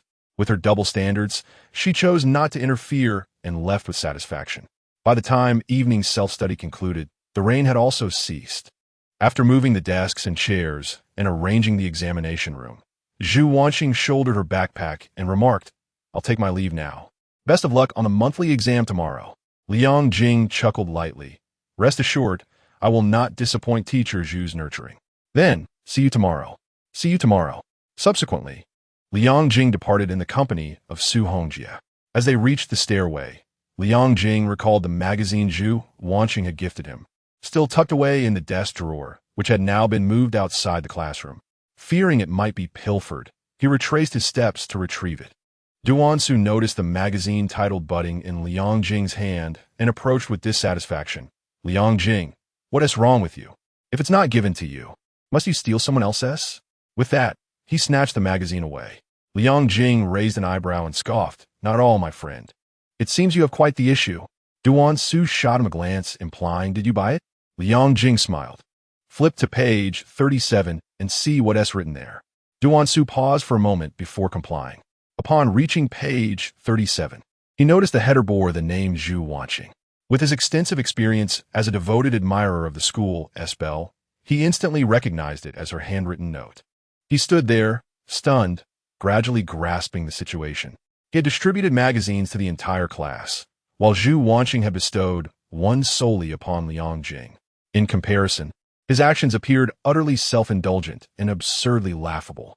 Amused, Liang Jing shook his head with a smile, reclaimed the magazine from Duansu, and proceeded to leave.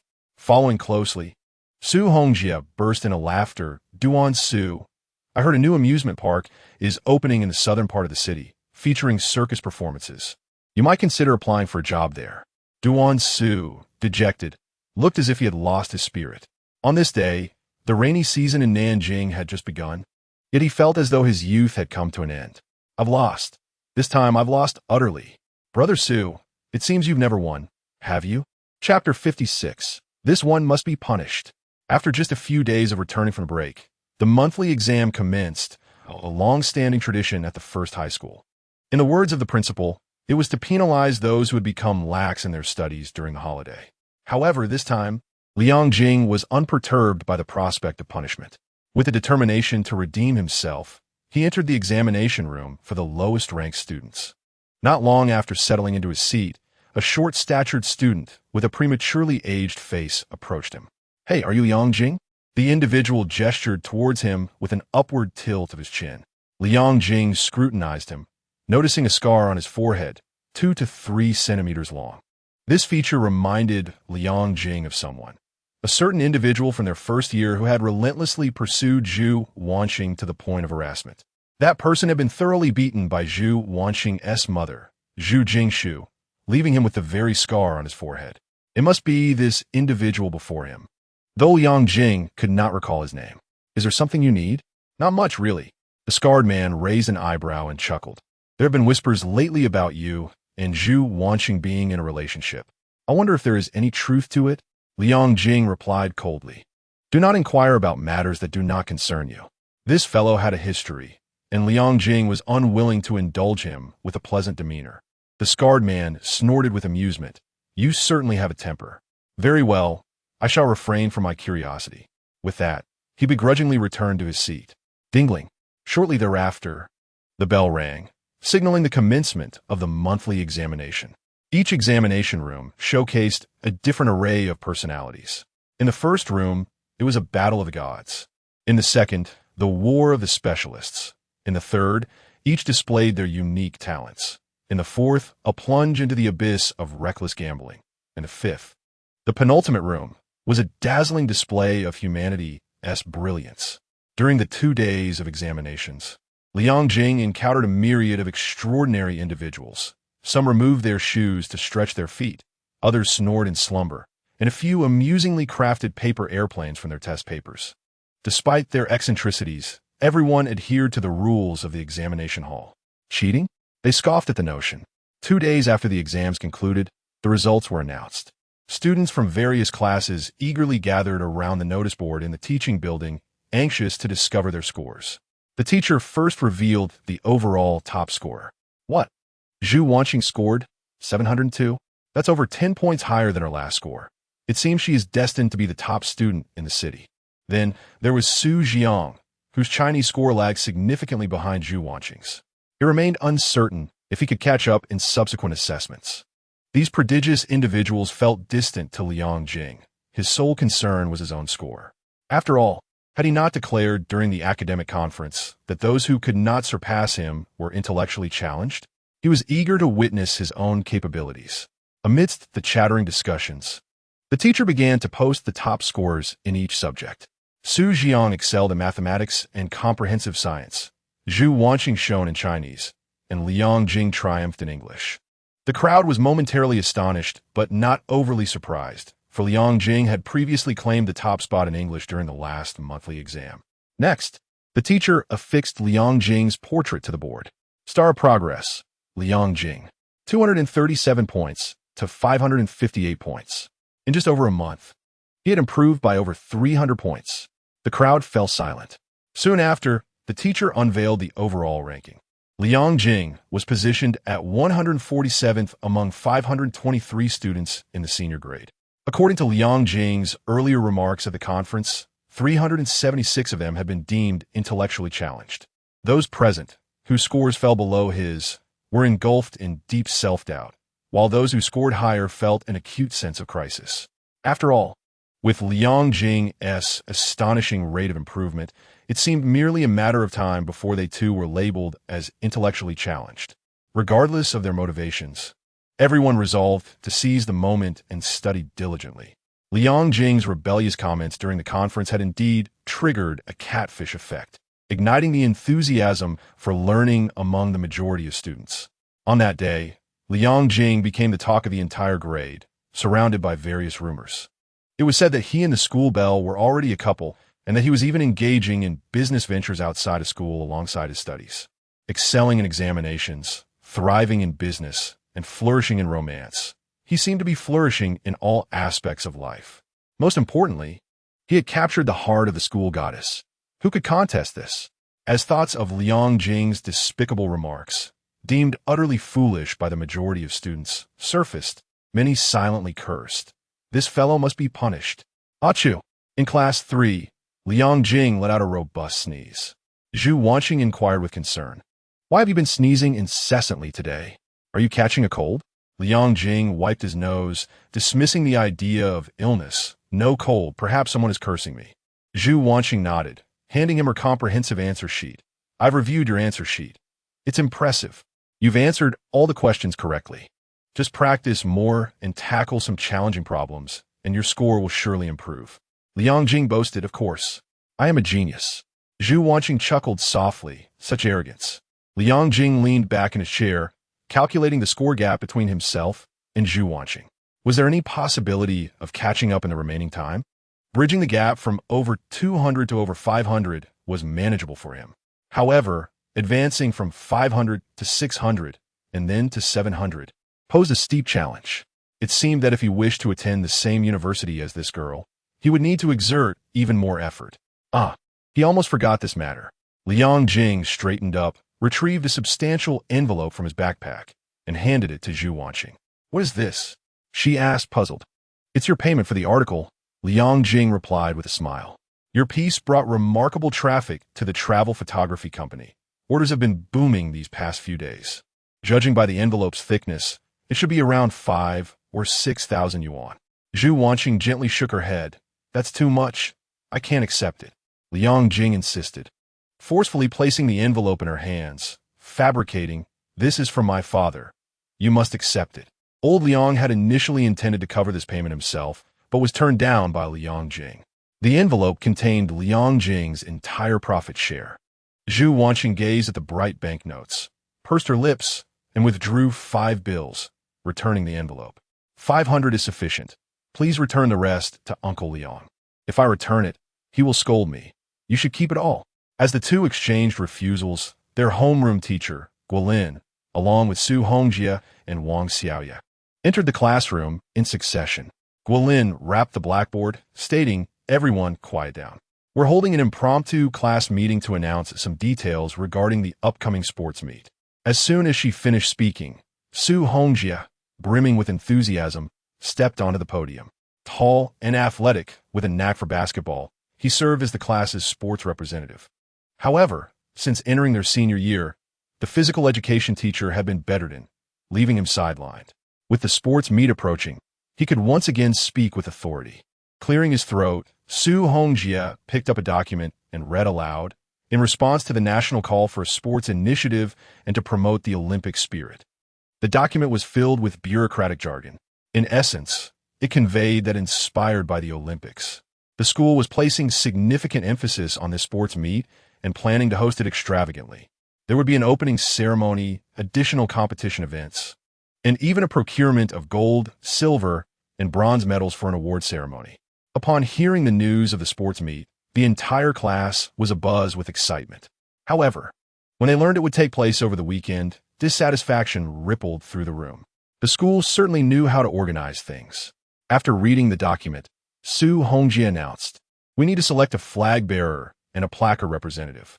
Everyone, please take out your paper and pens to write down your preferred candidates. The one with the most votes will be elected." During the opening ceremony, the placard representative and the flag bearer would lead the class in the procession. The placard representative has been a tradition in previous years, but this year, in an effort to align with the Olympic spirit, the school has specifically added the role of the national flag bearer. All the students promptly took out their paper and pens to begin casting their votes. "Who do you plan to choose?" Liang Jing glanced over, curious to see who Zhu Wanxing would select. In truth, it was unnecessary to look. One could easily guess with their toes whom she would choose. "Don't peek." Zhu Wanxing's face flushed slightly as she quickly turned to shield her choice from Liang Jing's view. Liang Jing chuckled and returned to his seat, writing down both his and his deskmate's names on the paper. Once everyone had finished, Su Hongjie and Wang Xiaoya collected the folded papers at the podium. One began to call out the names while the other tallied the votes. Su Hongjie casually drew a slip that read, "Placard representative, Zhu Wanxing, flag bearer, Duan Su." He smacked his lips, maintaining a composed demeanor as he announced, "Placard representative, Zhu Wanxing, flag bearer, Liang Jing." Wang Xiaoya recorded these names on the blackboard, adding the initial stroke for the character beneath them. As Su Hongjie continued to announce the votes, he glanced towards the corner of the classroom, squinting with a smile and raising an eyebrow. Liang Jing understood the unspoken message and smiled back, nodding at his good friend. With judges and organizers being his allies, who could possibly compete with him? A few minutes later, Su Hongjie and Wang Xiaoya completed the tallying. The blackboard was filled with the character beneath Liang Jing and Zhu Wanxing's names. The entire class unanimously chose Zhu Wanxing as the placard representative, including her own vote. After all, she was the school beauty and the pride of the class. Who else could they select? Zhu Wanxing felt her cheeks heat up upon realizing there were no other candidates for the placard representative, aware that everyone now knew she had voted for herself. The reason for her decision was that the flag bearer she truly desired was Liang Jing. The options for the flag bearer were more varied. Besides Liang Jing, there were Duan Su, Lu Yiran, and Zheng Yang. However, the combined votes for these three did not even surpass Liang Jing's by a fraction. Moreover, this outcome was the result of a fair election.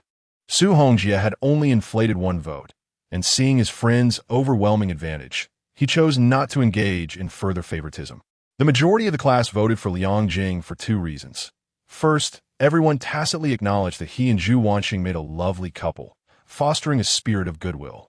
Second, the banquet Liang hosted during the National Day promotional event still resonated positively among the classmates.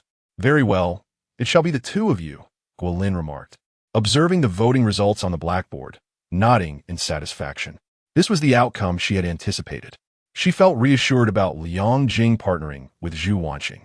Unlike her concerns regarding other boys, the class meeting concluded at this point, and students returned to their studies. As Guolin prepared to leave the classroom, Wang Xiaoye quickly inquired, "Teacher Guo, can we order a set of class uniforms? I've noticed other classes have done so." Guolin pondered for a moment before responding. "If everyone is agreeable, we may proceed. However, the cost must not exceed 50." With that, she exited the classroom. Wang Xiaoye returned to the podium, inviting everyone to express their preferences for the class uniform. Su Hongjie was the first to raise his hand, suggesting, "How about boys in shirts with ties and girls in sailor suits? Youthful and vibrant." His proposal was met with enthusiastic agreement from the boys. A group of old lechers eager to see girls in sailor outfits and skirts. Jiang Lu, a girl with short hair, chuckled, "Come on, with a budget of 50 yuan, what quality sailor suit can we expect?" Another girl sighed, "Looks like we'll have to settle for some dowdy printed short-sleeve shirts." Jiang Lu turned to Duan Su and asked, "Duan Su, your family is quite wealthy. Why not sponsor us a little?" Duan Su remained silent, realizing that purchasing uniforms for the whole class would cost several thousand yuan, and he dared not pretend to be affluent at this moment. As everyone chattered, Liang Jing looked at his deskmate and playfully asked, "Zhu, have you ever worn one?" Zhu Wanxing frowned. "Worn what?" Liang Jing realized that the term uniform had not yet spread. Most only knew of sailor suits, the very style Su Hongjie had mentioned. Zhu Wanxing shook her head, indicating she had never worn one. Liang Jing stroked his chin, imagining how beautiful Zhu Wanxing would look in such attire. Absolutely stunning. He clapped his hands on the table, stood up, and declared, "Class monitor, let us go with Su Hongjie's suggestion for our class uniform. Everyone contributes 50 yuan. I'll cover any shortfall." As he spoke, he produced a hefty sum of money that Zhu Wanxing had previously declined. The sight of that thick stack of red bills sent the class into a frenzy. Duan Su, who had intended to mock, promptly fell silent. "Wow, does travel photography earn that much? I should tell my dad to get into it as well." "Liang Jing, are you sure?" Wang Xiaoye asked hesitantly. 5 or 6,000 yuan is no small amount for students. However, to Liang Jing, it was merely a trifling sum. He nodded confidently, "Absolutely." The boys erupted in applause and cheers. Su Hongjie quickly shouted, "All the boys from Class 3, on your feet. Let us salute Liang."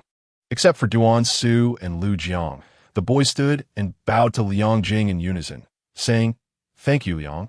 Liang Jing, having satisfied their dubious desire to see sailor suits, naturally felt appreciated. He smiled and shook his head, then added, "Don't thank me. Thank Zhu Wanxing. This is her payment." The boys bowed once more. "Thank you, great writer Zhu." Zhu Wanxing chuckled softly, feeling a sense of belonging. Previously, she rarely participated in class activities, often remaining on the periphery. However, with Liang Jing's encouragement, she began to integrate into the group, experiencing the charm and joy of camaraderie. In the following days, Liang and Zhu balanced their studies with practice for the banner and flag waving. Before they knew it, the weekend had arrived. Unfortunately, when it came to events like sports meets and cultural evenings, nature often seemed unkind, a common disappointment for many students. Yet this year, the high school was fortunate. After days of rain, Nanjiang welcomed a clear, sunny day. At that moment, on the playground, the students of Class 3 from the 3rd year stood in formation, awaiting their entrance. The boys, dressed uniformly in white shirts and ties, shed their usual scruffiness, presenting an overall handsome appearance. The girls, adorned in their uniforms paired with pleated skirts, each resembled a blossoming flower. However, the most striking figures among them were Liang Jing and Zhu Wanxing, positioned at the forefront of the formation. With a touch of personal sentiment, Liang Jing generously purchased a more exquisite and costly uniform for Zhu Wanxing. Today, Zhu Wanxing exuded elegance and beauty. She wore a gray knitted cardigan over a white shirt, complemented by a navy blue blazer in a classic collegiate style, adorned with a bow tie and a matching floral pattern at the collar. Her lower attire consisted of an over-the-knee black pleated skirt, paired with mid-calf black leather shoes. Initially, Liang Jing had contemplated a short skirt but decided against it, considering the public appearance. The allure of sheer stockings would have to wait for another occasion to be privately enjoyed. Why do you keep staring at me? Zhu Wanxing asked shyly, turning her head slightly away. Liang Jing chuckled. I was pondering whether it is the beauty of the attire or your own charm that captivates. Zhu Wanxing blushed, stammering, The outfit is beautiful. Liang Jing smiled. In my opinion, both are lovely. Zhu Wanxing's cheeks flushed deeper as she hurriedly shifted the topic. Why didn't you participate in the basketball match a few days ago? The schedules for basketball and badminton tournaments are lengthy, with preliminary rounds held in advance, leaving only the finals on the day of the sports meet. Liang Jing shrugged. It was too exhausting. I wasn't keen on playing. Besides, with Su Go in the mix, it was a guaranteed spot in the finals without my involvement. Zhu Wanxing inquired, will you play in the finals this afternoon? Liang Jing contemplated before responding. It depends on the situation. Su Go might not let me play. He's been quite critical of my lack of training. Zhu Wanxing nodded, a sudden thought blossoming in her mind. At that moment, the voice of the announcer echoed across the playground. The next to take the stage was Class 3 of the senior year. Zhu Wanxing promptly grasped the class banner with both hands, walking gracefully towards the track.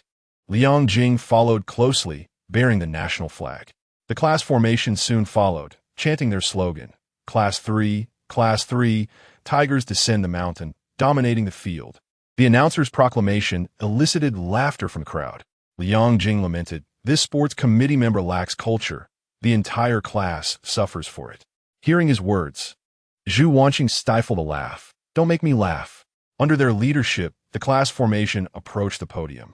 With a swift motion, Liang Jing dramatically unfurled the national flag. A wave of awe swept through the first and second-year students already lined up on the football field, marveling at the exquisite class uniforms, the beauty of the banner bearers, and the striking presence of the flag bearer. Did you know? The senior holding the banner and the flag bearer are a couple. Isn't that senior the school belle? Yes, indeed, the top student of senior year. That flag bearer is quite fortunate. A match made in heaven, youthful romance. How enviable. As they passed the podium, Zhu Wanxing glanced back at Liang Jing with gratitude for their classmates who had voted for them. She and Liang Jing had created yet another cherished memory of their youth. Concurrently, Liang Jing harbored the same sentiment within her heart. Chapter 58. Youth, always daring to do some brave foolishness after all classes entered. The school leaders delivered an eloquent speech for half an hour, marking the conclusion of the opening ceremony. Following this, the various competitions commenced. Liang Jing had only registered for basketball, a decision coerced by Su Hongjia. With no match to partake in, he made his way to the spectator stands to secure a prime position, eagerly awaiting the commencement of the girls' 800-meter race. This was the sole event in which Zhu Wanxing had enrolled. Next up was the senior class, the girls' 800-meter race.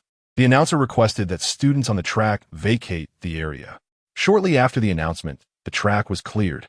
At the starting line, the participating girls stood side by side. Zhu Wanxing, having changed into her sports attire, occupied the outermost lane. Bang!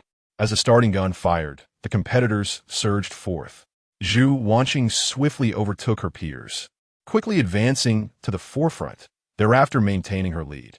Running was her singular passion and forte. Whenever she felt downcast, she would jog along the city moat, the very place where she first encountered Liang Jing. Over time, this became a cherished habit. In the previous 2 years of the school sports meet, she had claimed the title of 800-meter champion. This time, she too yearned for victory, not for the medal the school had specially prepared, but to accomplish something she deemed meaningful. Her unwavering belief in winning propelled her to accelerate further, gradually widening the gap between herself and the second-place runner. Wow, she's remarkably swift. Liang Jing leaned against the railing, a smile gracing his face as he observed the young girl racing down the track. He mused, in a manner reminiscent of a romantic drama, whether she might stumble, prompting him to carry her to the infirmary. Alas, his curse did not materialize. Zhu Wanxing surged ahead, nearing the finish line with an astounding lead of nearly 100 meters. Liang Jing shouted, "Classmate, be a bit more flamboyant as you cross the finish line, and throw a kiss to your rivals." Running, Zhu Wanxing cast her gaze down and smiled as she passed him. True to her character, she would not engage in such foolish antics. Calmly, she crossed the finish line, savoring the applause from the onlooking students. Liang Jing descended from the stands, offering a damp tissue to the breathless and perspiring Zhu Wanxing. With such a significant advantage, you might as well take it easy. You look exhausted, he remarked. Zhu Wanxing wiped the sweat from her brow with the tissue and chuckled softly, because I truly desire the gold medal. Liang Jing unscrewed a bottle of water and handed it to her, teasing, "Do you think this school-issued water is made of real gold?" Zhu Wanxing took a sip and muttered, "I'm not greedy. I want to use the gold medal for something special." Curious, Liang Jing inquired, "What is it?" Zhu Wanxing feigned mystery, replying, "You'll find out soon enough." Surrounding students gazed at the two conversing on the track, their eyes filled with envy and astonishment. These two are dating, and they don't even attempt to hide it? With the school leaders present today, aren't they worried about being caught? How bold, how genuine. As the girls' 800-meter race concluded, the champions were announced. Zhu Wanxing from Class 3 of the senior year took the title, followed by Liu Shuqi from Class 1 as the runner-up, and Zhou Yanan from Class 8 securing third place. The award ceremony was about to commence, inviting all students to witness the proceedings. The announcer's voice echoed throughout the campus. In a gesture of homage to the Olympics, the school not only acquired a collection of gold, silver, and bronze medals, but also ostentatiously set up a podium, creating a palpable sense of ceremony. Upon hearing the name of Zhu Wanxing, students scattered throughout the vicinity began to converge towards the podium, not for any other reason than to catch a glimpse of the school's beauty. Under the guidance of a student acting as a hostess, Zhu Wanxing, along with the second and third place winners, ascended the podium. The announcer at the head table glanced around, pondering the absence of Director Sun, who was supposed to present the awards. Unable to locate him, the announcer called into the microphone, urging Director Sun to promptly arrive at the podium to award the athletes. However, as everyone looked around, there was still no sign of Director Sun Yaowu. The announcer had to repeat the request. The athletes stood on stage, awaiting their prizes, while the awarding official remained conspicuously absent. Liang Jing could not suppress a sardonic remark. Is this really in homage to the Olympics? It's merely a makeshift performance. At that moment, several girls, including Wang Xiaoya and Jiang Lu, rushed towards the podium. Gasping for breath, Wang Xiaoya exclaimed, "Liang Jing, hurry, you must go." Jiang Lu quickly chimed in, "You must present the award to Wanxing." Liang Jing chuckled, "Isn't that Director Sun's duty? Wouldn't it be inappropriate for me to take his place?" Finally, catching her breath, Wang Xiaoya replied, "Director Sun has been blocked in the restroom by Su and the others." Liang Jing was momentarily taken aback before bursting into laughter. Meanwhile, in the restroom of the Western Teaching Building, Sun Yaowu was banging forcefully on the wooden door of his stall, shouting furiously, "Who is blocking the door? If I catch you, there will be consequences." Su Hongjia, on the other side, altered his voice to shout, "I'm not changing my name or my surname. Class 3, senior year, Suongfie." Sun Yaowu, infuriated, retorted, "You may be anyone, but you cannot possibly be this Su Hongjia. Suongjie erupted incontrollable lauter." I am indeed Su Hongjia, believe it or not. Outside the restroom, two boys, Zheng Yang and Lu Ran, stood on either side, gazing into the distance. They had come to assist as a means of thanking Liang Jing for fulfilling their desire to see the sailor uniforms. The two lads were visibly excited. Blocking the director in the restroom was exhilarating. Back on the playground, as Sun Yaowu remained absent, the awards ceremony fell into an awkward silence. A few young teachers present contemplated stepping in to salvage the situation. However, given their limited experience, none dared to take the initiative, fearing they might overshadow Director Sunday. "Liang Jing, you must go. You're not going to back down, are you?" Jiang Lu urged anxiously. For this event, the group had planned extensively, and they were now worried that Liang Jing might hesitate. Yet, Liang Jing remained unfazed. With a smile, he thought to himself, "Is this a provocation? Perfect. I thrive on such challenges." With that, he navigated through the crowd towards the podium. As he approached, a smile blossomed on Zhu Wanxing's face. Amidst the astonished gazes of everyone present, Liang Jing first shook hands with the hostess. He then extended his hand to the second and third place winners, presenting them with their medals. The hostess and the two competitors were aware of Liang Jing's special connection with Zhu Wanxing, and standing idly was indeed awkward. So they decided to play along with Liang Jing. However, as Liang Jing shook hands with the other girls, the smile on Zhu Wanxing's face faded, and her lips pursed in displeasure. Congratulations on winning the championship. Liang Jing grasped the golden medal in one hand and extended the other. Zhu Wanxing smiled gently, reciprocating his handshake, then slightly bowed to accept the award presented by Liang. The students in attendance erupted into astonishing cheers. Subsequently, Zhu Wanxing made a surprising move. She removed the medal and leaned forward, delicately draping it around Liang Jing's neck. Initially, she intended to keep this gesture private. However, the encouragement from the crowd emboldened her to act differently. Youth, after all, compels one to engage in audacious folly. Her action naturally incited a stir. Liang Jing was momentarily taken aback, exclaiming, "What are you doing? Aren't you going to keep the pure gold?" Zhu Wanxing replied with a light laugh. "This medal is a gift for you, but you must return me another." "Deal." Liang Jing grinned, realizing he would have to take part in the afternoon's basketball finals.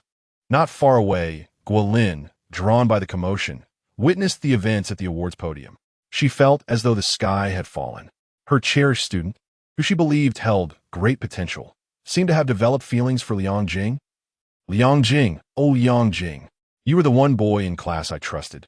And now," Chapter 59, how infuriating. I have my own reasons not to lose. At 2 o'clock in the afternoon, under the blazing sun, the finals of the senior boys basketball tournament were about to commence. In general high schools, basketball is the most participated team sport among students, while sports like soccer and volleyball attract far fewer players. Thus, the school only organized basketball as its collective sport. Moreover, the competing teams were the two strongest classes in the senior basketball league, resulting in heightened anticipation for the match. In the words of Zhu Wanxing, "This is the pinnacle battle of basketball at our school." Even before the game began, the sidelines were thronged with students and teachers from all grades. Let the athletes from both teams enter. With the referee's command, the basketball teams from Class 3 and Class 1 stepped into the center of the court to shake hands. Laughter erupted as the players from Class 3 donned jerseys identical to those of the Fire basketball team's Lightning Wolves. This choice was made by Zhu Wanxing, who had recently developed an obsession with a newly released basketball-themed idol drama. Liang Jing had refrained from participating in the earlier qualifying matches primarily because he found the jerseys embarrassing. However, having made a pact with Zhu Wanxing to exchange medals, he reluctantly donned the socially mortifying uniform. Soon, the match commenced in earnest. Liang Jing took his place on the bench, observing his teammates' performance. Zhu Wanxing, with her hands resting on her knees, leaned towards Liang Jing and asked, "Aren't you going to play?" Liang Jing shrugged, "I wish I could, but Su Dog won't give me the chance." Having missed prior matches and training, Zhu Wanxing, fearing Liang Jing would hinder the team, had resolutely excluded him from the starting lineup. Zhu Wanxing pouted in mild disappointment, hoping that Zhu Wanxing and the others would excel and secure the championship. The exchange of the gold medal serves merely as a prelude. She still has another task ahead. Regrettably, the current situation on the court is rather grim. Barely 3 minutes into the game, Class 1 has already established a commanding lead of 12-4 over Class 3. Liang Jing observes the match with a hint of disdain, remarking to himself, "Truly, this is a high school game, devoid of any strategy, merely a display of individual efforts." Such a scenario is commonplace. Students from regular high schools seldom receive professional training. Lacking tactics, the outcome relies solely on the individual prowess of the players. Class 3 is heavily reliant on Zhu Wanxing, who struggles alone to maintain their performance. In contrast, Class 1 exhibits a more balanced strength, featuring a notably robust young man, though not particularly tall, named Li Songyan. Liang Jing recalls this individual, having often played basketball with him and Zhu Wanxing in the past. It is worth mentioning that Li Songyan and Zhu Wanxing share a fateful rivalry. As children, they attended the same basketball interest class and subsequently studied in different classes at the same school. During their elementary and middle school years, Li Songyan was consistently defeated by Zhu Wanxing. However, in high school, Due to the overall weakness of their class, Zhu Wanxing has become the perennial underdog. For 2 consecutive years, Class 3 has faced elimination at the hands of Class 1. This situation has fueled Zhu Wanxing's determination to reclaim his dignity in their senior year. Consequently, he hesitates to allow Liang Jing, who has neglected his training, to play at the last moment. After 2 quarters, the halftime break arrives, with Class 3 trailing by a staggering 21 points. Many onlookers lose interest and leave the basketball court, as the disparity in scores and abilities renders the outcome all but certain. Upon glancing at the scoreboard, Zhu Wanxing can only console herself, noting that a silver medal is still a worthy exchange. Before the players exit the court, Li Songyan gestures mockingly at Zhu Wanxing, signifying his superiority. Frustrated, Zhu Wanxing strides to the bench, angrily slapping the seat and covering his face with his hands. Are we really going to lose again? Wang Xiaoya hurriedly hands him a bottle of water, urging him on. Come on, Zhu Wanxing, the honor of our class rests upon you. Zhu Wanxing twists open the bottle and gulps down nearly half of it, lamenting, I'm sorry, I'm still too inexperienced. It is evident to anyone with discernment that his teammates from Class 3 are holding him back, yet he never blames them, only resenting his own lack of strength. Liang Jing chuckles lightly. Zhu Wanxing, don't be so anxious. The game isn't over yet, is it? Remember, McGrady scored 13 points in 35 seconds. Zhu Wanxing, filled with determination, grips his shoulder. Old Liang, I truly wish to redeem myself this time. It's not about proving my worth. I simply want to reclaim what I've lost. Liang Jing chuckles. You should watch fewer Hong Kong films. Louis Ran, panting heavily, interjects. Zhu Wanxing, in the second half. You should guard Li Songyan. I can't handle him. Zhu Wanxing responds helplessly. If I guard him, what will happen in the paint? Liang Jing steps forward. Lu, you take a break in the second half. I'll cover for you. Zhu Wanxing turns to Liang Jing, skeptical. Old Liang, can you manage? How long has it been since you last played? Liang Jing smiles reassuringly. Don't worry, I want this championship even more than you do. Hearing this, Zhu Wanxing behind him can't help but smile slightly. Liang Jing happens to glance back and asks, Classmate, could you please fetch me a pen and a notebook? Certainly. Without hesitation, Zhu Wanxing squeezes through the crowd and heads toward the teaching building. The pace was quicker than in the previous match. Soon, the notebook and pen were delivered into Liang Jing's hands. He gathered several players to form a circle, sketching a tactical board in the notebook. In the second half, we would employ a simple off-ball screen and roll strategy. Yang Ran, you will hold the ball at the top of the arc while I will cut along the baseline. Suo, you assist me by blocking the defender.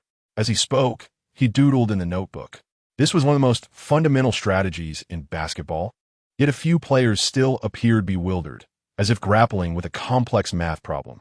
Only Zhu Wanxing, who had attended interest classes in his youth, could grasp it somewhat. Observing the confused expressions of the group, Liang Jing chuckled. We shall practice while we play. The focus must be on defense. If we can't contain the perimeter, we shall allow them to penetrate the paint, and let Sugo figure out a way to help. Upon hearing this, Zhu Wanxing shot him a glare. You mutt. Are you trying to pin everything on me? Suddenly, the referee blew the whistle to signal the start of the second half. The players returned to the court. As Liang Jing stepped onto the scene, a hushed wave of murmurs swept through the crowd. He was no longer just the star of the senior year, but the boyfriend of the school's beauty, drawing attention from all corners. The spectators were eager to see his skills. Would he be able to turn the tide, or would he become the source of embarrassment? The game commenced. Class 3 initiated the play, with Yang Ran advancing the ball. Liang Jing strolled confidently towards the front court. Li Songyan from Class 1 immediately approached him for a matchup. Liang Jing, do you remember that monstrous block I had on you last year? Li Songyan laughed, bantering as is customary on the court. Liang Jing merely smiled lightly. He couldn't recall such trivial matters, but he did remember not standing out much during his high school days, and indeed, he had faced some setbacks against this opponent. You become quite popular lately. I hear your name everywhere, Li Songyan continued, relentless in his chatter. However, this court is my domain, and I won't let you shine here. Our class excels in academics and sports. We've won championships for 2 consecutive years, and I won't relinquish this third title easily. I will defend our class's honor. Liang Jing scratched his ear, amused by the youthful exuberance and chatter of the young man. Old Liang, catch. At that moment, Yang ran past the ball to Liang Jing. Seeing this, Li Songyan adopted a solid stance, bending at the waist with both hands, forcefully clapping the ground, fervently declaring, "Come on, Liang Jing, show me what you've got." Liang Jing's gaze momentarily faltered, a chill creeping down his spine. Wow, how delightfully over the top, how passionate, how youthful. It seemed Li Songyan's exuberance had ignited something within him, and at that moment he desperately wanted to shout, "Damn it, I have my own reasons not to lose." As Liang Jing dribbled the ball, he focused on the tenaciously guarding Li Songyan. After several crossovers, he suddenly executed a behind-the-back dribble while lowering his center of gravity, preparing to accelerate past his defender. Li Songyan recognized his intention and shifted his footwork to block him. In that fleeting moment of movement, Liang Jing seamlessly transitioned into a behind-the-back dribble. This is a signature dribbling technique often employed by the future basketball star Curry, known as the Curry dribble. With a series of smooth moves, Li Songyan found himself unable to keep pace, as if frozen in place. Liang Jing drove straight to the basket. With the defensive focus of Class 1 resting on Zhu Wanxing, and no one anticipated that Liang Jing could bypass Li Songyan, resulting in a complete lack of defense. Liang Jing effortlessly scored a layup, thinking to himself, "This youthful physique is truly advantageous." The crowd erupted in applause. The onlooking students were astonished. Could it be that Liang Jing could also play basketball? A true hexagonal warrior. Zhu Wanxing blinked in disbelief, wondering when old Liang had become so formidable. Liang Jing glanced at the still-dazed Li Songyan and scoffed, "Buddy, can't you keep up? Even my grandma moves faster than you." He was adept at trash-talking on the court. Li Songyan gritted his teeth and burst into laughter. How amusing.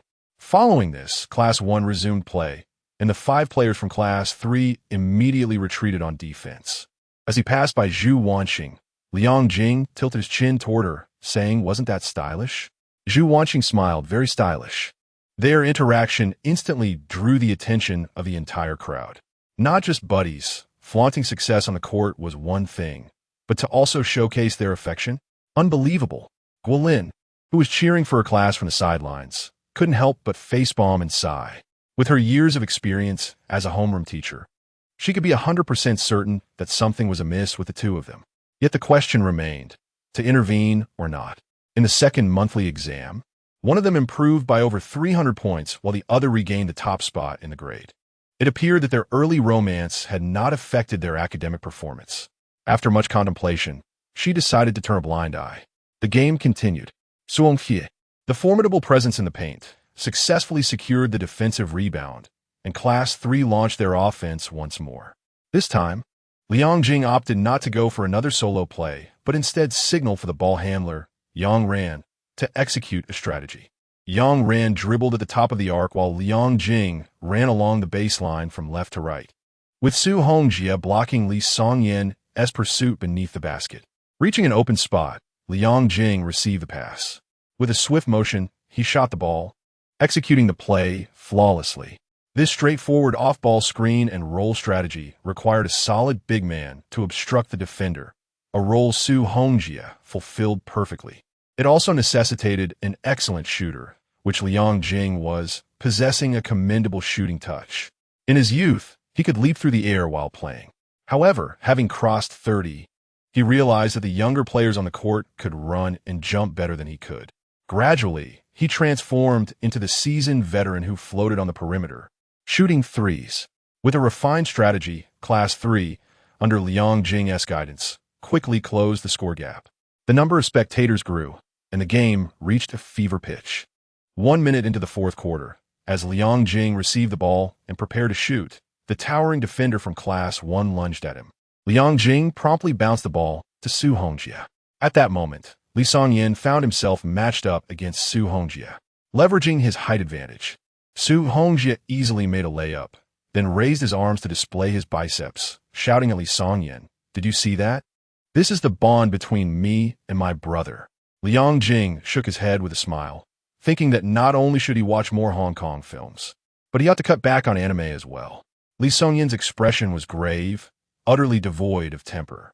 With Su Hongjie scoring, Class 3 achieved a remarkable turnaround in the score. The students of Class 3, along with Guolin, erupted into applause and cheers. At that moment, Liang Jing heard the resonant notes of basketball fire. Let the absolutely invincible legend never be broken. Turning to C, he found Zheng Yang playing the song through a bass speaker, which made him unable to contain his laughter. This was Su Dog's strategy: play music to bolster morale when in the lead, aiming to overwhelm the opponent with an imposing atmosphere. Surprisingly, this tactic proved effective. Class 1, thrown into disarray by the deficit, grew increasingly agitated upon hearing the song. Meanwhile, the 5 members of Class 3, emboldened, fought even harder. Go Class 3! Go Liang Jing! Go Su Hongjie! The cheers resonated like thunder. Amidst the crowd, Zhu Wanxing refrained from joining the raucous shouts. Instead, she softly clapped her hands, repeatedly murmuring, Go Liang Jing! Go Liang Jing! Suddenly, the referee blew the final whistle. The score was 79-68. Class 3 emerged victorious. The students of Class 3 raised their arms in jubilant celebration, while Guolin joyfully leapt from her seat. Ah! Shouted Su Hongjie. Yang ran, and the others, frantically rushing toward Liang Jing. Startled, Liang Jing took a step back. What on earth are you doing? They forcibly brought him down, then hoisted him into the air. Oh! Oh! Oh! With each cheer, they tossed Liang Jing skyward. At that moment, the bass speaker erupted with the theme from Slam Dunk, and Liang Jing laughed heartily as he ascended and descended. Outside the jubilant throng, Zhu Wanxing clapped with unrestrained joy, even more delighted than if she had won a long-distance race herself. All right, put me down, Liang Jing called out. At his words, Su Hongjie and the others finally lowered him. Navigating through the celebrating crowd, Liang Jing approached Zhu Wanxing at the edge of the court and said, After we collect the awards, I'll give you the gold medal. Zhu Wanxing chuckled lightly. Can we wait until the sports meet is over? Sure, Liang Jing replied. I'll wait for you at the spectator stand on the football field. As she spoke, Zhu Wanxing handed him a bottle of water. The music from the bass speaker had yet to cease. Listening to the nostalgic childhood song, Liang Jing felt a wave of emotion wash over him. When he used to watch Slam Dunk, he had always hoped to meet his own Akaji, Haruko, someday. Now, it seemed that dream was coming true. Have you heard this song? Liang Jing inquired. No, I haven't, she replied. Look it up when you get back. Just search for the theme song of Slam Dunk. Okay. At that moment, the voice of the announcer echoed through the campus. The senior boys basketball match has concluded. The champions are Class 3, the runners-up are Class 1, and the third place goes to Class 8. Shortly thereafter, the awards ceremony commenced.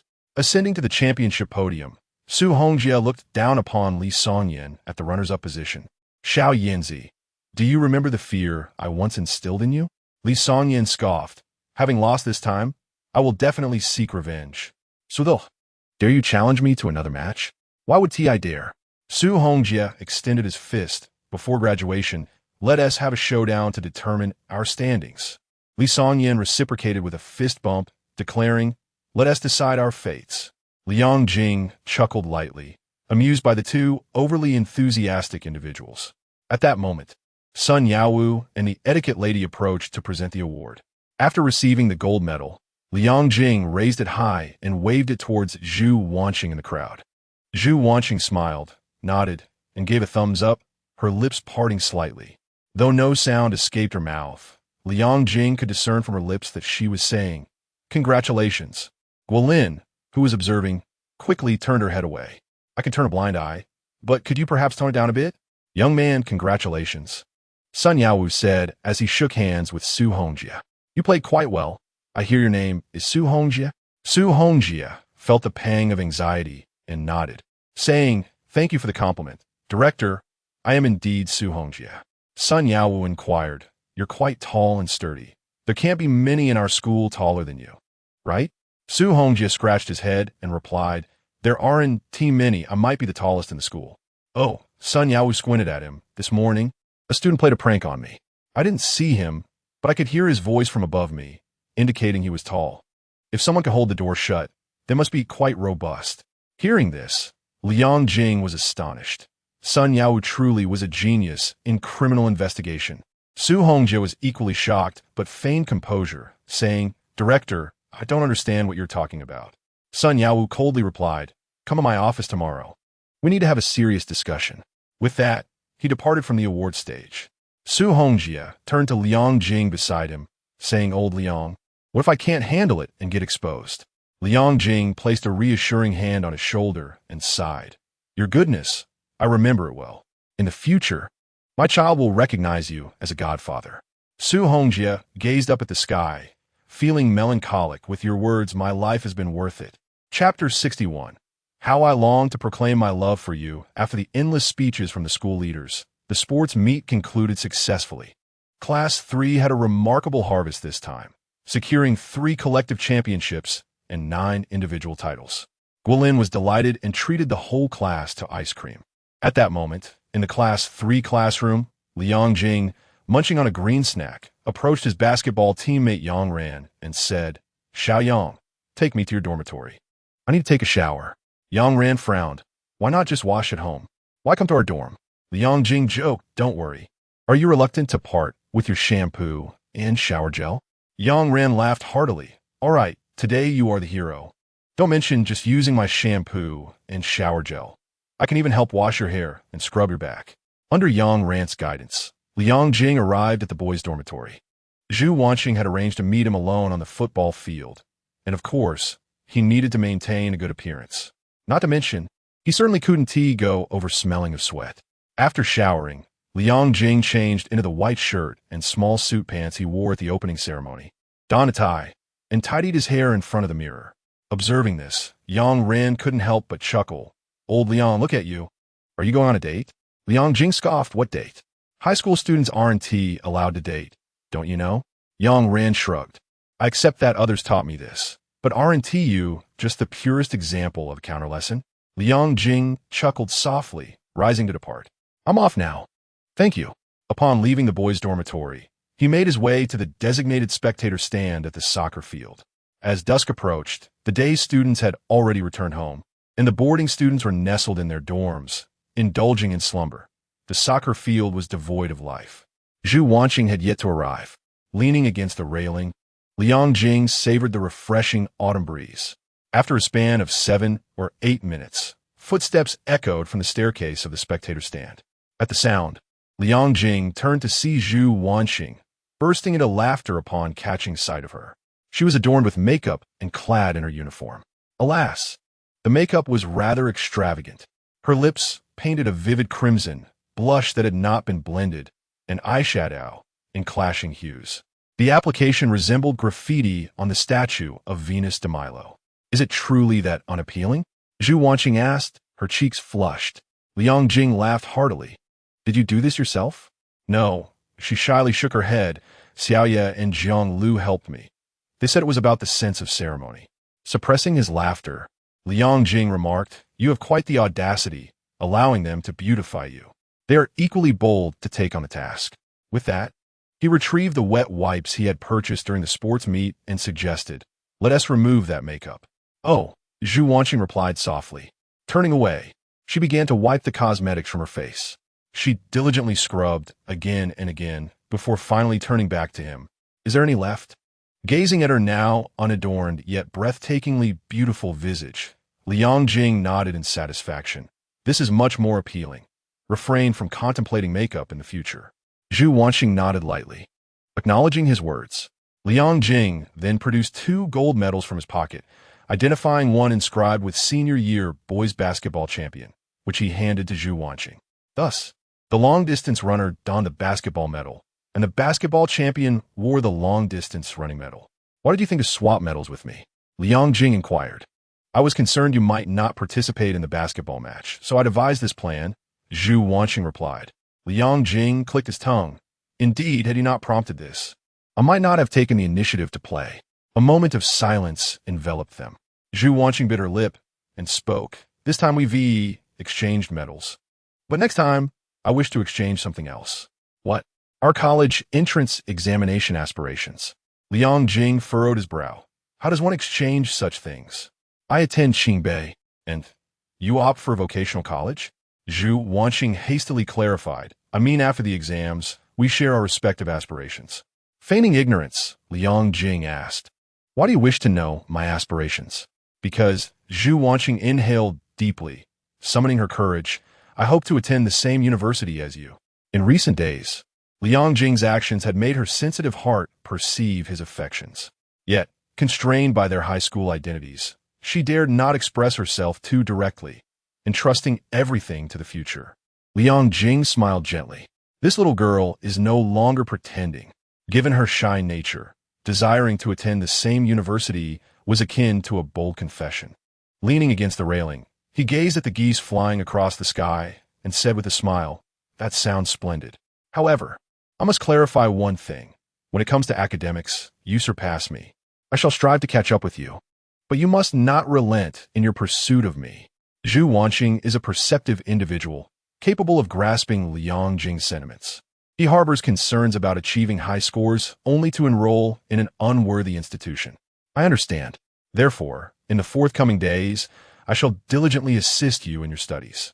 I too shall commit to my learning, dear teacher.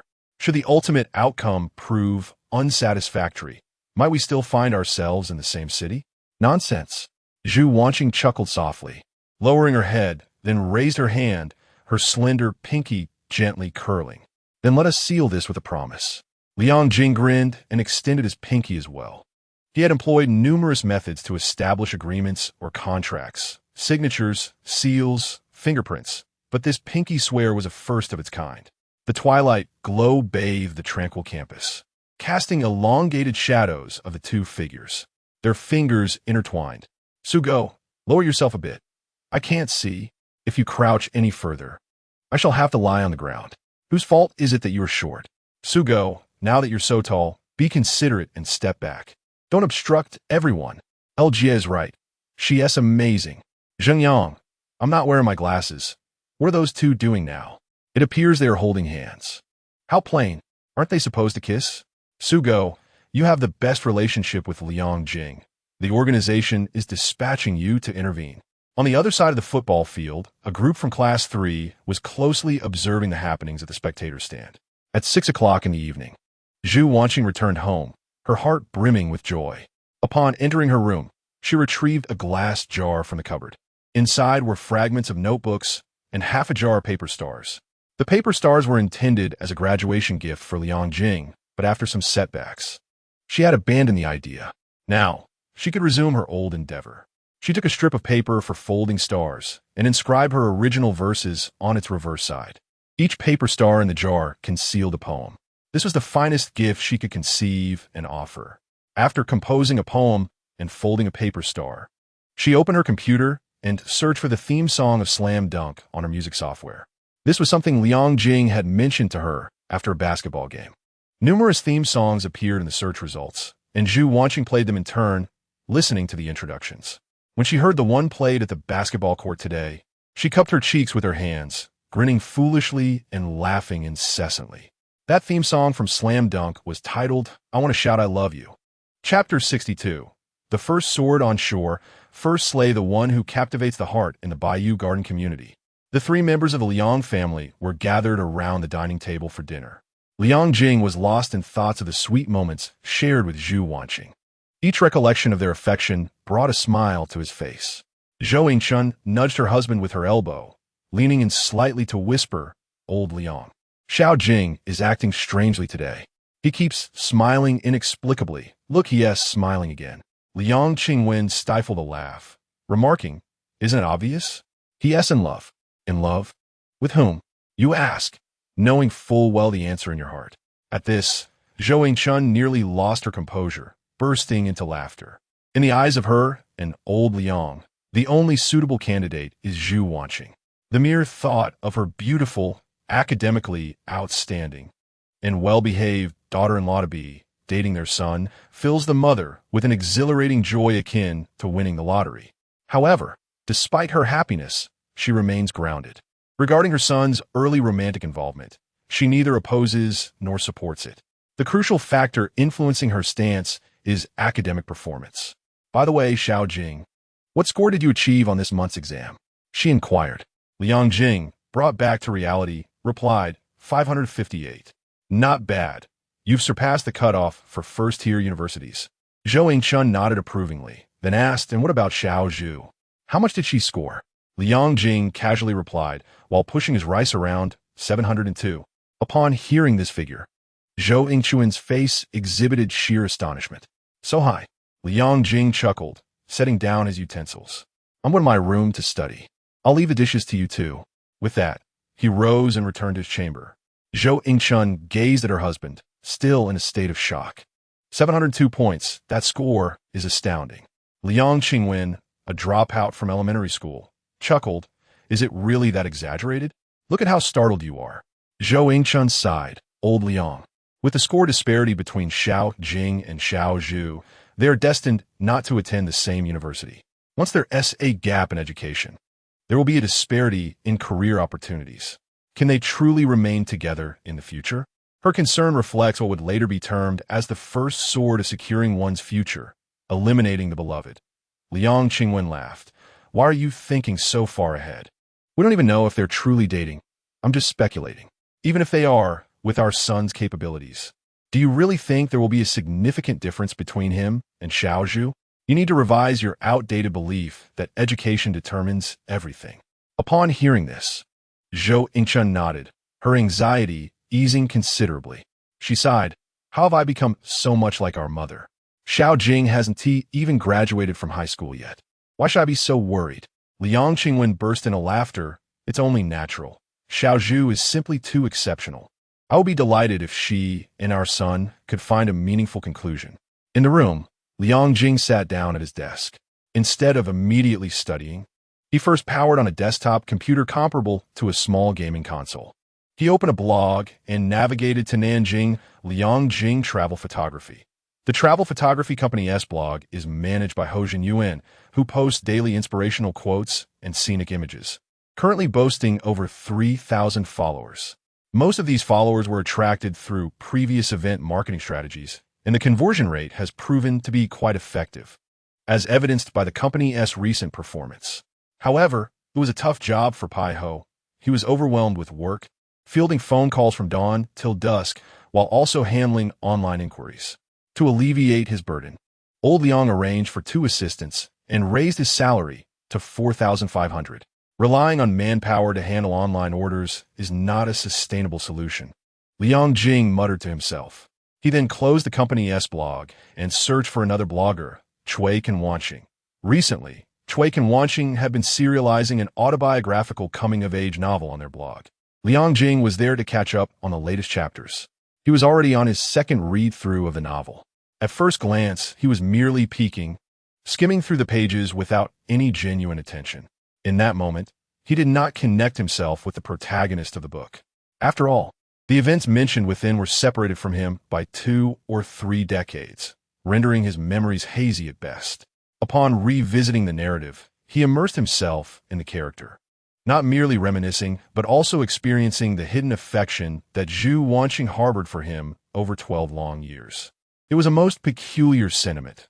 Within the mundane tapestry of his youth lay a pair of eyes that gazed deeply at him in silence, while he remained blissfully unaware.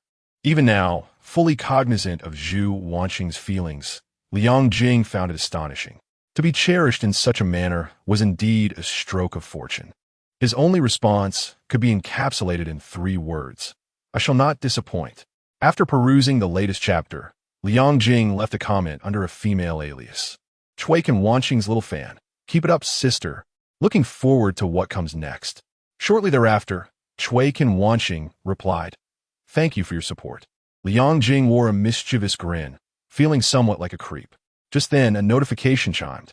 Liang Jing opened it to find a screenshot of a game interface sent by Nanjiang Zhou Ruanfa. The character depicted was a level 60 Hellblood demon, adorned with the Wrath Spirit curse set and the magic sword Apophis. Nanjiang Zhou Ruanfa. Old Liang, impressive, right? My account has reached maximum level. Liang Jing clicked his tongue, pondering that the dungeons from 2008 were still quite challenging, and given Sugo's lackluster skills, the only plausible explanation for achieving max level and top-tier gear so swiftly was one. Liang Chun Mei Jing. Where did you buy the cheat? Recommend me. Nanjiang Zhou Ruanfa. What the hell? How did you know I was cheating? Liang Chun Mei Jing. Even a guess with my toes would lead to that conclusion. Nanjiang Zhou Ruanfa. You have no idea. This cheat is both stable and effective. The one selling it to me is, it seems, from Nanjiang too. Liang Jing was taken aback. Such talent existed in Nanjiang? He was not well versed in programming, but he had a modicum of understanding. Creating a game cheat required robust reverse engineering skills, delving into the game's code to identify exploitable vulnerabilities. In the early days of the internet, those who could craft cheats were undoubtedly tech wizards. After a moment's contemplation, Liang Jing typed a reply in the chat. Are you certain they're from Nanjiang? If so, see if you can arrange a face-to-face meeting with them. The following evening at 9 o'clock, after finishing his evening study session, Liang Jing and Zhu Wanxing arrived at the ancient city gates. They were scheduled to meet Taekongren, the cheat seller, at this location. Initially, Taekongren had been reluctant to meet in person. Liang Jing devised a strategy, claiming he was unable to use online banking, and proposed a cash transaction instead. Taekongren seemed to be in urgent need of money and surprisingly agreed. At that moment, the two were casually smoking and chatting while awaiting Taekongren. Suvo, did you go to the academic affairs office today? How did Lao Sun not catch you? Liang Jing inquired with a chuckle. Zhu Wanxing laughed heartily. I thought I was exposed, but when I arrived, Lao Sun simply asked if I had made any enemies recently. He initially thought that I had offended someone, and that individual was playing tricks on him, intending to frame me. Liang Jing chuckled lightly, saying, Old Sun can be confused at times too. Zhu Wanxing shook off the ash from his cigarette and inquired, Old Liang, why did you arrange to meet the astronaut? Are you really planning to purchase a cheat? Liang Jing shook his head, no. I intend to create a website and wish to discuss it with him to see if he can assist. Zhu Wanxing stroked his chin. Creating a website shouldn't be more challenging than developing a cheat, right? Liang Jing replied nonchalantly. The technical difficulties differ. It ultimately depends on whether he is willing. He was acutely aware that cheats generate revenue more swiftly, and the other party might not be inclined to undertake such a modest task as building a website. Hence, he arranged a face-to-face meeting, hoping to persuade him with his silver tongue. While conversing, the two spotted a suspicious figure in a black hoodie stealthily approaching from across the street. The man was clad in a hat and mask, concealing himself meticulously, glancing furtively around with each step he took, exuding an air of trepidation. Old Liang, could that person be the astronaut? It seems likely. Let's approach and inquire. The two strode towards the hoodie-clad man. Upon noticing the two in middle school uniforms, the man's pupils dilated in alarm, and he turned to flee. Observing this, Liang Jing swiftly called out, Su Dog, chase after him. All right. Zhu Wanxing leaped into action, sprinting after the man. Given the latter's slight build, he stood no chance against the athletic Zhu Wanxing, who caught up in no time. Grabbing the man's shoulder, Zhu Wanxing exclaimed, Why are you running, buddy? As he turned him around, despite the mask, recognition dawned on him, and he exclaimed, How come it's you? Chapter 63.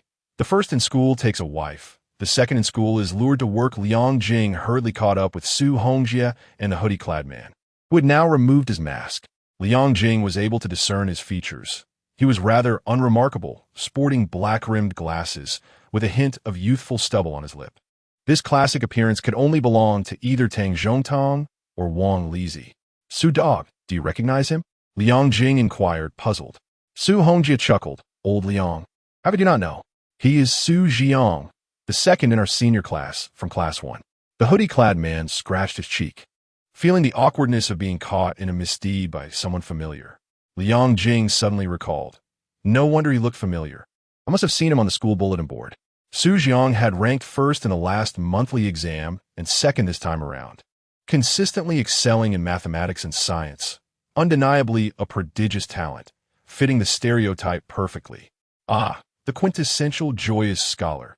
Liang Jing suddenly burst into laughter. No wonder your online moniker is astronaut. Su Jiang's face turned even more crimson, as this was undoubtedly a significant social embarrassment for him. A few minutes later, the trio arrived at a still-operating KFC. Liang Jing had initially intended to find a bar to discuss matters with the astronaut, but upon discovering they were schoolmates, he opted for this more suitable venue. Here you go, joyous scholar, this is for you. Liang Jing pushed a hamburger meal toward Su Jiang.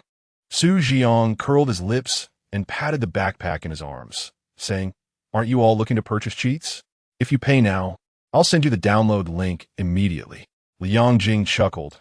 "I'm not interested in buying cheats. Rather, I wish to enlist your help in creating a website." Su Jiang fell silent, seemingly pondering something. Liang Jing then shifted the topic, asking, "Did you single-handedly develop these cheats?" Su Jiang shook his head, replying, "No. I met a group of people online who created them. I merely handle some technical challenges and repairs."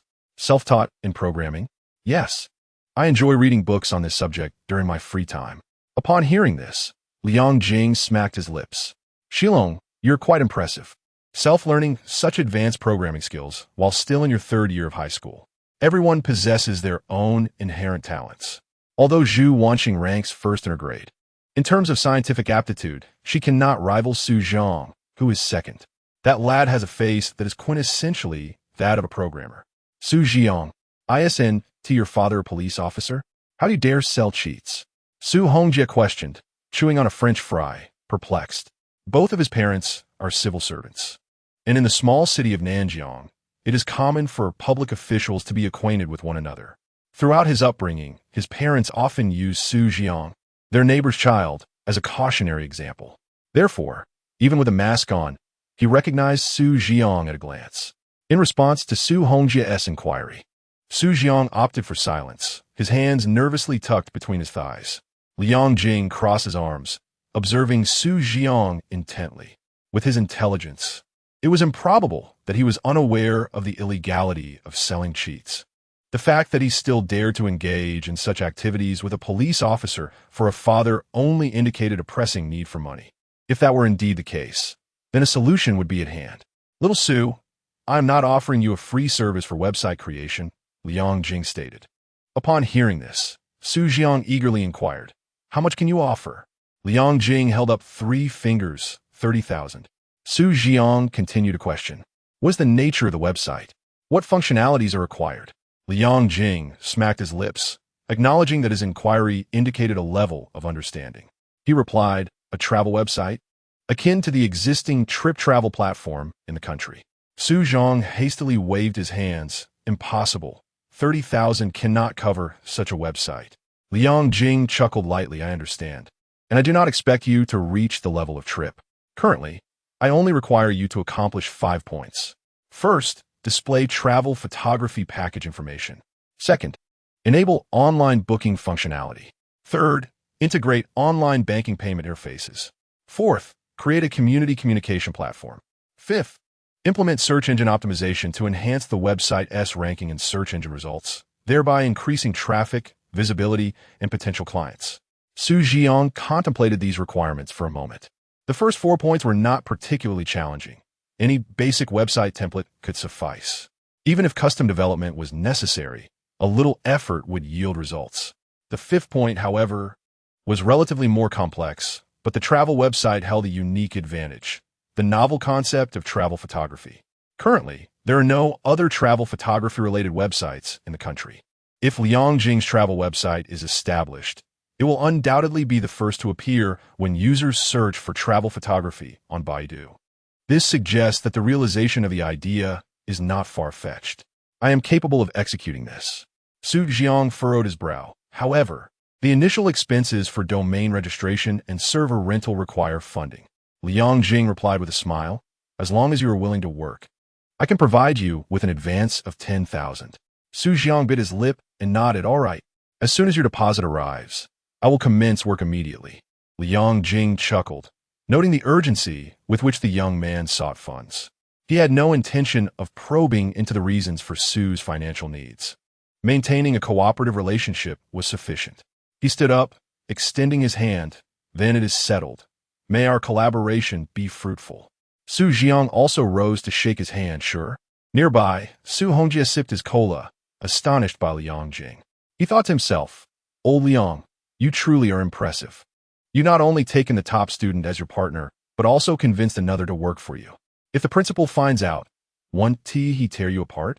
Little did he know, Liang Jing aimed not only to win over Zhu Wanxing, but also to persuade her to join him on this venture into the travel website.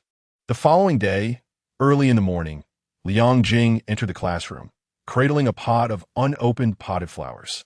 He moved the trash bin in the corner outside the classroom, replacing it with the potted flowers. He then placed a bottle of fragrance on the windowsill.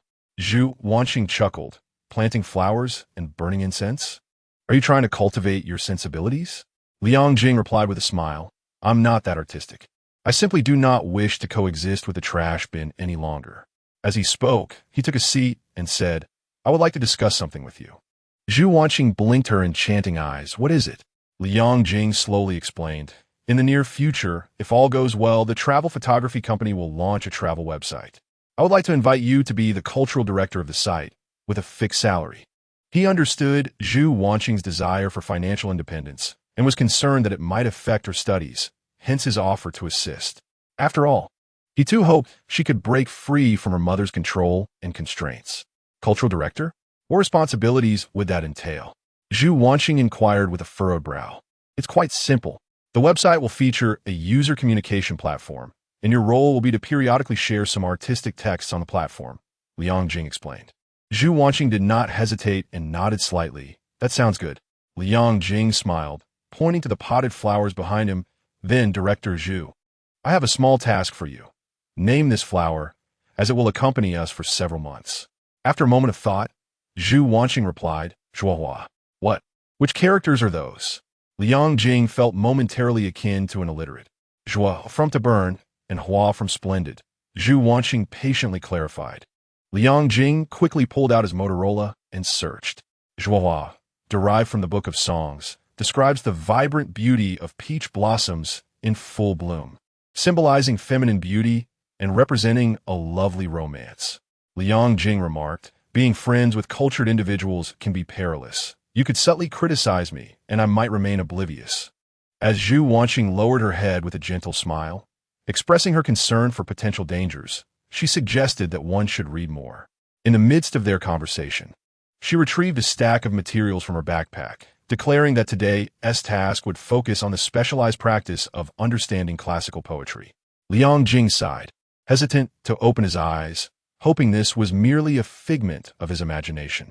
Zhu Wanxing smiled slightly and encouraged him, saying, Do your best. While I read, you should water the potted plant. Don't let it perish. All right. The potted flower was a type of eustoma, which blooms from June to July. In Liang Jing's mind, he envisioned that when it blossomed next year, certain matters would also come to fruition. Chapter 64. Equally matched rivals. As the rainy season commenced, time seemed to accelerate. The final 3 months of 2008 passed in a flash, during which numerous events unfolded. In mid-October, Liang Qingwen leased an entire floor of an office building, marking the beginning of a new chapter for Liang Jing Travel Photography. The modest team, initially comprising over 20 individuals, rapidly transformed into a small enterprise boasting 100 employees. By the end of the year, the company's revenue successfully surpassed the 3 million milestone. Liang Jing couldn't help but marvel at how, in this thriving economic era, opportunities abound. The astonishing profitability of Liang Jing Travel Photography incited envy, inevitably attracting followers. In a mere 3 months, travel photography companies in Nanjing sprang up like mushrooms after rain, leading to a fierce price war in the market. However, Liang Jing had anticipated this outcome. Amidst the intense competition, Liang Jing Travel Photography firmly held its ground in the mid to high-end market, experiencing minimal impact. The reasons were straightforward. First, the company had established a brand effect thanks to its first-mover advantage. Second, its close collaboration with the high-end wedding dress brand, Chuhai, drew many customers seeking affordable yet high-quality wedding photography services. Third, the company's photographers had undergone professional training from Songyu, surpassing their peers in skill. Fourth, Liang Jing Travel Photography was a pioneer in developing Internet 2.0 business, reaping the initial wave of online traffic dividends. In early December, to better accommodate online orders, Liang Jing Travel Network officially launched. According to Liang Jing's vision, this travel website would evolve into a hybrid of trip, and Zai Of course, that was a discussion for another time. Outside the campus, Liang Jing's career was flourishing, while inside, his student life was equally vibrant. At the end of October, Nanjing No. 1 High School's international sister school, Alberta High School, sent a student exchange delegation. With his exceptional oral skills, Liang Jing was recommended by English teacher Zhang Shuyan to serve as a translator. During the exchange event between the two nation students, they engaged in amicable discussions on various topics. Nanjing No. 1 High School was indeed brimming with talent. In discussions regarding literature and culture, Zhu Wanxing stood out with her charm, while Su Jiang spoke eloquently on internet technology. Other topics saw the elite students from the high school adeptly handling the inquiries. However, as the exchange meeting neared its conclusion, a Caucasian girl posed a debate topic. Is hosting the Olympics beneficial or detrimental to our nation's economic development? Citing Greece's overwhelming debt due to the 2004 Olympics as an example, she argued that the disadvantages outweighed the advantages. This economic topic was beyond the curriculum for high school students, and none of the representatives from Nanjing No. 1 High School could engage in the debate. As the officials from the Education Bureau and the school leadership wore expressions of discomfort, the Caucasian girl secretly reveled in her triumph, while Liang Jing stepped forward to present his case.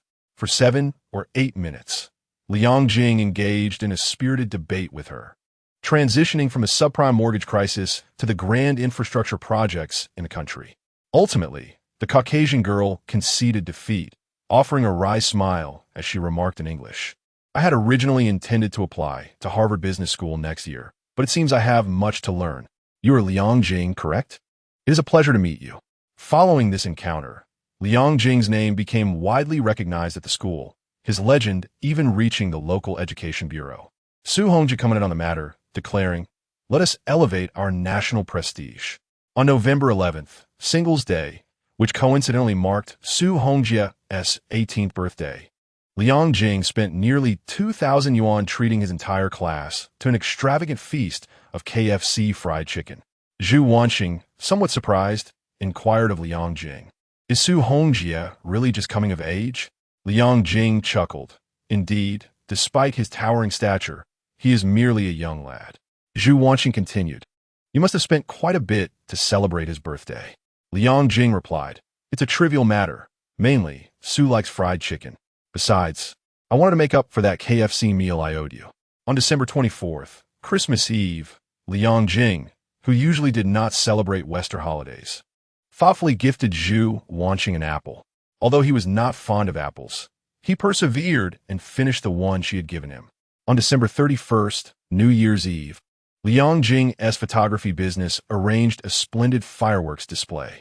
Under Su Hongjia's enthusiastic promotion, most of Class 3 attended, while Zhu Wanxing was absent due to curfew restrictions. Consequently, Liang Jing altered the fireworks venue. Amid a dazzling fireworks spectacle, brilliant evening star, and beautiful scenery, exchanged New Year-esque greetings as the calendar turned from 2008 to the fresh year of 2009. Today is January 24th of a new year. As the spring festival approaches and the final exams have concluded, the senior class continues with supplementary lessons. It is not that Su Hongjia lacks effort. Rather, he feels flustered seeing his good friend's grades steadily rising. At this moment, in the old campus, Zhu Wanxing assisted Liang Jing in analyzing the final exam papers, earnestly stating, "In Chinese, you need to enhance your reading comprehension and writing skills, especially your essays, which are rather unsatisfactory." Liang Jing laughed. "To say it bluntly, my writing is poor. Don't worry, I'm not that fragile." Zhu Wanxing smiled gently. "I would say it's bad. Your essay's ideas and themes are quite interesting, but the phrasing is too colloquial. You need to elevate your writing style." She set aside the Chinese paper and picked up the comprehensive science exam, continuing, "In physics, you are particularly weak in electromagnetism. You should practice the problems related to electromagnetic induction more diligently." Liang Jing listened attentively, jotting down Zhu Wanxing's study suggestions in his notebook. Over the past 3 exams, his scores have been 574, 597, and 608. Although the improvement was gradually diminishing, progress was still evident. In contrast, Zhu Wanxing's situation was rather grim, as her scores remained stagnant. After the analysis of the exam papers, Liang Jing stretched and yawned, saying, "Thank you, Teacher Zhu, for clarifying my doubts." Zhu Wanxing smiled and asked, "Are you tired from studying as well? Why not take a break and let's play a game of tic-tac-toe?" With that, she drew a grid of 2 horizontal and 2 vertical lines on her notebook. "All right," Liang Jing replied, picking up a pen and leaning closer. "You go first." "Okay." Zhu Wanxing placed a circle in the top left corner of the grid. Liang Jing promptly marked an X in the center. The rules of tic-tac-toe are quite straightforward. In a 3x3 grid, the first player to align 3 of their marks in a row wins. Due to its simplicity and lack of variation, the first player can secure an invincible position by placing their mark in a corner, while the second player must make the correct move every time to maintain a draw. Both Liang Jing and Zhu Wanxing were astute individuals. They played 6 rounds. And regardless of who started, the outcome was always a tie. "It seems we truly are evenly matched opponents," Liang Jing remarked with a smile. This statement bore a double meaning. "There is never a need for a winner or loser," Zhu Wanxing replied with a light laugh, which also carried a hint of duality. As they conversed, she drew another tic-tac-toe grid in her notebook, suggesting, "Let us play another round. If I win, you must do me a favor." Hearing this, Liang Jing grinned. "If you want me to help, just say so. No need for all this theatrics. But let me make it clear, I won't go easy on you." "No need to hold back." Zhu Wanxing gently shook her head while placing her mark on the grid. Liang Jing indeed played without any leniency, making each move with precise logic. As anticipated, all 9 squares were filled, and neither circles nor crosses managed to align, resulting once again in a tie. Zhu Wanxing looked at the notebook, pouting slightly. Then, she took her pen and drew an additional circle outside the grid. With this extra 10th piece, 3 circles aligned in a row. "I win," she exclaimed with glee. Liang Jing chuckled. "Come on, that is a bit too brazen of a cheat, don't you think?" Zhu Wanxing blinked her charming eyes, resting her chin on one hand as she looked at him. "Is it not allowed?" "Oh, it is absolutely allowed," Liang Jing laughed, nodding repeatedly. Within the boundaries of the rules, they were evenly matched. Outside the rules, they both granted each other the privilege to cheat, a privilege bestowed only upon those who share affection. "So, what favor do you need from me?" Liang Jing inquired eagerly. Zhu Wanxing replied, while working on her exercises. "On New Year's Eve, my mother has a shift. I plan to prepare a New Year's dinner by myself, and would like you to teach me." Liang Jing nodded. "No problem. I thought it was something more serious." Zhu Wanxing smiled brightly. "Thank you." That evening, their homeroom teacher, Guolin, finally announced the exhilarating news of the upcoming holiday. Although it was merely a brief 6-day break, ending on the 5th day of the Lunar New Year, it was enough to bring solace to the beleaguered senior students.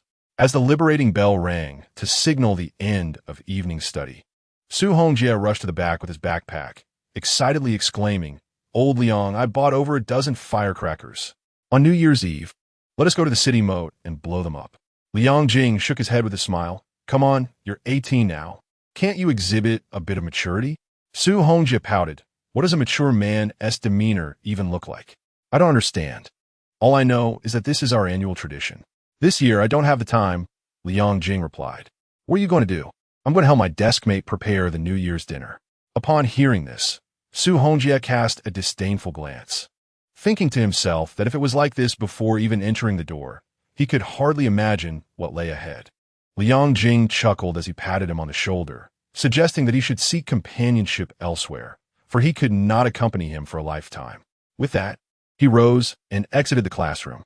"Does he truly believe I have no one to accompany me?"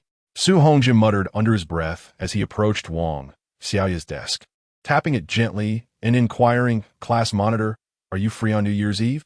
Wang Xiaoya, who was busy packing her bag, looked up in surprise. "I am free. What do you need?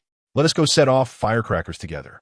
Upon hearing this, Wang Xiaoya's mind immediately conjured images of the romantic fireworks display Liang Jing had arranged for Zhu Wanxing on New Year's Eve. Without hesitation, she replied, "Sure. Let us go together." Su Hongjie exclaimed with excitement. "Do you have a bicycle?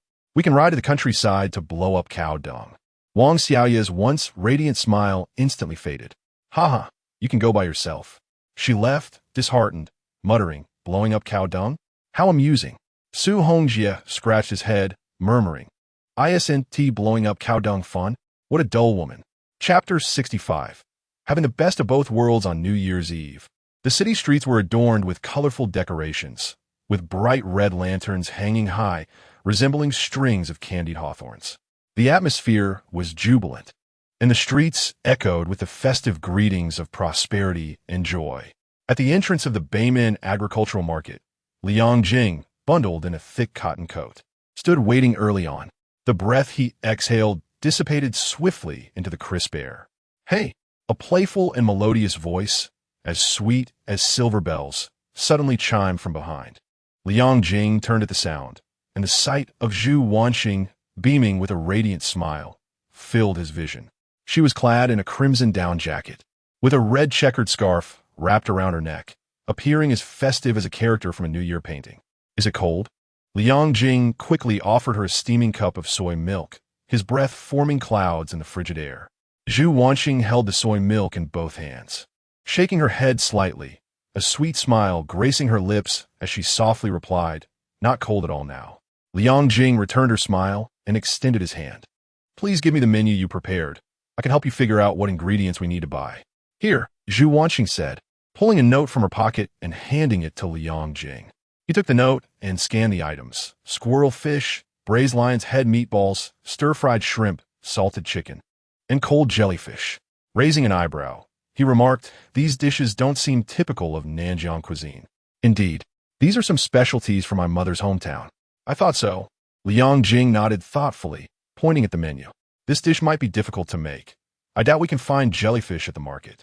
All right, then let us replace it with century egg salad, Zhu Wanxing suggested, her tone tinged with a hint of regret. After pondering for a moment, Liang Jing proposed, How about I teach you to make a mixed dish? Sure, I've heard my mother mention that dish before. Then I have a good idea where your mother is from. Liang Jing smiled, turning towards the market. Let's go buy some fish first. Okay. Zhu Wanxing cheerfully matched his pace. As one steps into the market, a vivid tapestry of everyday life unfurls. Steam rises in swirling clouds from the Baozi shop. Stalls are densely arranged, showcasing an array of brightly colored, fresh fruits and vegetables meticulously stacked. The air is filled with the lively sounds of vendors calling out and haggling. Navigating through the bustling crowd, two individuals arrive at the fish stall. Good day. What fish are you looking to buy? A jovial vendor, clad in a waterproof apron and holding a cigarette, approaches with a smile. Liang Jing surveys the surroundings and inquires, Do you have any fresh mandarin fish? Indeed, the vendor replies, gesturing toward a tank on the ground. Take a look there. These arrived just this morning, and they are quite fresh. Liang Jing glances at the lively fish swimming in the tank and nods, saying, Please select one that's a bit smaller. Around a pound will suffice. Certainly, the vendor replies, reaching for a net to catch the fish. Zhu Wanxing quickly asks, How much is the mandarin fish per pound? The vendor takes the cigarette from his lips, pinching it between two fingers, and responds, Today, the market price is 19 yuan and 8 jiao. Zhu Wanxing tentatively probes, Could you possibly lower the price a bit? The vendor shakes his head with a smile. My dear, during this festive season, the cost of fish is high, and my profit margins are quite slim. 19 yuan is fair, don't you think? 19 yuan and 5 jiao is the lowest I can go. Just 19 yuan then, Zhu Wanxing agrees, her face lighting up with joy. Thank you, boss, and Happy New Year to you. Likewise, the vendor replies, placing the cigarette back in his mouth and beginning to catch the fish. Liang Jing watches the two haggle with a smile. He has long abandoned the habit of bargaining, often too indifferent to even glance at prices while shopping. To him, fussing over minor savings seems a waste of time and energy. Yet, he finds a peculiar charm in observing Zhu Wanxing's earnestness in negotiating. Perhaps the essence of ordinary life lies in such meticulous calculations of mere cents and yuan. He recalls what old Liang once drunkenly advised him. Son, when looking for a wife, seek someone who knows how to manage life. At that time, Xiao Yang had only one thought. What kind of life? I want a fair-skinned, beautiful, long-legged girl. Now, it seems he might have a chance to have both fish and bear's paw. The vendor finishes preparing the fish, places it in a plastic bag, and hands it to Zhu Wanxing. 1 pound and 1 tael.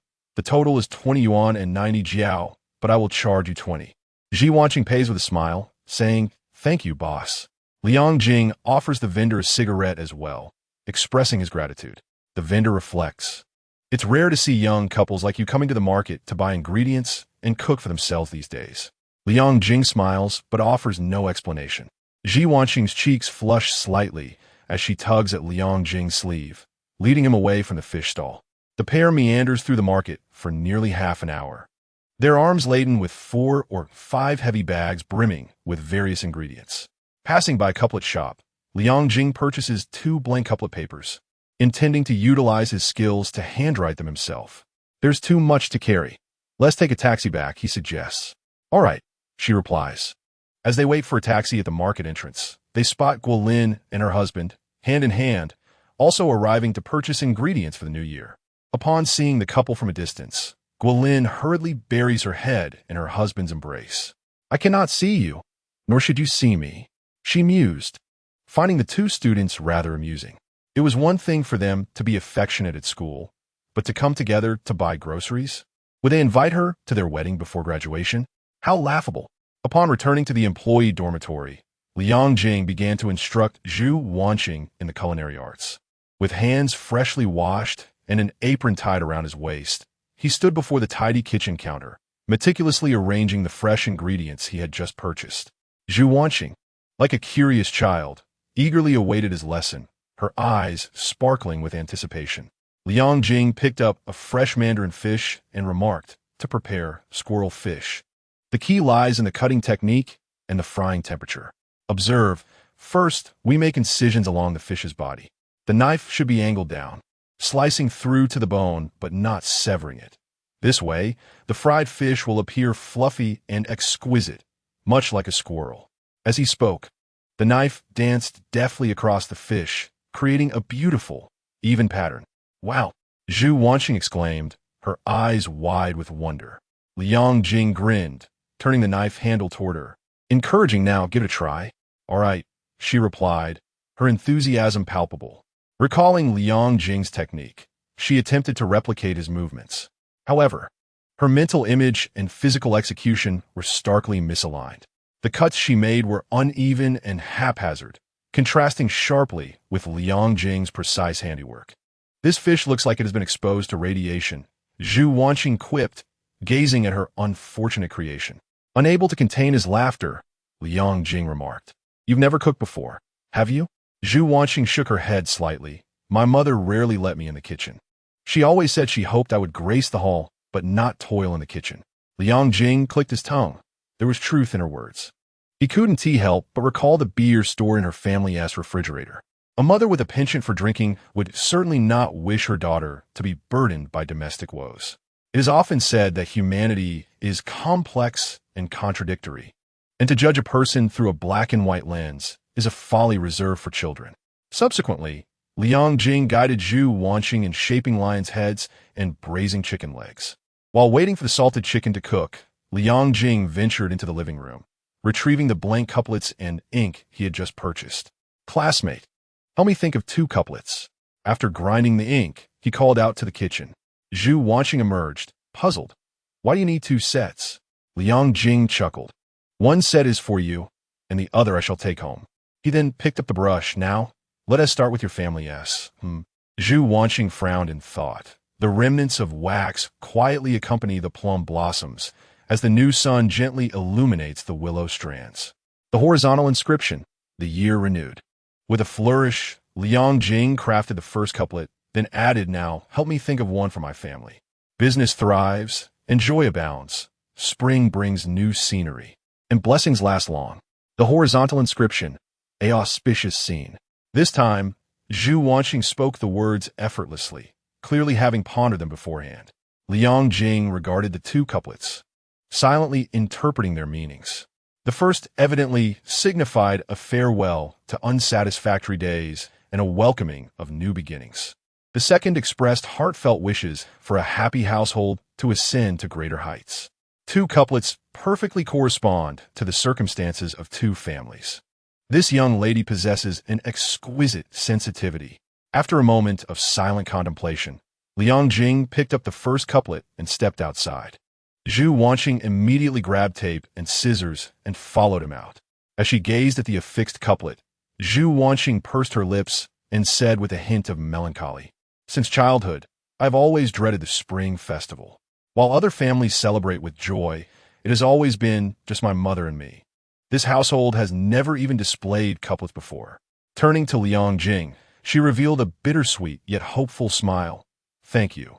Liang Jing felt a pang in his heart, but managed to respond to the smile. Let the unpleasantness of the past remain just that, past.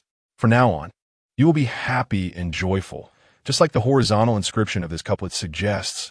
A new year, a new beginning. "Yes, I believe so," Zhu Wanxing nodded, visibly moved.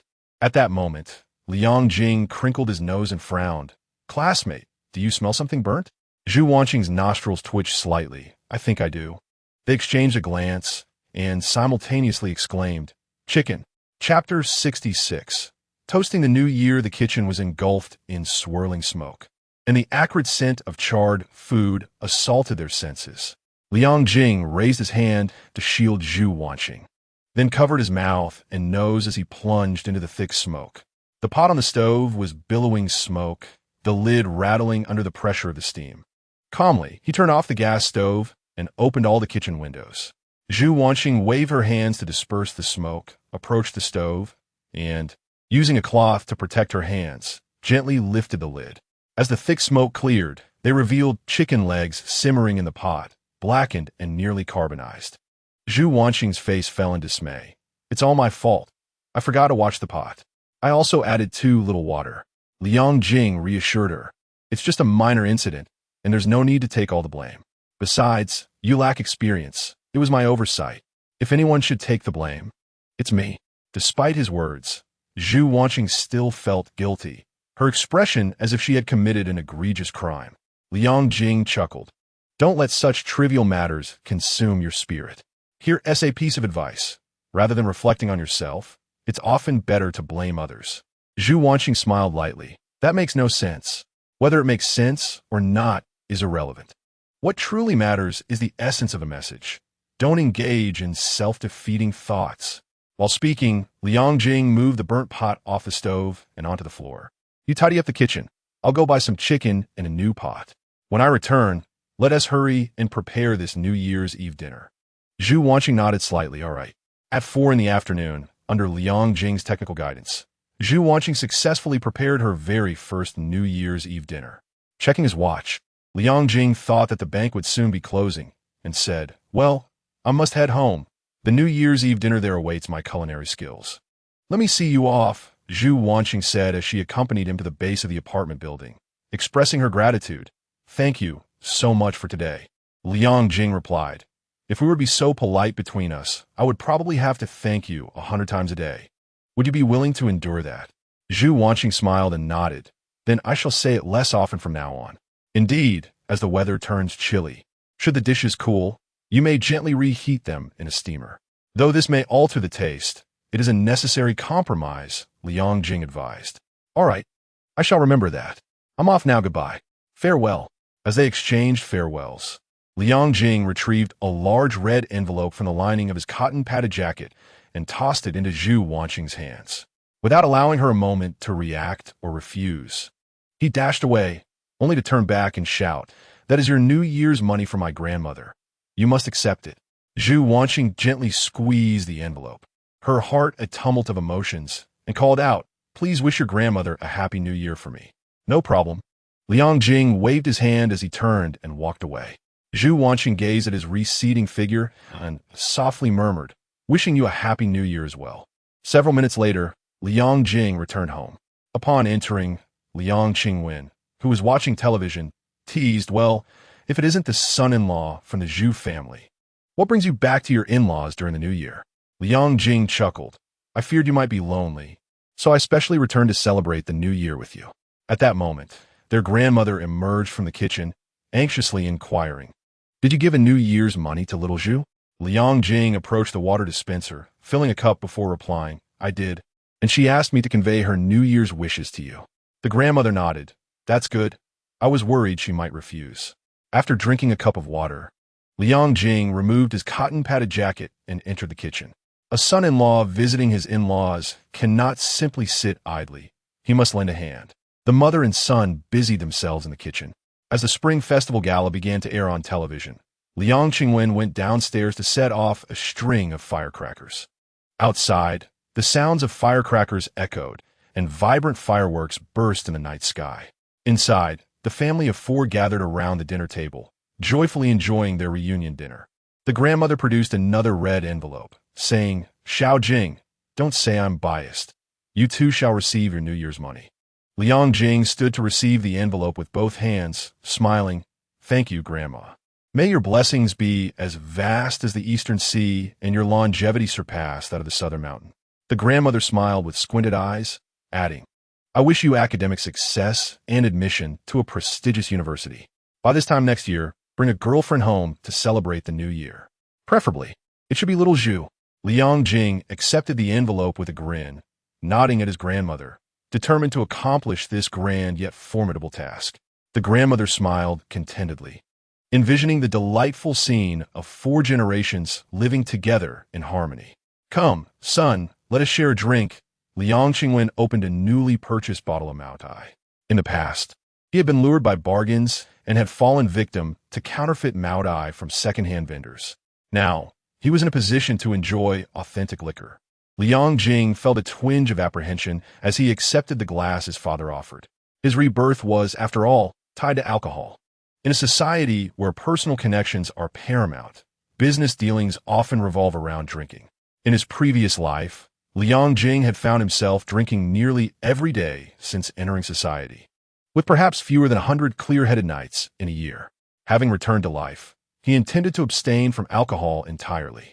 However, one must consider the occasion. A family gathering with a modest drink, seeking merriment rather than intoxication, did not warrant hesitation. "I shall partake in this one cup," Liang Jing declared as he accepted the glass. All right, his father replied. Liang Qingwen nodded repeatedly, expressing that she had no intention of letting you drink excessively. "Let's all raise our glasses together," Zhou Yingchun proposed.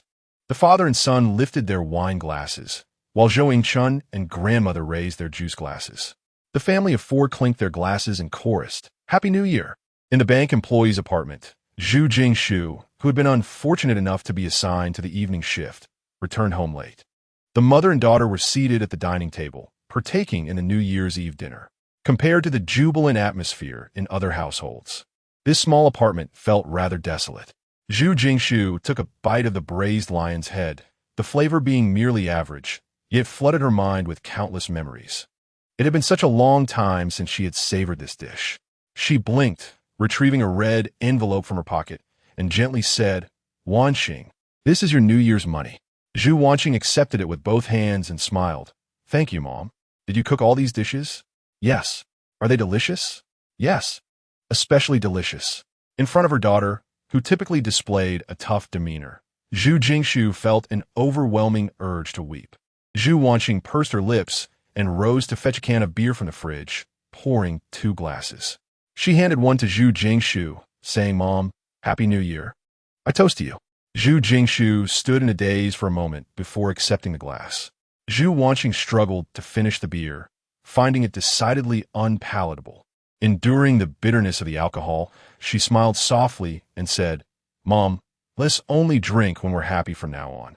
Can we agree not to drink when we're not?" This statement resonated deeply within Zhu Jingshu. She rubbed her eyes, downed the glass of liquor, and forced a smile. "All right, I promise you." Meanwhile, downstairs, a butterfly car was parked. At this festive family gathering, the man inside the vehicle gazed longingly at the warm yellow lights spilling from the third-floor window, smoking one cigarette after another. Chapter 67. In poverty, no one asks. In wealth, distant relatives approach on the first day of the Lunar New Year. It is customary to visit relatives and friends to extend New Year greetings. In previous years, Liang Jing would accompany his parents to pay New Year visits to various relatives and friends. However, this year, circumstances had changed. Starting from early morning, visitors began to arrive at the old Liang family apartment, bringing gifts. There were friends of old Liang from business, as well as distant relatives with whom they had little connection. There was no avoiding it. News of Liang Qingwen's sudden wealth from travel photography had spread, and overnight, many relatives and friends had appeared. It truly echoed the saying, "In poverty, no one asks. In wealth, distant relatives approach." Liang Jing was disinclined to engage in meaningless socializing with these superficial relatives, so he chose to seclude himself in his room, donning headphones to read and study.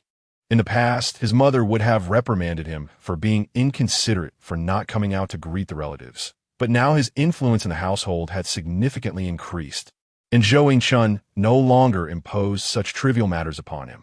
Suddenly, a series of knocks echoed at the door. Liang Jing removed his headphones and called out, "What is it?" "He who has come to wish you a happy new year. Come out and see him." Liang Qingwen's voice resonated from outside. "All right," Liang Jing replied, rising to leave his room. In the living room, there sat 8 or 9 guests who, upon seeing him, began to chatter excitedly. Tried to engage him in conversation. "Xiao Yang, you are becoming increasingly handsome. Do you have a girlfriend? Would you like Aunt Lu to introduce you to someone? What's the rush? He's still in high school. Xiao Yang, how are your grades? What did you score on your final exams?" Liang Jing, unable to recognize anyone, could only smile and nod in response. Upon reaching the apartment door, he noticed Ho Yuan standing outside, with several bags at his feet containing cigarettes and alcohol. "Happy New Year, Liang Zong," Ho Yuan respectfully called out. Liang Jing chuckled lightly and asked, "Would you like to come in and sit for a while?" Ho Yuan shook his head, feeling a bit shy due to the crowd. "I'll leave after delivering these gifts." As he spoke, he lifted the bags and extended them toward Liang Jing. In the travel photography company, other employees addressed Liang Qingwen as Manager Liang while referring to Liang Jing as Young Manager Liang. However, Ho Yuan called Liang Jing Manager Liang, while Liang Qingwen referred to him directly as Uncle Liang. If the company were likened to a feudal dynasty, Ho Yuan would be considered Liang Jing's loyal subordinate, following his orders and bestowing gifts solely upon him, not Liang Qingwen. Liang Jing glanced at the bags and jested, "Bribing the company leader? You have ulterior motives, don't you?" Ho Yuan gasped, "Is this considered bribery?" Liang Jing waved his hand dismissively. "I appreciate the gesture, but please take the gift back. If you cannot return them, give them to your grandfather." Seeing that Liang Jing refused the gift, Ho Yuan's expression turned anxious. He had no ulterior motives. He merely wished to express gratitude for Liang Jing's support. Currently, he managed the company's blog and Liang Jing Travel Network, handling online orders, and his salary had risen from a mere 1,000 to 5,000. Without Liang Jing, he could hardly fathom earning such a high salary one day. "Let's not dwell on it. I understand you mean well, but I do not wish for such practices to take root in our company," Liang Jing stated earnestly. Ho Yuan sighed. "I apologize, Manager Liang. I acted without consideration." Liang Jing smiled, tossing him a cigarette, and inquired, "How did you find the books I recommended?" Ho Yuan replied, "I've finished marketing management and am now reading consumer behavior." Liang Jing lit his cigarette and asked, "You are aware of the company's plans moving forward, correct?" Ho Yuan nodded, "Yes. After the new year, Liang Jing Travel will open 2 branches each in Shangri-La and Dali." Liang Jing continued, "Exactly. I will be sending a team to these branches. If you're willing to go, you would be a key player there, and your salary would be even higher than it is now." Upon hearing this, Ho Yuan did not express overwhelming excitement, but instead quietly asked, "What if I choose not to go?" Liang Jing smiled, "If you decide against it, I have other plans for you." Although Paiho had dropped out of school early, he was bright and eager to learn, and Liang Jing intended to cultivate him as an assistant for future entrepreneurial ventures. "Other plans?" Ho Yuan murmured thoughtfully, then exclaimed with enthusiasm, "Then I absolutely will not go to the branch." Liang Jing laughed and patted his shoulder. "In that case, work diligently, and I will inform you of any future arrangements." After finishing a cigarette and exchanging a few casual words, Liang Jing bid farewell to Ho Yuan. Just as he was about to return indoors, he heard a clear and resonant shout from the staircase. "Sister-in-law, Happy New Year!" Liang Jing leaned out to see Zhu Wanxing ascending the stairs, carrying fruits and health supplements. Her cheeks were slightly flushed, evidently shy from being addressed as sister-in-law by Ho Yuan. "What brings you here?" Liang Jing asked, somewhat surprised as he approached her. I came to pay New Year's respects to Grandma, Zhu Wanxing replied, lifting the small gifts in her hands. How thoughtful of you. Liang Jing accepted the gifts and said, my grandmother has gone out with my mother. Why didn't you let me know in advance? I did, but you didn't reply. I was chatting with Pai Ho and didn't pay attention. Why don't you come in and wait for a while? All right. Zhu Wanxing nodded in agreement, eager to personally thank Grandma for the New Year's money. As they entered the room, a large group of people in the living room turned their attention toward them. Zhu Wanxing was startled, not expecting so many guests. She hurriedly leaned closer to Liang Jing and whispered, what should I call these uncles and aunts? Liang Jing stifled a laugh. To be honest, I don't recognize them either. It would be due to be gawked at by so many people. Let us go to my room. With that, he led the way, while Zhu Wanxing nervously followed closely behind. Oh Liang, who is this young lady?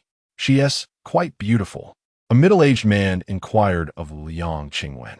She is my son's classmate. Liang Qingwen chuckled, his tone tinged with pride. You brought her home, and she is just a classmate? Old Liang, don't try to fool us. When will you throw a wedding for Xiaoyang? A middle-aged woman raised her eyebrows and laughed. Liang Qingwen shook his head helplessly, insisting, she is really just a classmate. Why are you all jumping to conclusions? The guests in the living room exchanged knowing glances, seemingly reaching a consensus. Clearly, old Liang had struck gold. Otherwise, how could Xiaoyang find such a stunning girlfriend? Chapter 68. Those who can resist the urge to kiss are truly remarkable. Inside the room, to avoid being disturbed by the noise outside, Liang Jing closed the door. Zhu Wanxing's heart raced instantly. Though it was not their first time alone together, this was Liang Jing's room, which made her feel both excited and anxious. She stood at the entrance, curiously surveying the space. At first glance, it was very clean and tidy. On a second look, her attention was drawn to a shiny golden object on the wall. It was a gold medal, hanging next to a poster of Akagi Haruko. Lowering her gaze, she noticed a bookshelf with only one book and a magazine. Borges' poetry collection another, the same and budding. These little details made Zhu Wanxing smile to herself, further igniting her anticipation for the upcoming summer. After the college entrance examination, the bouquet of eustoma in the corner of the classroom would bloom, and the thing she had longed for would surely come to pass. Has the inspection finished? Liang Jing pulled out the only chair from under the desk. Once the inspection is complete, come and sit. Don't just stand there. All right. Zhu Wanxing walked over and sat down next to the chair, while Liang Jing took a seat on the bed. Your room is so clean. Zhu Wanxing gazed around, seemingly intent on memorizing every detail of the room. My mother tidied it up during the new year, Liang Jing candidly remarked. The room was neat and devoid of any unpleasant odors, not a hint of an effeminate aesthetic. Typically, his space did not possess such immaculate cleanliness, though it was never chaotic enough to impede movement. Zhu Wanxing cast another glance at the golden medals and posters adorning the walls, initiating a conversation. Is the character on the poster named Akagi Haruko? Indeed, Liang Jing replied. Astonished. You recognize her? Zhu Wanxing nodded slightly, affirming her recognition. After Liang Jing introduced her to the theme song, her method of relaxation transformed into binge-watching slam dunk. Previously, she spent her leisure time engrossed in books, never indulging in anime or television series. The shift in her habits stemmed from her desire to avoid being overly mundane and to gain insight into Liang Jing's interests, thereby bridging the gap between them. In addition to slam dunk, she was also following One Piece. Now she comprehended why Liang Jing associated her with the character sporting green algae-like hair. They both shared a common trait of being directionally challenged. What would you like to drink? I can fetch it for you, Liang Jing offered as he rose from his seat. Anything is fine. How about cola? She replied. Sure. Liang Jing departed the room and headed to the kitchen. In the less than 30 steps to the kitchen, he felt the gaze of his relatives in the living room, each whispering and gossiping about him. Upon noticing the floor littered with sunflower seed shells, he felt a wave of exasperation wash over him. It was no wonder that many young people chose to sever familial ties. Some relatives, who seldom visited unless for trivial matters, truly did not warrant frequent interaction. Upon returning to the room, he found Zhu Wanxing crouched in the corner, her arms wrapped around her knees, gazing with keen interest at his mahogany guitar. "What's so fascinating about that old guitar?" he mused as he approached, handing her a bottle of room-temperature cola. Zhu Wanxing stood to accept it, smiling as she said, "I want to hear you sing." At her words, Liang Jing quickly waved his hands. "No, no, no. You may dare to listen, but I cannot bring myself to sing." Zhu Wanxing frowned slightly. "Why not? Singing costs me money. Singing for you could cost me my life," Liang Jing quipped, not out of false modesty. He was naturally tone-deaf, and Su Hongjie had once remarked on his vocal abilities. "My grandfather's nighttime ramblings are more melodious than your singing." "Are you really that bad?" Zhu Wanxing inquired curiously, realizing she had never heard Liang Jing sing. He chuckled. "If you wish to subject your ears to a trial, I could muster the courage to sing a couple of lines." Zhu Wanxing shook her head with a smile. "Forget it then." Turning her attention back to the guitar, she bit her lip, suddenly inspired to ask, "Could you teach me how to play the guitar?" Liang Jing chuckled lightly. "Sure, sitting idle is rather boring anyway. But if you wish to learn, you must address me as master." Zhu Wanxing gazed at him with a smile, softly saying, "Teacher Liang." Liang Jing laughed heartily. "That sounds delightful. Then I shall impart a few skills to you." Zhu Wanxing settled onto a chair with the guitar, while Liang Jing sat on the bed facing her. "You should be familiar with the relationships of musical intervals, correct?" "Yes," she affirmed. Liang Jing raised his hand to point at the thickest string of the guitar. Beginning the lesson, this string is the sixth string, and its root note is based on the relationship of intervals. Pressing down on the first fret produces a specific note. Moving downward from the fifth string to the first, the root note of the fifth string is. Zhu Wanxing listened attentively, nodding occasionally. As a teacher, Liang Jing's explanations were rather vague and abstract. Fortunately, Zhu Wanxing possessed a foundation in piano and was quite intelligent, allowing her to grasp the essence of Liang Jing's instruction. Within a mere 3 minutes, she comprehended all the guitar scales. Utilizing her self-derived scales, she attempted to play two tigers. Although she struggled to press the guitar strings properly, resulting in a cacophony of sounds, her swift progress astonished Liang Jing. He couldn't help but reminisce about his own experience of self-learning guitar, recalling how it took him a week to play Twinkle, Twinkle, Little Star. Musical talent is a gift, and he felt utterly lacking in this regard. In contrast, Zhu Wanxing seemed to possess a natural aptitude. Her ethereal beauty appeared to be crafted for the arts of music and painting. "Could you teach me a few chords? I would like to try singing and playing." Zhu Wanxing inquired. "Certainly. Please wait a moment," Liang Jing replied as he approached the desk, sketching a 6-line guitar tablature on paper and annotating several basic chord fingerings. Returning to Zhu Wanxing's side, he patiently explained, "This is a chord. Observe how to position your fingers." Zhu Wanxing focused intently on the chord diagram, cautiously placing her fingers on the guitar strings under Liang Jing's guidance, attempting to produce the sound of the chords. Initially, the sounds were still somewhat chaotic, but she remained undeterred, repeatedly adjusting her finger placements and pressure. After 7 or 8 minutes of practice, she had learned the fingerings for a few basic chords. Meanwhile, her fingertips had turned slightly red and were beginning to ache. "Would you like to take a break?" Liang Jing suggested. Zhu Wanxing shook her head, determined to seize the opportunity to learn the remaining chords. Liang Jing smiled gently. "You're quite stubborn." Zhu Wanxing cast him a lingering glance, then resumed her dedication to mastering the guitar. She began to tackle a chord that required the bar technique, a point where many novice guitarists often falter. Following the chord diagram, Zhu Wanxing awkwardly maneuvered her fingers, but they seemed to resist her control, failing to find the correct positions. Observing this, Liang Jing chose to assist directly. He leaned down, gently grasping her delicate fingers, guiding them into the proper positions. "Now it's correct. Give it a try and see if you can produce the bar chord." As he spoke, Liang Jing lifted his gaze and found himself mere centimeters away from her blushing face. The distance between them was so minimal that it could either lead to a confrontation or a kiss. Liang Jing's throat tightened slightly as he gazed at her near visage, his heart fluttering as if brushed by a feather. Those who could resist the urge to kiss in such proximity were truly extraordinary. Zhu Wanxing's heart raced, her breath grew quick, and her cheeks flushed deeper. Liang Jing stifled his inner impulses, preparing to rise. Suddenly, the door swung open with a bang. A tall figure, visibly annoyed, bellowed, "Old Liang, what is the matter with you?" Not responding, ignoring my calls, forcing me to come in person. Before he could finish his sentence, he noticed the two individuals inside the room facing each other. It was not just him who noticed. All the relatives in the living room were acutely aware of the scene.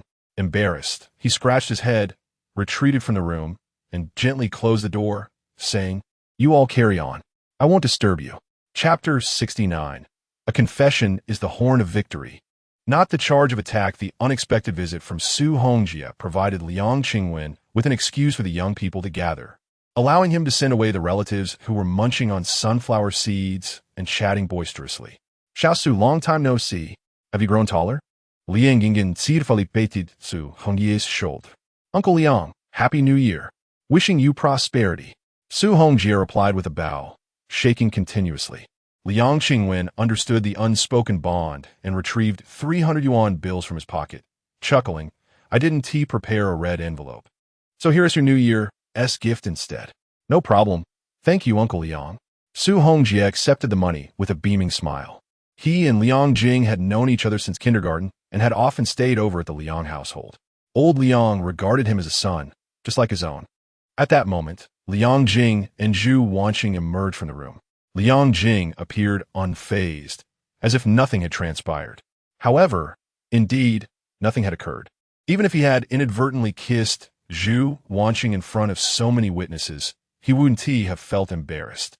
In contrast, Zhu Wanxing's face turned crimson from her cheeks to her neck.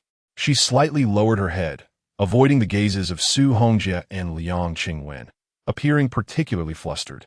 Xiao Zhu, make yourself comfortable." Liang Jing gestured towards the sofa. After that, he walked to the dining area, fetched a broom and dustpan, and began tidying up the mess. "Uncle, I'll do it," Zhu Wanxing timidly offered. Liang Jing waved his hand, saying, "Guests shouldn't be cleaning. Just sit and watch television. Stop arguing." Liang Jing approached and took the broom from old Liang's hands. Su Hongjie immediately gave him a thumbs up, exclaiming, "What a good man. If I were a woman, I do want to marry you." He then turned to Zhu Wanxing, grinning, and asked, "Will you say, class beauty?" Zhu Wanxing, blushing, glanced away in silence, internally affirming, "Yes." Such a chatterbox. Liang Jing tossed the broom into Su Hongjie's arms. "You've received your New Year's money. Now get to sweeping." Su Hongjie, is this how the Liang family treats their guests? Liang Jing scoffed, "If you can't handle it, then leave. It's not like my family is rolling out the welcome mat for you. Yeah. It's not like I accidentally ruined your good fortune. Look at how flustered you are." Su Hongjie muttered quietly, reluctantly picking up the broom to start sweeping. Soon after he finished, Zhou Yingchun and Grandma returned home. Grandma joyfully engaged Zhu Wanxing in casual conversation. Liang Jing and Su Hongjie, not wishing to intrude, discreetly retreated to the room. Once inside, Su Hongjie booted up the computer, propped his legs up, and began playing games on 4399. Liang Jing lay on the bed, perusing Borges' collection of poetry, and inquired, "What brings you here?" Su Hongjie chuckled. "It's the first day of the new year, of course. I'm here to pay my respects." Liang Jing scoffed, "You scoundrel, coming here empty-handed? You even took away 300 in New Year's money?" Su Hongjie burst into laughter, pulling out a package of Dezhongjio, tossing his stick onto the bed. "Don't say I came empty-handed. Here, as a fine cigarette for you. Did you pilfer that from your father?" "Shoo, how can one refer to cultural matters as theft? It's merely borrowing. Once I start working and earning, I shall repay him." Liang Jing shook his head with a smile and pressed, "Now, tell me, what is the matter?"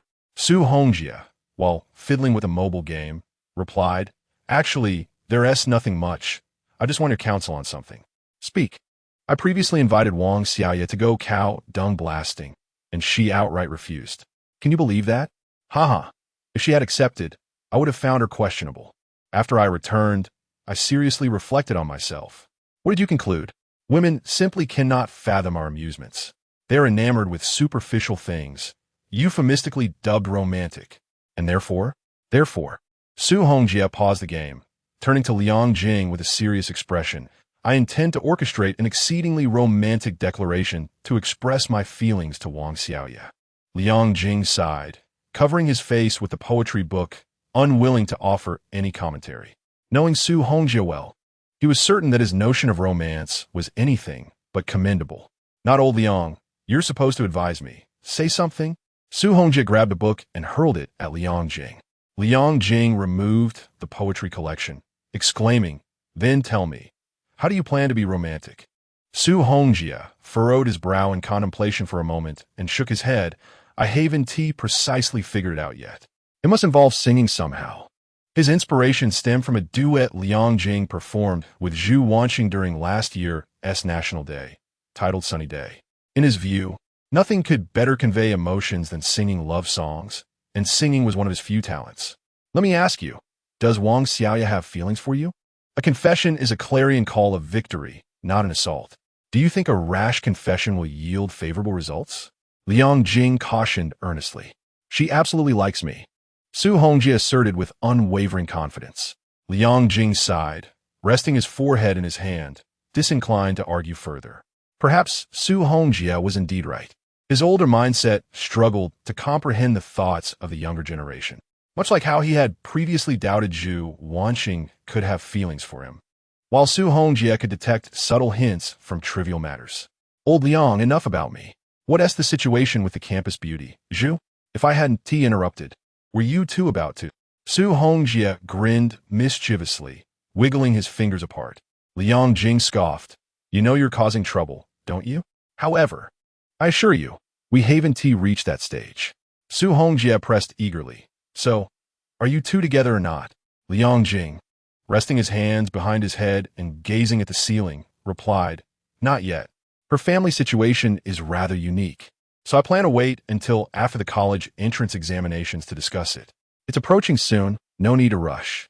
How do you intend to confess your feelings? I'm curious to hear your clever schemes for me to learn from. Do I truly require a scheme? If all goes as expected, I might not even need to confess. It could simply unfold naturally. Truly, you are a worthy disciple of the illustrious Zhu, effortlessly weaving idioms into conversation. Moments later, Zhou Yingchun knocked on the door, inviting the two to dinner. Zhu Wanxing declined her grandmother's invitation, as she needed to prepare dinner for her mother, who was working overtime during the spring festival. However, Su Hongjie, with his shameless demeanor, not only enjoyed the meal, but also made sure to pack an egg roll to take with him, exemplifying his gluttony. Before departing, he asked Liang Jing, Old Liang, if you were to sing your confession, where would you choose to perform? Liang Jing shrugged, responding, I cannot sing. Why do you ask me? Regardless of your ability, offer some suggestions. Eager to rid himself of this pest, Liang Jing casually replied, if at school, the broadcasting station, outside, a picturesque location. At that moment, a bold idea sparked in Su Hongjie's mind. Chapter 70, Love and High School. Purgatory High School. The spring festival holiday was alarmingly brief. One moment it was closed, and the next, school was back in session. Upon entering the classroom that morning, Liang Jing noticed Zhu Wanxing watering a pot of bellflowers. Good morning, he greeted as he took his seat. Morning, Zhu Wanxing replied, then looked at the pot filled with tall green leaves, murmuring softly, Why are there no buds? When will it bloom? Liang Jing chuckled gently. Patience, there will surely come a day of blossoming. At that moment, Wang Xiaoya approached the back row, informing Liang Jing. Director's son requests your presence in his office. Liang Jing was taken aback, pondering why he was summoned when he had committed no misdeeds recently. Without further inquiry, he rose and exited the classroom. After delivering the message, Wang Xiaoya walked to the podium, erasing the number 133 from the corner of the blackboard and replacing it with 127. There were 127 days remaining until the college entrance examination. As Su Hongjie entered the classroom, he noticed Wang Xiaoya erasing the blackboard. Without setting down his backpack, he approached the podium and asked class monitor, I have a question for you. Wang Xiaoya, still wiping the board, retorted, What's so urgent this early in the morning? Su Hongjie grinned. Do you have a favorite song or artist? Wang Xiaoya adjusted her round glasses and turned to face him. Why do you want to know? Just answer the question directly. He insisted, exuding an air of a domineering CEO. Wang Xiaoya replied nonchalantly, I don't particularly enjoy music, but if I must choose, perhaps a band. Su Hongjie raised his thumb in approval. Good taste. He loved listening to and singing Cantonese songs, and her answer resonated with him. What exactly are you up to, Su? Wang Xiaoya inquired, puzzled. His unexpected question about her favorite artist led her to envision some romantic possibilities. Yet, she quickly reconsidered, wondering how a person who invited her to a cow dung explosion could possess any romantic charm. Don't be ridiculous, she thought. I can't reveal that just yet. You'll find out soon enough. I can assure you, it will undoubtedly be a tremendous surprise. With that, he skipped back to his seat. Quite perplexed, Wang Xiaoya furrowed her brow at him, muttering a few words before turning back to continue erasing the blackboard. The bell for morning self-study rang. Liang Jing returned to the classroom from the academic office. Curiously, Zhu Wanxing inquired, "What did Director Sun want with you?" Liang Jing replied with a smile, "After deliberation by the school leadership, I have been chosen as the Progress Star of the Year to share my learning experiences at the 100 Days Pledge Conference. In this small city as high school, Nanjing No. 1 High School, the overall academic performance of students is quite average compared to the province. Moreover, there is a significant gap in scores. The top tier consists of Zhu Wanxing and Su Zhang, two exceptionally gifted students who stand out, vying for entrance to prestigious institutions like Tsinghua and Beida. The third in the grade trails Su Jiang by 20 to 30 points. For this reason, Liang Jing's score of 608 in the final exam placed him at the 47th position in the grade. His rapid progress and high ranking naturally garnered the attention and esteem of the school leadership, granting him the opportunity to speak at the pledge conference. Congratulations! It seems that everyone has witnessed your efforts last semester. Zhu Wanxing smiled. What do you plan to share at the conference? Liang Jing shook his head. I haven't decided yet. I feel my learning experience can be summed up in 3 words. Zhu Wanxing. How can I share when my peers don't have the same conditions? Upon hearing this, Zhu Wanxing lowered her head and chuckled softly. Regardless of what you share, just make sure not to call any classmates dim-witted again this time. Liang Jing laughed heartily. I've noticed you possess a subtle sense of humor. It's quite delightful. Zhu Wanxing buried herself in her work, softly suggesting, let us stop chatting and focus on our studies. All right, Liang Jing nodded and picked up his book. A new day of school life began and ended in its usual unremarkable manner. Time flowed by at a leisurely pace. As the college entrance examination drew nearer, the atmosphere on campus grew increasingly tense, devoid of the previous lightheartedness, as if every breath was laden with the pressure of the impending exam. Even Su Hongjie, who had always been indifferent to academic pursuits, became anxious. He no longer played basketball or surfed the net. Instead, he immersed himself in memorization and problem-solving, actively seeking Liang Jing for assistance during every break. Before long, it was February 27th. With spring already upon us, Nanjing welcomed a bright, sunny day. Nanjing No. 1 High School held its 100 Days Pledge Conference. On the playground, students from various classes donned their neatly pressed uniforms, forming orderly lines as they listened to the school leaders on stage, enthusiastically motivating them. Below the podium, Liang Jing and Zhu Wanxing awaited their turn. Liang Jing was to share his learning experiences, while Zhu Wanxing, as the student representative, was to speak. From elementary school through high school, she had consistently stood out in both appearance and academic excellence, frequently addressing audiences at various events. Liang Jing had long since grown accustomed to this. However, this was the first time he shared the stage with Zhu Wanxing. One could only say that to associate with exceptional individuals, one must also strive for excellence.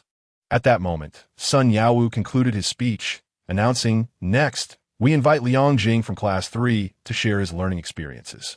Last year, he had also spoken at a school conference, but on that occasion, he was delivering a self-reflection. In just a few short months, he transformed his shame into determination, elevating his score from a mere 200 to an impressive 608. Students struggling with poor grades should heed his experiences. They will undoubtedly prove beneficial. With that, he glanced toward the podium. Amidst the enthusiastic applause, Liang Jing ascended the stage. Clearing his throat, he tapped the microphone, adopting the demeanor he once exhibited as a company president. It is a great honor to stand before you today and share my learning experiences. My presentation will be divided into 3 main points and 12 subpoints. The first point is the Ebbinghaus forgetting curve learning method. Liang Jing eloquently elaborated, while many students in the audience struggled to stay awake. Within the ranks of his classmates, Su Hongzhi muttered, "This guy acts more like a leader than the principal." Observing Liang Jing's smooth and confident delivery, Sun Yao nodded in satisfaction. This young man truly possesses talent. Had I not intervened in time to guide him back on track, it would have been a grave loss. If he manages to gain admission to a prestigious university, it will undoubtedly become another remarkable achievement in my educational career. After speaking for 7 or 8 minutes, Liang Jing concluded his prepared remarks with a summary. The Ebbinghaus forgetting curve learning method, the Feynman learning method, and the mind mapping learning method. These are the 3 approaches I frequently utilize. For those of you who may not have grasped them fully, feel free to search them online. Ultimately, regardless of the method employed, one must possess motivation to learn. I hope everyone can discover their own driving force and seize this final opportunity to strive for success. As soon as he finished, a male student shouted from the audience, "What is your source of motivation? Share it with us." Liang Jing smiled broadly. "Those who understand will soon see." With that, he stepped down from the stage. In the next moment, student representative Zhu Wanxing, blushing, took to the stage with her speech notes.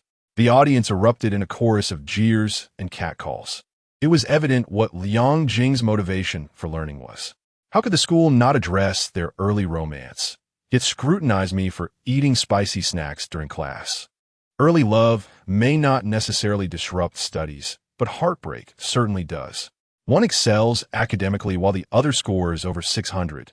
The school dares not intervene. Is this the privilege of the academic elite couple? It is indeed enviable. Alas, we attend the same school, yet their experience is one of romance in high school.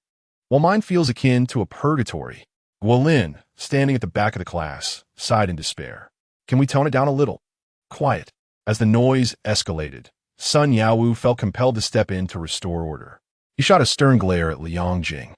In the current environment of the first high school, the relationship between Liang and Zhu had become a well-known secret.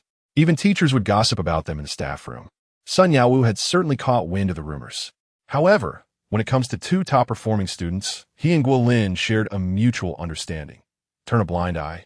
Yet Liang Jing dared to subtly flaunt his affections at the assembly, challenging Sun Yaowu's authority. What he once considered a potential highlight of his educational career now appeared to be a blemish. As the playground fell into a tranquil hush, Sun Yaowu turned to the student behind him, Zhu Wanxing. "You may now take the floor," he said. Zhu Wanxing nodded, approached the microphone, took a deep breath to steady her emotions, and began to recite her prepared speech. "Esteemed teachers, dear classmates, good afternoon. The harsh winter has passed, and the warm spring is upon us. In this season that nurtures hope, we find ourselves at a critical juncture of a 100-day sprint towards the college entrance examination." Her delivery was methodical, her voice clear and resolute, resonating throughout every corner of the playground. Leaning against the wall after her speech, Liang Jing observed Zhu Wanxing on stage, poised and gracefully composed, and couldn't help but smile. In that moment, she seemed to radiate light. Indeed, beauty alone may lead to a stalemate, but when paired with any other quality, it becomes a trump card.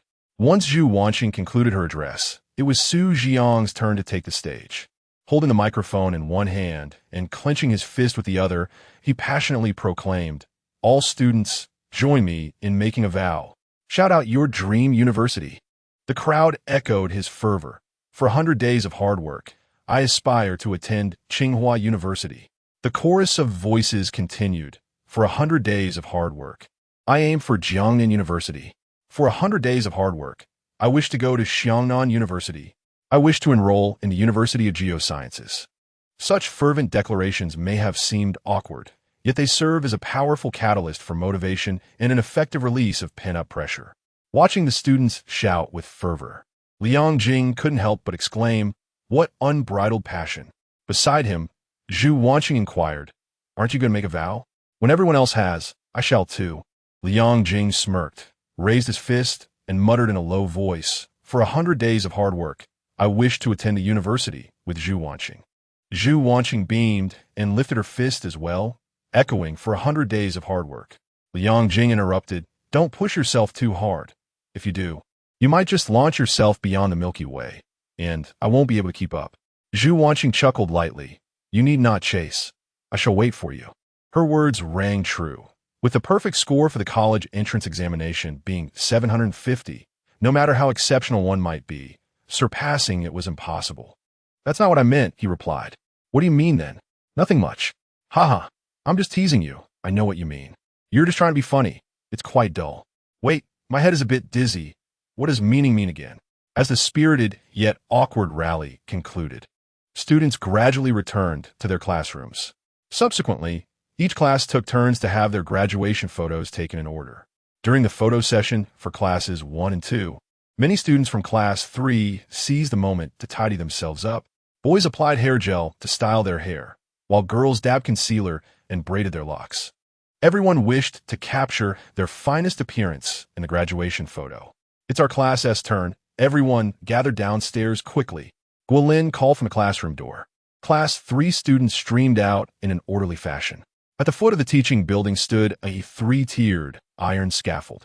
Sun Yaowu and the principal, along with several school leaders, had already taken their seats before the scaffold, serving as essential props for the graduation photo. The girls positioned themselves at the front, while the boys lined up at the back, adjusting their positions according to height. Guolin directed the students with precision and clarity. Zhu Wanxing, being of taller stature among the girls, positioned herself on the far right of the first tier of steps. Liang Jing exchanged his place with Yang Ran, moving to stand behind Zhu Wanxing. Although their location would not impact the affection he held for her, he wished to avoid the disconcerting sight of another boy standing behind his girlfriend when reminiscing over their graduation photo in the future. Upon noticing Liang Jing's repositioning, Su Hongjie, who had already claimed the center of the top tier, leapt down with great strides to join Wang Xiaoya's side. His height granted him an advantage, making him slightly taller than Wang Xiaoya, who stood on the steps. "Su Hongjie, with such height, why do you choose to stand at the back?" Guolin called out. Su Hongjie replied playfully, "Teacher Guo, I suffer from acrophobia. Being up high frightens me. Besides, I'm not obstructing anyone's view, so let me stand here." Laughter erupted throughout the class. Wang Xiaoya was taken aback. "Is it possible that Su Dog actually likes me? But I'm still uncertain about my own feelings for him." "All right, you can stay there," she conceded, eager to expedite the graduation photo session. Guolin reviewed the students' positions once more and, satisfied with the arrangement, took her seat in front of them. "Everyone, stand still and maintain your smiles," the photographer called out, raising his camera. "On the count of 3, when I say Gao Cao, you all shout Jiayu. 1, 2, 3, Gao Cao. Jiayu." The shutter clicked, capturing 3 years of high school memories in that small frame of film. Days later, the graduation photos were developed. Guolin, armed with a red pen, circled Liang Jing and Zhu Wanxing, who stood in front of and behind each other in the photo. She proceeded to circle Su Hongjie and Wang Xiaoya as well. Following this line of thought, she marked 4 or 5 red circles on the graduation photo, all around couples she suspected of early romance. "Oh dear, so many? Am I, the homeroom teacher, becoming a matchmaker?" Chapter 71, Passionate High School. The previous chapter has been revised to include the graduation photo scene. This note is to clarify for everyone to avoid confusion. Guolin, holding the freshly developed graduation photos, entered Class 3's classroom. "Wang Xiaoya, please distribute the graduation photos to everyone." As she spoke, she handed the photos to Wang Xiaoya. Upon hearing the words graduation photo, the students flocked to Wang Xiaoya, eager to catch a glimpse of the final result. "Class monitor, please hand me one first." Did I have my eyes closed? During my middle school graduation photo, I happened to have them shut, and it looked dreadful. "Hurry, let me see if I look handsome." Wang Xiaoya, feeling somewhat exasperated, replied, "Everyone, please sit down. I will distribute them one by one." After dispersing the crowd, she began to hand out the photos individually.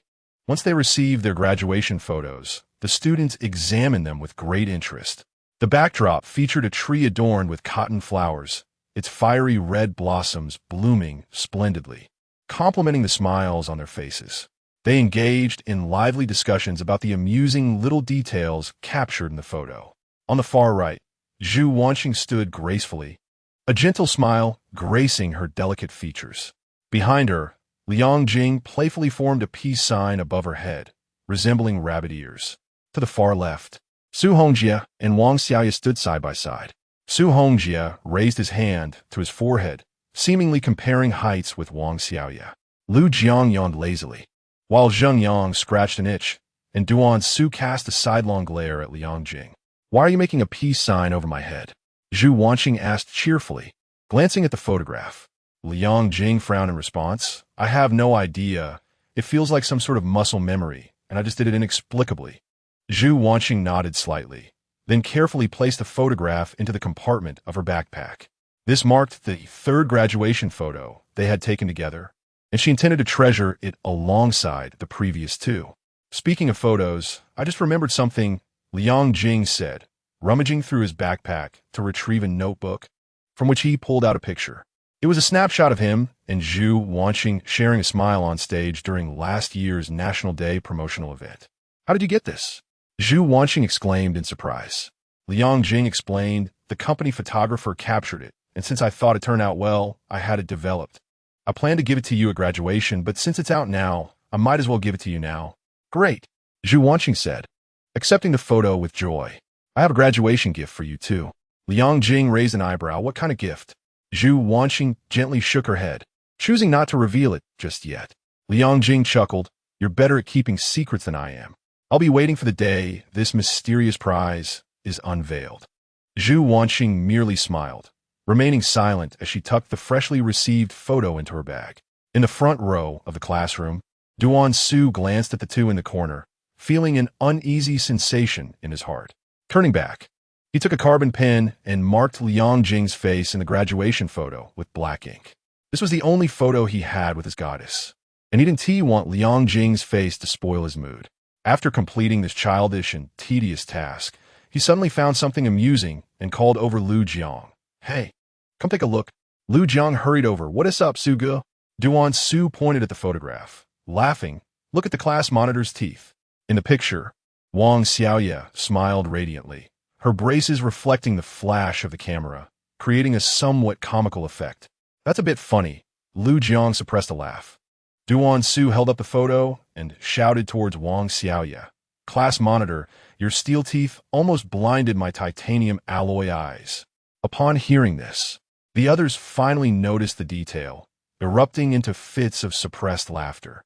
Wang Xiaoya shot Duan Su an annoyed glance, gripping the graduation photo tightly, wishing she could tear it to shreds.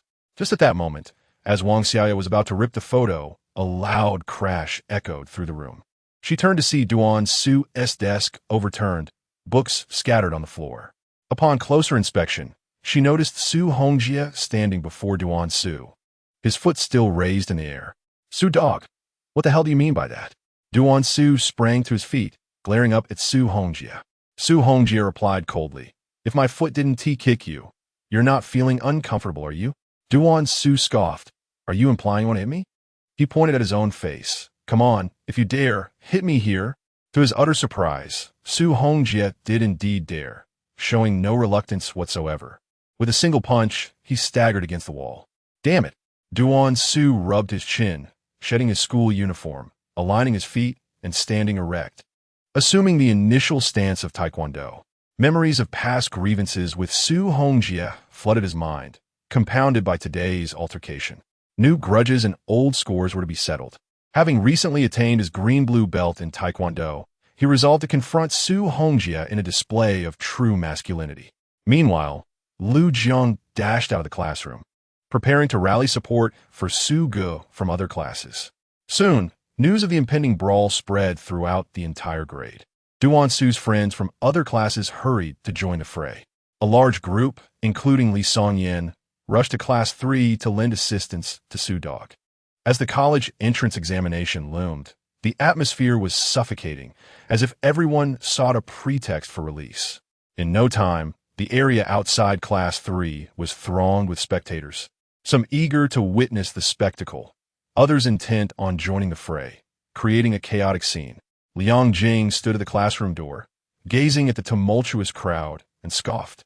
"Regardless of who you are here to support, do not enter." Let them resolve their issue themselves. The fight had already commenced, and he neither wished to intervene nor escalate the situation further. Remarkably, he managed to quell the youthful fervor of the crowd, for they had all heard the rumors. Liang Jing had a reputation in the underworld. Bro, stop. I was wrong. Zhu Wanxing displayed a commendable stance, but after a few exchanges, he found himself pinned to the ground, desperately begging for mercy. Curled up, hands shielding his face, he finally understood that in the face of absolute power, all technique was rendered futile. Taekwondo has betrayed me. Su Hongjie landed a kick on Duan Su's rear before choosing to relent. Wang Xiaoya rushed forward. Concern etched on her face. Su Hongjie, are you all right?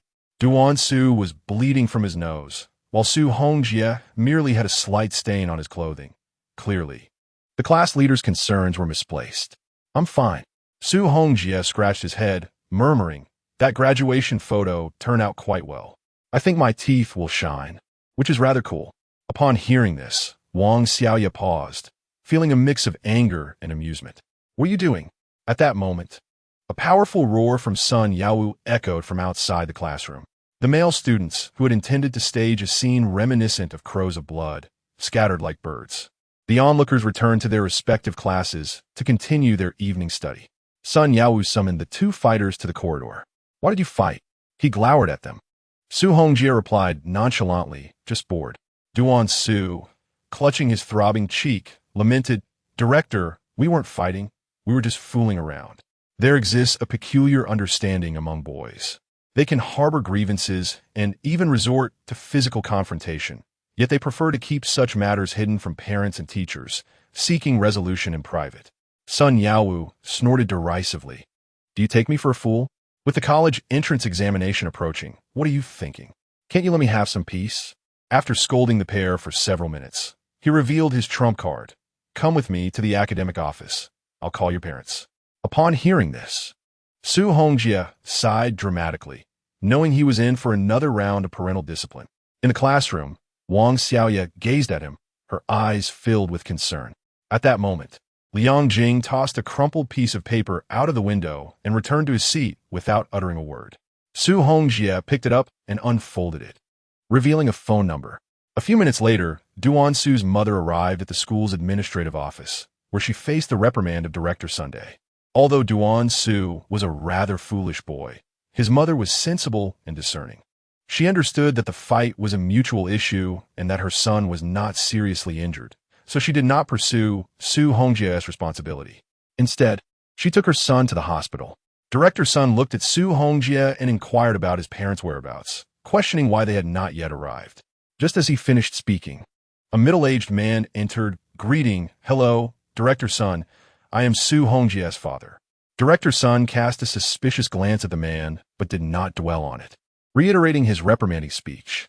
Yes, you are absolutely right, Director Sun. The middle-aged man nodded repeatedly. I will certainly educate him properly and ensure he focuses entirely on the college entrance examination. After saying this, he raised his hand and slapped Su Hongjie, sternly declaring, You little rascal, just wait until we get home. Su Hongjie pressed his lips tightly together, appearing to endure pain while also stifling laughter. Mr. Su, please try not to resort to violence. Our approach to education should primarily be verbal, Director Sun promptly advised. The middle-aged man nodded again. All right, I shall take my son home now. Thank you, Director Sun, for your concern and guidance. You're welcome. It is my duty, Director Sun replied as he bid farewell to the father and son. Upon returning to his desk, he keenly sensed something amiss. Su Hongjie was nearly 6 feet tall, yet his father barely exceeded 5'7". Moreover, the resemblance between father and Liang Jing was uncanny. The evening study session concluded, and Su Hongjie departed the school alongside his father. You little rascal, fighting is unacceptable. This time, since the situation isn't severe, I'll let you off the hook. If it happens again, even if your mother doesn't discipline you, I will. The middle-aged man admonished earnestly. I understand, I won't fight again. Su Hongjie nodded in agreement. As they spoke, the two exited the school gates, where Wang Xiaoya had been waiting anxiously. She rushed over, lowering her head shyly, saying, Uncle, Su Hongjie fought because of me. This is my fault. Can you please not hit him when you get home? It took her considerable courage to express this. Ha ha. Little girl, I'm not his father. The middle-aged man laughed heartily. Wang Xiaoye then lifted her head and realized that the person before her was Liang Jing's father, whom she had met during a promotional event. Class monitor, are you really this concerned about me? Suong Fie grinned foolishly. Wang Xiaoye's cheeks flushed crimson, feeling flustered. She turned and ran away. Su Hongjie stood, rooted to the spot, chuckling to himself. At that moment, Liang Jing emerged from the school gates. Suong Fie rast forward, seizing Liang Jing's shoulders and shaking him excitedly. Old Liang, Wang Xiaoye likes me. She truly likes me. Liang Jing nodded with a smile. Yes, I can see that. My springtime has finally arrived. Su Hongjie exclaimed as he swung his fist and leaped into a dramatic back-arching jump shot. This series of bewildering behaviors left Liang Jing feeling somewhat embarrassed. Liang Qingwen wore a smile, filled with reflections. This young man is truly amusing. Had I been able to attend high school, I surely would have encountered numerous intriguing experiences. Yet, that is wishful thinking, as I never even completed middle school. Su Hongjie ceased his display of perplexing antics, excitedly proposing, "Dare you to pull off a grand stunt before graduation?" Liang Jing responded with a laugh, "I can assist you. But I hope you truly aim for something substantial rather than something insignificant." Chapter 72. Why does a crow resemble a writing desk? The final days of senior year were monotonous and tedious. There was a small test every 3 days and a major exam every 5. If one fell ill and took a day off, upon returning, the stack of test papers on the desk could reach mountainous heights. Amidst the ceaseless cycle of examinations, the numbers on the classroom blackboard were constantly revised, growing ever smaller. From 100 on the day of the 100-day pledge, it dwindled to 2 digits, and eventually to a single digit. Today is June 4th. Countdown to the college entrance examination. 3 days. Get ready, Guoma is coming, whispered Yangran, who was on lookout by the classroom door. Shortly thereafter, Guolin entered the classroom. Bang! Bang! The concealed Zheng Yang and Lu Yiran set off the confetti cannons. Ribbons danced in the air, showering Guolin. Startled by the unexpected surprise, she soon revealed a look of gratitude. "Thank you, Teacher Gua, for your hard work over the past 3 years," Wang Xiaoye said, approaching with a bouquet of carnations. Simultaneously, the classmates chorused, "Thank you, Guoma." Taking the carnations, Guolin's eyes glimmered with tears. She wiped her eyes and said, "Thank you all for your heartfelt gestures. Please take your seats. Let us finish this final lesson." With that, she ascended to the podium, carefully arranging the bouquet, and then retrieved a stack of examination permits bound with a rubber band from her handbag. "When I call your name, please come forward to collect your permit." Zhu Wanxing. Zhu Wanxing stepped forward to receive the examination permit from Guolin's hands. With a smile, Guolin encouraged, "Wanxing, good luck on the exam." Zhu Wanxing nodded with a smile. "All right, thank you, Teacher Gua." Subsequently, all students took turns receiving their permits, with Guolin offering encouragement to each one. After distributing the permits, she surveyed the classroom and gently announced, "We shall not have class for this evening's study session. You may review your papers and then listen to a few words from me." The college entrance examination is not merely a test of knowledge, but also a test of mentality. With heartfelt sincerity, she imparted her insights on the examination experience. Previously, the students had often found Guolin's ramblings tedious, giving her the affectionate nickname Guoma. Yet now, as they listened to her words, a sense of reluctance enveloped them. Has these 3 years truly come to an end in such an unremarkable manner? It felt lengthy, yet time seemed to have flown by. Lastly, I must emphasize once more. Remember to bring your examination permit and ID. Do not forget. After her reminders, Guolin rose with the bouquet in hand, stating, "For the remaining time, let us self-study." The classroom fell into a serene silence, punctuated only by the soft rustling of pens on paper and the occasional faint sound of pages turning. In the corner of the room, Liang Jing leaned over to inquire softly, "Which school is your examination venue?" "At District Number 1 High School."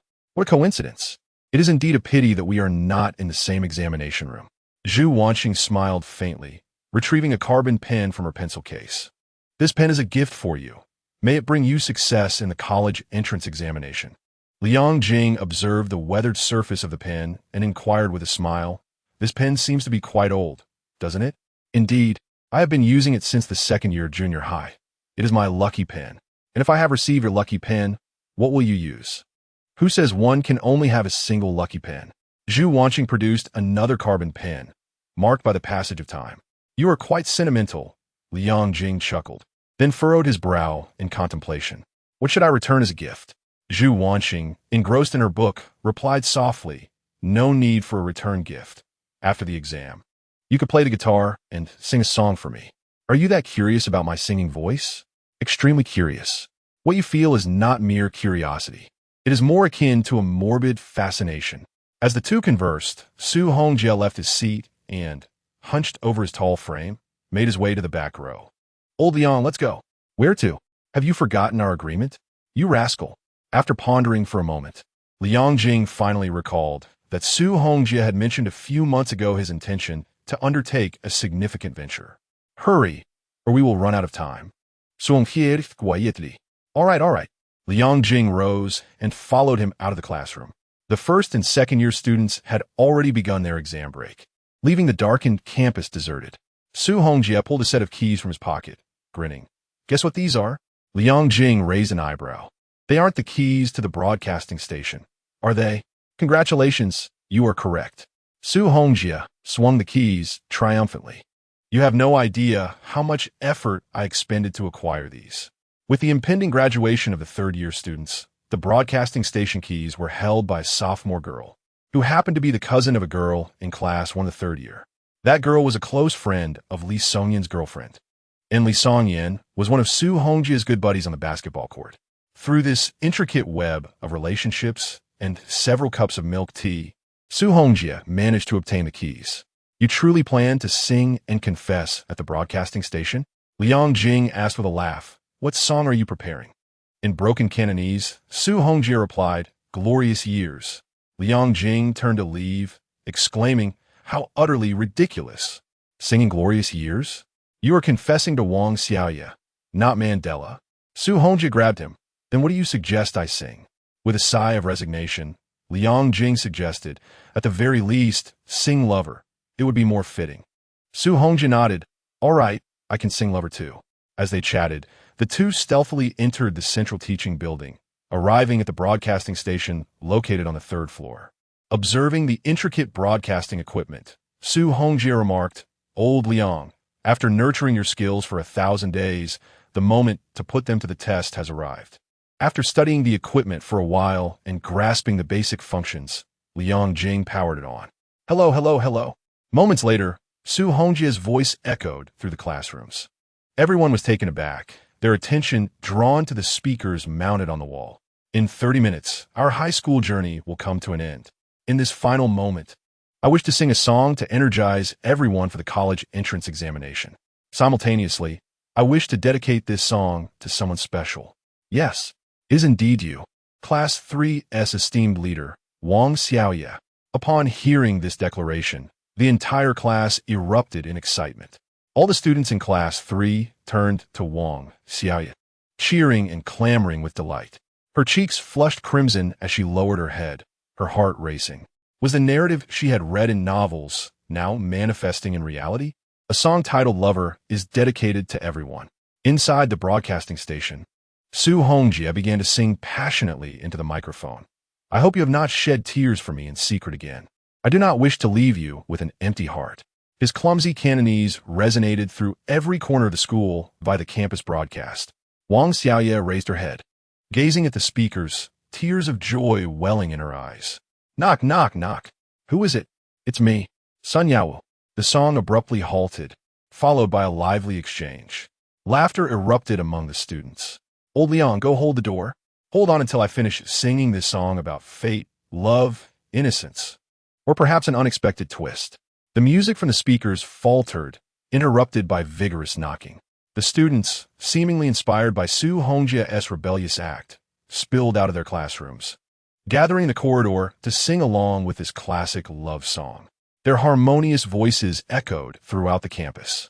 In the broadcasting station, as Su Hongjie completed the chorus, The door was about to be forced open by Sun Yaowu and another teacher. Observing this, Su Hongjie ceased his heartfelt performance and joined Liang Jing in barricading the door. "ISNT, the school beauty eager to hear you sing? I'll hold the door. You should say a few words too," Su Hongjie urged with a hearty laugh. Liang Jing hesitated for a moment, then smiled, stepping up to the microphone. Without any preamble, he began to sing. "There are always surprising encounters like when I met you. Your gentle, translucent eyes appeared in my dreams." He adopted a style reminiscent of Li Zongxing, singing and reciting, albeit slightly off-key. It was all emotion. La King technique.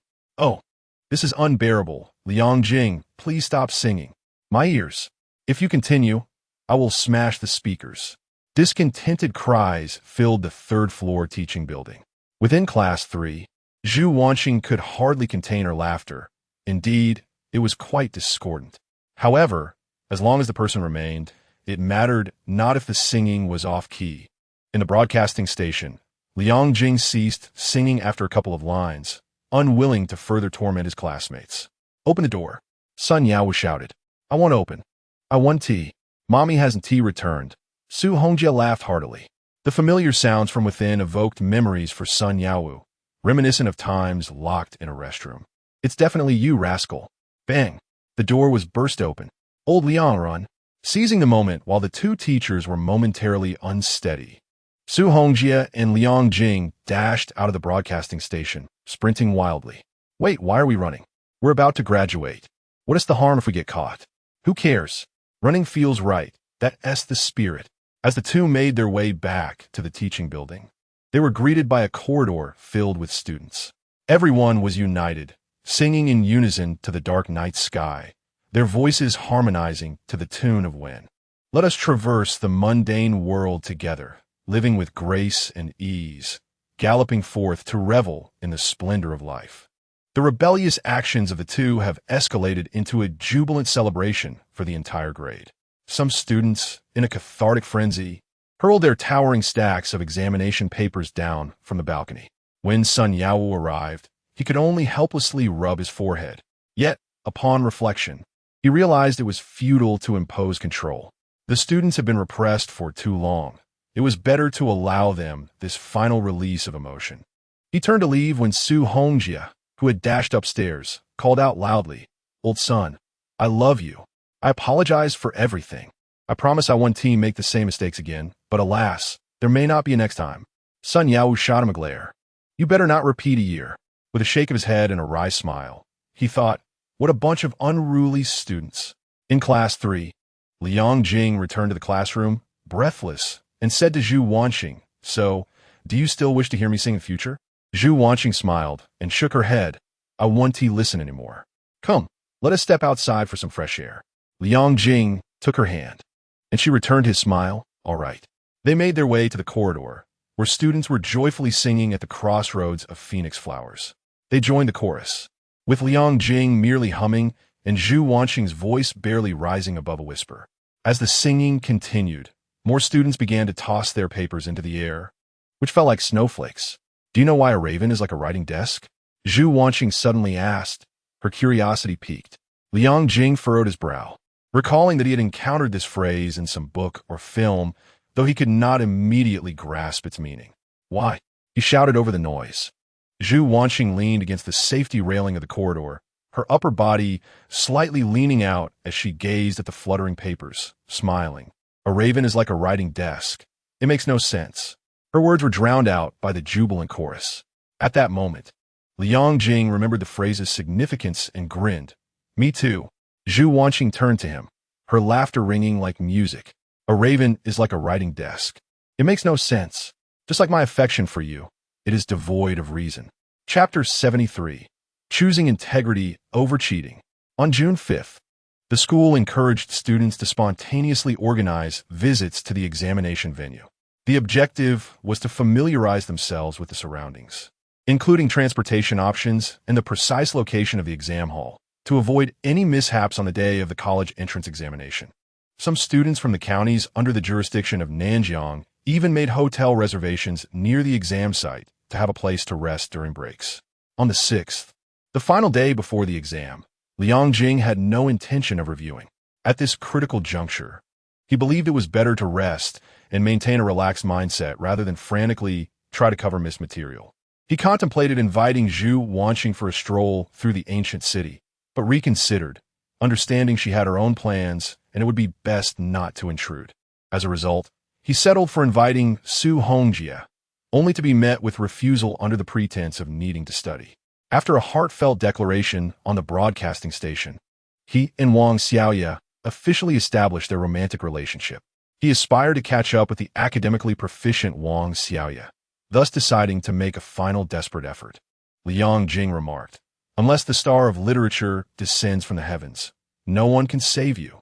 Upon hearing this, Su Hongjie suddenly realized the futility of his preparations and, instead of studying, invited Liang Jing to the Zhiyun Temple in the outskirts of Nanjing to pray for divine assistance.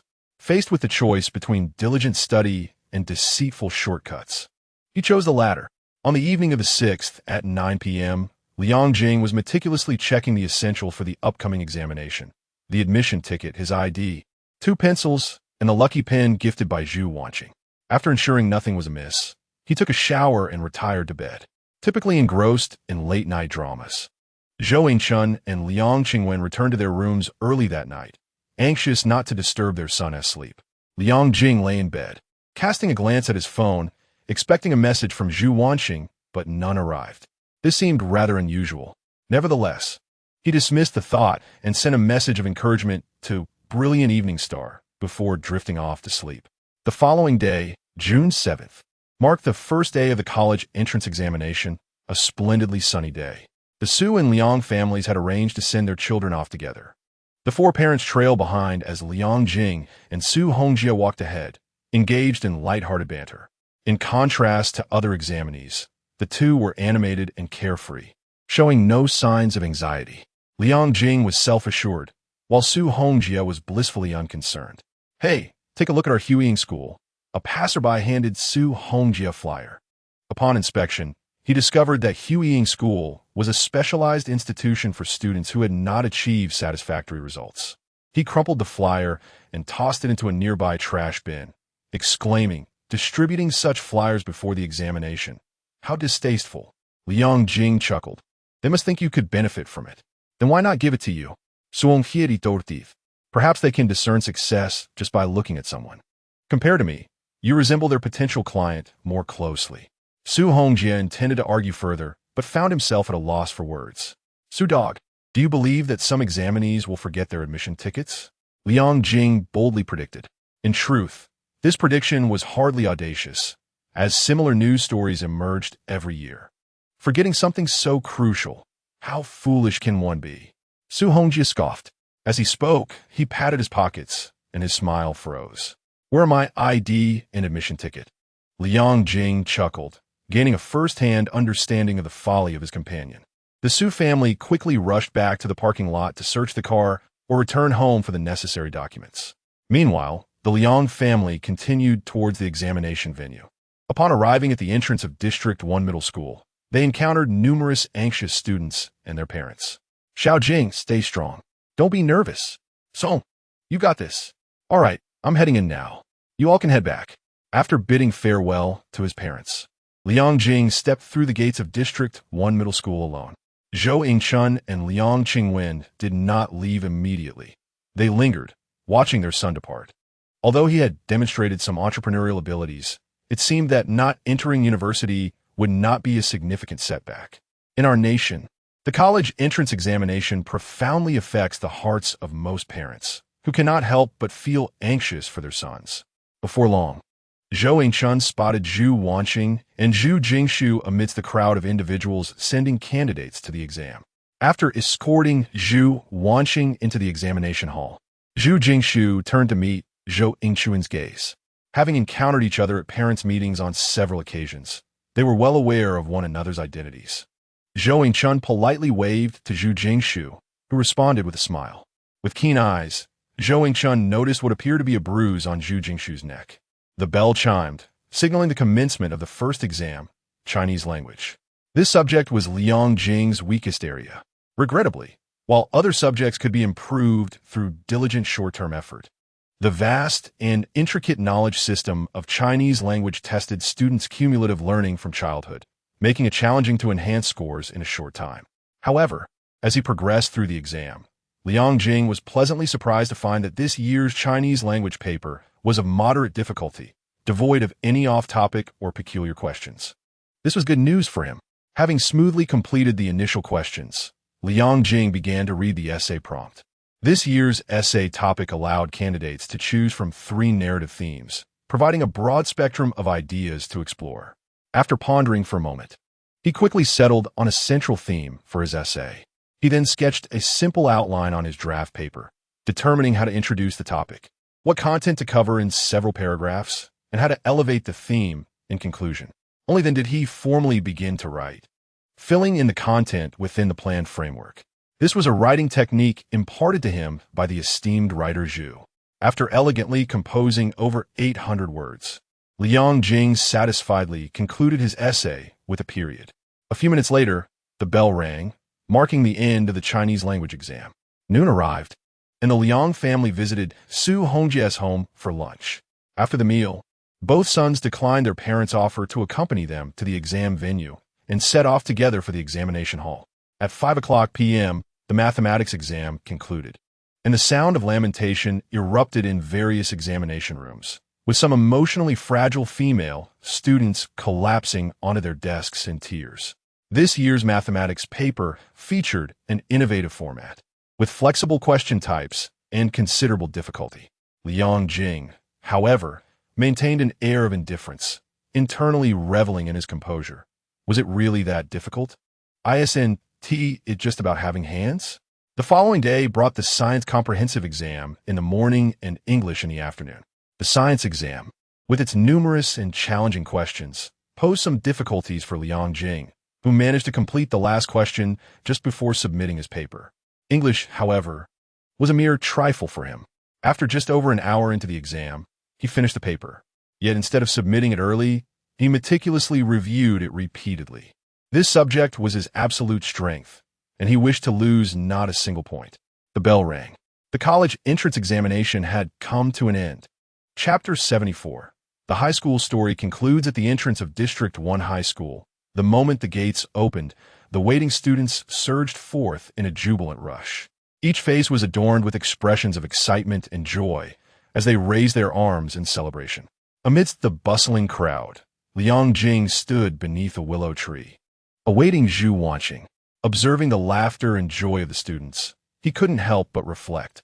18 years old, they had burst forth from the college entrance examination, brimming with vigor, dreams, and hope. Yet, at 23, leaving behind the postgraduate entrance or civil service examination, they appeared despondent, their eyes clouded with confusion. The familiar entrance, the familiar fright from behind. Liang Jing smiled as he turned to see Zhu Wanxing, clad in a gray hoodie. How'd it go? He inquired with a smile. Not too bad, and you? Liang Jing shrugged slightly. Not particularly good, nor particularly bad, I suppose. I estimate it's unlikely I'll be attending the same university as you. Given Zhu Wanxing's performance in the first and second mock exams, she was assuredly headed for Tsinghua or Peking University. Even with Liang Jing's diligent studying and problem-solving in the final months, reaching her level seemed nearly impossible. He couldn't help but wish he could have been reborn a year earlier. Zhu Wanxing reassured him, the results aren't out yet. Perhaps there will be a pleasant surprise. Liang Jing nodded, I hope so. Even if not, I will honor my promise. The promise he spoke of was their pact to attend the same university or reside in the same city. At this point, it seemed that only the latter option remained. By the way, are you free tomorrow? Liang Jing shifted the topic. Wang Xiaoya is organizing a picnic and barbecue at Wenhai. Would you like to join? Zhu Wanxing gently shook her head. I probably won't have time. Liang Jing was taken aback. What is wrong? After a moment of contemplation, Zhu Wanxing smiled. I have some family matters to attend to. Although she wore a smile, Liang Jing could sense the subtle bitterness in her words and expression. Clearly, she was putting on a brave face. He longed to inquire about what was troubling her. However, he reconsidered. Their relationship was nearly akin to that of a couple, with only a thin veil remaining to be lifted. Yet, Even among true couples, some intimate family issues felt off limits unless voluntarily shared. Focus on your family matters. If you need assistance, don't hesitate to reach out, Liang Jing said earnestly. All right, Zhu Wanxing replied with a smile, then retrieved a slip of paper from her hoodie pocket. Here, this is my phone number. She still retained the old Nokia that Liang Jing had gifted her, but during her studies, she had no need for a phone card. Now that she had graduated, she had asked her mother to help her acquire a number. Liang Jing accepted the paper and chuckled. Make sure to note down my number too, 135. No need, Zhu Wanxing interrupted. It's in the class album, and I have it memorized. Liang Jing jested. Your memory is impressive. Do you believe I could recite your number perfectly if given 10 seconds? Then start memorizing now. 10, 9, 8. As the countdown concluded, Zhu Wanxing snatched the paper from his hand. What was it? 139,088 something? Liang Jing pressed his temples in deep thought, realizing, oh no, after the exams. My IQ must have plummeted. Zhu Wanxing chuckled softly. Don't push yourself. Just save in your phone. After finishing the call, the crowd had nearly dispersed, and Liang Jing escorted Zhu Wanxing back home. This would be the last time they would see each other for the foreseeable future. Zhu Wanxing was occupied with family matters, and Liang Jing did not wish to intrude. The two communicated daily through mundane conversations over the phone. During the wait for exam results, Liang Jing chose not to attend the class reunion. Instead, he diligently reported to work at the travel photography company.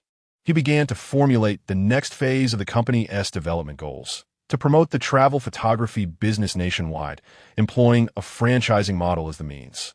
This strategy mirrored that of the renowned travel photography brand, Patek Philippe, which sought to leverage its established brand effect to attract franchisees, thereby expanding its business landscape through a ripple effect. As the number of franchisees increased, the brand effect would consequently strengthen, creating a virtuous cycle. Currently, Liang Jing's company, Liang Jing Travel Photography, had 2 branches under the direct management of the Nanjing headquarters.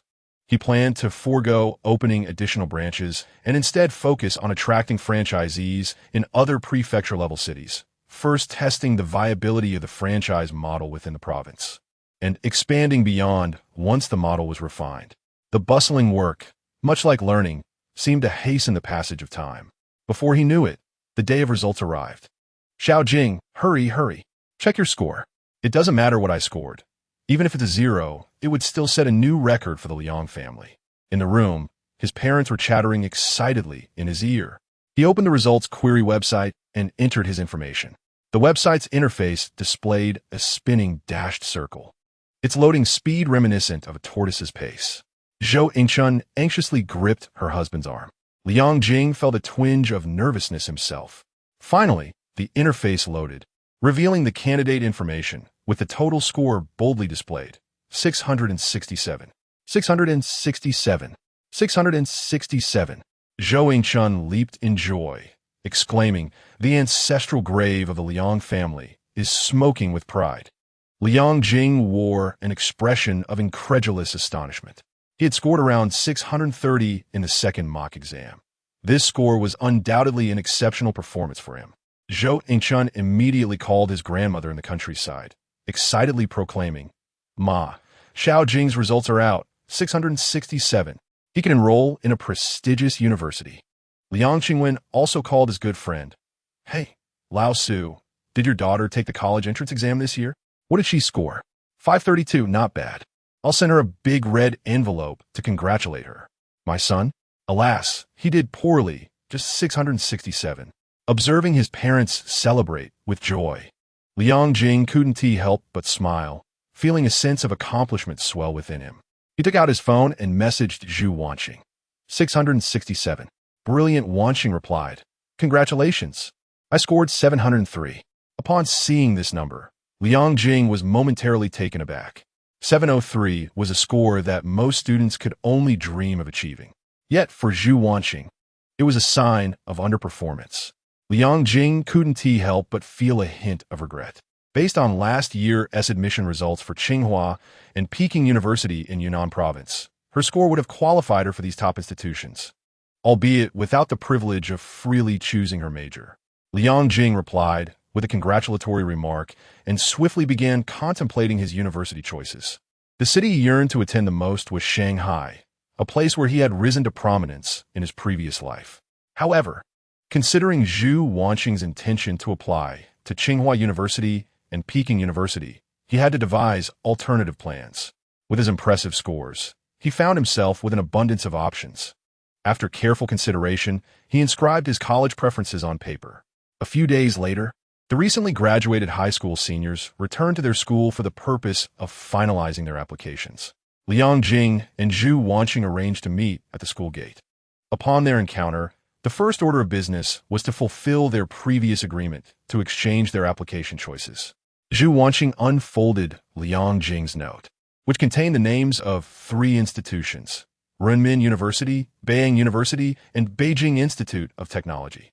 In contrast, Zhu Wanxing's paper revealed only one institution: Shanghai Jiaotong University. Why did you only choose schools in the capital? Why do you wish to go to Shanghai? They both inquired almost simultaneously, followed by a shared smile. Zhu Wanxing's rationale for selecting Shanghai was straightforward. During that fateful farewell gathering, Liang Jing had revealed that his target city was indeed Shanghai. If you opt for Jiaotong University, your scores seem adequate, but I believe you should consider Peking University, Liang Jing suggested with composure. Zhu Wanxing responded, I did not perform well this time. I wouldn't be able to secure a good major at Peking University. The Chinese language department should be accessible, right? I checked. Even science students can apply there.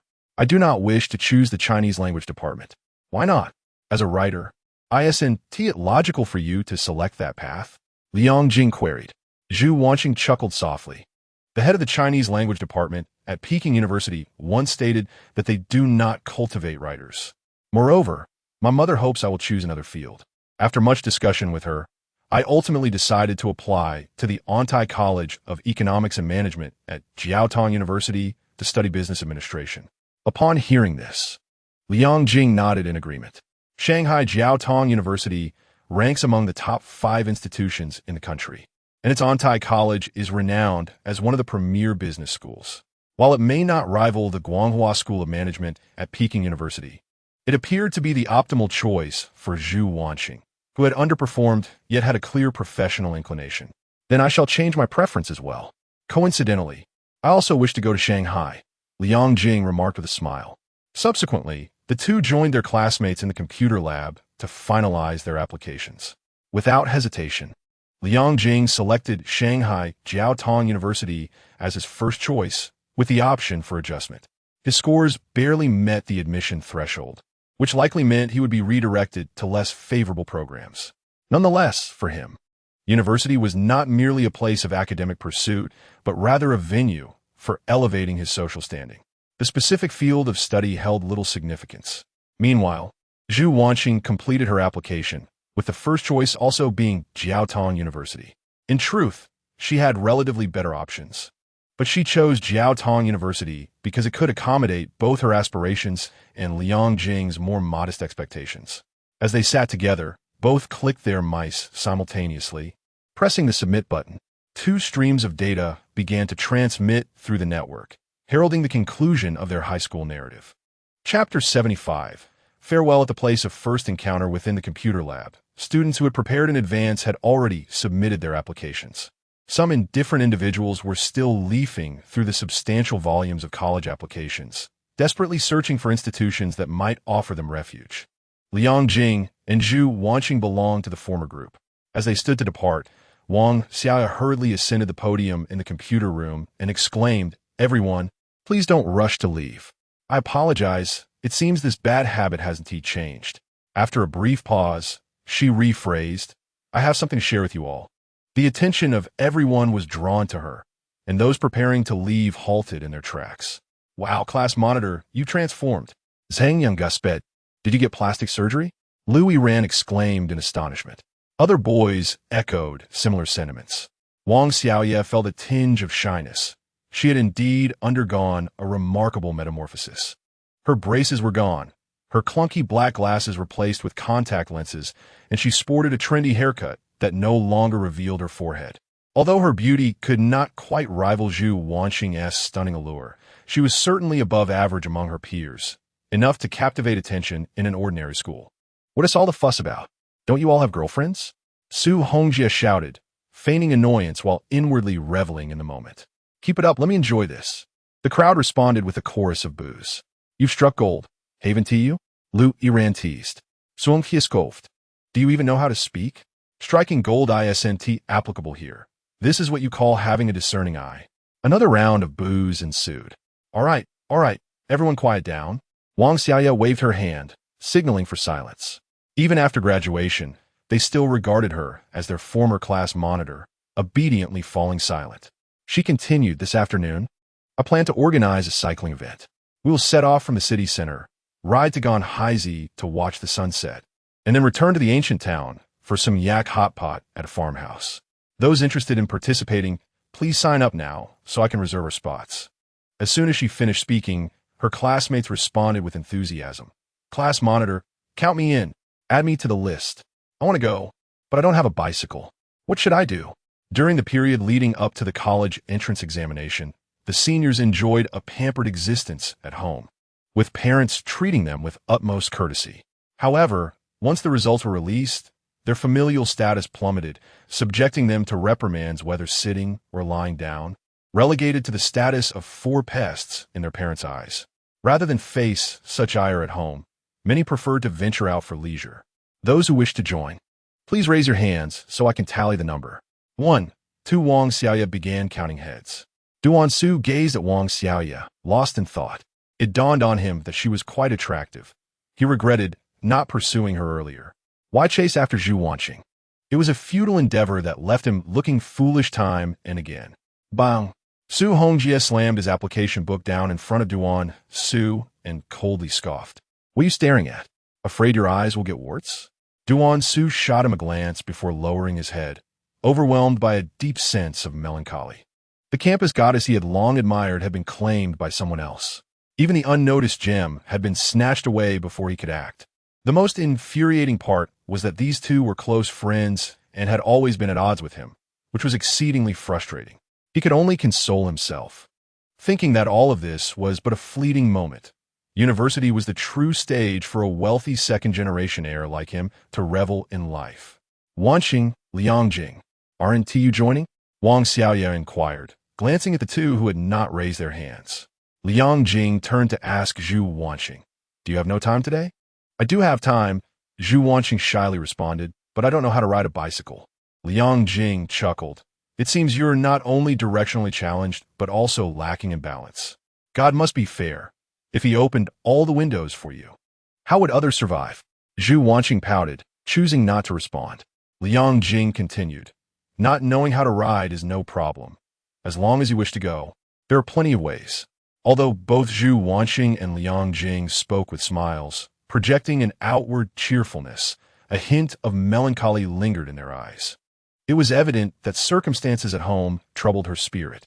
Yet, she was unwilling to let her unhappiness impact those around her, opting instead for a fa ade of joy. Having spent considerable time together, Liang Jing sensed the carefully concealed emotions within her and was eager to seize this opportunity to take her mind off things. After a moment of contemplation, Zhu Wanxing nodded. All right, I'll go. Liang Jing immediately raised his hand. Class monitor plus 2 esteemed guests. At 1 o'clock in the afternoon, the participants of the cycling event gathered outside a bicycle shop. Those with their own bikes were inflating tires and checking brakes, while others opted to rent bicycles. To ensure Zhu Wanxing could partake, Liang Jing specifically rented a tandem bike. I'll keep us balanced. Just don't worry about falling over. As long as you don't move around too much and pedal in sync with me, we'll be fine, Liang Jing patiently explained. The two tested the tandem bike outside the shop, quickly achieving a synchronization rate of 80. Old Liang, can you two hurry up a bit? If you don't set off soon, you'll be watching the sunset instead of the stars, Su Hongjie urged. What's the rush? Are we racing to be reborn? Liang Jing retorted playfully before turning to Zhu Wanxing, who was seated behind him. Are we ready to go? Zhu Wanxing nodded, indicating they were set. Hearing this, Wang Xiaoya waved. Then let us depart. Off we go. A procession of bicycles rolled through the city streets with great vigor. Old Zheng, dare to race and see whose bike is faster? Su Hongjie challenged Zheng Yang, who was riding a mountain bike. Zheng Yang laughed. What is there to fear? Let us see who reaches the travel lodge first. The loser calls the winner daddy. Deal. Let us begin. The two stood up and pedaled furiously, their mountain bikes quickly leaving the rest of the group behind. Riding a Lady S bike, Wang Xiaoya chuckled at the speeding Su Hongjie fool. Just as Su Hongjie had established a significant lead, he suddenly hit the brakes, scratching his head and muttering, Wait, I seem to have forgotten something. Xingyang also came to a stop, puzzled. What's wrong? Is your bike broken? Su Hongjie joked. Apologies, I forgot. We're no longer on the same path. I need to head back to accompany my girlfriend. You can race alone. Zheng Yang's lips twitched in annoyance. You little rascal. This counts as your surrender. You know what to call me. Father, I concede. I humbly admit defeat. Su Hongjie clasped his hands in a gesture of respect before turning the bicycle around. Zhang Yang, initially basking in his own satisfaction, glanced back at the large group, noticing that everyone was paired off, leaving him feeling somewhat melancholic in his solitude. Perhaps this victory was not worth having after all. At the rear of the main group, a tandem bicycle advanced slowly. Gazing towards the J-Dragon Snow Mountain to the north of the city, Liang Jing chuckled. In the past, my father and his friend, seeing the snow-capped mountain so near, thought to ride a tricycle for a little adventure. Yet by nightfall, they hadn't even made it, nearly freezing to death on the way. Zhu Wanxing laughed lightly. That's what they call longing for the mountain while the horse tires out. Indeed, some things appear to be within reach but are, in fact, quite distant. Zhu Wanxing sighed, pondering what had led her to such profound reflections. Liang Jing inquired indirectly. What has happened that has inspired such musings from our esteemed writer?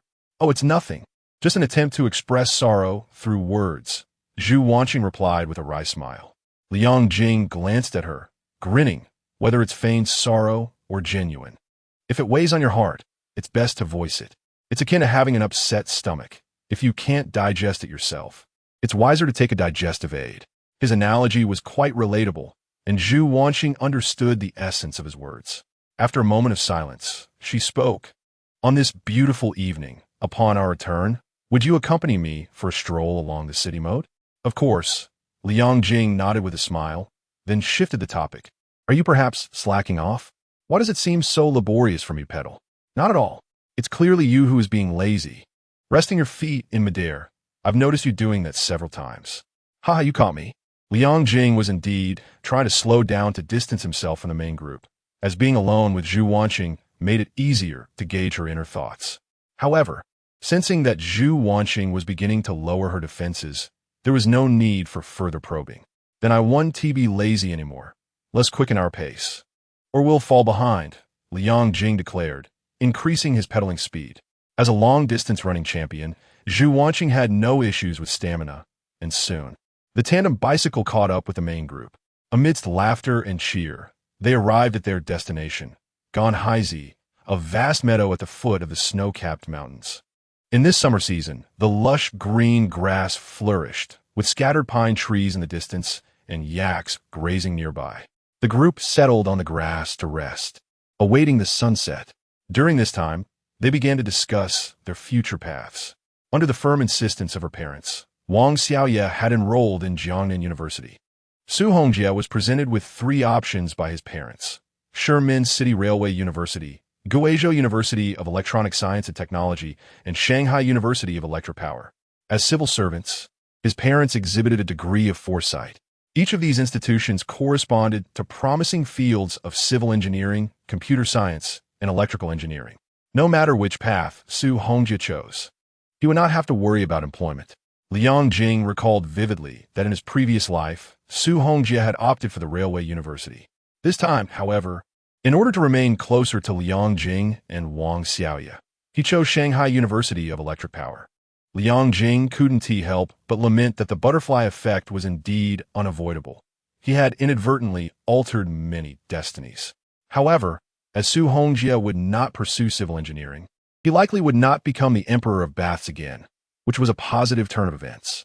Su Dog, Jiang Lu remarked, it appears that you and Xiaoyu are embarking on a long-distance relationship.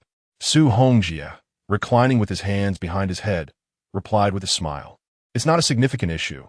I've checked, and Jiangnan University is located in Xiqing, less than 200 kilometers from Modu. That is not too far. Wang Xiaoye chimed in. Then let us agree to meet at least once a month. Su Hongjie gestured toward his mountain bike and confidently proclaimed, Don't say once a month. We could easily meet every week. It's just over 100 kilometers and a bike can handle that. Observing the affectionate exchange between the two, the group expressed their mild disdain. Liang Jing, gazing at his good friend, felt a twinge of concern. Long-distance relationships can be quite challenging and often lead to complications. He wondered if Su Dog, in his naivety, could navigate this successfully. What about you, Wanxing? Which school have you enrolled in? Wang Xiaoye inquired. Modu Jiaoda. Zhu Wanxing replied with a calm demeanor. The group was taken aback by this response. Although Zhu Wanxing had not performed as well as expected in the college entrance exams, allowing Su Jiang to take the city's top spot, her scores were still commendable. Why not choose Qingbei? However, it soon became clear why. When Liang Jing was asked, he too revealed that he had chosen the same university. The group felt a sense of admiration. These two had shared 12 years together as classmates, and now they could possibly continue their bond in the future. As they chatted, the sun gradually sank in the sky. The evening glow bathed the earth, and the distant, pristine, snow-capped mountains were enveloped in a golden light. This was the breathtaking sight of the sun illuminating the mountains, a rare beauty found only in the highlands. Oh, Su Hongjie and the other boys shouted triumphantly towards the golden peaks, marveling at the scenery while also expressing their exhilaration at being liberated from high school. Shall we join in and let out a few yells? Liang Jing suggested to Zhu Wanxing. With that, he raised his voice towards the mountains. Ah? Zhu Wanxing chuckled lightly, understanding Liang Jing's good intentions. She set aside her idle persona, cupped her hands around her mouth, and let out a clear and resonant shout, releasing emotions that had long been pent up within her. Their voices echoed across the expansive meadow, drawing astonished glances from their peers. Who would have thought that the campus belle would partake in such frivolous antics? Oh dear, Liang Jing has led the goddess astray. Soon after, Su Hongjie dashed onto the road, hailing a car to ask the driver to take a group photo with the golden mountains as a backdrop. As the sun completely disappeared, they braved the evening chill from the snowy peaks to begin their journey home. The joy they had felt on the way there was now matched by a sense of gloom on their return. The cycling had been enjoyable and exhilarating, but they resolved not to repeat the experience anytime soon. The only thing keeping them going now was the prospect of a hearty yak meat hot pot.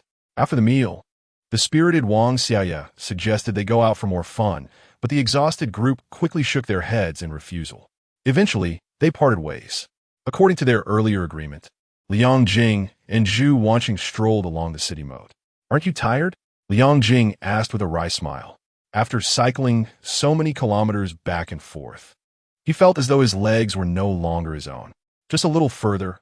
We're almost there, Zhu Wanxing replied nonchalantly, continuing onward. Liang Jing had no choice but to grit his teeth and keep pace. Soon, a white stone bridge spanning the moat appeared before the two of them. Let us linger here for a moment, Zhu Wanxing suggested, settling onto the grassy slope by the riverbank and beckoning Liang Jing. Liang Jing, with some difficulty, took a seat, rubbing his sore thighs, vowing never to ride a bicycle again in his life. Zhu Wanxing smiled, pointing towards the nearby stone bridge. Do you remember? The first time I met you was beneath that arch. Liang Jing nodded, recalling the memory, though his childhood impressions had long since faded. What remained were mere echoes from Zhu Wanxing's narratives. Zhu Wanxing continued with a smile. This is where we first met, and I wish to bid you farewell here. Liang Jing was momentarily taken aback. Farewell? Where are you going? Chapter 76. The Artistic Woman and the Materialistic Man. Farewell? Where are you going? Bidding farewell at the place of their first encounter indeed resonated with Zhu Wanxing's artistic temperament, yet caught Liang Jing off guard. I'm going to Suzhou, my mother's hometown, Zhu Wanxing replied softly. Upon hearing this, Liang Jing nodded, showing no surprise. During the new year, he had surmised this possibility from the dinner menu Zhu Wanxing provided. Why the sudden departure? Liang Jing inquired. Zhu Wanxing propped herself on the grass, gazing up at the starry night sky, and slowly articulated an unpleasant incident occurred the day before the college entrance examination. Liang Jing listened intently, piecing together the circumstances. The root of the matter lay with Zhu Wanxing's father, Li Xiaojun, and his remarried wife, Wu Yeixin. Their marital relationship was precarious. Years prior, they had a fierce argument, leaving their home in disarray, prompting Li Xiaojun to leave Spring City for South River to find solace. This displeased Wu Yeixin greatly. She had learned that during last year's National Day holiday, the Industrial and Commercial Bank South River branch had organized a training session in Spring City, coinciding with Li Xiaojun's absence from home. It is often said that women possess an innate detective's instinct, and these clues led Wu Yeixin to draw unfavorable conclusions. She never contemplated the internal issues plaguing their marriage, instead fixating on unfounded external causes. The day before the college entrance examination, Li Xiaojun returned to South River, intending to cheer on his daughter, only for Wu Yeixin to follow closely behind. That day, in the bank staff apartment, the atmosphere became quite awkward. Doesn't this seem rather melodramatic and somewhat humorous? Zhu Wanxing remarked with a bittersweet smile. Every family has its struggles, Liang Jing sighed. Zhu Wanxing's less-than-ideal examination results were likely influenced by this distressing episode. Before I turned 5, my mother and I actually lived in Spring City, Zhu Wanxing continued. However, after my parents' divorce, the neighbors would often utter hurtful remarks behind our backs. At this point, she choked up but pressed on. My mother is someone who appears strong, yet is fragile inside. Unable to endure the judgment of others, she resolved to move to a different city. She submitted numerous job applications and ultimately secured a position at a bank in South River, which is how we came to live there. This situation mirrors that time. Though Suzhou does not hold our home, my mother longs for the place where she grew up, hence her desire to return. These domestic matters she had never shared with anyone nor committed to paper. Her willingness to confide in Liang Jing speaks volumes of her trust in him. Liang Jing listened attentively, gaining clarity on certain aspects. In her past life, Zhu Wanxing faced slander and chose to bear it alone, likely to shield her family from scrutiny and protect her mother. This naive soul exemplified a self-sacrificing personality, often neglecting her own needs while feeling an overwhelming sense of responsibility towards those around her. I knew little about the issues between my parents, as my mother rarely mentioned them.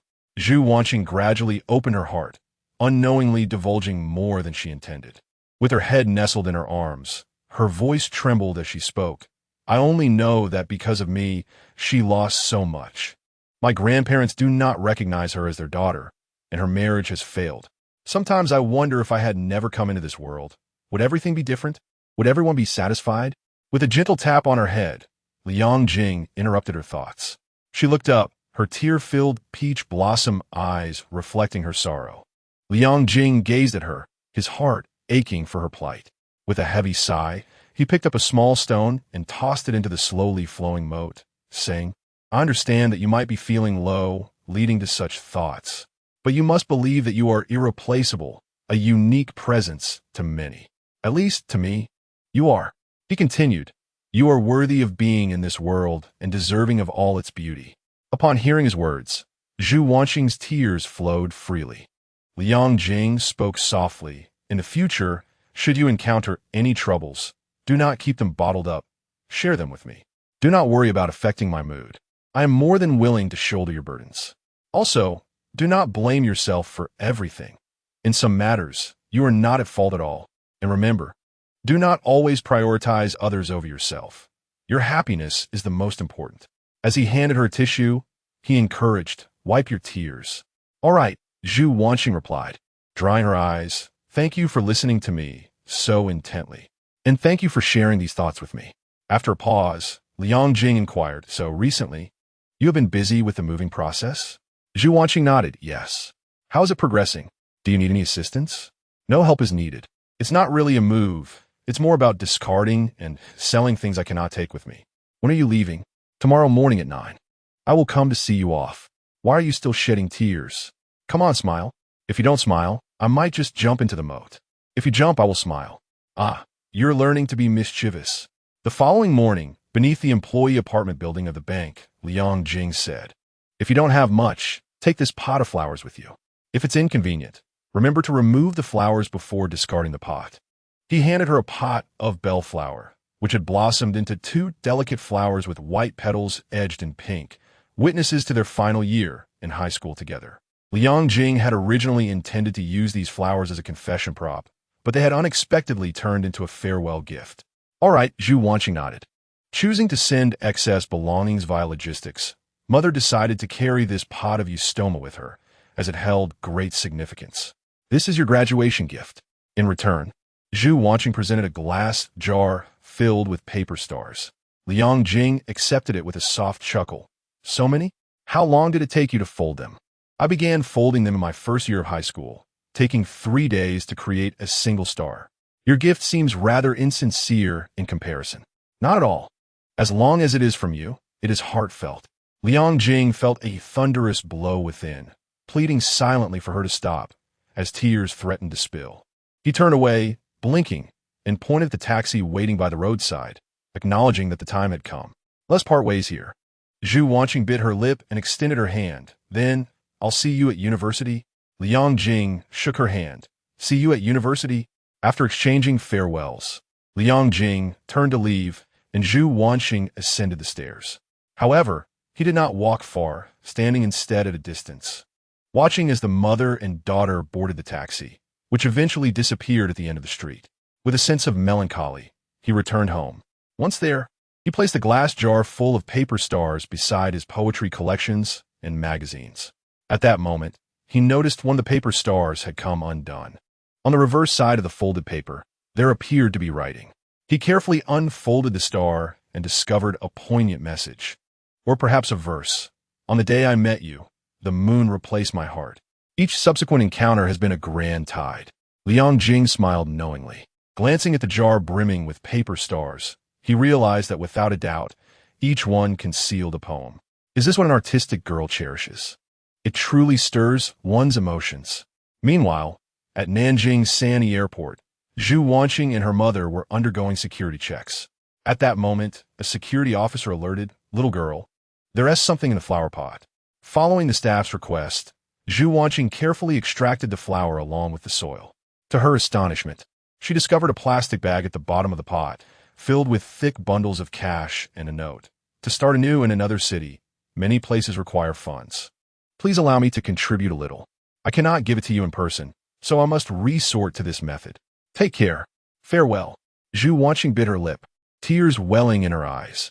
Almost simultaneously, both the artistic girl and the materialistic boy uncovered the small surprises hidden within each other's gifts. Chapter 77. The desire to share is the highest form of romance after departing Nanjing with her mother, Liang Jing, who had lived 2 lifetimes. Felt life devoid of flavor for the first time. He contemplated purchasing a ticket to Suzhou more than once. However, realizing that the mother and daughter were busy embracing their new life, he refrained from imposing upon them. Furthermore, it is the brief separations that render reunions all the more meaningful. He acquired a calendar, tearing away the extraneous pages, leaving only the segments for June 28th and August 31st. June 28th marked the day Zhu Wanxing's flight departed, while August 31st signified the commencement of classes at the prestigious Tongji University in Shanghai. From that point onward, he, much like before the college entrance examinations, resumed a life of counting down the days. Fortunately, in this era, the internet enables seamless communication, allowing him and Zhu Wanxing to connect daily, sharing both significant and trivial occurrences. As it is often stated online, the desire to share is the highest form of romance. July 1st. Liang, Sugo invited me to learn to drive. I passed all the subjects in one go in front of the instructor, and after gifting him 2 packs of cigarettes, he agreed to let me skip practice and go straight to the exam in a few days. Zhu, that's impressive. Once you have your license, remember to drive safely. Liang, I'm already an experienced driver. There's no need for concern. Zhu, my mother and I have rented a new house, but she hasn't heard back from the resumes she sent out. Liang, you could persuade your mother to open a small grocery store. It poses low risk, is straightforward to manage, and can yield stable income if situated well. Zhu, all right, I'll discuss it with her. July 8th. Liang, I've obtained my driver S license. On a side note, poor Sugo is struggling with reverse parking and is constantly scolded by the instructor, yet he boasts of being the Schumacher of Nanjing. Zhu, congratulations. How pitiful for Sue. Who is Schumacher? July 14th. Liang, the admission notice has arrived. Zhu, mine arrived 5 days ago. I was waiting for your news. Liang, indeed.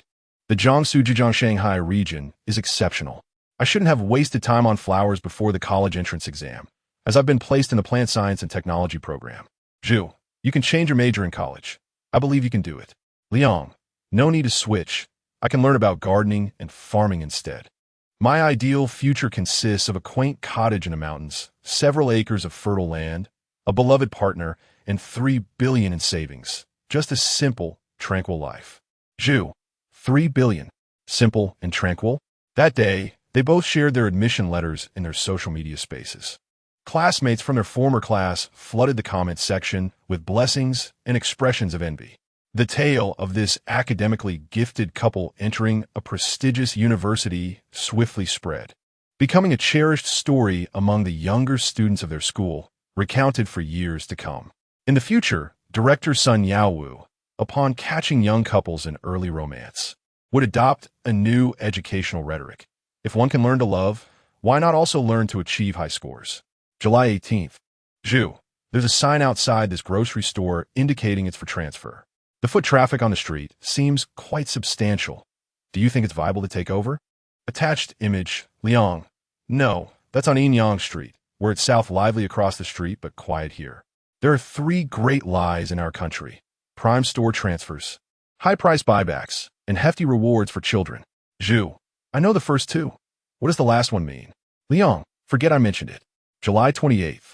Liang, I'm returning to the countryside to spend a few days with my grandmother, who has a little local dog that I named Bruce. Zhu, does the name Bruce hold any special significance? Liang, you could interpret it as a legendary name in the canine world. August 1st. Zhu, the small grocery store is beginning renovations. Running a business is truly challenging.